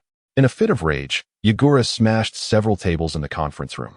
Leaving the elders to clean up the wreckage, their discussions on the mist left unresolved. Afterward, Yagura frequently visited the Cloud Ninja Academy, encouraging the newly enrolled apprentices to train diligently and seek revenge for their village. He also repeatedly approached the daimyo of the Land of Lightning, soliciting funds for war. Even when reprimanded, Yagura stood his ground, gradually restoring his reputation among the villagers. Chapter 105. Undermining the Cloud Ninja plan. Although the village of Cloud could not wage war against the village of Mist on the side of Mist, Uchiha Yinhao had already convened the 4th Mizukage. Yagura, alongside Terumi, made a deliberate on how to counter the village of Cloud. What do you mean? Are we really going to take action against the village of Cloud? Isn't that rather unwise? The 4th Mizukage, Yagura, exclaimed in shock, staring wide-eyed at Uchiha Yinhao. He was bewildered by Yinhao's audacity. Given the predicament of the village of Cloud, did he not fear the catastrophic repercussions if their plan were to fail? Indeed, we must devise a strategy to further weaken this village entrenched in warfare mentality. Should they regain their strength, it will become exceedingly difficult for us to strike against them. Uchiha Yanhao replied with a serious expression, directing his gaze firmly at Yagura. Terumi may, won't you admonish him? If we proceed as he suggests, the reputation of the village of Mist in the shinobi world will be irreparably tarnished, Yagura implored, astonished, turning to Terumi Mei. Hee, 4th Mizukage, I actually support Yinhao's idea. Terumi Mei replied with a smile, addressing Yagura. Have you both lost your minds? Are you not concerned that the village of Mist might suffer dire losses and be annihilated by the village of Cloud? Yagura stood up anxiously, his voice rising as he addressed both Uchiha Yinhao and Terumi Mei. Calm down, 4th Mizukage. We are merely discussing ways to undermine the village of Cloud, not declaring outright war against them. Terumi Mei reassured, observing Yagura's distress and smiling gently. Ah, so you're not planning to wage war against the village of Cloud? Oh, that's a relief, Yagura replied, his heart, which had been lodged in his throat, finally easing as he settled back down. Seeing Uchiha Yinhao and Terumi Mei sharing a quiet laugh, Yagura could only glare at them in frustration, resigning himself to his chair in irritation. All right, enough of your laughter. Share your thoughts, Yagura commanded, eyeing the two with annoyance. If not for the fact that he could not overpower Uchiha Yinhao, Yagura would have leapt up to deliver a swift blow to their heads in exasperation. Very well, 4th Mizukage, we shall cease our mirth. Allow us to elucidate our plan, Terumi Mei said, quickly suppressing her smile and adopting a serious demeanor. The village of Cloud has lost a significant amount of resources in previous battles, and they are currently in a state of scarcity. Yinhao proposes to dispatch ninjas from the Hyuga clan to closely monitor the borders of the Land of Lightning, preventing the village of Cloud from acquiring supplies from neighboring nations. Meanwhile, he intends to infiltrate the Land of Lightning and sabotage its major grain production sites, thereby diminishing its recovery speed. What do you think, 4th Mizukage? Terumi Mei explained, her expression composed as she addressed Yagura. Isn't that a tad too underhanded? Yagura responded, astonished as he regarded Uchiha Yinhao and Terumi Mei. Rest assured, Yagura, with my Flying Thunder God technique, my identity will remain concealed, Uchiha Yinhao assured him with a smile. Very well, if you have made up your mind, then proceed. Regardless of failure, no one in the shinobi world should be able to harm you, Yagura conceded. Realizing that the crux of the plan hinged not on the Hyuga clan's blockade, but rather on Uchiha Yinhao's incursion into the Land of Lightning to wreak havoc internally. The likes of Uchiha Yanhao, a ninja of such caliber, could unleash catastrophic destruction upon an entire nation if unrestrained. Particularly since he aimed to target the grain production sites of the Land of Lightning, it would indeed strike at the very lifeblood of the nation. Among the 5 great nations, aside from the Land of Fire, which is suitable for agriculture, the other 4 are at a disadvantage in production. Oh, if you have resolved this, then act accordingly. I shall take my leave, Yagura sighed, coming to terms with the situation, and rose to depart. Yinhao, do you think it's appropriate for us to exclude the 4th Mizukage from this decision? Terumi Mei remarked, observing Yagura's somber exit from the Mizukage's office. Before leaning closer to Uchiha Yinhao and speaking softly, Mei, this is the essence of power. Now that you are the Mizukage, the authority of the Village of Mist rests with you, and naturally, the 4th Mizukage's influence diminishes, Uchiha Yinhao replied, wrapping an arm around Terumi Mei in a comforting gesture. Yet, witnessing the 4th Mizukage in such a state does leave me with an unsettled heart. What should we do? Terumi Mei expressed her concern, gazing earnestly at Uchiha Yinhao. If you are uneasy, then let us appoint the 4th Mizukage as the principal of the Ninja Academy. Uchiha Yinhao suggested with a smile. Having the 4th Mizukage lead the Ninja Academy would not only allow him to contribute to strengthening the Village of Mist, but also effectively exclude him from the core of power within the village. Once he has a substantial role, he will be less preoccupied with village affairs, ensuring that your position remains unchallenged, Uchiha Yinhao explained. The Ninja Academy? But those matters hardly require the 4th Mizukage's attention, Terumi Mei replied, puzzled by Yinhao's suggestion. Let us compile a list of C-rank and B-rank jutsu, which are already well known among the various ninja clans, as rewards for outstanding students at the academy. We can entrust the 4th Mizukage with the task of vetting these talented civilian ninjas. As long as they demonstrate loyalty to the village, they will be taught these relatively common B-rank and C-rank techniques. What do you think? Uchiha Yinhao proposed after deliberation. If this task could persuade Terumi Mei, then I would consider approaching the 4th Mizukage directly to encourage him to assume the position of principal. Uchiha Yinhao thought to himself. This task is indeed significant, and having the 4th Mizukage handle it could work. Very well, Yinhao, it is settled, Terumi Mei affirmed with determination after contemplating Uchiha Yinhao's words. Chapter 106, The Arrogant Raikage in the High-Level Meeting of the Mist Ninja Village. Terumi Mei swiftly proposed the universal accessibility of B and C rank ninjutsu for ordinary civilian ninjas, an initiative that received substantial support and was promptly approved. Under Terumi Mei's leadership, aside from the members of the Terumi clan who required training in various standard ninjutsu, the Hyuga clan excelled in their gentle fist technique. While the Inuzuka, Nara, and Akimichi clans were proficient in their family's secret techniques, the other civilian ninjas, upon learning of Terumi Mei's decision, were left in utter disarray and found it impossible to oppose her plans, leading to the swift approval of her initiative. Following the passage of this plan, Terumi Mei nominated the 4th Mizukage, Yagura, to serve as the principal of the Mist Ninja School, tasked specifically with the evaluation of civilian ninjas intending to learn these fundamental B and C rank techniques. Upon hearing this news, Yagura was taken aback for a moment. Yet he readily acquiesced to Terumi Mei's request and joyfully took up his position at the ninja school. Yagura, aware of his past misdeeds as the former Mizukage, nonetheless retained a certain prestige within the Mist Village. While this prestige may not sway Terumi Mei's authority as Mizukage, it could still influence her. Those dissenting ninjas, in their opposition to Terumi Mei, might seek out the former Mizukage for support in an attempt to undermine her decisions. However, beyond the supportive clans, Terumi Mei's most significant ally was Uchiha Yanhao. Although he had exerted control over Yagura for a period, Yagura understood that his restored consciousness was entirely due to Uchiha Yanhao's actions, which enabled Terumi Mei to ascend to the position of Mizukage without hindrance. Thus, in a sense, Terumi Mei was akin to a savior to him. Failing to recognize this could lead to dire consequences should Uchiha Yanhao, in a fit of anger, once again utilize his Sharingan to exert control over him. After Yagura assumed his role as principal, Uchiha Yanhao began collaborating with Terumi Mei to initiate a campaign against the Cloud Ninja Village. Uchiha Yanhao acted swiftly. Within 3 days, he had eradicated all the crops from a grain plantation within the Land of Lightning, laying it to waste in a conflagration. Meanwhile, in the Cloud Village. A sense of urgency prevailed. Lord Raikage, we have troubling news. The daimyo of the Land of Lightning has tasked us with investigating the fields of the Qingyun Plain, where a rogue ninja has incinerated all the crops in one fell swoop. The Qingyun Plain is the largest grain-producing area in the Land of Lightning. What should we do? Samui hurriedly entered the Raikage's office, addressing the fourth Raikage, Yagura. Samui, there is no need for alarm.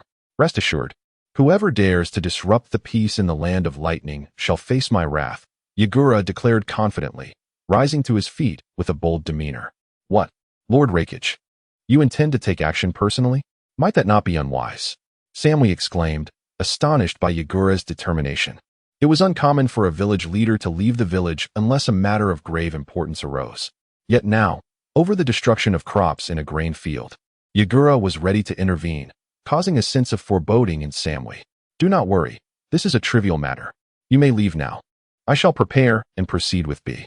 There is no need for others to accompany us. Yagura waved his hand, dismissing Samui as he set off to find Killer B, intent on heading to the Qingyun Plain. In his efforts to restore his reputation as a proactive Raikage, Yagura had spent considerable time at the ninja school, delivering impassioned speeches about vengeance to the young students, and he was eager for an opportunity to vent his frustrations.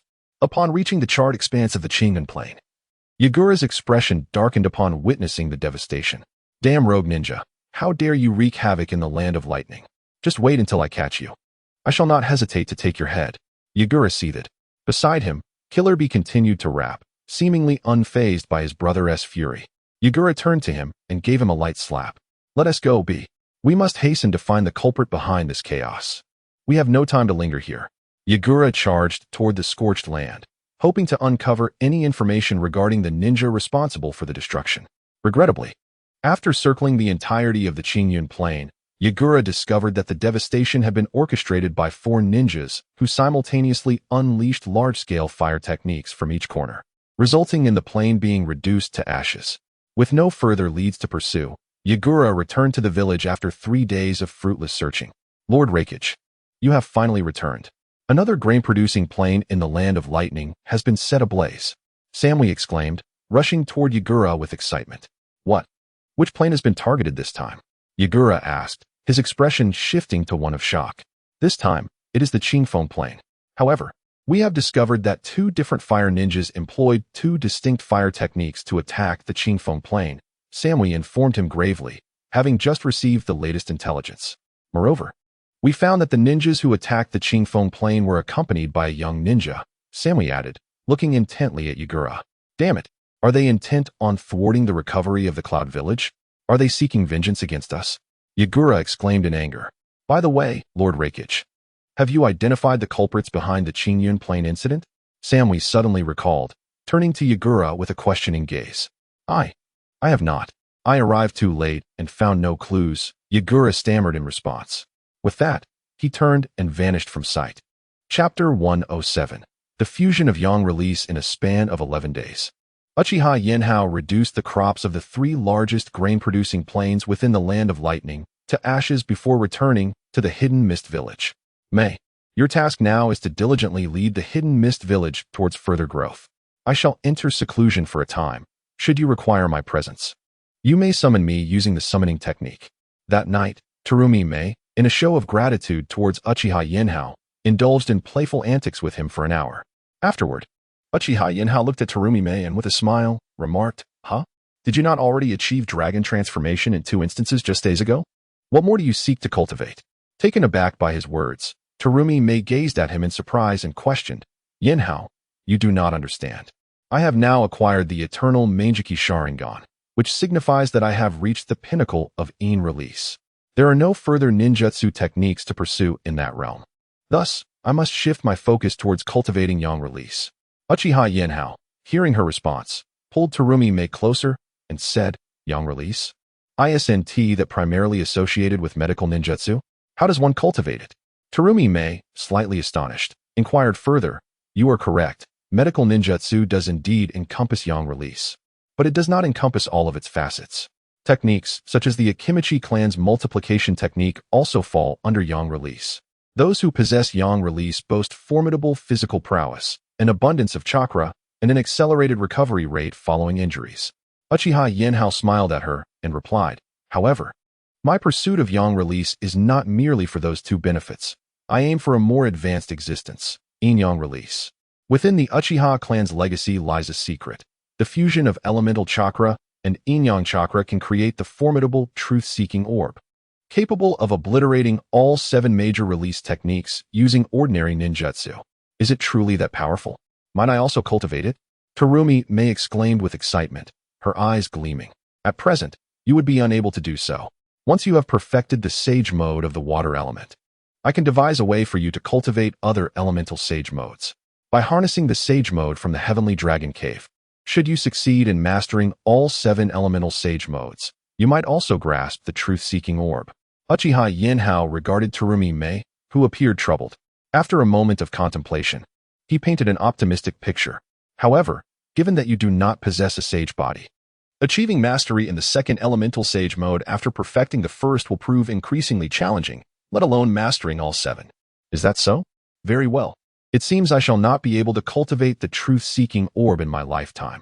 Terumi Mei responded with disappointment, casting a glance at Uchiha Yinhao before retreating beneath the covers. Observing her reaction, Uchiha Yinhao shook his head helplessly, extinguished the light, and drifted into a deep slumber. The following morning, after rising and having breakfast, Uchiha Yinhao employed the reverse summoning technique to arrive at the Heavenly Dragon Cave. "Ah, my esteemed one. Should you not be lost in the comforts of affection? What brings you to the Heavenly Dragon Cave?" Shaoshi Yinhao greeted Uchiha Yinhao with a smile. "I have come seeking your assistance. I require your all-attribute Dragon Ball to channel yang release and aid in my cultivation of yin-yang release. Do you comprehend?" Uchiha Yinhao said, looking up at Shaoshi Yinhao with a serious demeanor. Very well, very well. You are simply intent on exploiting me.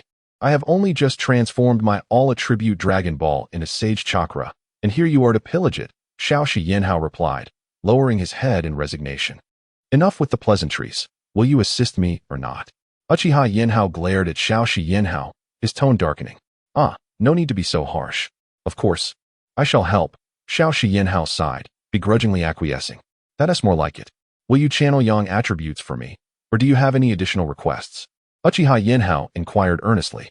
"Well, since I have transformed all the chakra within my all-attribute Dragon Ball into Sage Chakra, you must enter Sage mode to absorb the yang release chakra I provide. Otherwise, you will not succeed in your cultivation," Shaoshi Yinhao explained with a grin, producing his all-attribute Dragon Ball.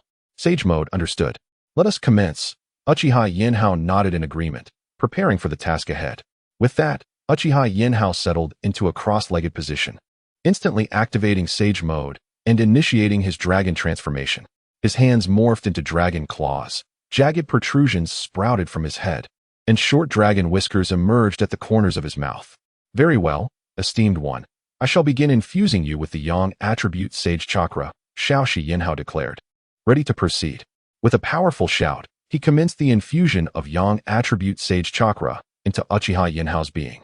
As the yang attribute Sage Chakra entered Uchiha Yinhao's body, he swiftly formed a medical ninjutsu seal, directing the chakra into his internal organs. Simultaneously, he employed the cultivation techniques of the Heavenly Dragon Cave to integrate the yang attribute chakra into his cellular structure, refining the cells previously tempered by yin attribute Sage Chakra.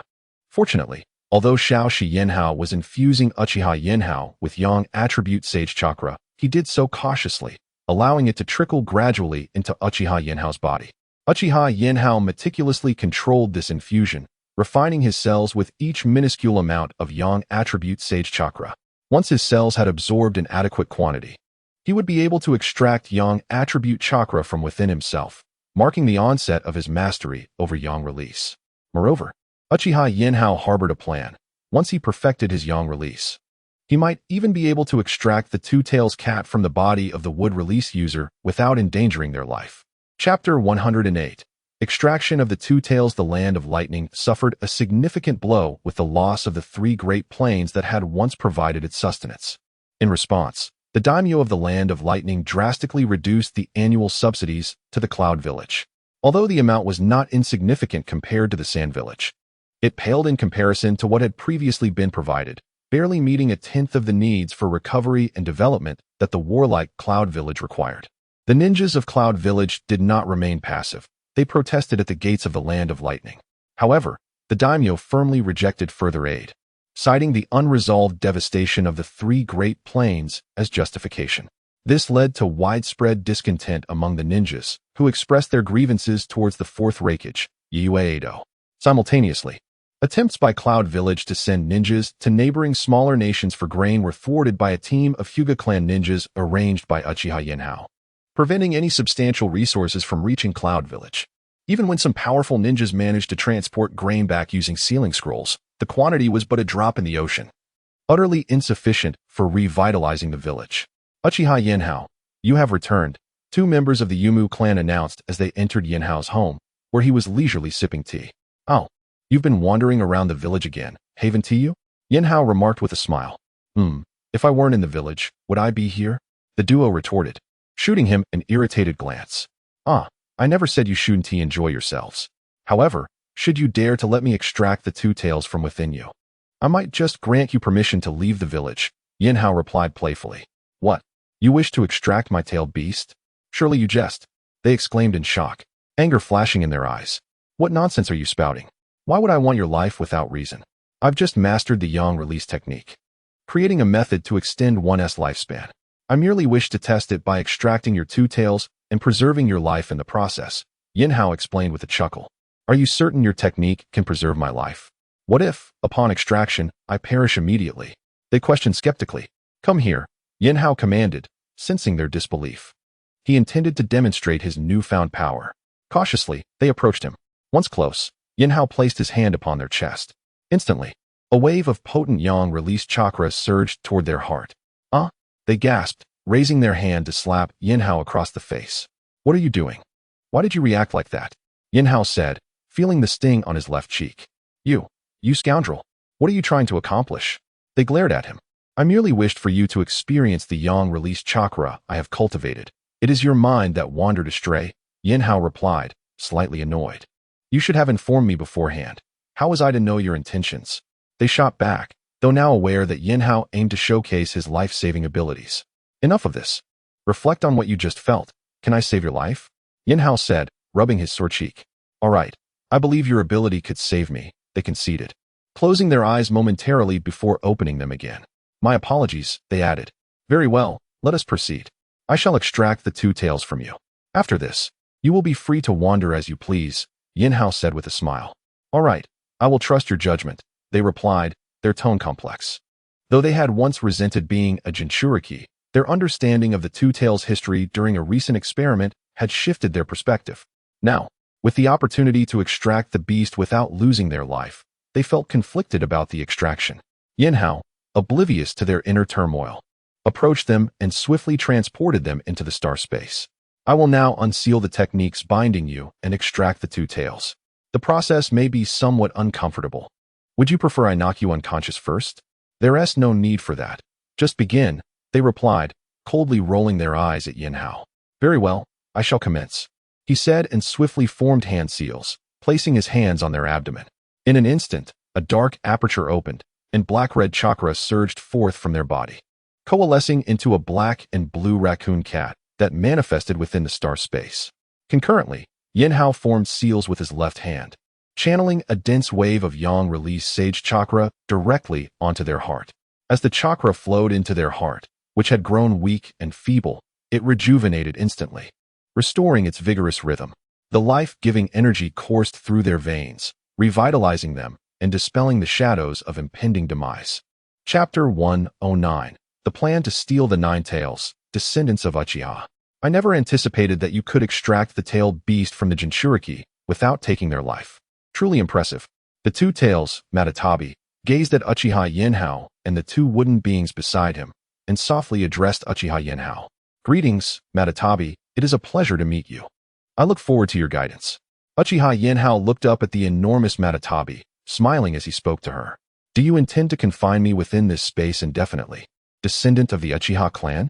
Matatabi glanced around before lowering her head to speak to Uchiha Yinhao.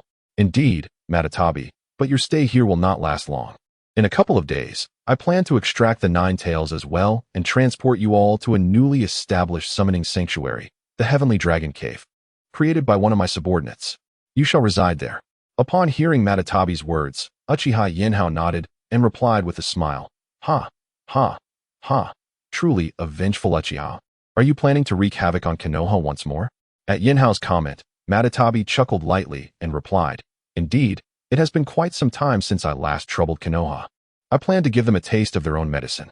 Uchiha Yinhao, hearing Matatabi's intentions, did not object, but sincerely said, Very well, I shall wait a little longer.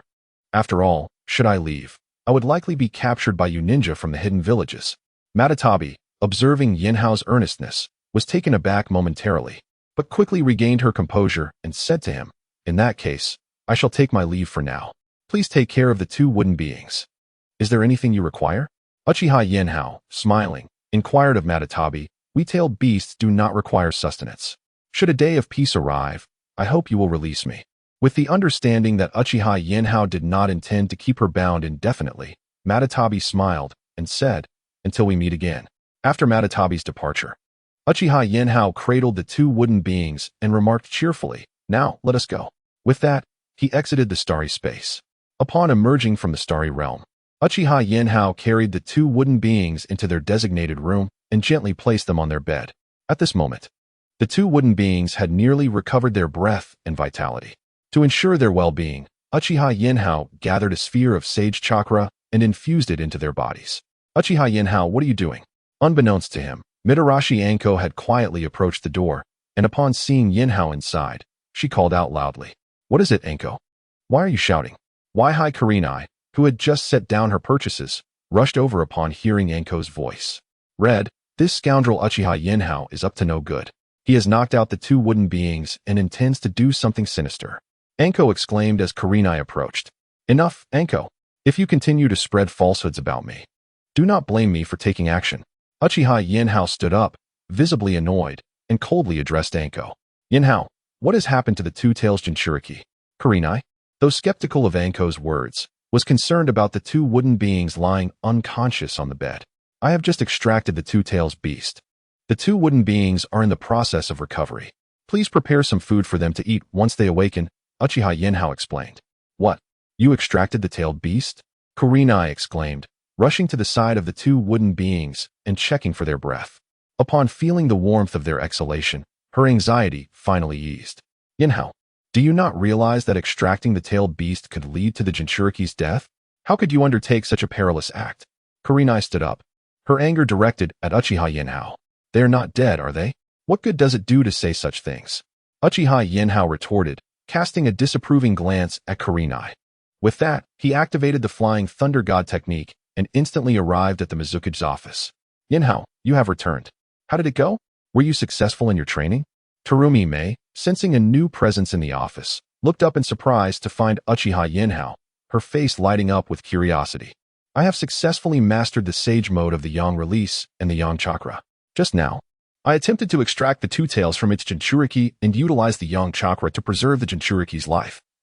Uchiha Yinhao excitedly explained as he took a seat in Terumi Mei's chair. Ah, the Yang release chakra is that powerful? It can even save a Jinchuriki from losing their tailed beast.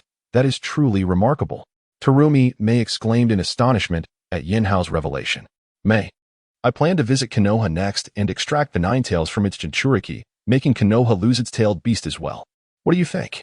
Uchiha Yinhao said with a smile, embracing Terumi Mei. Ah, you intend to go again? Shouldn't you wait a while before embarking on such a journey?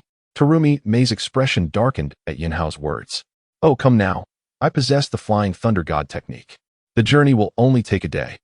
If it were not for the need to inform you and provide some comfort, I would have departed directly, Uchiha Yinhao replied, his heart filled with joy. Very well. But be quick. If you take longer than a day, I shall be quite displeased. Terumi Mei sighed inwardly, resigned to Uchiha Yinhao's relentless pursuit of revenge against Konoha. Rest assured, I shall return promptly. Farewell, Mei. After receiving Terumi Mei's consent, Uchiha Yinhao kissed her cheek and vanished in an instant using the Flying Thunder God technique. After his departure, Terumi Mei set down her pen, gently caressing her abdomen as she gazed out the window. Chapter 110. Seizing the nine tails, Uchiha Yinhao swiftly made his way to Konoha village, utilizing the Flying Thunder God technique, marked by his previously inscribed seal. With his mastery over space-time ninjutsu, he effortlessly entered the village. Curiosity brimmed within him. After enduring repeated setbacks, what was Konoha like now?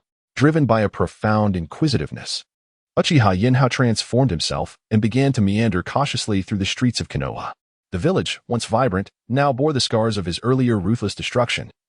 Its economy had plummeted severely. The streets were largely devoid of open shops, with doors firmly shut. Even those who ventured outside hurriedly returned home. Some villagers hunched over as they navigated the walls, wary of revealing their faces to others. Occasionally, the sound of children clamoring to play could be heard from within homes. But such desires were swiftly quelled by parental reprimands, leaving the children in tears. "Ha, it seems Konoha is on the brink of collapse," Uchiha Yinhao remarked with a light chuckle after surveying the village. Yet, where was he to locate Naruto Uzumaki? Surely, he wouldn't be taken to the roots by that old coot Danzo. Leaning against a wall, Yinhao felt a headache coming on as he realized he hadn't heard any news of Naruto during his exploration.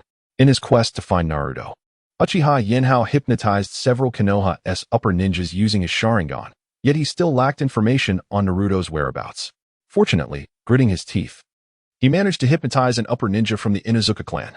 From this ninja, he learned that Naruto had been cast into the Konoha forest, surviving alone by catching insects and gathering leaves.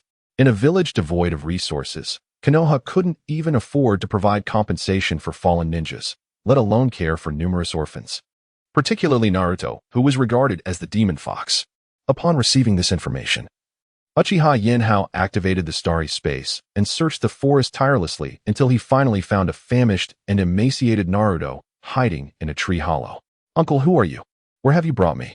Naruto, just pulled into the starry space, cautiously inquired of Uchiha Yinhao and the nearby two tails. "Little Naruto, I am the cousin of Uchiha Sasuke. Here to rescue you," Yanhao replied, observing Naruto's dirty face, yet those bright blue eyes shone with resilience. Filled with compassion, he gently brushed off the grime from Naruto's clothes and smiled. "Ah, Sasuke's brother. Are you really here to save me?" Naruto's initial wariness dissipated upon hearing Yinhao's words, and he eagerly approached him, excitement radiating from his being. "Indeed, I am Uchiha Sasuke's cousin. From now on, stay with me, and I promise you will have enough to eat and a warm bed to sleep in," Uchiha Yinhao assured him, placing his hand on Naruto's shoulder and infusing him with some of his yang-released chakra. "Let us go, little Naruto. Brother will take you to eat something delicious." With the infusion of Yinhao's yang chakra, Naruto's weary body instantly revitalized. Yinhao smiled as he spoke to him. "All right, let us go eat good food," Naruto exclaimed joyfully, bouncing with excitement upon hearing Yinhao's words. Inside the starry space, Uchiha Yinhao and Naruto shared a joyful interaction. Meanwhile, a member of the Sarutobi clan, Sarutobi Bihei, who was monitoring Naruto, was struck with fear. Moments ago, he had sensed Naruto's chakra, only for it to suddenly vanish. In a panic, Bihei fired a signal flare into the sky. "Bihei, what is happening? Why did you fire a signal flare?" Sarutobi Aoki, another ninja from the Sarutobi clan, approached Bihei and asked urgently. "Aoki, it's bad. The Nine-Tails brat has disappeared." Bihei rushed to Aoki, grabbing his arm in distress. "What? You lost track of that brat? How careless can you be?" Aoki exclaimed, his face pale with shock. Previously, Danzo had intended to take the Nine-Tails brat to the roots, but was thwarted by Lord Hiruzen. "Now you tell me you've lost him? You've given Danzo grounds to challenge Lord Hiruzen." Aoki glared at Bihei, his voice cold. "Aoki, I don't know. I was using sensory ninjutsu to monitor him, but suddenly his chakra just vanished. When I arrived, there was no trace of the Nine-Tails brat in the tree hollow. I truly don't know what happened." Bihei pleaded. "You'd better hurry and report this to Lord Hiruzen. He may have a way to retrieve the Nine-Tails brat." Aoki interrupted him, his tone stern. "All right, let us go find Lord Hiruzen. But Aoki, you must plead for me later." Bihei nodded in response, following Aoki as they rushed towards the Hokage's office. "What? You lost the Nine-Tails? What is going on?" The third Hokage, Sarutobi Hiruzen, reprimanded Bihei upon hearing the report. "Lord Hokage, this isn't entirely Bihei's fault. He was diligently monitoring Naruto Uzumaki using sensory ninjutsu. But an intruder must have used space-time ninjutsu to abduct the Nine-Tails, leaving no warning for Bihei," Aoki explained, kneeling before the Hokage. "Enough. I don't want to hear any more excuses. Mobilize the ninjas immediately. We must recover the Nine-Tails Jinchuriki." Hiruzen commanded, his voice resolute. "Yes, Lord Hokage. We will go at once." Aoki responded, filled with determination as he stood and rushed out with Bihei. In no time, the ninjas of the Sarutobi clan were mobilized, beginning their search throughout Konoha and its surroundings. Meanwhile, Uchiha Yinhao was already dozens of miles away from Konoha village. Chapter 111, Extracting the Ninetails' brother Yanhao. You are truly a wonderful person for treating me to such an extravagant meal. I sincerely thank you, exclaimed Uzumaki Naruto, filled with gratitude as he relished the dishes ordered by Uchiha Yinhao at a restaurant not far from Konoha village. Haha Naruto, eat up. Rest assured, with your big brother around, you'll never go hungry again, Uchiha Yinhao replied, chuckling as he nudged a plate of meat dishes toward Naruto. Nodding in acknowledgement, Naruto grabbed a pair of chopsticks and eagerly devoured the food. Soon enough, he leaned back in his chair, his belly round and full, unable to move. Wow, I'm so stuffed. It's been ages since I've eaten this well, he exclaimed joyfully to Uchiha. Don't worry, Naruto. As long as you stick with your big brother, you'll be well fed every day, Uchiha Yanhao said, observing Naruto's astonishment at his full stomach and smiling. Thank you, brother. But when are we heading back? We're already quite far from Konoha village, Naruto inquired curiously, thanking Uchiha Yinhao once more. Just sleep for a bit. After that, I'll take you to a new place where you can eat to your heart's content, Uchiha Yinhao reassured him, shaking his head slightly. Ah, brother. Are we not returning to Konoha? What if the third Hokage worries about my disappearance? Naruto asked, astonished, looking anxiously at Uchiha Yinhao. Don't fret. The third Hokage is aware that I took you out. He was concerned that you might be ostracized if you stayed in the village, which is why he entrusted you to me, Uchiha Yinhao explained gently, his gaze complex as he regarded Naruto. Despite being so hungry, this little fellow still bore no animosity towards Konoha. Truly, the chakra of Otsutsuki Ashura is formidable. How are you feeling now? Can you move? After 10 minutes. Seeing Naruto's stomach had noticeably settled, Uchiha Yinhao inquired with a smile. Yes, it doesn't feel as tight anymore. I can walk now, Naruto replied, sitting up and stretching, feeling relieved from the discomfort. Since you can move, let us set off, Uchiha Yinhao said, placing a hand on Naruto's shoulder and using the star technique to draw him into the starry space. As they entered the celestial realm, the two-tails, Nakomata, lifted its head and smiled at Uchiha Yinhao. Ah, such a large cat. Is this your pet, brother? Naruto exclaimed in astonishment. Naruto, this is the one and only tailed beast, Nakomata. You may call her elder Nakomata or two tails. Either is acceptable, Uchiha Yinhao explained, patting Naruto's shoulder. Hello, Elder Nakomata. My name is Uzumaki Naruto. I look forward to your guidance, Naruto greeted, bowing deeply toward Nakomata in earnestness. Hello, little one, Nakomata responded, sensing Naruto's sincerity and smiling back. All right, Naruto, you need to take a nap. When you awaken, we will have arrived at our destination, Uchiha Yinhao said, glancing at Naruto with a smile. With that, he performed a genjutsu to lull Naruto into a deep slumber. Are you really going to extract the Ninetails now? This child is still very young. Could it affect his life? Nakomata asked, her gaze complex as she observed Uchiha Yinhao putting Naruto to sleep. Do not worry, Nakomata. This boy is the reincarnation of Otsutsuki Ashura's chakra. His vitality is incredibly strong. You need not fear that extracting the Ninetails will endanger his life. Uchiha Yinhao reassured her with a smile. It's astonishing how Naruto, a true friend to tailed beasts, has even garnered Nakomata's concern after their brief encounter. Uchiha Yinhao thought to himself as he squatted beside Naruto, gazing at the 8 trigram seal composed of the dual 4-symbol seals on Naruto's abdomen. Uchiha Yinhao smiled slightly and swiftly formed seals with his hands. The 2 4-symbol seals quickly merged to create the 8 trigram seal, which descended upon Naruto's abdomen, colliding with the existing 8 trigram seal and slowly integrating into it.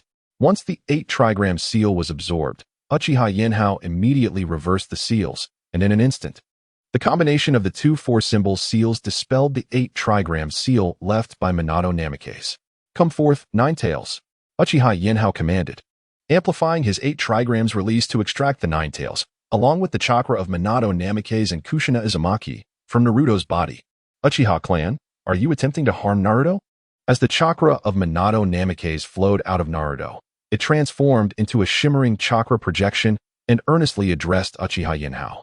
It would be prudent for you to remain silent, Uchiha Yinhao retorted, harnessing the powers within the starry space to restrain Minato's chakra. ensuring it would not dissipate for a while before continuing the extraction of the Nine-Tails chakra. At the same time, Uchiha Yinhao concentrated yang-release chakra in his left hand and sent it directly into Naruto's heart, preventing any unforeseen consequences from Naruto losing the Nine-Tails chakra. With Uchiha Yinhao's deft maneuvers, he successfully extracted the Nine-Tails and the chakra of Kushina Uzumaki. Satisfied, Uchiha Yinhao gazed at the Nine-Tails and Kushina appearing in the starry space, nodding with a smile. Chapter 112. The proud Nine-Tails little brat. Although you saved me, who told you to be a member of the Uchiha clan? Go die. The Nine-Tails, having fully emerged from Naruto Uzumaki's body, cast a scornful glance at Uchiha Yinhao, preparing to unleash a tailed beast bomb in an attack against him.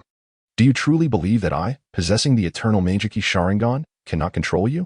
Uchiha Yinhao declared, utilizing the powers of the celestial space to bind the Nine-Tails, stepping forward with a smile as he activated his eternal Meijiki Sharingan. Damn brat, release me at once. Otherwise, I will not let you off easily.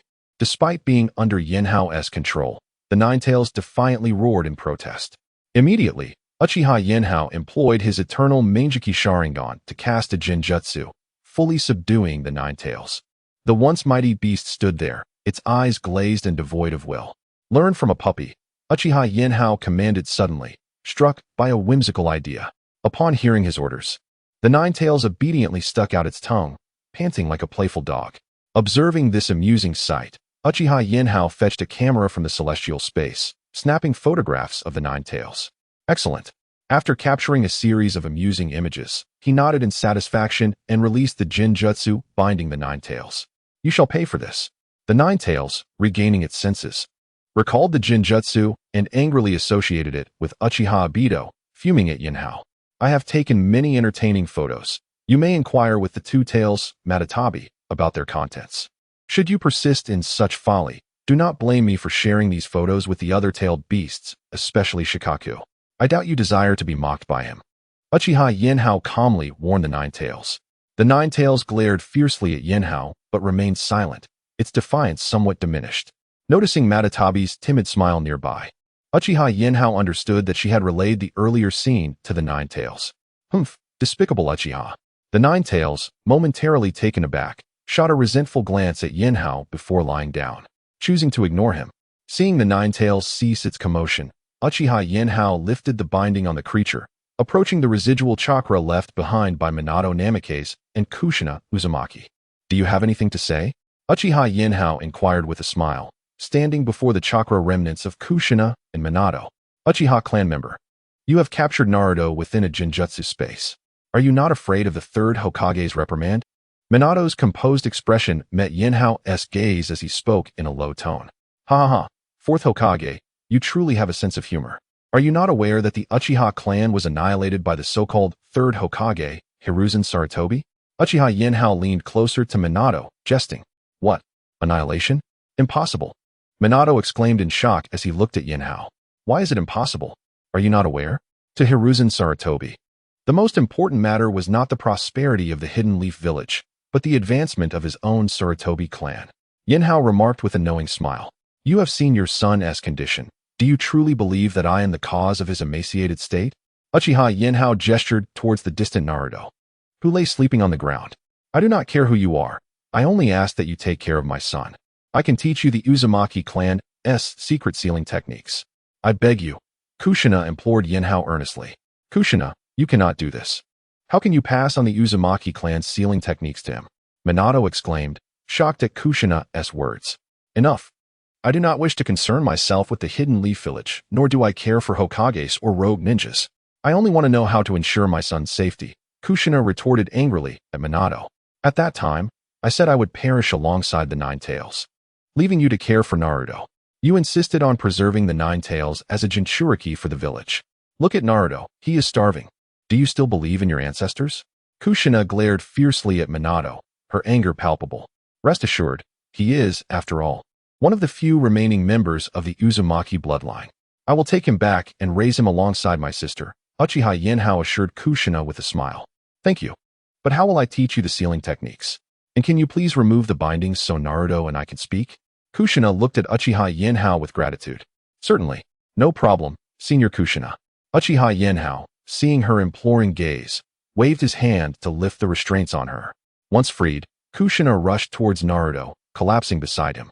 "Naruto, Mommy finally gets to see you again. How pitiful," she exclaimed, her heart aching at the sight of her frail son. With Uchiha Yinhao lifting the control over Kushina, the residual chakra of Kushina gradually began to dissipate. "I apologize. It seems I can only teach you 1 or 2 sealing techniques." After observing Naruto for a lengthy period, Kushina finally stood, turning to Uchiha Yinhao with sincere regret. "It is of no concern." Uchiha Yinhao smiled as he observed Kushina's expression, encouraging her. Confused, Kushina clenched her fist. Gazing at Uchiha Yinhao, he stepped forward, gently tapping his fist against the lingering chakra of Kushina, instantly channeling his own chakra into it. "Now, as long as you recall the Uzumaki clan's sealing techniques, you can impart them to me," Uchiha Yinhao said, his smile unwavering as he addressed Kushina. Chapter 113. The incompatible pair. Upon hearing Uchiha Yinhao's words, Kushina Uzumaki paused momentarily, then smiled as she began to recall the sealing techniques of her Uzumaki clan. As Kushina reminisced, the sealing techniques of the Uzumaki clan magically manifested in Uchiha Yinhao's mind through the connection of chakra. Indeed, this was the sealing technique of the Uzumaki clan, and it was undeniably powerful. After absorbing Kushina's sealing technique, Uchiha Yinhao expressed his profound admiration to her, saying, "Without a doubt, the sealing techniques of our Uzumaki clan are the most formidable in the entire ninja world." With remarkable confidence, Kushina replied, "Indeed, the sealing techniques of the Uzumaki clan are unparalleled. Kushina, in light of the sealing techniques of the Uzumaki clan, I shall reseal you within Naruto's body. You may wait until he matures to decide when to release the seal, allowing you both to reunite," Uchiha Yinhao said with a smile as he regarded Kushina. "Really? Yinhao? Thank you so much," Kushina exclaimed, her excitement evident. Uchiha Yinhao observed her elation and waved his hand dismissively as he began to form hand seals. Unlike the 8 trigram seal previously set by Minato Namikaze on Naruto, Uchiha Yinhao employed 2 opposing 4-symbol seals to confine the chakra of both Kushina and Minato into Naruto's body. The original 8 trigram seal allowed Naruto to absorb the chakra of the 9 tails, thereby enhancing his physical strength and chakra capacity. Conversely, Uchiha Yinhao's seal enabled the 8 trigrams to absorb the unused chakra of Naruto in order to maintain the presence of Kushina and Minato's chakra within the 8 trigram seal. "I thought you were going to eliminate the 4th Hokage, Minato Namikaze." The 9 tails, Kurama, lazily opened his eyes and addressed Uchiha Yinhao with indifference. "Kurama, is that how you perceive me? You underestimate my capabilities," Uchiha Yinhao replied calmly upon hearing Kurama's words. "Though I harbor resentment for the higher-ups of Konoha for annihilating the Uchiha clan, I hold respect for Minato. He truly was willing to sacrifice for Konoha, though he unfortunately placed his trust in the wrong individuals." Uchiha Yinhao smiled at Kurama. "Humph, hypocritical humans," Kurama retorted with a snort, closing his eyes once more and drifting back to sleep. "Kurama, you all rest for now. I shall take Naruto out," Uchiha Yinhao said. Disregarding Kurama's stubbornness as he approached Naruto, lifted him up, and addressed Kurama and the 2 tails, Nico, with a calm demeanor. "Very well, Uchiha Yinhao. Do remember to transport us to the Dragon Cave soon. Though your space is pleasant, it is still too confined," Nico responded, nodding at Uchiha Yinhao. "Understood. Farewell." Uchiha Yinhao acknowledged Nico's words with a nod before employing the Star's Eye technique, vanishing into the starry realm. "Big brother Yanhao, where are we now?" Unexpectedly, as Uchiha Yinhao emerged from the starry space with Naruto, the latter, having just awakened from a brief slumber, opened his eyes in confusion and softly inquired, "Oh, Naruto, you're awake. We will soon arrive at my home. Would you like to get down and stretch your legs?" Uchiha Yinhao smiled at the dazed Naruto. Sure, big brother. Thank you for your efforts." Once alert, Naruto grinned sheepishly at Uchiha Yinhao, swiftly sliding down from his embrace.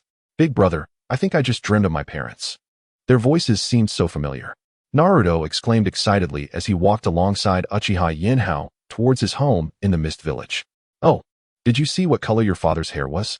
And your mother's?" Uchiha Yinhao inquired with a smile upon hearing Naruto's words. "Well, my dad should have the same hair color as mine, but mom's hair seems to be red," Naruto replied enthusiastically. "Haha, indeed, your father has golden hair. And your mother has red hair," Uchiha Yinhao confirmed with a smile. Big brother, you know my parents. Please tell me about them. Naruto implored, sensing Uchiha Yinhao's certainty that he knew his parents. Your parents were both remarkable individuals. However, you are still too young to handle such information. Perhaps once you graduate from the Ninja Academy at the age of 12, I can share more about them. Uchiha Yinhao replied, shaking his head playfully at Naruto's excitement. 12 years old. That's more than 4 years away. Big brother, it's a promise. You must tell me everything once I graduate successfully. Naruto exclaimed, counting off the years with his small hands, his excitement palpable. Of course, no problem. Uchiha Yinhao chuckled at Naruto's earnestness. Who is this foolish child with golden hair? As soon as Uchiha Yinhao and Naruto stepped through the door, his sister, Uchiha Tsukiyo, rushed toward him excitedly.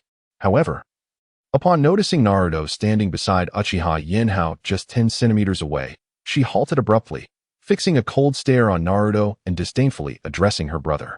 You fool. Just like Sasuke. You surround yourself with annoying people. Who are you? Naruto, seeing Uchiha Tsukiyo, dramatically pointed at her and exclaimed loudly, foolish. This is my home, and standing beside me is my dear brother. Who are you?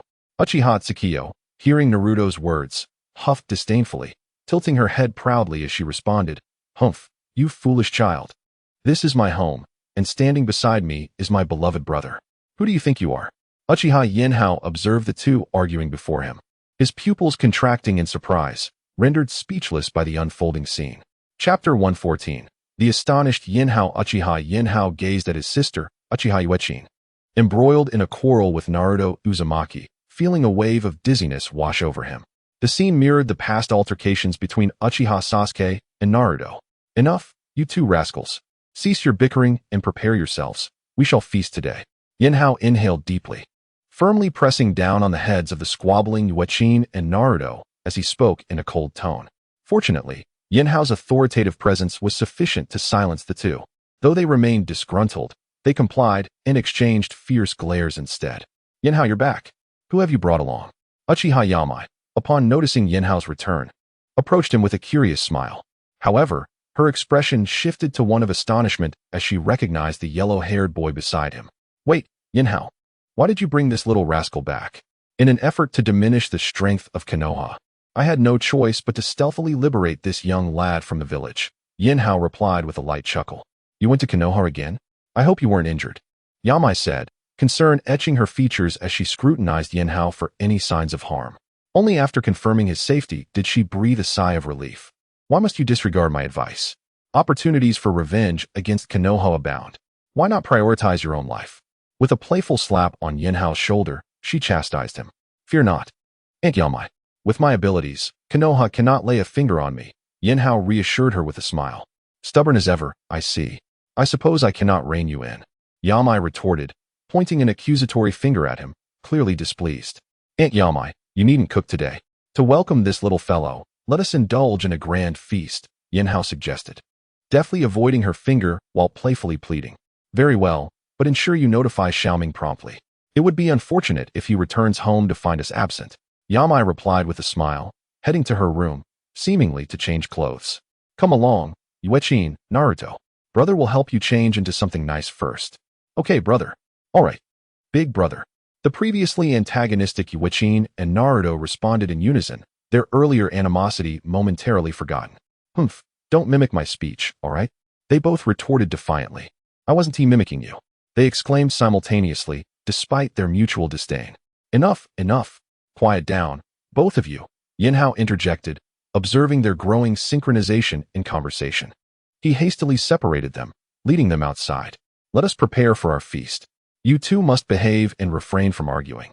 Yinhao strode forward, guiding them to a children-esque clothing store in the hidden mist village, where he purchased new outfits for Itachi and Naruto. The shopkeeper, noticing Naruto's disheveled state, offered him a complimentary bath. Subsequently, Yinhao took the two to find Terumi Mei, who was busy at work in her office. Yinhao, you've returned early. Terumi Mei exclaimed with a smile upon seeing him. Indeed, I have achieved my objectives and came back ahead of schedule. Allow me to introduce you to this young lad. His name is Naruto Uzumaki. Yinhao stepped forward, presenting Naruto to her. Oh, so you are Naruto Uzumaki.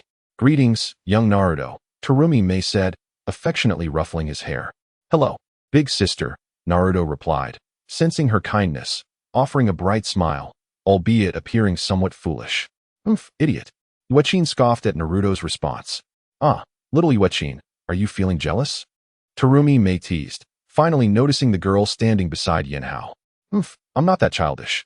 Yuechin retorted, her cheeks flushing as she looked away defiantly. All right, Yuechin. Come, Mei. We shall not dine at home today. Let us indulge in a feast.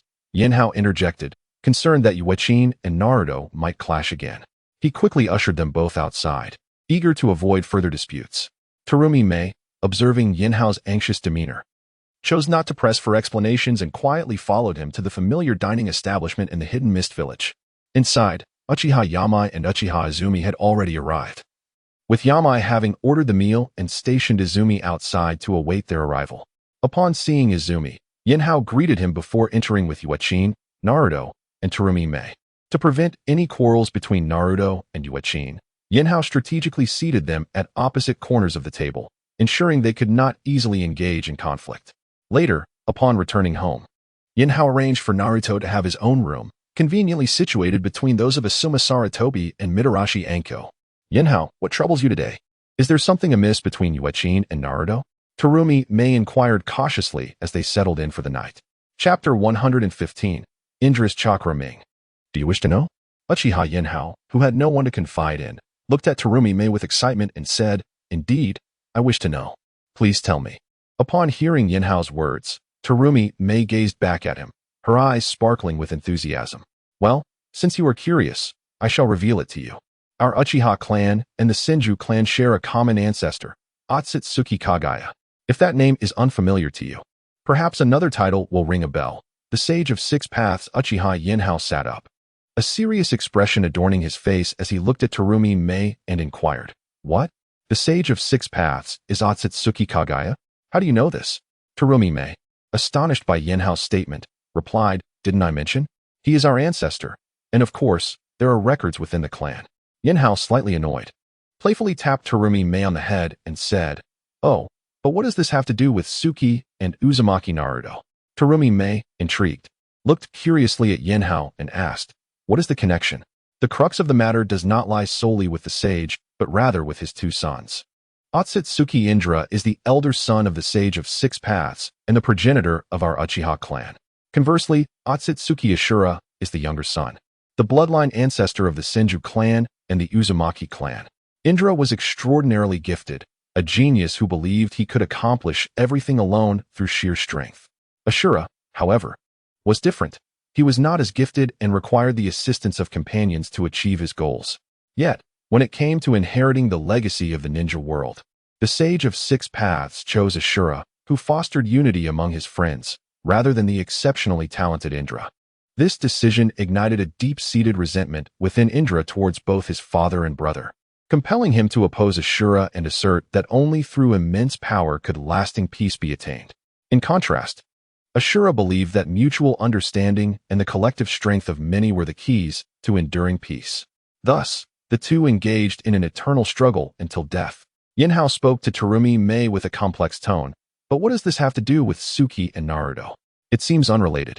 After contemplating Yinhao's words, Terumi Mei, her expression intricate, replied, The issue is that they never truly resolved their conflict. The only time a victor emerged was when Otsutsuki Kaguya intervened, uniting the strength of many to defeat Indra. In his discontent, Indra vowed that his chakra would be reincarnated in his descendants until ultimate victory was achieved. Ashura, upon learning of this, declared that regardless of how many times Indra reincarnated, he would continue to oppose him. The previous incarnations of Ashura and Indra were Senju Hashirama and Uchiha Madara. In this lifetime, Ashura's reincarnation is the young Uzumaki Naruto, whom I previously brought back. Initially, I thought the Uchiha member closest to Naruto was Uchiha Sasuke. However, after I eliminated Sasuke, I observed today that Suki seems to be influenced by Indra's chakra. Originally, she was a gentle and soft-spoken girl in Konoha, but since the Uchiha clan's demise and her emergence from the Heavenly Dragon Cave, her desire for power has intensified. I fear that as time passes, Suki may become increasingly radicalized by Indra's chakra, potentially losing herself in the process. Yinhao expressed his concerns to Terumi Mei. Doesn't this constitute a good thing? If she inherits this so-called Indra's chakra, Could she not become a formidable force in the ninja world, akin to Uchiha Madara? Terumi May looked at Yinhao, puzzled by his perspective, and responded, "But if she is influenced by Indra's chakra, will she still be my sister? I merely wish for her to tread her own chosen path, not one dictated by Indra." Yinhao glanced at Terumi May, exuding a sense of helplessness as he replied, "May, are you certain that Suki's changes are due to Indra's chakra and not a consequence of her experiences on the night of the clan's massacre?" Terumi May looked at Yinhao with a serious expression, challenging him. I have my own sources of information. I possess a 70% certainty that Suki's transformation is indeed abnormal and a result of Indra's chakra." Yinhao, maintaining a serious demeanor, calmly responded after saying this. He leapt from the bed, donned his shoes, and headed towards the exit. "Yinhao, please don't be upset. I am willing to trust you. Let us first contemplate what course of action to take," Terumi May said, rushing to Yinhao's side, taking his hand, concerned that he was angered. "May, I am not angry. I simply intend to verify whether Indra's chakra has genuinely manifested within Suki," Yinhao explained, halting as Terumi May clung to him, preventing him from moving forward. With a gentle smile, he reassured her, "All right, I will have you accompany me." Terumi May, relieved by his words, released her grip but remained closely by his side as they cautiously approached Uchiha Suki's chamber. Upon entering, they found Suki already deep in slumber. As Yinhao closed his eyes momentarily, he reopened them to behold his Sharingan transformed from its usual crimson hue to a dazzling gold. A subtle aura of draconic majesty emanated from his eyes. Harnessing a fragment of dragon power from within himself, he infused it into his Sharingan. Through the enhanced perspective granted by the dragon's energy, Yinhao discerned a formidable figure behind Uchiha Suki, his own Sharingan activated, seemingly merging with Suki. Chapter 116. The transfer of Uchiha Tsukihime. How is it, Yanhao? Have you discovered the chakra of your ancestor? Uchiha Yanhao gazed intently at Uchiha Tsukihime for half a minute before closing his Mangeki Sharingan. Beside him, Terumi May, upon witnessing Yanhao shut his eyes, grasped his arm and inquired about Uchiha Yanhao's findings regarding their ancestor's chakra. "I have indeed detected the chakra of our ancestor, Tsutsuki Indra, and it is now intertwined with Tsukihime," Yanhao replied with a solemn expression, turning to Terumi May. "What do we do now? Is it not possible to sever Tsutsuki Indra's chakra? Should we allow it to reside within my sister, as it would not endanger her life?" Terumi May, hearing Yanhao's words, led him outside the room, cautiously closing the door to Tsukihime's chamber before speaking in a flurry of words. "I cannot presently conceive a method to sever the ancestral chakra's attachment, but I believe there must be a way to extract it from Tsukihime. Even if we cannot fully remove this chakra, I must find a means to minimize its influence on her," Yinhao stated firmly, looking at Terumi May. "Oh, as long as there is a way, that is sufficient." Terumi May's anxiety dissipated upon hearing Yinhao's words, and she smiled at him. "Let us not linger here any longer. We should return and rest. Tomorrow, I will take you to the Dragon Cave, hoping they possess a solution to this predicament." Yinhao smiled back at Terumi May, patting her shoulder gently. Although in the original tale, Naruto Uzumaki and Sasuke Uchiha eventually maintained their own consciousness, Yinhao pondered whether his presence might alter this outcome. After all, behind the chakras of Tsutsuki Indra and Tsutsuki Ashura lies the Sage of Six Paths, a being that has survived countless years without a physical form. Should this ancient entity be the true puppeteer of the ninja world, allowing Tsutsuki Indra's chakra to attach itself to his sister would pose a significant risk. The thought of being betrayed by his sister, Uchiha Tsukihime, during a future confrontation with that entity was beyond Yanhao's imagination. The next morning, Yanhao woke early, eagerly awaiting Tsukihime's rise. "Tsukihime, you are awake." As soon as she stepped into the dining room, Yanhao exclaimed joyfully, "Brother, why are you still at home today?" Tsukihime asked, puzzled, as she noticed Yanhao sitting at the table. "Ah, I am here to wait for you. There is something very important I need to discuss with you." Yanhao smiled at Tsukihime. "Wait, what important matter could it be?" Tsukihime queried, her curiosity piqued. "Indeed, it is of great significance. Come, let us eat first, after breakfast. I will take you out," Yinhao encouraged her. "All right, I understand." Tsukihime nodded calmly and headed to the kitchen to fetch the breakfast prepared for her. Returning to the table to eat heartily, Yinhao observed his sister's demeanor and frowned slightly. He vividly recalled that during their time in Konoha, Tsukihime had always eaten delicately, exuding grace. Yet now, she devoured her meal with a ravenous appetite, resembling a tomboy. After finishing their meal, Yinhao collected the dishes and approached Tsukihime, who looked at him expectantly.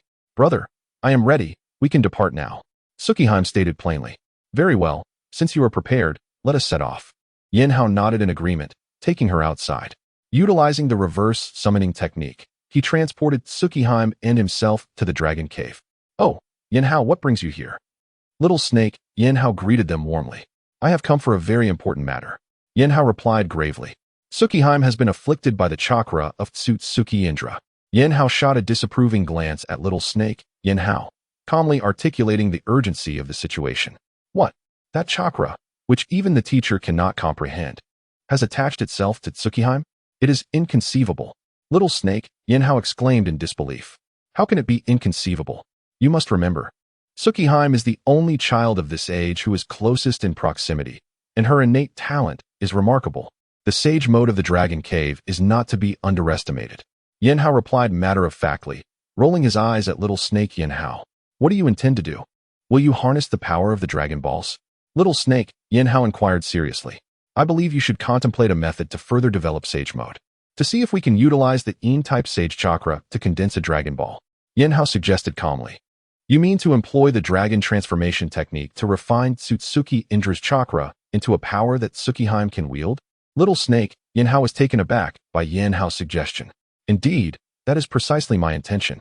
If successful, all Manjiki Sharingan could potentially upgrade to Eternal Manjiki Sharingan through this method," Yinhao affirmed, nodding at Little Snake. "Yinhao, ha ha ha, that sounds promising.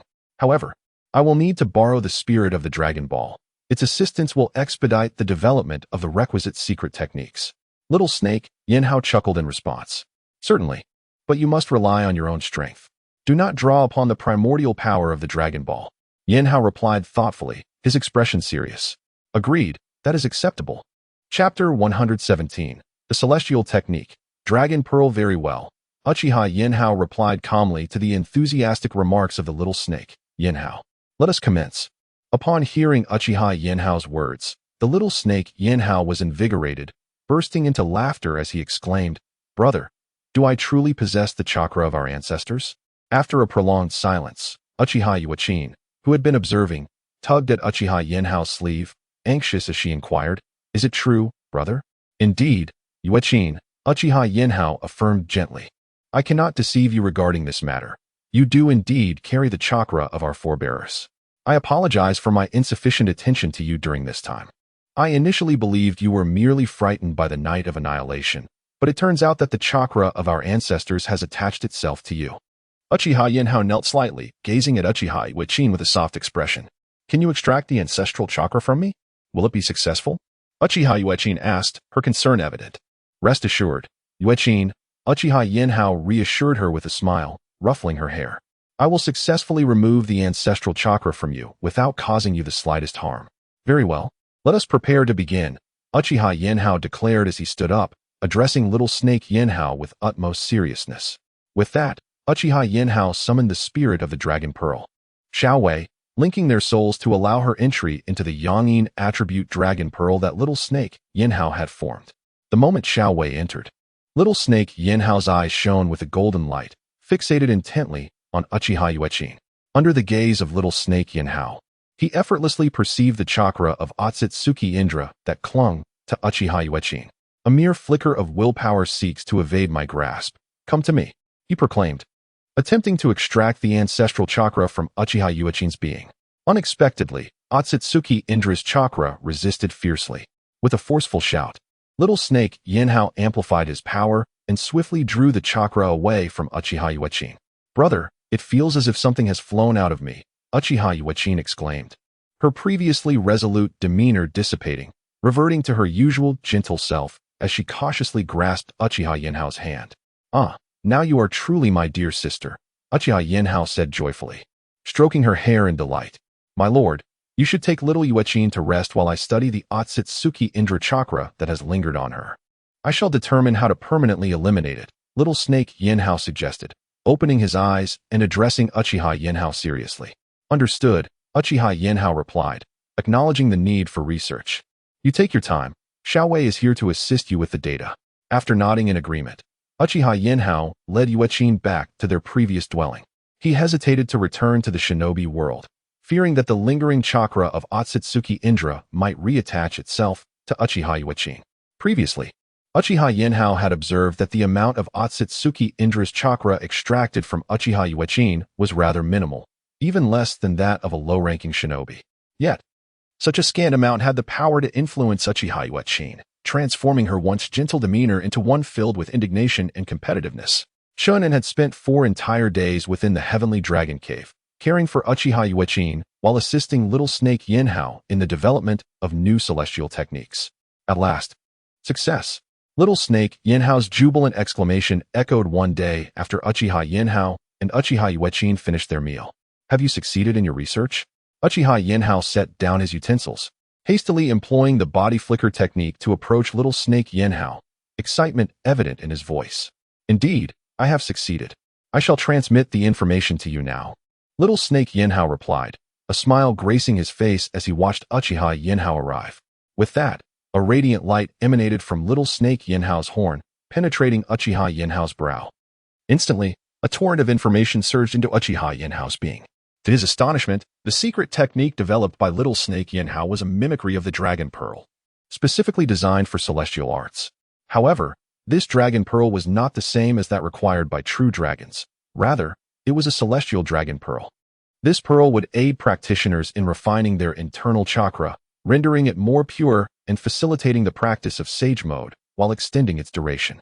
Should Uchiha Itachi succeed in cultivating the celestial Dragon Pearl, she would be able to continuously refine the Otsutsuki Indra chakra that clung to her. Furthermore, once the Dragon Pearl was successfully formed, it would no longer require the practitioner's active maintenance, autonomously absorbing their chakra and natural energy to grow. This technique demands a significant amount of celestial chakra. It may prove challenging for Itachi to cultivate, Uchiha Yinhao remarked, lifting his gaze to regard Little Snake Yinhao with a serious expression. Rest assured, my lord, the celestial chakra within my Yin-Yang Dragon Pearl is abundant. Assisting Itachi in forming a celestial Dragon Pearl will be a simple task, Little Snake Yinhao responded with a grin. However, I previously mentioned the need to incorporate the ability to unlock the eternal Manjiki Sharingan and restore visual prowess into the new technique. This Dragon Pearl only permits Itachi to cultivate the eternal Manjiki Sharingan and regain visual acuity.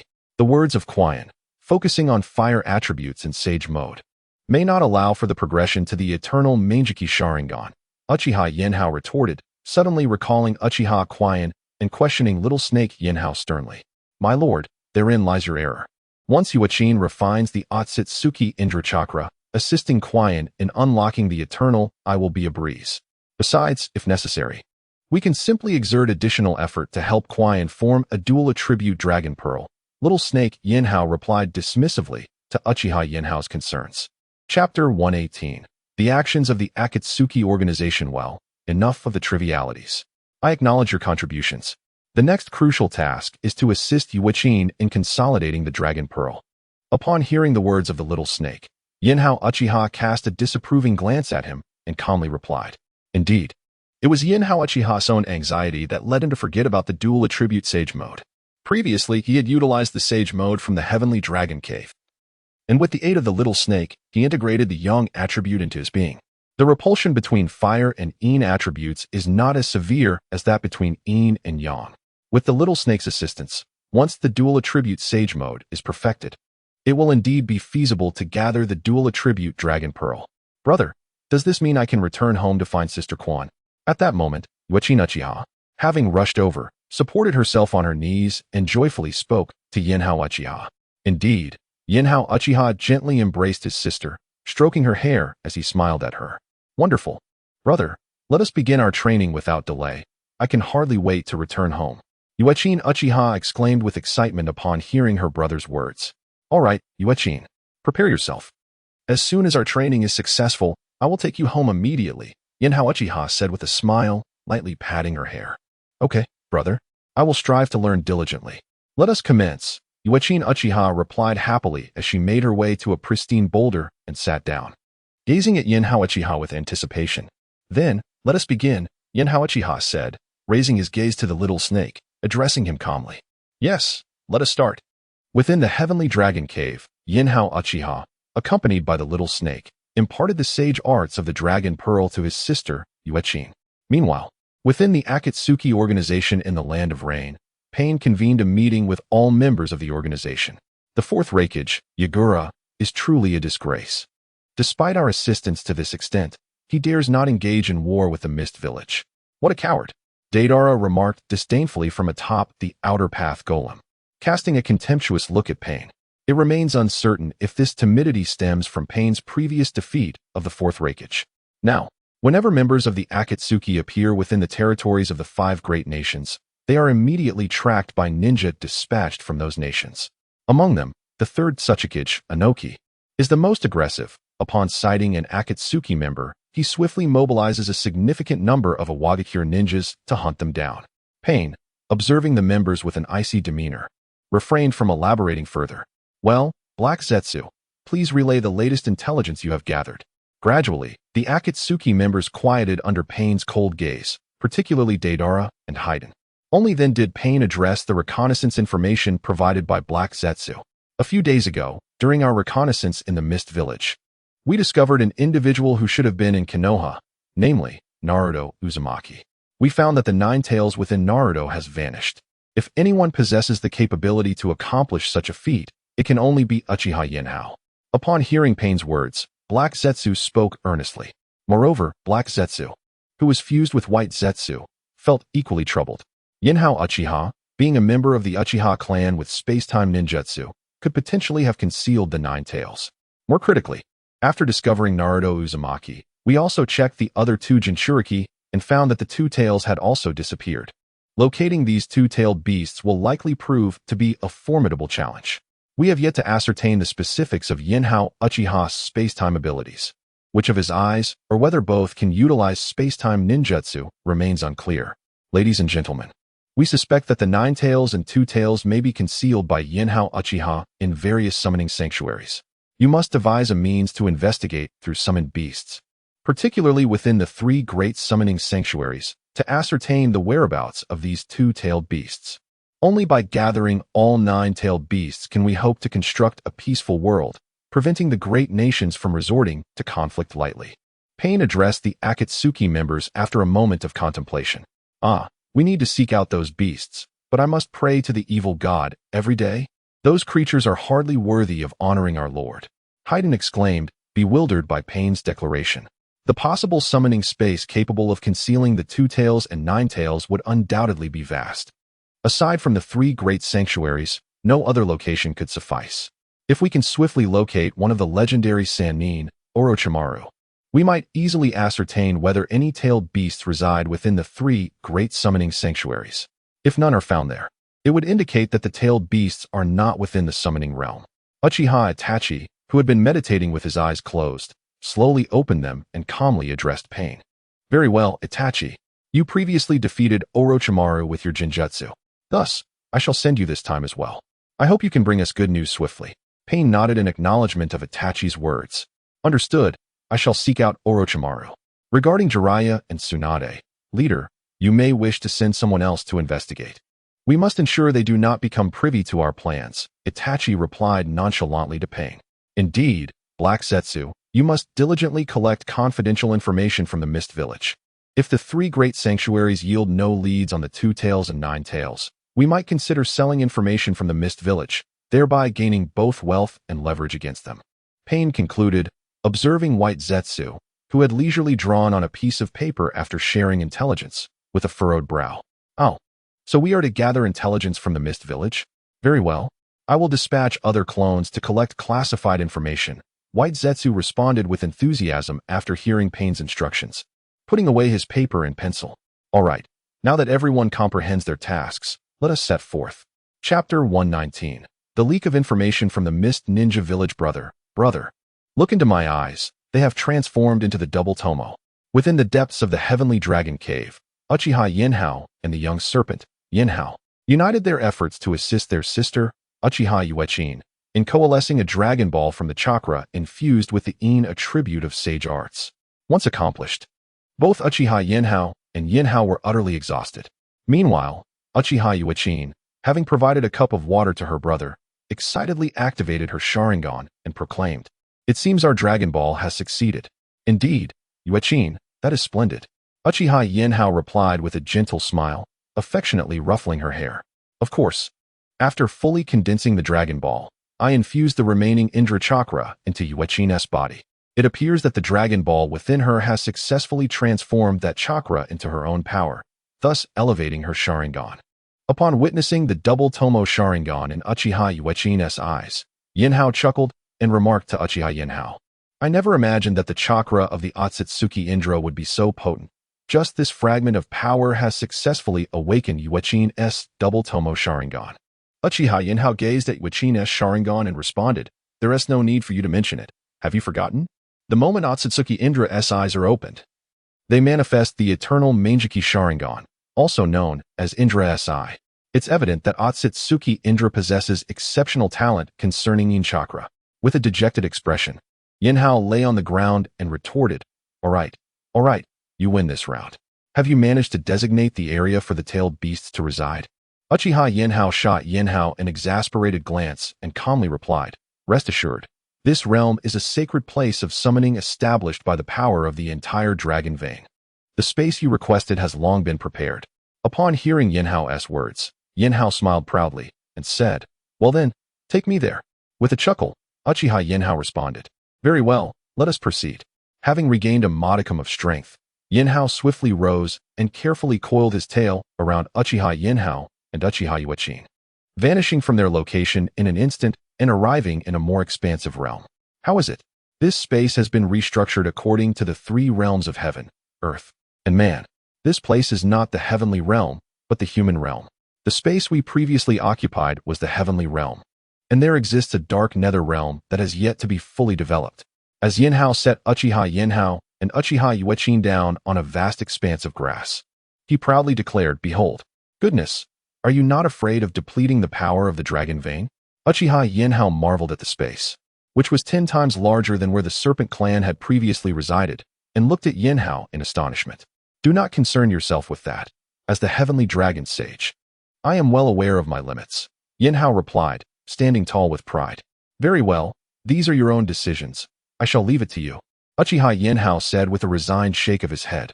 With that, Uchiha Yinhao turned and activated his Manjiki Sharingan, summoning the 9 tails, Kurama, and the 2 tails, Nakomata, from the starry space.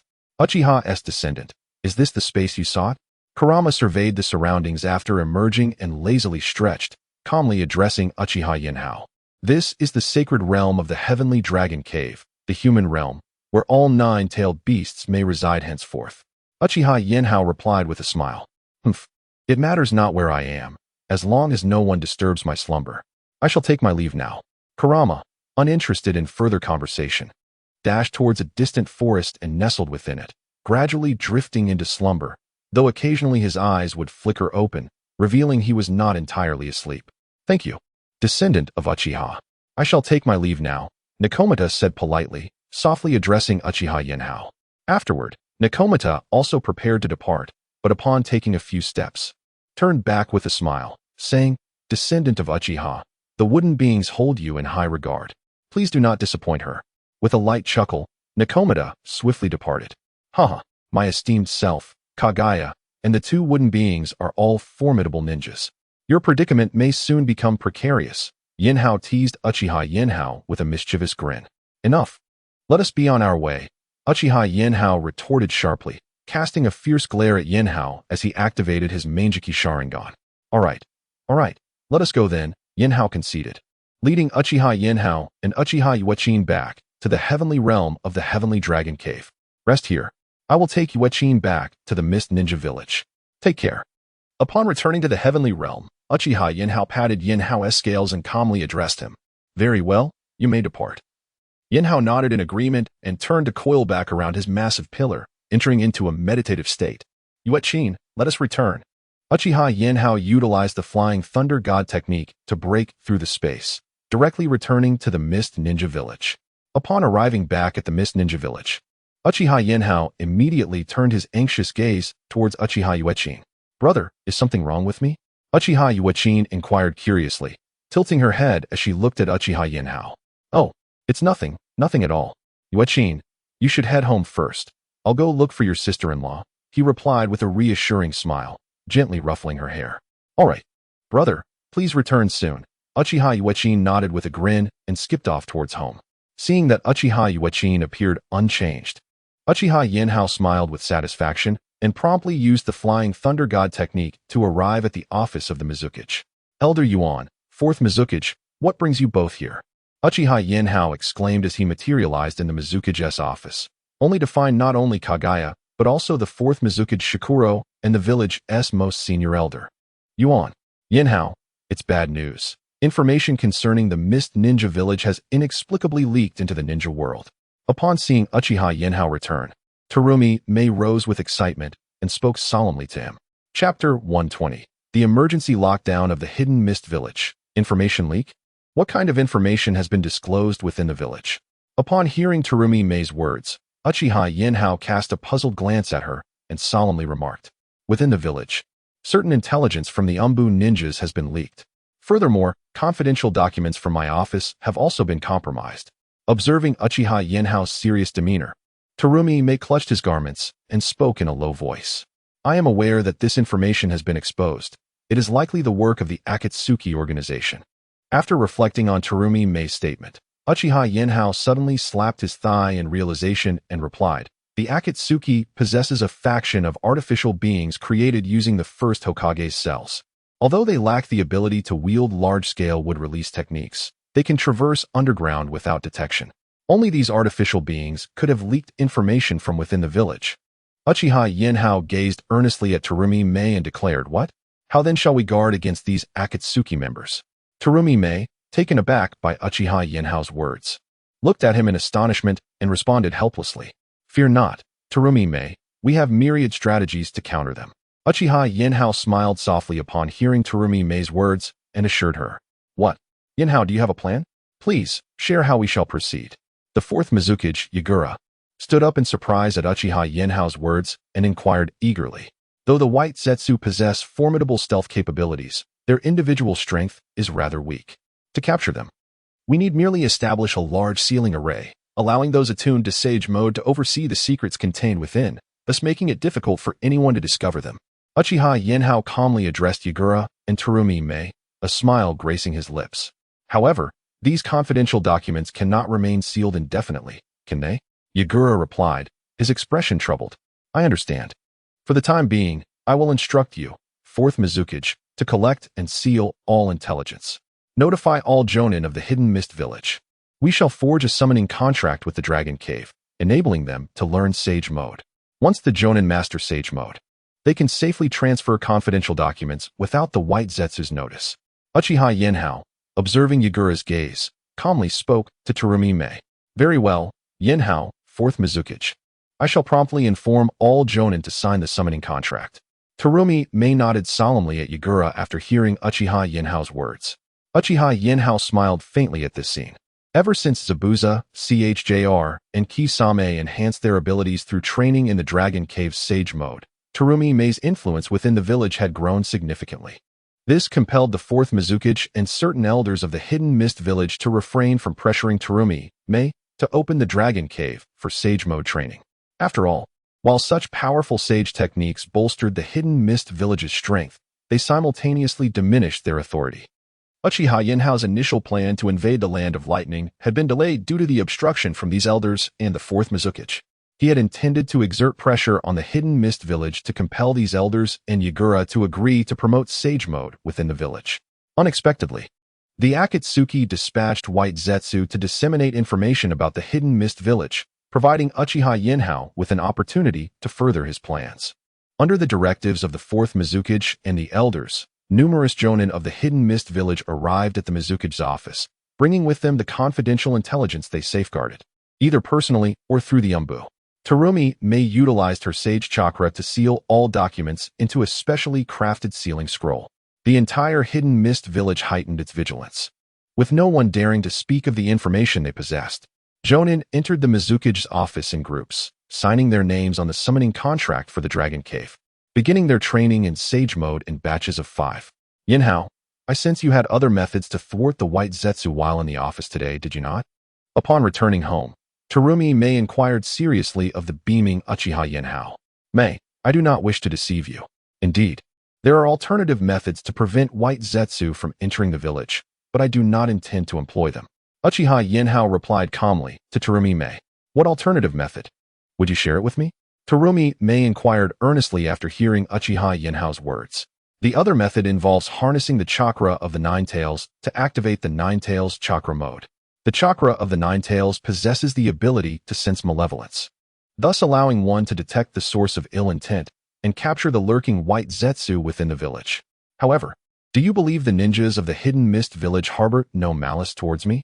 Uchiha Yinhao coolly addressed Terumi Mei. What? Is that so? No wonder you would not disclose this method. Upon hearing Uchiha Yinhao's words, Terumi Mei instantly comprehended the situation. The villagers harbored ill will towards Uchiha Yinhao, thus preventing him from utilizing the Nine Tails chakra mode to discern the white Zetsu. However, as the wielder of the Nine Tails, Uchiha Yinhao was reluctant to bestow this power upon any other ninjas of the Hidden Mist village. After all, who could predict whether those who acquired the Nine Tails power might turn against Uchiha Yinhao in the future? I apologize, Yanhao. I misjudged you. Upon learning of the second method, Terumi Mei understood why Uchiha Yinhao had remained silent and expressed her regret. Mei, I recognize that as someone who grew up in the Hidden Mist village, you desire its strength. However, you must understand that as your husband, I too wish for your aspirations to be fulfilled. Yet, if the means to achieve those aspirations come at the expense of my interests, I possess the right to refuse to provide such methods. Uchiha Yinhao gently ruffled Terumi Mei's hair and spoke solemnly to her. Yinhao, do not be angry. It was my mistake. Please forgive me this time. It was Elder Yuan who suggested you possessed other methods, but were unwilling to share them, prompting my inquiry. I never intended to distrust you. Terumi Mei replied anxiously, gripping Uchiha Yinhao's hand tightly as she spoke nervously. Chapter 121. Terumi Mei is expecting Mei. Remember this. Having decided to relinquish my plans regarding the Mist Village for your sake, I shall not engage in any vacillation, Uchiha Yinhao stated coldly. His gaze fixed on Terumi Mei. Yinhao, I apologize. It is my fault. I was overly concerned. Please do not be upset. Allow me to share some good news. Terumi Mei said, wrapping her arm around Uchiha Yinhao's, her expression filled with remorse. Very well then, enlighten me with this so-called good news, Uchiha Yinhao replied, shaking his head in resignation as he observed the pleading look in Mei's eyes. I am pregnant. Terumi Mei whispered gently near Uchiha Yinhao's ear. Oh, you are with child? Uchiha Yinhao acknowledged her words with a nod, initially calm, but soon a sense of unease washed over him. Turning to her, realization dawned. You say you are pregnant? Since when? How many months? Uchiha Yinhao exclaimed, releasing his grip on her arm to firmly grasp her shoulders, his eyes wide with concern. Just a little over a month. I only felt it recently. Terumi Mei responded, a smile gracing her face as she placed her hands softly on her abdomen. Quickly, sit down. Given our earlier indiscretions, is the child safe? Uchiha Yinhao urged, his excitement propelling him to guide her to a nearby chair. His gaze fixated anxiously on her belly. Rest assured, the child is quite healthy. Terumi Mei reassured him, waving her hand and tenderly stroking his hair, her smile radiant. Indeed, a new life is coming into being, Uchiha Yinhao said softly, his expression a tapestry of emotions, as if any raised voice might disturb the fragile being within Terumi Mei. Oh dear, there is no need for such tension. Everything is perfectly fine, she said, gently nudging him, her voice soothing. What is this? There is no room for nervousness here. You are a mother-to-be. Caution is paramount, Uchiha Yinhao replied earnestly, his demeanor suddenly serious. You are simply too anxious. I have assured you, there is nothing to worry about. Terumi Mei responded, a hint of exasperation in her tone. All right, I shall heed your words. Please, do not become overly agitated, Uchiha Yinhao said, rising to his feet to try and calm her. Let me consult Aunt Yami. I cannot reason with you, Terumi Mei sighed. Exasperated. Very well. Allow Aunt Yami to care for you, and I shall handle the matters regarding Sage Mode.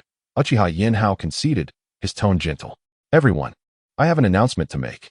Our household's matriarch is expecting, Uchiha Yami declared at the dining table, a smile on her face as she addressed everyone. Please be mindful and refrain from running about in the house, for the sake of our expectant mother. What? Sister-in-law is pregnant? Is that true? Are we having a baby? Uchiha Getsu exclaimed, her eyes sparkling with joy. Indeed, your sister-in-law is expecting your brother's child. Getsu, you must be extra cautious, Uchiha Yami responded with a smile. Meanwhile, Yuhi Kurenai and the other two Umbu members gazed intently at Terumi Mei, their thoughts shrouded in mystery. Yet, Waihai's expression brightened at the news of Mei's pregnancy. Uchiha Yinhao, once your child is born, I shall care for her as a token of gratitude for your kindness, Yuhi said proudly, looking at Yinhao. I cannot entrust my child to you. If it is a boy, perhaps it would be acceptable, but should it be a girl, raised in your image? It would spell disaster, Uchiha Yinhao replied, casting an unimpressed glance at Yuhi. What is wrong with my character? Why can't there be a daughter just like me? Yuhi retorted angrily, glaring at Yinhao. Look at yourself. With your temperament, if you were to have a daughter, I would jump into the sea to drown. Uchiha Yinhao shot back, his irritation evident. I shall not let this go, Yuhi declared, charging at him in a mock confrontation. However, in the next moment, Uchiha Yinhao ensnared her in a genjutsu, rendering her immobile. Now let us dine. No need to pay her any mind, he said with a chuckle. Yuhi Kurenai, with a sigh, approached Yuhi and disrupted her chakra flow, breaking the illusion. You vile Uchiha Yinhao, how dare you use genjutsu against me? Yuhi exclaimed, glaring at him upon regaining her senses. All right, Red Bean. It is time to eat. Cease your antics, Kurenai said, gently pulling Yuhi back toward the table, preventing her from continuing her outburst. The others were accustomed to Yuhi's raucous behavior, having witnessed her previous attempts to confront Yinhao, only to be thwarted by his genjutsu every time. Kurenai's intervention was not a first. Chapter 122. Tsunade Senju. Since Terumi Mei announced her pregnancy, her status within the household has soared. Every day, Uchiha Yinhao follows her to the Mizuki's office, assisting her in various matters. Among these, the most significant is the importation of Sage Mode. Uchiha Yinhao has been sending elite shinobi in batches to the Heavenly Dragon Cave, where the serpent, Yinhao, aids these new summoners in their studies of Sage Mode. Although the ninjas of the Mist Village primarily wield water chakra, Yinhao has still managed to select several elite ninjas proficient in fire, wind, lightning, and earth chakra to participate in the management of the Heavenly Dragon Cave, assisting Ao Qing, Ao Z, and Ao Huang in handling and promoting the corresponding chakra modes. With the dissemination of Sage Mode, the ninjas of the Mist Village have begun to learn to activate Sage Mode when transferring classified documents, establishing a sensory barrier of Sage Chakra before transmitting information. This procedure has effectively thwarted White Zetsu's attempts to gather confidential intelligence within the Mist Village, much to the chagrin of the Akatsuki members upon learning this news. However, it was precisely for this reason that White Zetsu of the Akatsuki leaked the information about the promotion of Sage Mode in the Mist Village, causing an uproar throughout the shinobi world. It is worth noting that the last individual to master Sage Mode was the first Hokage, Senju Hashirama, known as the God of Shinobi, who popularized this ability. Even after Jeriah of Konoha mastered Sage Mode, he ranked among the most powerful in the shinobi world. This ability, once exclusive to a select few, has now become widespread in the Mist Village, capturing the attention of other villages. Mizuki-sama, Yinhao-sama, a formidable individual has arrived in the village. Do you wish to go meet them? An Umbu member hurriedly entered the Mizuki's office, observing Terumi Mei leisurely eating grapes and Uchiha Yinhao diligently working. He spoke solemnly to both. Who is it? What has you so anxious? Speak. Uchiha Yinhao lifted his gaze and addressed CHJR with a smile. Yinhao-sama. It is a ninja from Konoha, Tsunade, CHJR replied seriously after Yinhao revealed her identity. Oh, Tsunade, haha, what brings her to our village? Mei. I shall go take a look. You rest well here, Uchiha Yinhao responded, putting down his pen and rising to speak to Terumi Mei. Very well, go quickly. However, ensure that Tsunade does not cause any significant damage to the village. Terumi Mei smiled and waved him off. Understood. I shall be on my way, Uchiha Yinhao nodded, tossing a grape into his mouth before swiftly following CHJR to where Tsunade was located. Well, if at ISNT the legendary Tsunade of Konoha, what brings you to our Mist Village? Are you considering joining us? Uchiha Yinhao entered a tavern in the Mist Village, spotting Tsunade leisurely sipping her drink, and greeted her with a smile. Haha, Uchiha Yinhao, when did you become one of us in the Mist Village? Tsunade raised her head, taking a sip of her drink, and retorted with a smirk. Boss, 2 plates of appetizers and a bottle of sake, please, Uchiha Yinhao replied to the tavern owner, ignoring Tsunade's comment. My wife is the fifth Mizukage of this village, and with her expecting, as her husband, how could I not be considered one of the mist? He sat across from Tsunade, smiling as he spoke. Haha, so you're the one who has moved in, huh? Tsunade drained her glass and looked at Uchiha Yinhao with a flat expression, teasing him. Moved in? My child will bear the Uchiha name. The Uchiha clan will flourish in the Mist Village, but what of your Senju clan? Are there any left? Uchiha Yinhao replied, receiving the appetizers and sake from the tavern owner, pouring himself a drink while smiling at Tsunade. As long as I live, the Senju clan will endure, Tsunade retorted coldly, downing another glass. And what happens when you pass? What then? Uchiha Yinhao took a bite of food, mocking Tsunade. Such a pity that Konoha likely has few descendants of the Senju clan left. Even if there are, they've been divided among the Sarutobi, Mito, Nara, and Shimura clans. He continued, savoring his drink. Moreover, I will ensure the destruction of the third Hokage and his kin. Do you believe the bloodline of your Senju clan can survive then? Uchiha Yinhao placed his cup down, smiling at Tsunade. You dare. Are you not afraid of me retaliating? Tsunade rose, slamming her hand on the table, her eyes cold as she glared at Uchiha Yinhao. Ha ha ha, Tsunade, you are indeed hypocritical. Why do you not confront the likes of Sarutobi Hiruzen, yet dare to come here and spew your threats? Uchiha Yinhao laughed heartily at her response. I did not come to argue with you today. I wish to inquire about the sage mode being promoted in the Mist Village. Is it your research? Did you utilize the cells of my grandfather, Senju Hashirama? Tsunade fell silent for a long moment before slowly responding. The sage mode being promoted in the Mist Village is indeed related to my work, but I did not use your grandfather's cells. Instead, I discovered a new summoning sanctum that has enabled the current sage mode in the village. Uchiha Yinhao candidly shared this information with Tsunade, understanding that the news of the promotion of sage mode in the Mist Village had already leaked. Establishing a new sanctum could very well deter many from other villages, allowing time for the summoning beasts of the Heavenly Dragon Cave to develop. When those serpents grow into massive summoning beasts, it will be the moment the Heavenly Dragon Cave reveals its fangs. Chapter 123, The Wind and Fire Alliance. What? A new summoning sacred ground? Upon hearing Uchiha Yinhao's words, Tsunade Senju gazed at him in astonishment. Incredulity etched across her features. Indeed, a new summoning sacred ground. While it shares similarities with Orochimaru's Dragon Cave, the sacred ground I have contracted is known as the Heavenly Dragon Cave. Their sage techniques, based on the transformation into dragons, far surpass the current capabilities of the Dragon Cave, Uchiha Yinhao stated, his gaze steady as he spoke with pride. Very well, I understand. It appears your Uchiha clan is indeed formidable, Tsunade remarked, her expression a mixture of complexity as she looked at Uchiha Yanhao. With that, she downed her drink in one go, rising unsteadily to make her way outside the Mist Village. Lord Yanhao, shall we simply let Tsunade go? She has acquired confidential information from our village. Jiro's voice emerged from behind Uchiha Yinhao, concern evident in his tone. It's of no concern, Jiro. The next phase will involve crucial developments for the ninja villages. I believe it is time for the Mist Village to undergo a transformation, Uchiha Yinhao replied, shaking his head calmly, a smile playing on his lips. Once the Heavenly Dragon Cave becomes known to Konoha, they will soon find themselves in need of external assistance, as they will be unable to muster their strength in the short term. The only village that could potentially ally with Konoha would be the Sand Village, which had previously withdrawn from the conflict. The Rock and Cloud villages are unlikely to form any alliance with Konoha. What about Tsunade? Have you gathered any intelligence? Where did the sage mode of the Mist Village originate? As soon as Tsunade stepped out of the Mist Village, she was approached by Jeriah, who inquired anxiously.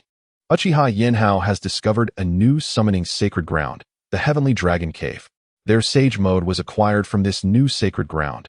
Tsunade responded with a cold smirk, casting a scornful glance at Jeriah.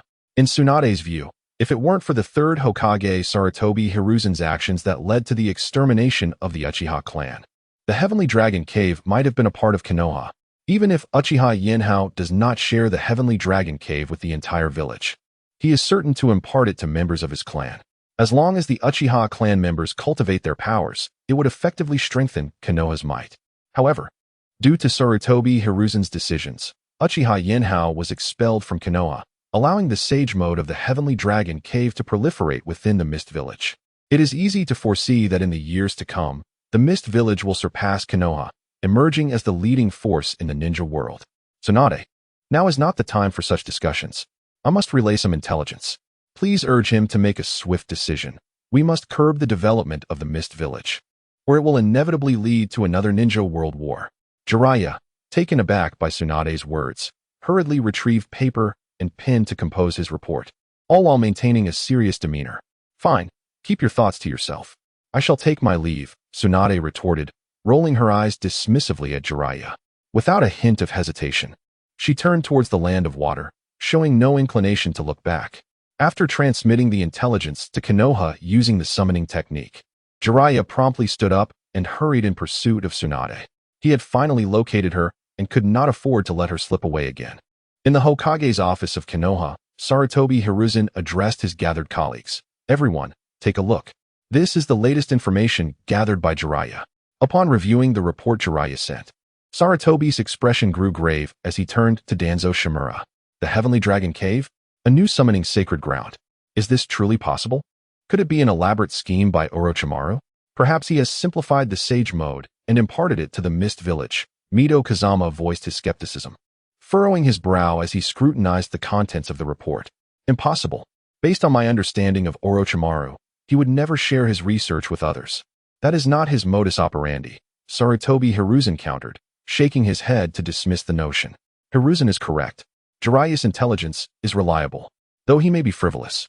His loyalty to the village remains steadfast, Danzo added calmly, supporting Sarutobi's assertion. What shall we do next?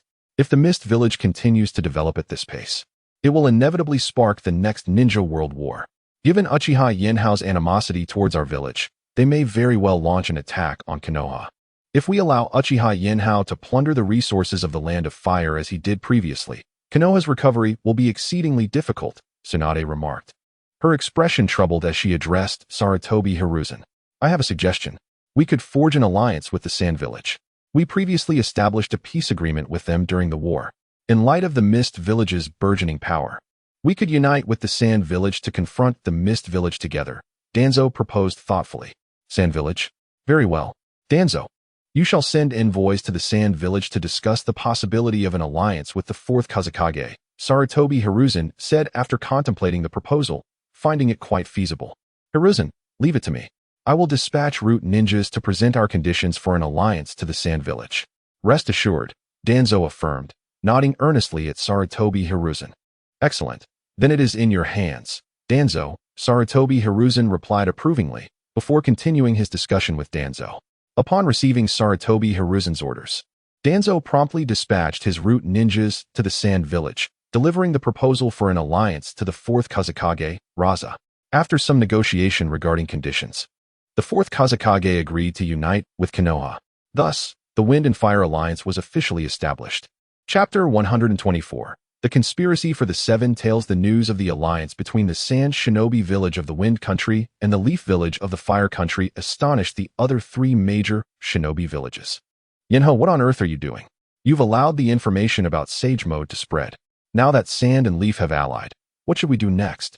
Upon receiving the news, Terumi straightened her posture, displeased, and spoke coldly to Uchiha Yanhao, who was engrossed in handling documents. May, rest assured, everything is within my expectations. There is no cause for concern, Uchiha Yanhao replied with a smile, observing Terumi's irritated expression. Everything is under your control. This is an alliance between 2 shinobi villages, and they will undoubtedly target us, Terumi retorted unhappily. You misunderstand. The conflicts between the Leaf and Sand villages are far greater than ours, Uchiha Yanhao explained with a smile. Although the Land of the Fire has been stripped bare by our 3 major nations, its fertile soil remains. In the short term, they will indeed unite in fear of our growing power. However, they will inevitably separate due to territorial disputes. They cannot work together against us. At most, they will attempt to intimidate us to prevent us from declaring war. Uchiha Yanhao set down his pen and approached Terumi, continuing to elucidate his perspective with a smile. But are you not worried that the Leaf and Sand villages will wage war against our Mist Village? Terumi asked, her concern evident. Haha, they must be brave enough to dare such a thing. Uchiha Yanhao responded with a cold laugh. Ah, so you truly wish to instigate war? Yanhao, I am with child. I absolutely cannot allow you to engage in conflict within the shinobi world, Terumi said nervously. May, you need not worry. I do not plan to initiate war during this period. However, I will still take action to weaken the strength of the other 4 major shinobi villages. You wouldn't oppose that, would you? Uchiha Yinhao replied, rolling his eyes at Terumi Mei in exasperation. During this time, Uchiha Yinhao had no intention of declaring war, especially with his wife, Terumi Mei, being pregnant. Engaging in conflict could draw the attention of the Akatsuki, who might use Terumi Mei as leverage to force him to surrender the 2 tails and 9 tails, essential to Nagato's vision of peace. Without these tailed beasts' formidable power, Nagato's plan to threaten the 5 great nations into refraining from war would collapse entirely. Mei, I will be heading to the Rock Village to propose an alliance treaty against the Windfire Alliance. What do you think? Uchiha Yinhao said with a smile. Looking at Terumi Mei, an alliance with the Rock Village? Very well, I agree. But Yinhao, do not engage in any unnecessary actions, understood? Terumi Mei nodded in satisfaction upon hearing Uchiha Yinhao's words. As long as Uchiha Yinhao agreed to unite with the Rock Village, he would refrain from instigating a large-scale conflict for the time being, as that could alert the Rock Village and push them into the Windfire Alliance. The Mist Village was not yet capable of facing 3 opponents simultaneously. Seeing Terumi Mei concur with his plan, Uchiha Yinhao wore a subtle smile. He indeed intended to ally with the Rock Village, yet he harbored a somewhat immature idea. Among the tailed beasts, aside from those held by the 5 great nations, the only remaining 7 tails was possessed by the Takigakure. He could use the opportunity of the alliance with the Rock Village as a cover to infiltrate Takigakure and capture the 7 tails. Without the 2 tails and 7 tails, Uchiha Yinhao doubted that Uchiha Obito could resurrect the 10 tails and become its Jinchuriki. Even if Uchiha Madara returned, they would be unable to revive the 10 tails. Mei, in that case, you should convene a meeting with the elders of the village to see who will accompany me to negotiate with the Rock Village. Uchiha Yinhao suggested with a smile. All right, Yinhao, I shall attend to that immediately. Terumi Mei responded and promptly rose, departing the Mizukage's office under the protection of 2 female Umbu members to seek out the 4th Mizukage, Yagura, and the village elders for the meeting.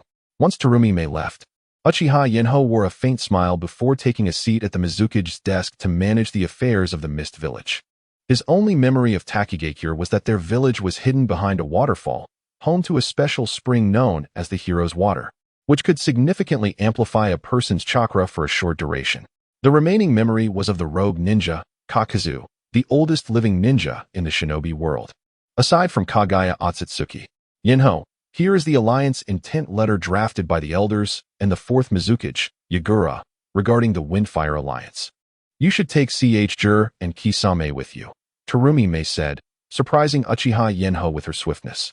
Has it been finalized so quickly? I thought the 4th Mizukage would take time to deliberate before agreeing. Uchiha Yinhao inquired, puzzled as he gazed at the scroll Terumi Mei presented. Well, what else could it be? It's because of you. They are concerned that if they refuse your plan, you might provoke a war. Thus, they hastened to approve the alliance agreement. Terumi Mei replied, rolling her eyes at Uchiha Yinhao, clearly displeased. Really, these people are too ungrateful. Do they not remember how I helped the Mist Village? How can they think so little of me? Uchiha Yinhao exclaimed, feeling defensive. When had he ever displayed a penchant for war? Did the warmongering reputation of the Uchiha clan truly become a mantle he was forced to bear? Chapter 125, The Movement of Mount Myabokome. How could you think of me in such a way? It truly saddens me. Never mind, just hand me the scroll. Tomorrow, I shall lead a team to the Rock Ninja Village for negotiations. Uchiha Yinhao, upon witnessing the approving expression of Terumi Mei, spoke to her with a heavy heart. Since they had already placed this burden upon his shoulders, he would no longer resist. Upon hearing Yinhao's words, Terumi Mei smiled and handed the scroll to him. Within the depths of Mount Myaboku, the once slumbering great toad sage suddenly opened his eyes. Summoned both Shinsaku and Shirmama. Instruct them to notify Jeriah to hasten his arrival at Mount Myaboku. The great toad sage, Gamamaru, urged the nearby guardian toad. The guardian toad promptly leaped outside to convey the message from the great toad sage to the sages Shinsaku and Shirmama. Upon receiving the great toad sage's command, the 2 sages immediately performed the reverse summoning technique, bringing Jeriah, who was currently pursuing Tsunade Senju in the ninja world, to Mount Myaboku. Big brother, big sister, is there something urgent you need from me? Jeriah, suddenly summoned to Mount Myaboku, greeted the sages Shinsaku and Shirmama with a smile. Little Jeriah, It is not us who seek you, but rather the great Toad Sage has issued an urgent summons. He wishes to speak with you about something important. Shinsaku replied with a smile. Ah, the great Toad Sage is looking for me. Then let us hurry. We must not keep him waiting, Jeriah exclaimed, hastening towards the residence of the great Toad Sage. Before long, Jeriah arrived at the abode of the great Toad Sage alongside Shinsaku and Shirmama. Little Jeriah, you have arrived. The great Toad Sage said, his eyes sparkling as he regarded Jeriah solemnly. Yes, great Toad Sage, I am here. May I inquire what matters you wish to discuss? Jeriah responded with a smile, noting the sage's alert demeanor, a stark contrast to his previous lethargy, which surprised Jeriah greatly. My prior visions have shattered. There have been significant changes in the prophecy concerning you, the great Toad Sage stated gravely, fixing his gaze upon Jeriah. What? Does this mean the future savior no longer exists? The destined child is gone? Jeriah asked anxiously, seeking clarification from the great Toad Sage. Indeed. All your previous destinies have been disrupted by a pair of Mangeki Sharingan. You must find a way to eliminate the wielder of these eyes to restore the original fate. Otherwise, the entire ninja world shall fall under their dominion. The great Toad Sage replied seriously. Understood. The Mangeki Sharingan must belong to Uchiha Yanhao, correct? Jeriah immediately connected the dots upon hearing the sage's words. Great Toad Sage, how can I possibly defeat Uchiha Yanhao? His strength far surpasses mine. Without significant intelligence, I may stand no chance against him, Jeriah lamented, realizing the gravity of the situation. Through my prophetic dreams, I learned that Uchiha Yinhao may be heading to the Rock Ninja Village. You could confront him upon his departure. However, remember that opportunities for action are exceedingly rare. If he escapes this time, it could lead to disastrous consequences, the great Toad Sage advised after a moment of contemplation. To the Rock Ninja Village, I see now. He must be seeking to form an alliance with the third Tsuchikage, Jeriah deduced, understanding the implications of the great Toad Sage's words. Uchiha Yinhao's journey to the village was likely influenced by the Windfire Alliance, aiming to bolster the strength of the Mist Ninja Village. By the way, great Toad Sage, are you familiar with a sacred place called the Dragon Cave? Do you know of a sage named the Dragon Sage? Jeriah inquired, intrigued by the connection to Uchiha Yinhao and the Mist Ninja Village. The Dragon Cave and the Dragon Sage? In my many years within the ninja world, I have never heard of a fourth sage's sanctum. Surely, you must mean the Dragon's Cave? The great Toad Sage responded, bewilderment evident in his voice. You are unaware as well. However, I am certain that such a sage's sanctum exists. The sage arts possessed by Uchiha Yinhao originate from this Dragon Cave. I inquired with Orochimaru, who mentioned there is no such place or sage as the Dragon Sage within the Dragon's Cave, Jeriah explained, astonished at the great Toad Sage's lack of knowledge. The great Toad Sage, upon hearing Jeriah's explanation, was equally perplexed. The reason he summoned Jeriah to confront Uchiha Yinhao stemmed from a previous prophetic dream where he encountered Kaguya Otsutsuki. She informed the great Toad Sage that the path he had envisioned for the ninja world was obstructed by Indra's descendant. In light of Kaguya's reluctance to intervene directly, she urged the great Toad Sage to utilize Jeriah in an attempt to eliminate the influential Uchiha Yinhao, thereby redirecting fate along the path originally intended by Kaguya Otsutsuki. Chapter 126. The Alliance of Iwa Ninja Village. After confirming with the great Sage of the Toads that there was no inheritance of sage techniques from the Heavenly Dragon Cave, Jeriah reluctantly departed from Mayaboka Mountain and returned to Konohagakure. To confront Uchiha Yinhao, it was imperative to curtail his space-time ocular abilities in order to eliminate him. Upon hearing Jeriah's plan, the third Hokage, Hiruzen Sarutobi, straightened his frail form and insisted that Jeriah must include him in the mission. He sought vengeance for his son, Asuma Sarutobi, and his grandson, Konohamaru Sarutobi. After all, under Uchiha Yinhao's hand, the lineage of Hiruzen Sarutobi had been utterly severed, filling him with profound hatred towards Yanhao. Initially, Jeriah opposed his teacher's desire to accompany him against Uchiha Yinhao, acknowledging the latter's formidable strength, even without the space-time ocular techniques. The power of his Mangekyo Sharingan Susanoo could easily overwhelm them. However, there was no dissuading the third Hokage, who was resolute in joining Jeriah. Faced with his teacher's insistence and the lack of other elite shinobi in the village, Jeriah ultimately acquiesced to Hiruzen Sarutobi's request. Previously, Jeriah had sought out members capable of countering Uchiha Yinhao, but after extensive deliberation, He had only selected a few barrier ninjas from the barrier team who could set up sealing space ninjutsu. Among the remaining shinobi, only Kakashi Hatake and Might Guy could assist Jeriah in the battle against Yinhao. However, Jeriah, harboring personal motives, did not select Kakashi and Guy.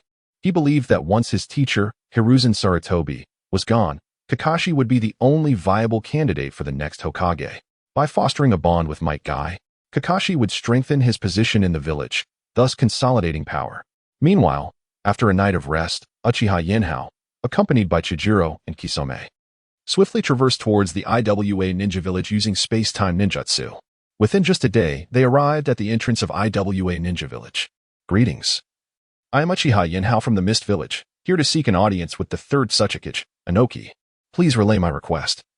Yinhao stated with a smile to the gatekeeper of IWA Ninja Village. Greetings, Lord Yinhao. Please hold on a moment.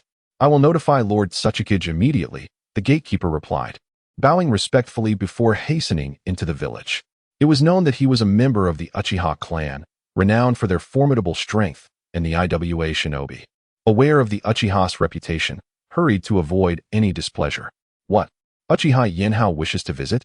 Quickly, bring him in, the third Tsuchikage, Inoki, said urgently upon receiving the report from the IWA shinobi.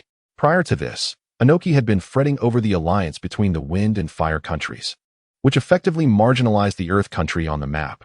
Although he understood that an outright attack on IWA Ninja Village was unlikely, the alliance could certainly impede their interests. Deeply concerned, Inoki contemplated how to navigate this precarious situation. Soon, guided by the IWA shinobi, Uchiha Yinhao, Chijiro, and Kisame arrived at the Tsuchikage's office. Welcome, Uchiha Yinhao. I hear your village has been promoting Sage Mode recently. Congratulations are in order, Inoki remarked with a smile as he stood to greet Yinhao. Thank you, Tsuchikage. It is but a modest secret technique. Compared to the Sage Mode of the first Hokage, Hashirama Senju, our abilities are rather limited, Yinhao replied with a courteous smile. Having something is certainly better than having nothing. I am quite alarmed by the news of the alliance between the Wind and Fire nations, Inoki admitted, his expression revealing his distress. Indeed, our village also feels uneasy about this alliance. You are aware of the conflicts that have arisen between us. If they choose to disregard past grievances and launch an attack, the losses would be catastrophic, Yinhao said, seamlessly continuing the conversation. Is that so? It appears we share a common plight. Perhaps we ought to assist one another, don't you think? Inoki's eyes lit up with hope at Yinhao's words. Absolutely, Tsuchikage. Here is the alliance treaty drafted by our Mizukage. Please review it and let us know if there are any discrepancies. We are open to discussion, Yinhao said, smiling as he presented the scroll prepared by Tsurumime. Inoki, pleased by Yinhao's straightforwardness, accepted the scroll and began to examine its contents carefully. The treaty was straightforward. Should either the Wind or Fire nations wage war against the Earth or Water nations, the other party must choose one of the two to provide military support. It did not specify the exact number of troops required, merely stating that both sides should do their utmost. Inoki nodded in satisfaction upon reviewing the treaty. Chapter 127. Encounter and Interception, Lord 3rd Tsuchikage. Since you are satisfied with the conditions set forth by the Hidden Mist Village, shall we proceed to sign the alliance agreement? Uchiha Yinhao looked at the third Tsuchikage, Inoki, and nodded with satisfaction before making a suggestion. Certainly. I wholeheartedly agree with the terms presented. I am ready to sign the agreement.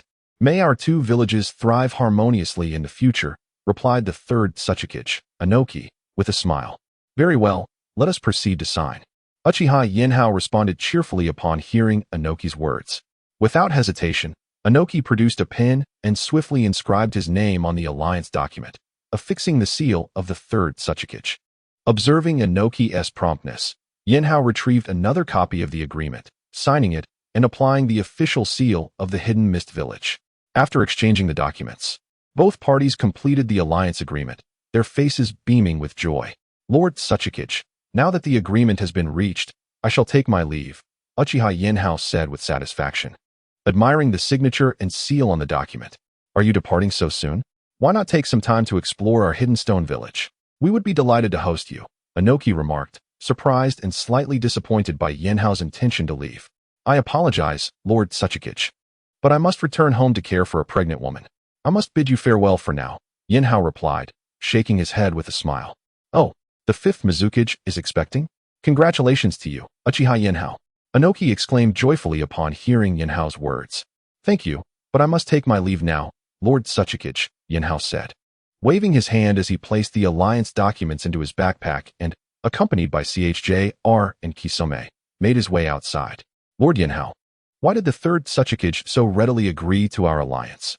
After exiting the Hidden Stone Village, Uchiha Yinhao chose not to utilize the Flying Thunder God technique or the God Si technique for swift travel. Instead, he and his companions proceeded on foot towards the hidden farm village. The young Chjr cautiously inquired of Yinhao, "What do you think, Lord Yinhao?"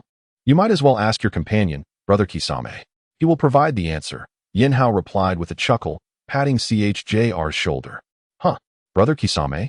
Chjr turned to Kisame for clarification. "You are still quite young, Chjr. An agreement is never a guarantee. Only strength ensures our safety. This alliance merely provides a pretext for our mutual non-aggression in the short term. Should the Hidden Rock Village decide to retract their commitment, they could easily nullify the agreement. It simply establishes a common understanding in the face of the Firewind Alliance. It serves no other purpose," Kisame explained calmly as he observed Chjr's curious gaze. "Then why do we still need to sign the agreement if it holds no real value?" Chjr asked, perplexed by Kisame's explanation, who claimed that the agreement is worthless. "At the very least, upon learning of our alliance with another village, both the Leaf Village and the Sand Village would think twice before acting against us. Any aggression on their part could result in facing the combined forces of two ninja villages. Moreover, their own alliances may falter due to their apprehension regarding our Water-Earth alliance." Kisame responded with a hint of annoyance. "Indeed, Kisame, your reasoning is astute. It appears you may soon take charge of the Umbu of the Hidden Mist Village. Upon my return, I shall ensure the Great Sword Samahata is entrusted to you," Yinhao remarked with a smile at Kisame's insight. "Thank you for your recognition, Lord Yinhao. I will strive to work even harder," Kisame replied, his eyes lighting up with excitement. Although the formidable Kisame of the Watermelon Mountain Pufferfish had refrained from recklessly divulging village secrets due to Yinhao's presence, he had wielded considerable power within the village, unchallenged due to his connections with the Umbu and the ministers. Yet, with Yinhao's promise, Kisame sensed an opportunity to assume control of Samahata. "Chjr, you must also put in the effort. I have heard from Terumi May that she intends to place the leadership of the Umbu in your hands. So continue to strive for that goal," Yinhao encouraged, seeing Chjr dejectedly hanging his head. "Am I included as well?" Chjr exclaimed in astonishment at Yinhao's words. Just then, Yinhao abruptly halted. "Jeriah, third Hokage Sarutobi Hiruzen, your concealment skills leave much to be desired. You might as well reveal yourselves," he said in a deep tone, addressing the empty expanse before him. As Yinhao's words echoed, a dozen or more members of the Leaf Village's Umbu and Roots swiftly emerged, forming a colossal array that enveloped Yinhao. "Your perception is truly remarkable, Uchiha Yinhao." Jeriah, accompanied by the third Hokage Sarutobi Hiruzen, emerged slowly from the ground, regarding Yinhao with a serious expression. "I am curious as to who has been privy to my movements and relayed that information to you." "What an unusual circumstance," Yinhao replied, gazing at Sarutobi Hiruzen and Jeriah with a bemused smile. "Uchiha Yinhao, your crimes are egregious. It is fate that has brought us to you for justice. So surrender yourself without resistance," Jeriah coldly stated in response to Yinhao's words. "Uchiha Yinhao, I will ensure you meet a most gruesome end," Sarutobi Hiruzen seethed, glaring at Yinhao with clenched teeth. With that, he clapped his hands, summoning a massive coffin from the ground. Chapter 128, Impure World Reincarnation. "Do you not know who you have summoned to assist you this time, third Hokage? All the shadow-level powerhouses who have perished in the village are the result of your actions," Uchiha Yinhao remarked, gazing at the coffin that had appeared before the third Hokage. Hiruzen Sarutobi. "Humph, Uchiha Yinhao, this individual is a being far stronger than you." When he gained fame, even Jeriah had yet to make a name for himself. The third Hokage replied with a cold smile. Bang! As the words of the third Hokage fell, the lid of the coffin crashed open. A figure with silvery white hair, clad in the attire of a Konoha Jonin and adorned with a Hokage's short-sleeved cloak, emerged before Uchiha Yinhao. It was the White Fang of Konoha, Hatake Sakumo.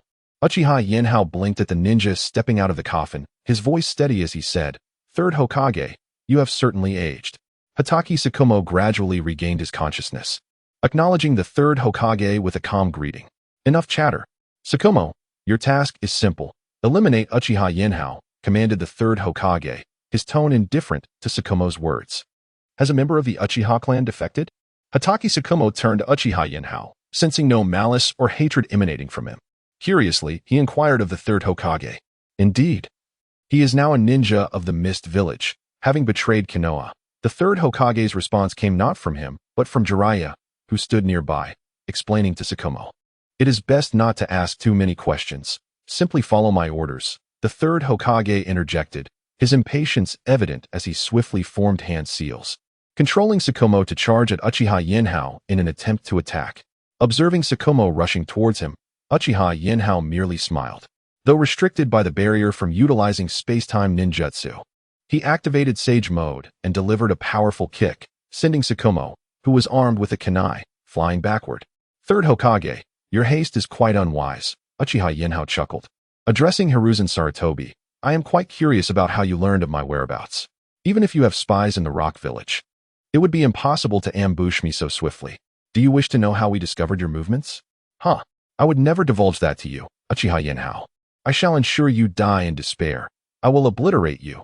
The third Hokage seethed, unable to contain his fury any longer as he lunged toward Uchiha Yinhao. Jiro.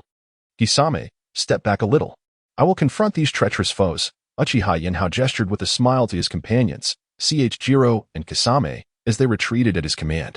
Once they were at a safe distance, Uchiha Yinhao's gaze sharpened. He transformed, enveloping himself in dragon-like scales, standing in stark contrast to the third Hokage, who wielded the Raging Monkey as a golden staff. While the Raging Monkey boasted indestructible strength, Uchiha Yinhao possessed the protective and offensive capabilities of dragon scales. Meanwhile, Jeriah, assisted by Fukasaku and Shima, swiftly entered Sage Mode. Master, I will assist you, Jeriah declared as he launched an attack on Uchiha Yinhao, calling out to the third Hokage engaged in a taijutsu duel. Upon hearing Jeriah's warning, Uchiha Yinhao smiled faintly and quickly retreated 2 steps, unleashing a fire-style ninjutsu. Jeriah, recognizing the fire technique, hastily employed Earth Release, Earth Flow Wall for defense. Who would have thought that this fellow is the infamous villain mentioned by the great sage of the mountains? Fukasaku lamented, watching Uchiha Yinhao's flames engulf the area. Do not underestimate him. Did you not feel the tremendous power behind his fire technique? Shima cautioned Fukasaku, her expression serious. All right, I understand, Fukasaku replied, dismissively waving his hand at Shima's concern. It seems the one revealing my whereabouts is that dreamer of a toad, is it not? Uchiha Yinhao mused coldly, regarding Fukasaku, who perched on Jeriah's shoulder, a smirk playing on his lips. Uchiha Yinhao, even if you have discovered this information, what does it matter? Without the aid of space-time ninjutsu, overusing your Manjiki Sharingan will surely lead to your blindness. How do you expect to contend with 2 shadow-level powerhouses? Jeriah glared coldly at Uchiha Yinhao. I am no match for you. Huh. Jeriah, you are overly arrogant. Do you truly believe that with my talent, I would remain here, powerless against your onslaught? Uchiha Yinhao laughed heartily, his Manjiki Sharingan spinning rapidly as he regarded Jeriah with indifference. Moreover, who said I am incapable of utilizing space-time ninjutsu? Uchiha Yinhao retorted, maintaining his cold gaze on Jeriah with a sly smile. Chapter 129. The Might of the Starry Cosmos. Haha, Uchiha Yinhao. You must be out of your mind. Within this barrier, any space-time ninjutsu is strictly prohibited. You are utterly incapable of employing such techniques. The third Hokage, Sarutobi Hiruzen, scoffed at Uchiha Yinhao's words. This space-time ninjutsu was jointly created by the second Hokage, Senju Tobarama, and the first Hokage's wife, Uzumaki Mido. You have severely disrupted the birth of the child of destiny. It is best for you to resign yourself to your fate of death. Jeriah observed Uchiha Yinhao calmly, deeming his proclamations mere ramblings born of desperation in the face of death. You, Jeriah, are truly foolish. If the birth of the child of destiny can be interfered with by me, then he is not the child of destiny after all. If there is no child of destiny, what right do you have to impose destiny upon me? Uchiha Yinhao replied with an unflinching gaze, his Sharingan beginning to whirl within his eyes. Starry Cosmos. Uchiha Yinhao activated his rarely used Manjiki Sharingan technique, Starry Cosmos, causing the flow of time around the third Hokage. Jeriah, and Kakashi Itachi to slow. As time decelerated, Uchiha Yinhao swiftly charged towards the three. In an instant, he effortlessly sent Jeriah, the third Hokage, and Kakashi flying. Impossible! How did your speed increase so drastically? Jeriah struggled to rise, his left cheek a grotesque mess from Uchiha Yinhao's onslaught, and he shouted furiously at him. I told you.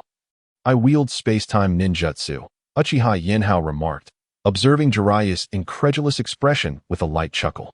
Jeriah, you must flee. Return to the village and bring Tsunade back to assume the role of Hokage. Hurry. The third Hokage, having barely regained his footing after using the Monkey King transformation to mitigate part of Uchiha Yinhao's attack, urged Jeriah solemnly. No, sensei. If I leave, you will surely perish. I refuse to abandon you to flee alone, Jeriah replied, his gaze hardening as he met the third Hokage's eyes. Go, quickly. He is indeed using space-time ninjutsu. However, this time it is not of the spatial variety. It is a technique that slows the time around us. That is why his speed appears to have surged so dramatically. The third Hokage explained, his frustration mounting as he witnessed Jeriah's stubbornness. What? Slow down time. Jeriah's eyes widened in disbelief as he turned to the third Hokage.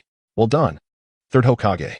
Your combat experience is undeniably vast. You grasped this so swiftly, Uchiha Yinhao remarked with a smile directed at the third Hokage. Not only do I possess the ability to control space, but I also command the power to manipulate time. Can you envision the devastation of Konoha under my will? Uchiha Yinhao gazed at the third Hokage with a smile, taunting him lightly. Uchiha Yinhao, do not be so arrogant. Konoha will never be destroyed, the third Hokage retorted, a flicker of despair crossing his eyes before he resolutely fixed his gaze on Uchiha Yinhao. Very well, let us see if Konoha will fall at my hands. With that, Uchiha Yinhao activated his Starry Cosmos technique once more, charging towards the third Hokage in an instant. However, the third Hokage, anticipating Uchiha Yinhao's move, swiftly controlled the reanimated Kakashi Hatake to shield himself and Jeriah. Simultaneously, he erected a tall barrier using the Monkey King's transformed staff, pushing Jeriah away from the battlefield. Uchiha Yinhao did not resort to any powerful ninjutsu. He simply maneuvered around the barrier constructed by the third Hokage and sent him crashing away with a kick. The third Hokage, struck firmly by Uchiha Yinhao, tumbled to the ground, rolling several times like a ball before coming to a stop, helplessly lying on the ground.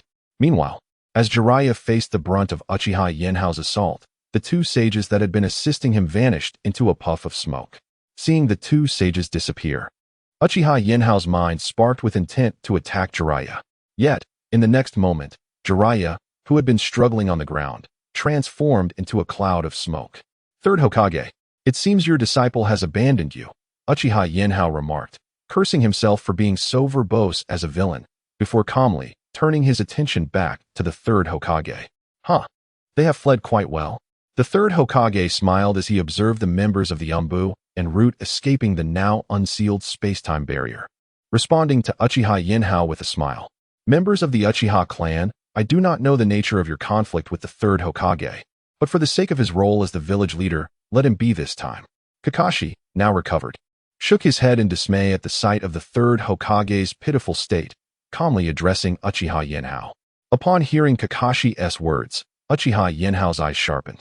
You, a mere corpse, have no right to meddle in the affairs of the living. Uchiha Yinhao accelerated to Kakashi's side, placing his hand upon him, and in an instant, a multitude of runes rapidly enveloped Kakashi. A sealing technique promptly confined the reanimated Kakashi. Third Hokage, I shall not allow you to die easily. After sealing Kakashi, Uchiha Yinhao turned to face the third Hokage, his voice heavy with foreboding. Chapter 130. The Demise of Sarutobi, Hiruzen ha ha ha. You really should not have let me go. You definitely should not have spared me. So come at me. The third Hokage, Sarutobi Hiruzen, gazed at Kakashi Hatake, who was sealed by Uchiha Yinhao, and struggled to rise, mocking Uchiha Yinhao. Observing Sarutobi Hiruzen's demeanor, Uchiha Yinhao realized that there was not a shred of remorse within him. Gritting his teeth, Uchiha Yinhao clenched his fists and unleashed the Starry Eye technique, delivering a fierce blow to Sarutobi Hiruzen's face. With the enhancement of the Starry Eye technique, Uchiha Yinhao's fists relentlessly pummeled Sarutobi Hiruzen, leaving him battered and bruised. When his hands grew sore, Uchiha Yinhao shifted to kicking, fracturing both Sarutobi Hiruzen's arms and legs. However, He deliberately refrained from delivering a fatal blow, ensuring that Sarutobi Hiruzen did not perish on the spot. Oof, old man. How does it feel? Refreshing, isn't it? Uchiha Yinhao surveyed the limp form of Sarutobi Hiruzen sprawled on the ground. And if it weren't for the slight rise and fall of his chest, one might easily mistake him for deceased. Yet, his words elicited no response from Sarutobi Hiruzen. Upon closer examination, Uchiha Yinhao discovered that Sarutobi Hiruzen had succumbed to unconsciousness under his assault. Lord Yinhao, he is beyond saving. It is best to finish him off, suggested Kakashi and Kisame, who had approached Uchiha Yinhao, gazing at the fallen third Hokage. Kisame shook his head calmly, urging Uchiha Yinhao. Let us send him on his way. Uchiha Yinhao, observing Sarutobi Hiruzen's labored breathing, spoke with a calm demeanor. Without hesitation, he drew a kunai and swiftly severed Sarutobi Hiruzen's neck. Let us move. We have other tasks at hand. Uchiha Yinhao stood up impassively and addressed Kakashi and Kisame. Yes, Lord Yanhao, Kisame acknowledged, feeling an inexplicable joy at Uchiha Yinhao's compliance with his suggestion. As they had scarcely taken 2 steps, Uchiha Yinhao abruptly halted. Fixing his gaze on the distant form of Sarutobi Hiruzen, he formed a hand seal. Fire style, great fireball technique. Channeling 1/5 of his chakra, Uchiha Yinhao conjured a colossal fireball, engulfing the area where Sarutobi Hiruzen lay. The formidable fire chakra ninjutsu nearly melted the very rocks beneath. Within the inferno, Sarutobi Hiruzen's body was reduced to ashes, utterly vanishing from the realm of the living. You wretched old thief, you deserve to be reduced to dust. You are unworthy of a complete corpse, Uchiha Yinhao remarked solemnly as he beheld the remnants of Sarutobi Hiruzen. Lord Yinhao, are you concerned that the third Hokage may be resurrected through impure world reincarnation? Kisame cautiously inquired, observing Uchiha Yinhao's actions. Why would I fear such nonsense? I merely wish to obliterate him completely. Now let us depart. Uchiha Yinhao rolled his eyes at Kisame's question and swiftly led him and Kakashi away towards the direction of Takigakure. In Mayuboku Mountain, Shinazaku, Jeriah, what has transpired? The great Toad Sage inquired as he observed the disheveled figures of Shinazaku and Jeriah, who had just returned to Moko Mountain without pausing for rest. They hastily performed the reverse summoning technique to call Jeriah to the mountain. Upon his arrival, Jeriah was grievously injured, with 1 arm and 1 leg broken, and numerous wounds, oozing blood. Immediately, Jeriah utilized Senjutsu Chakra to mend Jeriah's injuries. After a brief respite, Shinazaku turned solemnly to the great Toad Sage. The descendant of the Uchiha clan you mentioned possesses abilities that are beyond comprehension. We fear we may not be able to defeat him. What do you mean by beyond comprehension? Why do you wear such expressions? The great Toad Sage anxiously pressed for clarification. Are you unaware? This Uchiha descendant wields not only the power of the Manjikyu Sharingan to manipulate space, but also possesses the ability to control time. Although we managed to seal his spatial abilities, his temporal capabilities remain unrestrained. The third Hokage of Konoha is surely doomed, Shinazaku confessed, his eyes filled with despair. What do you mean by controlling time? Can his powers affect you? The great Toad Sage was taken aback, astonished by Shinazaku's words. Indeed, he can apply his time manipulation upon us. Otherwise, Jeriah would not be in such a dire state, Shinazaku affirmed, closing his eyes in resignation. Is that so? I see. The great Toad Sage nodded gravely. If Uchiha Yinhao's strength truly reached such formidable heights, then Maiboka Mountain could no longer pose a significant threat to him. They could only hope to contact Otsutsuki Kinshiki to handle the matter. The great Toad Sage stepped forward, placing his hands on Shinazaku and Jeriah, bestowing some of his long-accumulated Senjutsu chakra to aid their recovery and to heal Jeriah, preventing his injuries from proving fatal. Once he confirmed that the 3 had regained their strength, the great Toad Sage settled back into his original position, attempting to locate Otsutsuki Kinshiki's chakra through their past summoning pact, to convey the urgent message that the remaining issues were beyond the capacity of a mere summoning creature to resolve. Chapter 131. Seizing the 7 Tails. Uchiha Yinhao, accompanied by Jeriah and Kisame, set forth from Iwagakure and effortlessly arrived at Takigakure. Jeriah, Kisame, you shall wait here. I will return shortly. As the sound of the waterfall in Takigakure grew audible, Uchiha Yinhao halted, preventing Jeriah and Kisame from following him into the village, smiling as he spoke to them. Lord Yinhao, Do you truly not require our assistance to divert the enemy's attention? Jeriah inquired with a hint of concern. There's no need for that. If I were to take both of you along, the situation would become far more complicated. It is best I proceed alone, Uchiha Yinhao calmly replied, gently shaking his head. Then I shall await your swift return. Kisame bowed respectfully to Uchiha Yinhao, expressing his loyalty. Uchiha Yinhao nodded slightly at Kisame's understanding, then activated his Manjiki Sharingan, entering the realm known as Star's Universe as he ventured into Takigakure. Takigakure, renowned for its possession of the hero's water and the seven tails, proved to be a formidable village. Upon entering, Uchiha Yinhao quickly identified a Nin of Takigakure. Although the strength of Takigakure's Nin paled in comparison to those from the 5 great villages, they were still quite impressive among smaller ninja villages.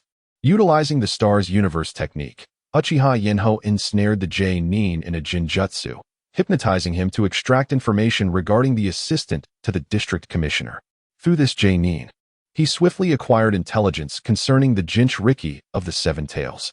To expedite the capture of the Seven Tails host, Uchiha Yinhao manipulated the Nin with Jinjutsu, directing him towards the residence of the Seven Tails Jinchuriki.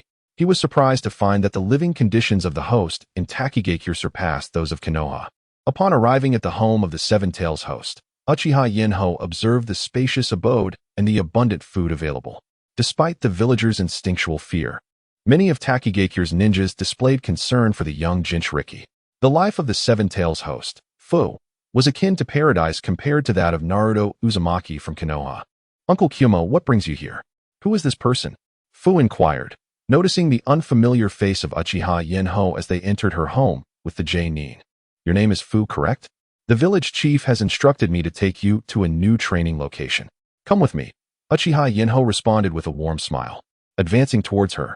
Though Fu felt a flicker of doubt, she noticed the Nin's calm demeanor and allowed Uchiha Yinhao to approach her. As he reached her side, he placed a hand on her shoulder and instantly transported her into the Star's Universe.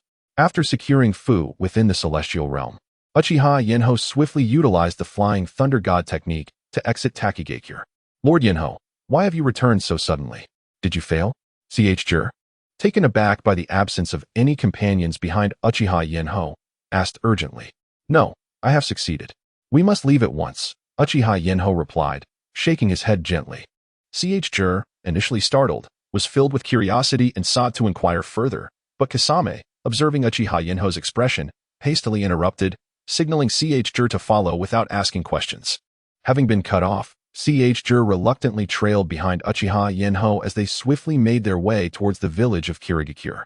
Within the Star's Universe, Uchiha Yinhao cast the Seven Tails host into the mortal realm of the Heavenly Dragon Cave using the reverse summoning technique, without freeing the Seven Tails from within her. He also sealed the chakra of the Jinchuriki and employed a contract sealing technique to prevent her from being summoned away. In my Bokuzen, the Great Sage Toad, having diligently searched for the chakra of Tsutsuki Kinshiki, reflected on the implications of the Uchiha lineage. Is it true? Even my Bokuzen is powerless? It seems Uchiha Yinhao is not a descendant of Indra, but rather an invader from another world, Tsutsuki Kinshiki remarked, furrowing her brow upon hearing the Great Sage Toad's words. Indeed, I have yet to witness Uchiha Yinhao commit any egregious acts. He merely appears to be an exceptionally talented descendant of the Uchiha clan. One cannot suspect him solely because his power exceeds that of Indra, the Great Sage Toad countered, his brow furrowed in contemplation. Nay, the reason I must act against him is that Indra's chakra fails to attach itself to his sister, Tsutsuki. In fact, she possesses a peculiar power that allows her to transmute Indra's chakra into her own strength. Kinshiki calmly responded. What? Absorbing Indra's power? How can this be possible? The Great Sage Toad exclaimed in astonishment, his eyes widening in disbelief. What do you plan to do next? Surely you cannot confront him directly? The Great Sage Toad inquired, his tone serious as he sought clarity. I intend to have that boy with the Rinnegan and his organization test the waters regarding Uchiha Yinhao's strength before we take action. Kinshiki contemplated, her expression thoughtful as she addressed the Great Sage Toad. Chapter 132. The Test of Tsutsuki Kaguya. Is it really necessary for you to test your strength? The Great Toad Sage gazed at Tsutsuki Kaguya in astonishment, questioning her in a grave tone. I am uncertain of the origins of the individual who stole from us, nor do I know their capabilities. For the sake of caution, I have resolved to probe further, lest I fall prey to a junior without awareness, Otsutsuki Kaguya replied, a hint of pallor shadowing her features as she spoke earnestly to the great toad sage. Very well, let us proceed as you suggest. With your prowess, combined with the Rinnegan of Nagato and the bloodline of the Uzumaki clan, you should find it quite effortless to sway his decisions.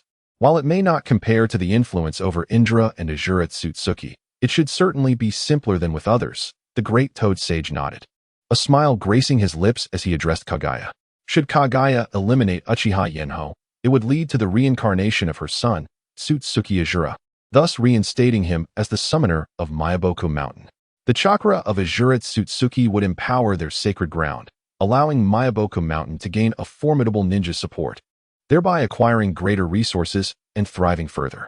Enough, I must take my leave, Kaguya declared, waving her hand as she transformed into a streak of light and vanished from sight. In the Pure Land, after retracting her chakra clone linked to the great toad sage and understanding the circumstances, Otsutsuki Kaguya began to search for the Land of Rain using her own chakra. Before long, she established contact with Nagato, initiating the infusion of a subconscious assault on Uchiha Yanhao into Nagato's being, summoning all members of the Akatsuki to converge against him. Initially, Nagato managed to resist Kaguya's transmitted intentions, disregarding her influence. However, Kaguya's chakra vastly surpassed Nagato's in rank, and lacking mastery of Sage Mode, he found himself easily swayed. Losing his resolve. Damn Uchiha Yinhao. Where has he concealed the 2 tails and 9 tails? On the tower of the Rain Village, Nagato opened his eyes, staring into the abyss before him, his fury evident. Nagato, what troubles you? Just then, Konan entered cautiously, inquiring about Nagato's distress. Konan, your arrival is fortuitous. Immediately inform all Akatsuki members to assemble at the base. I intend to take action against Uchiha Yinhao, Nagato replied, his anger somewhat dissipating at her presence yet still simmering. What? Nagato, are we truly moving so swiftly? This may not bode well, Konan frowned, perplexed by Nagato's urgency. Understand this, without the 2 tails and 9 tails, we cannot activate the Outer Path's Geto statue. Peace will remain an elusive dream. Thus, Uchiha Yinhao must perish. Only then can we gather all 9-tailed beasts and realize our aspirations, Nagato stated gravely, his expression darkening as he regarded Konan. Very well, I understand. I shall notify the Akatsuki members, Konan responded, casting a curious glance at Nagato before departing to relay the message.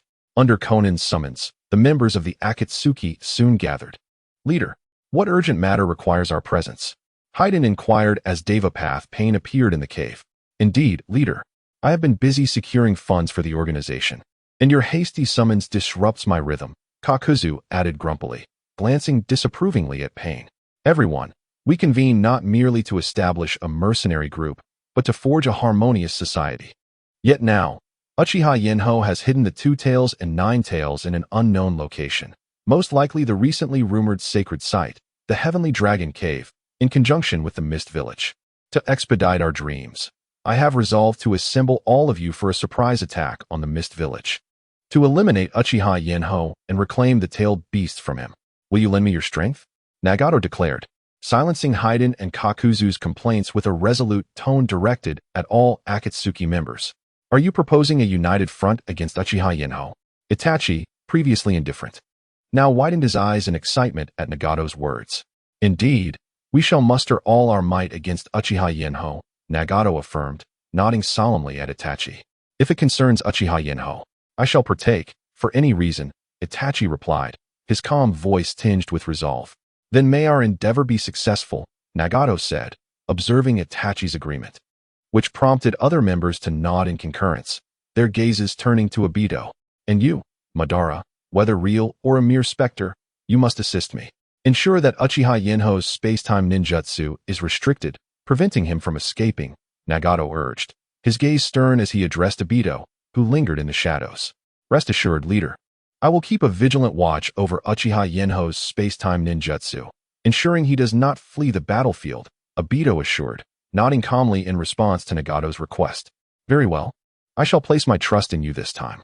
Should you fail again, do not blame me for uniting the Akatsuki against you, Nagato warned, maintaining a serious demeanor as he regarded Obito. Chapter 133. The demise of Uchiha Itachi meanwhile, in the village of Mist. Uchiha Yinhao returned with Nagato and Kisame after placing the alliance contract with the Rock Village in the office of the Mizukage. He commanded the ninjas of the Mist Village to begin disseminating news of the alliance formed by the Water and Earth nations, in response to the Wind and Fire Alliance. After checking on Terumi Mei at home, Uchiha Yinhao returned to the Mizukage's office to assist her with various matters. Suddenly, a ninja from the vigilance team burst into the Mizukage's office, alarmed. Lord Yinhao, trouble is brewing. Numerous, unknown powerful ninjas are approaching the village, and the fourth Mizukage has already gone to confront them. You must hurry. Unknown powerful foes? Understood. I shall attend to it at once, Uchiha Yinhao replied, activating his space-time ninjutsu and swiftly making his way towards the village's outskirts. Before leaving, he cautioned the vigilance team not to disturb Terumi Mei, who was resting at home. Fourth, who are the attackers? Although he suspected they might be members of the Akatsuki, Uchiha Yinhao still inquired of the fourth Mizukage, Yagura. The attackers are members of the Akatsuki. It seems they have come in full force. What should we do, Yanhao? Yagura asked, concern etched on his face. Fourth, you should notify Elder Yuan. Have him lead the barrier team to erect a defensive barrier to ensure our battle does not impact the village. As for the rest, leave it to me. I will handle the Akatsuki members, Uchiha Yinhao calmly instructed Yagura. Very well, I shall do as you say. Yagura nodded and swiftly departed towards the village. As Uchiha Yinhao observed Yagura rushing away, he smirked and quickly advanced to confront the members of the Akatsuki. Oh, Nagato of the Uzumaki clan. I never imagined I posed such a significant threat in your eyes that you would bring the entire Akatsuki to confront me. Are you not concerned I will capture all of you? Uchiha Yinhao taunted, standing defiantly before the Akatsuki. You are worthy of my deploying all members of the Akatsuki against you. You should feel honored, for this is a mark of divine attention. Nagato, who controlled pain, replied coldly. Haha, is that so? Yet I do not believe you possess the capability to defeat me. Uchiha Yinhao retorted with a mocking laugh. Activating his Manjiki Sharingan and focusing on the Akatsuki members, Nagato, unfazed, signaled pain to charge towards Uchiha Yinhao. In response, Uchiha Yinhao entered Sage mode and transformed into his dragon form, significantly enhancing his speed. He understood that facing 9 members of the Akatsuki simultaneously posed a grave threat, and if he did not swiftly eliminate some foes, he risked defeat. With clarity of purpose, Uchiha Yinhao unleashed both the Star of Universe and the Star of Cosmos, targeting the already weakened Uchiha Itachi. In a flash, he appeared before Itachi, swiftly severing his head with a kunai. However, the severed head transformed into a shadow and returned to its original position. Yet, Itachi's left eye had turned blank, having activated the forbidden technique Izanagi. Uchiha Itachi, I never imagined you were so cowardly as to implant Izanagi in advance, Uchiha Yinhao remarked, observing the startled Akatsuki members retreat in alarm. Humph, Yinhao. I will not abandon my quest for revenge until I witness your tragic demise, Itachi declared, touching his now blind Manjiki Sharingan, a cold hatred evident in his voice. Everyone, stay sharp and do not give Uchiha Yinhao an opportunity, Nagato commanded, discontented by the initial setback they faced at Yinhao's hands. He then led the Akatsuki members in a renewed assault against Uchiha Yinhao. Amidst the onslaught, Uchiha Yinhao skillfully evaded attacks while meticulously placing his Flying Thunder God technique seals around. Although his seals could only facilitate single-person teleportation, they could still inflict significant damage if used strategically. As Uchiha Yinhao expertly dodged, he finally seized the opportunity to strike. Just as Uchiha Itachi approached one of his seals, Yinhao executed the Flying Thunder God technique, appearing before Itachi and thrusting his sharp dragon claws into Itachi's chest, extracting his heart. Itachi gazed in horror as his heart was removed from his body, attempting to use his Manjiki Sharingan to retaliate against Uchiha Yinhao. However, Yinhao anticipated Itachi's dying counterattack and swiftly dodged to the side after extracting Itachi's heart. Chapter 134. The 5 serpents go to battle. All participants were instructed to form pairs and launch an assault on Uchiha Yinhao as a group, ensuring they did not act alone. Observing Uchiha Itachi's solitary demise at the hands of Uchiha Yinhao, who had swiftly transported himself before Itachi for the kill, the normally solemn visage of pain transformed into one of profound bitterness. He called out sternly to the members of Akatsuki surrounding him. Upon hearing Pain's command, The Akatsuki members promptly regrouped according to their earlier arrangements. Remarkably, their collective strength surged significantly as they assembled. Even when Uchiha Yanhao employed the Star Realm to diminish their speed while enhancing his own, he found himself unable to inflict any fatal damage upon them. Prolonged use of the Star Realm, a power capable of manipulating time, rapidly drained Yinhao's chakra. He understood that should he exhaust his chakra during the battle, it would spell his demise at the hands of the Akatsuki members. Realizing the gravity of the situation, Uchiha Yinhao momentarily repelled Haiden's massive scythe, and, utilizing the momentum from Haiden's attack, swiftly retreated from the combat zone. Uchiha Yinhao, your chakra is nearly depleted, isn't it? Prepare to meet your end. Pain remarked with a mocking smile as he observed Yinhao's retreat. Vortex Nagato, it seems you are speaking too soon, Yanhao replied, shaking off the impact on his right hand from his encounter with Haiden, and smiled at Pain. With that, he sliced open his palm, allowing blood to flow forth, and quickly formed hand seals. Summoning technique, he exclaimed, as an immense summoning array manifested beneath him. In that moment, 5 colossal serpents emerged onto the battlefield, exuding a terrifying presence that commanded the attention of the Akatsuki. Lord Yanhao, we pay our respects. The 5 serpents, Aohong, Aolon, Aoji, Aoqing, and Aohuang, immediately bowed their heads at the sight of their summoner, a friend of their ancestor, Uchiha Yinhao. Rise, my friends. Those are the enemies. Prepare to crush them. Yinhao calmly accepted their reverence and commanded with a smile. Upon hearing his words, the serpents lifted their heads and fixed their gazes intently upon the members of Akatsuki, then charged forward in unison. Witnessing Yinhao's summoning of the 5 serpents, Pain's previously confident demeanor shifted to one of urgency. He quickly performed hand seals to summon the 6 paths of Pain. Previously, Nagato believed that even without the full might of the 6 paths, he could vanquish Uchiha Yinhao with the assistance of Akatsuki members. However, the unexpected summoning of 5 serpents with the strength of shadow-level warriors sent him into a state of anxiety. If they could not defeat Uchiha Yanhao with such a formidable force, his position as leader would be gravely threatened, especially after witnessing Uchiha Itachi's fall at Yinhao's hands. He could see Uchiha Obito nearby, his eyes devoid of respect and instead filled with an unsettling amusement. As Uchiha Yanhao discerned the identities among the 6 paths, he activated the Star Realm, phasing into the path of Hell.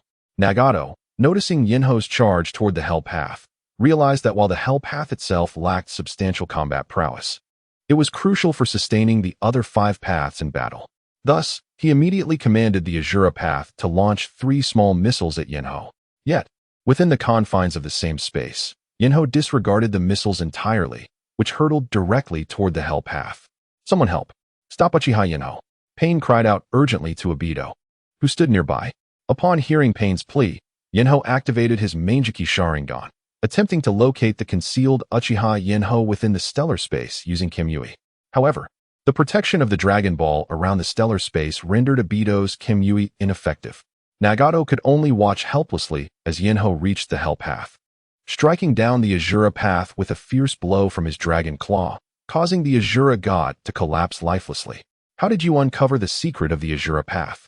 Pain inquired coldly, having gathered the remaining 5 paths under Nagato's control, eyeing Yinhao warily. Nagato, do you truly believe that the Rinnegan in your eyes is solely your own? Yinhao retorted with a smirk, addressing Nagato behind Pain. The Sharingan evolves from a single tomo to the Manjiki Sharingan, requiring the Manjiki of a close kin to progress to the eternal Manjiki Sharingan. This culminates in the pinnacle of Yin release. And coupled with the ultimate Yang release from Hashirama's cells, one can unlock the Rinnegan, the eye of the Sage of 6 Paths. How do you? A descendant of the Uzumaki clan, who possesses the Yang release of the Sage, claimed to possess the Sage's eye, which can only be born of the union of Yin and Yang. Yinhao chuckled at Pain's anxious expression, further taunting him. No, that's impossible. Those beings are not me. They are entities that bring peace to this world. You cannot deceive me, Nagato retorted in disbelief, countering Yinhao's assertions loudly. Shinra Tensei. Nagato unleashed a surge of chakra into Pain, forcefully activating the technique against Yinhao. However, Yinhao simply shifted into the stellar space, effortlessly evading the onslaught of Shinra Tensei. Chapter 135. Defeating the 6 Paths of Pain. The Deva Path of Pain, controlled by Nagato, was thrown into disarray upon witnessing Uchiha Yinhao effortlessly evade his attacks. The Deva Path was crafted from the body of his dearest friend Yahiko, and if Uchiha Yinhao were to approach, he would surely exploit his sage techniques to destroy it. In a flurry of urgency, Nagato commanded the other 4 paths to position themselves defensively in front of him, shielding him from Uchiha Yinhao's impending assault. Instead of bypassing them to attack the Deva Path, Uchiha Yinhao concentrated Sage Chakra into his dragon claws and launched a fierce assault on the Azura Path. The robust Azura Path was instantly torn apart by the sharpness of Uchiha Yinhao's claws. Observing this, the human path sought to place his hands on Uchiha Yinhao's body to extract his soul. However, Uchiha Yanhao paid no heed to the human path's attempt and activated his Starry Eye technique to evade the ambush. "Stop!" shouted Uchiha Yinhao. Meanwhile, Uchiha Obito, witnessing Uchiha Yinhao dispatch 2 of the 6 paths with such ease, unleashed his Kimui and charged towards him. The pain that had avoided Uchiha Yinhao's attack quickly summoned a lizard summon to conceal his form, preparing for a sneak attack. Upon seeing Uchiha Obito launch an offensive, Uchiha Yanhao smirked coldly and utilized his Starry Eye technique to counter Obito's Kimui, swiftly swinging his dragon claws towards him. Empowered by sage energy, Uchiha Yanhao's claws unleashed 4 sharp wind blades that sliced towards Obito. Uchiha Obito was immediately bisected by Uchiha Yanhao's onslaught. Yet, in the next moment, he transformed into an illusion and reappeared at the position from which he had charged at Uchiha Yanhao. However, this time he fled rapidly in the opposite direction, away from the hidden mist village. "Haha, Uchiha Obito, what a coward you are." Uchiha Yinhao laughed heartily, mocking the Deva Path before him. "Uchiha Yinhao, do not revel in your triumph too soon. Prepare to meet your demise." The Deva Path, infuriated by Uchiha Yinhao's derision, commanded the Animal Path to summon a 3-headed hellhound. The other summoned beasts coordinated with the Lizard Summon to launch an assault on Uchiha Yinhao. Faced with the dual threat of these colossal summons, Uchiha Yinhao activated his eternal Meijiki Sharingan, swiftly conjuring a complete Susanoo. Within its protective embrace, he unsheathed a gleaming silver sword and directed it toward the 3-headed hellhound and the Lizard Summon. As the sword sliced through the air, it appeared as though the very fabric of space was etched with dark lines. "Haha, Uchiha Yinhao, while you may slay the lizard, the 3-headed hellhound will not fall so easily. Upon being attacked, it will merely multiply." The Deva Path exclaimed, elated at the prospect of Uchiha Yinhao's failure. "Pain, you are overestimating your creature. Have you not noticed that your hellhound has yet to recover?" Uchiha Yinhao replied with a smile, taunting the Deva Path. In the next instant, he plunged the silver sword into the body of the 3-headed hellhound. Upon impact, a colossal black hole seemed to erupt from the creature, voraciously consuming it. Even the Animal Path that stood atop the hellhound was rapidly drawn into the immense gravitational force of the void. "Spatial ability? Your sword is indeed entwined with your space-time ninjutsu," Nagato exclaimed in astonishment as he witnessed the 3-headed hellhound being devoured. Not far from the clash between Uchiha Yinhao and the Deva Path, within a massive boulder, Nagato spat blood, his Rinnegan wide with fury. "Nagato, are you alright? Should we retreat?" Konan approached him, concern etched on her face as she gently assisted him. "No, I cannot. I have one final move left. If it fails to sway him, then, Konan, you must escape," Nagato replied, wiping the blood from his lips. "I refuse to abandon you, Nagato. Please, let us flee," Konan insisted, gripping Nagato's arm tightly. "Very well, Konan. I shall make one last attempt. If I cannot defeat Uchiha Yinhao, then I will retreat," Nagato said. Noticing the tears in Konan's eyes, his resolve momentarily wavering under the influence of Tsutsuki Kinshiki's will, he gently patted her hand and spoke solemnly. "All right. I will await your return, but you must take care of yourself and not push your limits." Konan released her grip, her worry evident. "Now, watch closely," Nagato declared, his weary eyes igniting with determination as he closed them, once more manipulating the Deva Path. Under Nagato's command, the Deva Path pressed its palms together and intoned Shinra Tensei. After gathering energy for several seconds, a black sphere materialized in Nagato's hands and was hurled towards Uchiha Yinhao's head. Uchiha Yinhao regarded the approaching sphere with a slight smile. In the right hand of his Susanoo, he again summoned a silver sword and swung it directly at the black sphere. Despite the immense gravitational pull of the black sphere, capable of attracting even a moon under sufficient power, the sphere conjured by Nagato was too diminutive. A single strike would suffice to consume it. Indeed, as Uchiha Yinhao's silver sword cleaved through the black sphere, it was immediately absorbed by the spatial force, vanishing from sight. Chapter 136. The Escape of Nagato Uzumaki. What? Nagato Uzumaki was astonished to witness Uchiha Yinhao effortlessly shatter the formidable technique he had spent half a day conjuring with a mere swing of his sword. However, in the next moment, Nagato saw Uchiha Yinhao rushing toward the direction of pain, just as Nagato unleashed the demonic statue of the outer path. The Azura path and human path, which he had relinquished control over, collapsed to the ground. Konan quickly used the summoning technique to bring Yahiko back. Nagato urgently sliced open his palm, painstakingly handing the blood to Konan. Upon hearing Nagato's command, Konan mechanically touched his hand with hers before swiftly forming hand seals. Fortunately, Nagato reacted in time. As Uchiha Yinhao attacked pain, his Susanoo did not dissipate, thus his speed was not as rapid as when he utilized Sage Art Amplification alone. Just a second before Uchiha Yinhao could reach pain, Konan successfully summoned him away. Humph, I'll grant you speed this time. But don't think you can save the others from the Akatsuki. Uchiha Yinhao, undeterred by pain's escape, charged directly toward the area where the other members of the Akatsuki were engaged in battle with the Five Serpents.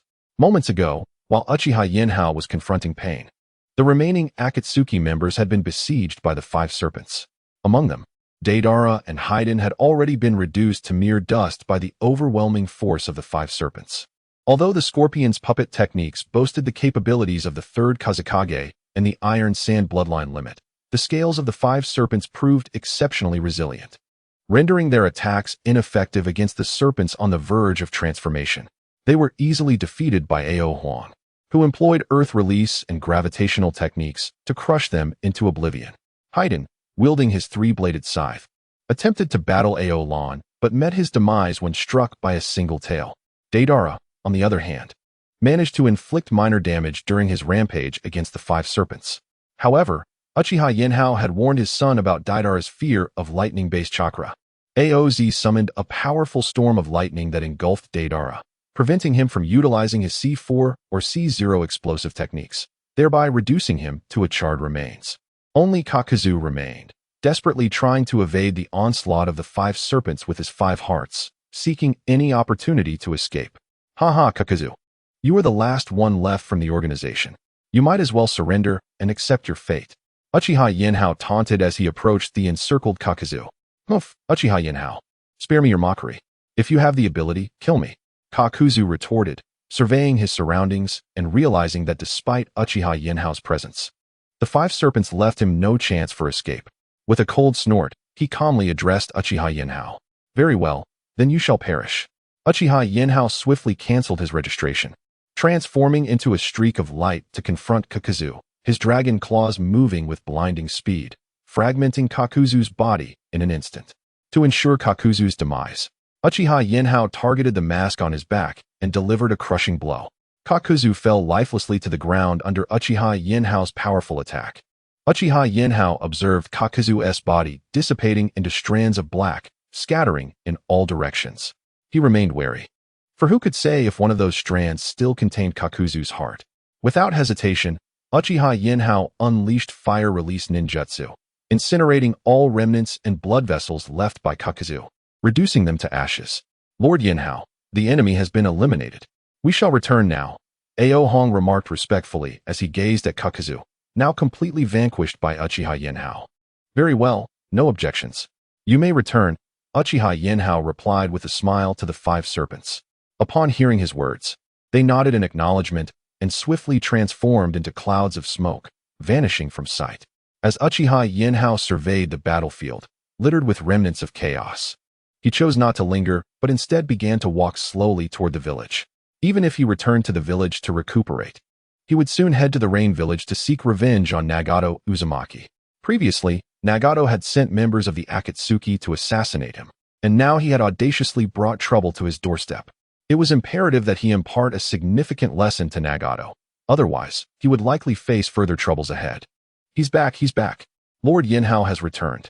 As Uchiha Yinhao approached the Mist Village, a member of the Hyuga clan, activating their Byakugan, spotted him from a distance and excitedly shouted to the vigilant 4th Mizukage, Yagura, and the 5th Mizukage, Terumi Mei, along with the village elder, Jinin.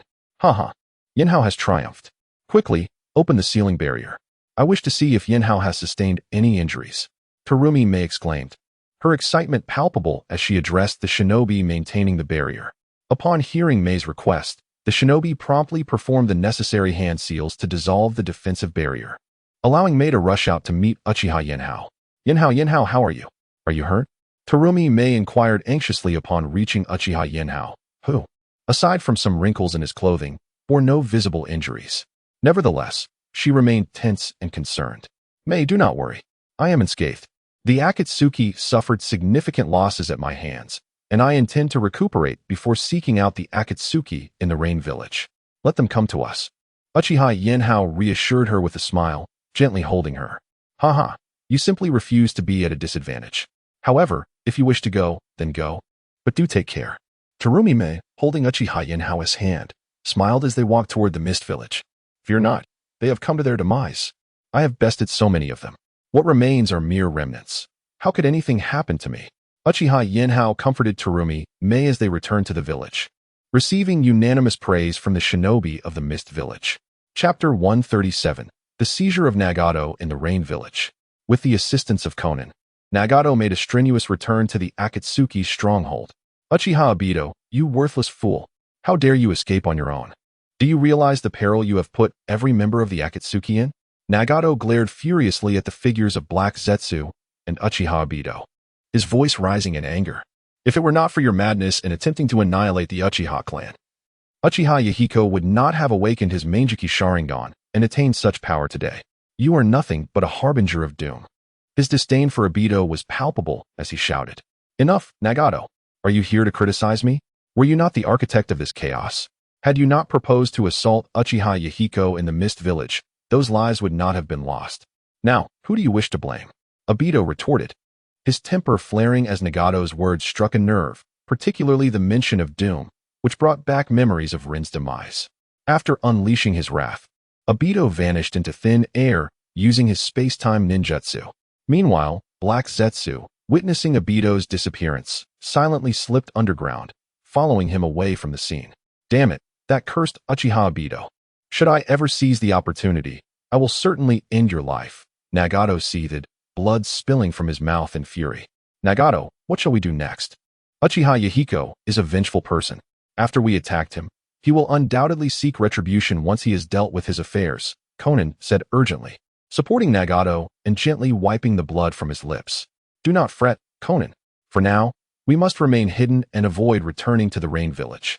We shall wait a while before going back, Nagato replied, his brow furrowed as he sighed deeply. Seeing Nagato's despondent state, Konan could only assist him as they made their way to the secret base they had established. In the Pure Land, Otsutsuki Kaguya had been closely monitoring the battle between Uchiha Yahiko and Nagato. She felt reassured upon realizing that, although Sage Mode from the Heavenly Dragon Cave significantly enhanced Yahiko, it remained within the bounds of chakra. This revelation eased her concerns greatly. It seems this new invader is not as formidable as I had feared. If I were to seize Nagato's body, with my strength, I could eliminate both the 5 serpents of the Heavenly Dragon Cave and Uchiha Yahiko, restoring the ninja world to its rightful path. A faint smile graced Kaguya's previously stern face as she observed Nagato and Konan fleeing. Upon reaching their secret lair, Konan carefully laid Nagato on a stone bed, covering him with a blanket before preparing a meal. As she departed, Kaguya took the opportunity to resonate her powerful chakra with Nagato's Rinnegan, beginning to transfer her strength into his body. To prevent Nagato from uttering a sound, Kaguya expelled his soul from his body the moment her chakra made contact, assuming control of his form. Fortunately, this body possessed the Rinnegan, otherwise, channeling my power and altering the body would have drained me significantly. Once Kaguya occupied Nagato's form, she rose from the stone bed, feeling discomfort as she frowned softly. Afterward, she utilized her yin-yang release to mend the injuries to Nagato's legs and the chakra absorption issues caused by the Rinnegan. Before long, Nagato's body, rejuvenated by Kaguya's chakra, returned to a normal state. Nagato, the meal is ready. Are you awake? Konan cheerfully entered Nagato's room, holding a bowl of food and smiling at him. Who are you? How did you come to be here?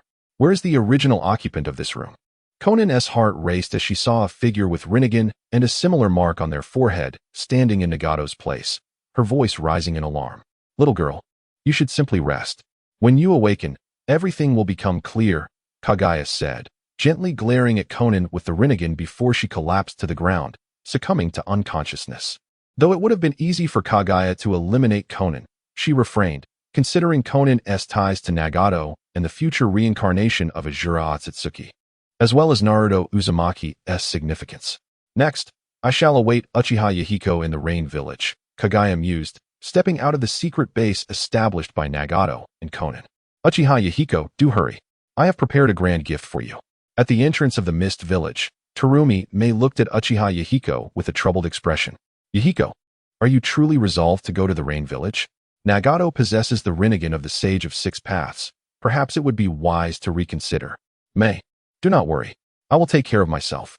Besides, I have already bested Nagato once, forcing him to flee. This time, I am merely eliminating all potential threats. If we do not, our child may be vulnerable to a surprise attack from that lunatic Akatsuki, Yahiko reassured her, gently stroking her hair. Very well. Just promise me you will prioritize your safety. Do not sustain any injuries, May said, her eyes brimming with unshed tears as she leaned against Yahiko, seeking solace. Chapter 138. Confrontation with Otsutsuki. Kaguya after bidding farewell to Terumi May. Uchiha Yinhao promptly activated his Star Eye technique and swiftly made his way towards the land of rain. With the existence of space-time ninjutsu, Uchiha Yinhao easily infiltrated the Rain Ninja Village without being detected. This must be the towering edifice where Nagato and Konan resided in the original narrative. Standing beneath the imposing iron tower, Uchiha Yinhao gazed upward with a smile before entering its depths.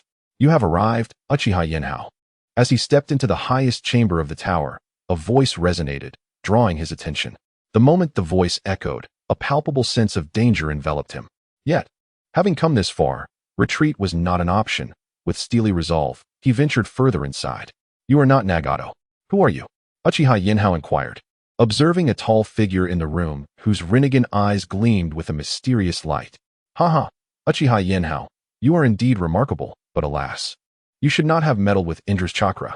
From the shadows, the voice stepped into the light, revealing the emblematic Rinnegan pattern on their forehead. Otsutsuki Kaguya, Uchiha Yinhao exclaimed in astonishment. You are indeed not a being of the ninja world. From where do you hail? Upon hearing his name uttered, Kaguya confirmed his suspicions and smiled at Uchiha Yinhao. Haha, it seems you intend to eradicate me, but I will not go down without a fight. Even in death, I shall ensure I take a few of your teeth with me. With a cold smirk, Uchiha Yinhao addressed Kaguya, unwavering in his determination. Listen, Uchiha Yanhao, you are no match for me. Surrender obediently, or I fear I may inadvertently harm your loved ones. Upon hearing Yinhao's words, Kaguya sighed softly and spoke calmly.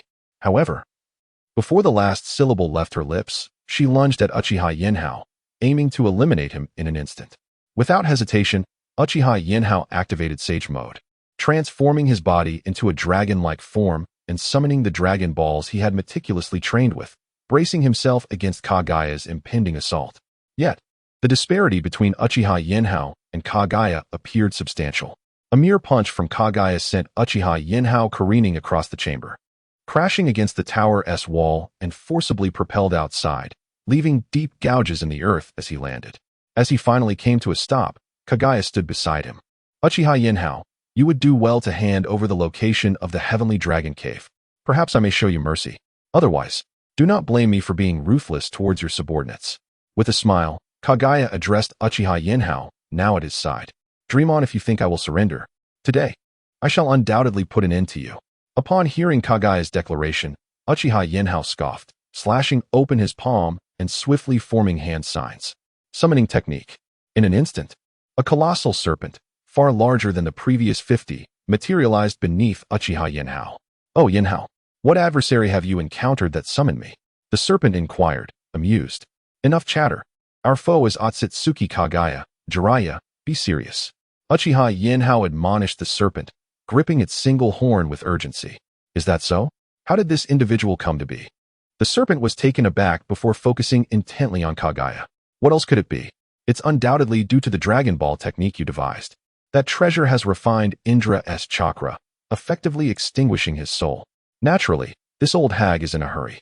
With vigilance, Uchiha Yinhao regarded Kaguya, solemnly addressing the serpent. Very well, let us unite our strengths against her. Upon hearing Yinhao's words, the serpent brightened, prepared for the impending conflict. Haha, just a little serpent. Though its dragon transformation is far superior to that of the white snake sage, it remains no match for me. You two shall perish together. Kaguya scoffed at the sudden appearance of the serpent, retrieving a truth-seeking orb and hurling it towards Uchiha Yinhao and the serpent. Seeing the orb hurtling towards him, Uchiha Yinhao enveloped his right fist with the chakra of Yin-Yang release, launching a counterattack that struck the orb, sending it back towards Kaguya. Haha, I didn't expect you to have grasped the level of Yin-Yang release. Truly, you are beings from another world. However, you should understand that when it comes to utilizing Yin-Yang release, you cannot surpass me. Kaguya observed Uchiha Yinhao deflecting the truth-seeking orb without anger, instead smiling as she summoned 2 more orbs to assault Yinhao and the serpent. Yet, Uchiha Yinhao was not well versed in the usage of Yin-Yang release. The earlier interception had drained a considerable amount of his strength, necessitating a brief respite before he could employ it again. Seeing this, the serpent promptly raised its tail, striking the orb once more, sending it flying back. You possess considerable strength, yet I am curious to see how you will defend against 4 truth-seeking orbs. Kaguya chuckled as she conjured 2 additional orbs, launching them at Uchiha Yinhao and the serpent. Chapter 139. The death of Uchiha Yinhao confronted with the 4 truth-seeking orbs hurled by Otsutsuki Yui. Uchiha Yinhao and the serpent, Yinhao, shared a profound connection, beginning to merge their chakras.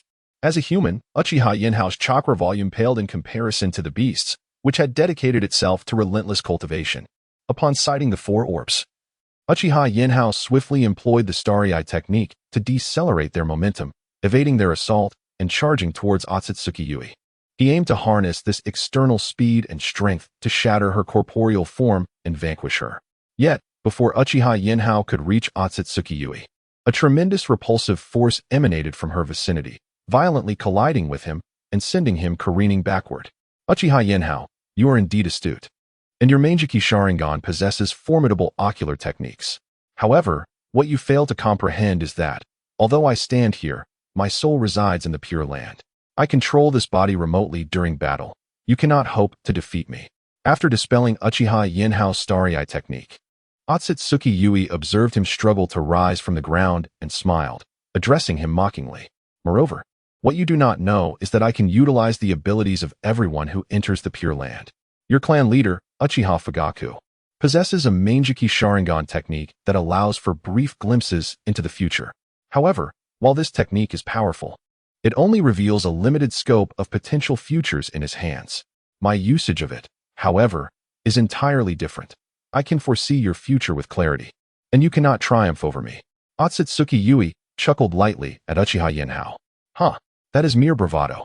Uchiha Fugaku's Manjiki Sharingan technique is not as formidable as you claim.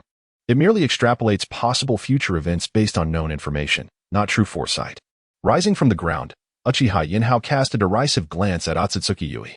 If what you say is true, then Uchiha Fugaku would never have allowed Uchiha Sasuke and Uchiha Itachi to join the Yanbu of Konoha, indirectly leading to the demise of the Uchiha clan. You are indeed clever. Yet what of it?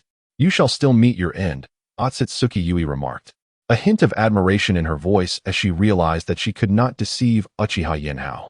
In the next instant, she hurled a truth-seeking orb at him. Uchiha Yinhao, noticing the orb, immediately activated his Starry Eye technique, accelerating the flow of time around him to evade the impending strike.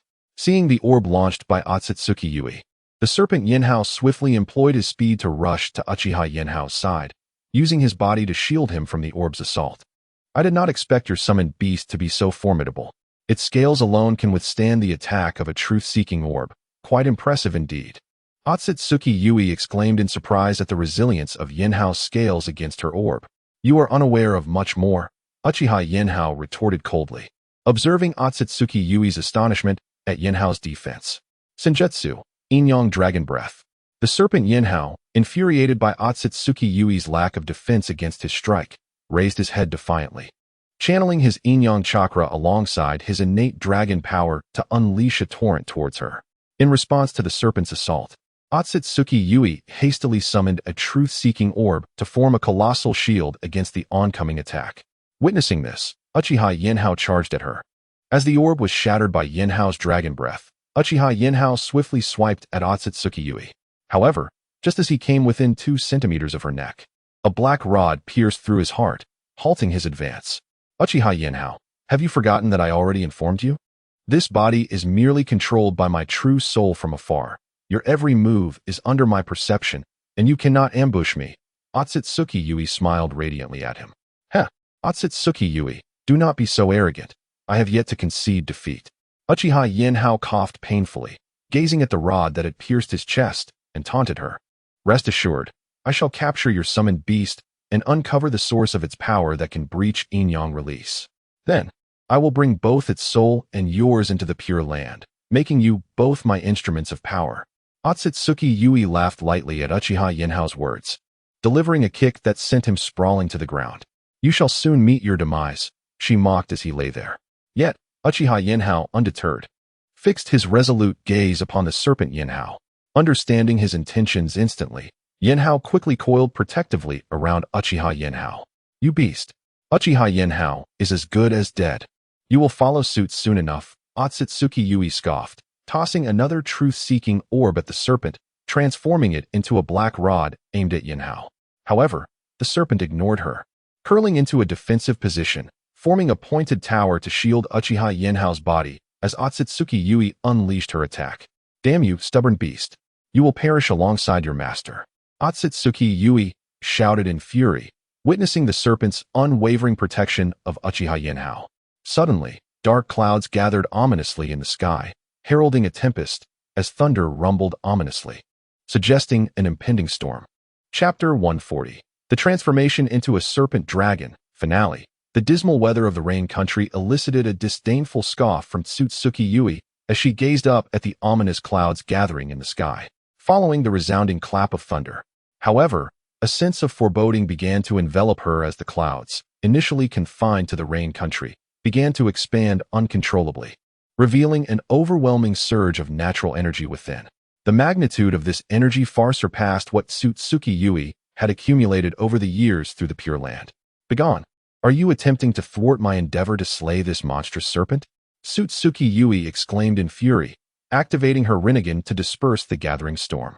Yet, in the next instant, a bolt of lightning struck down with merciless precision, rendering Otsutsuki Yui powerless as it sent her crashing to the ground. The energy from the lightning surged through the body of her controlled entity, the swirling portal, and penetrated into her very soul, eliciting a piercing scream from her lips. Instead of pursuing Otsutsuki Yui, the lightning began to strike relentlessly at the coiled little serpent, Yanhao. After enduring 49 strikes, the clouds above the rain country miraculously dissipated, revealing a clear sky. Amidst the radiant light, Yanhao, once a small serpent, began to restore his form, sprouting limbs adorned with 3 claws each. Roaring with newfound vigor, Yanhao had transformed. No longer merely a serpent, he had become a dragon, having transcended his previous self. In a moment of mortal peril, Uchiha Yanhao had harnessed the method from the dragon transformation technique, channeling all his physical prowess into the sage dragon pearl.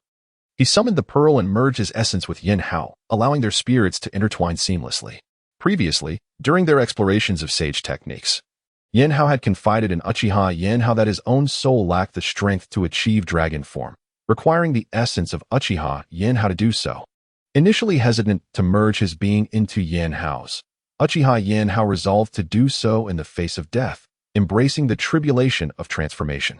Otsutsuki Yui, prepare to face retribution, Yanhao declared, his dragon eyes honing in on the Pure Land created by Otsutsuki Yui. The singular horn atop his head radiated a ghostly light, swiftly opening a portal to the Pure Land, through which he surged forward. Beast, how could you possibly survive that overwhelming lightning, and now invade my sanctuary?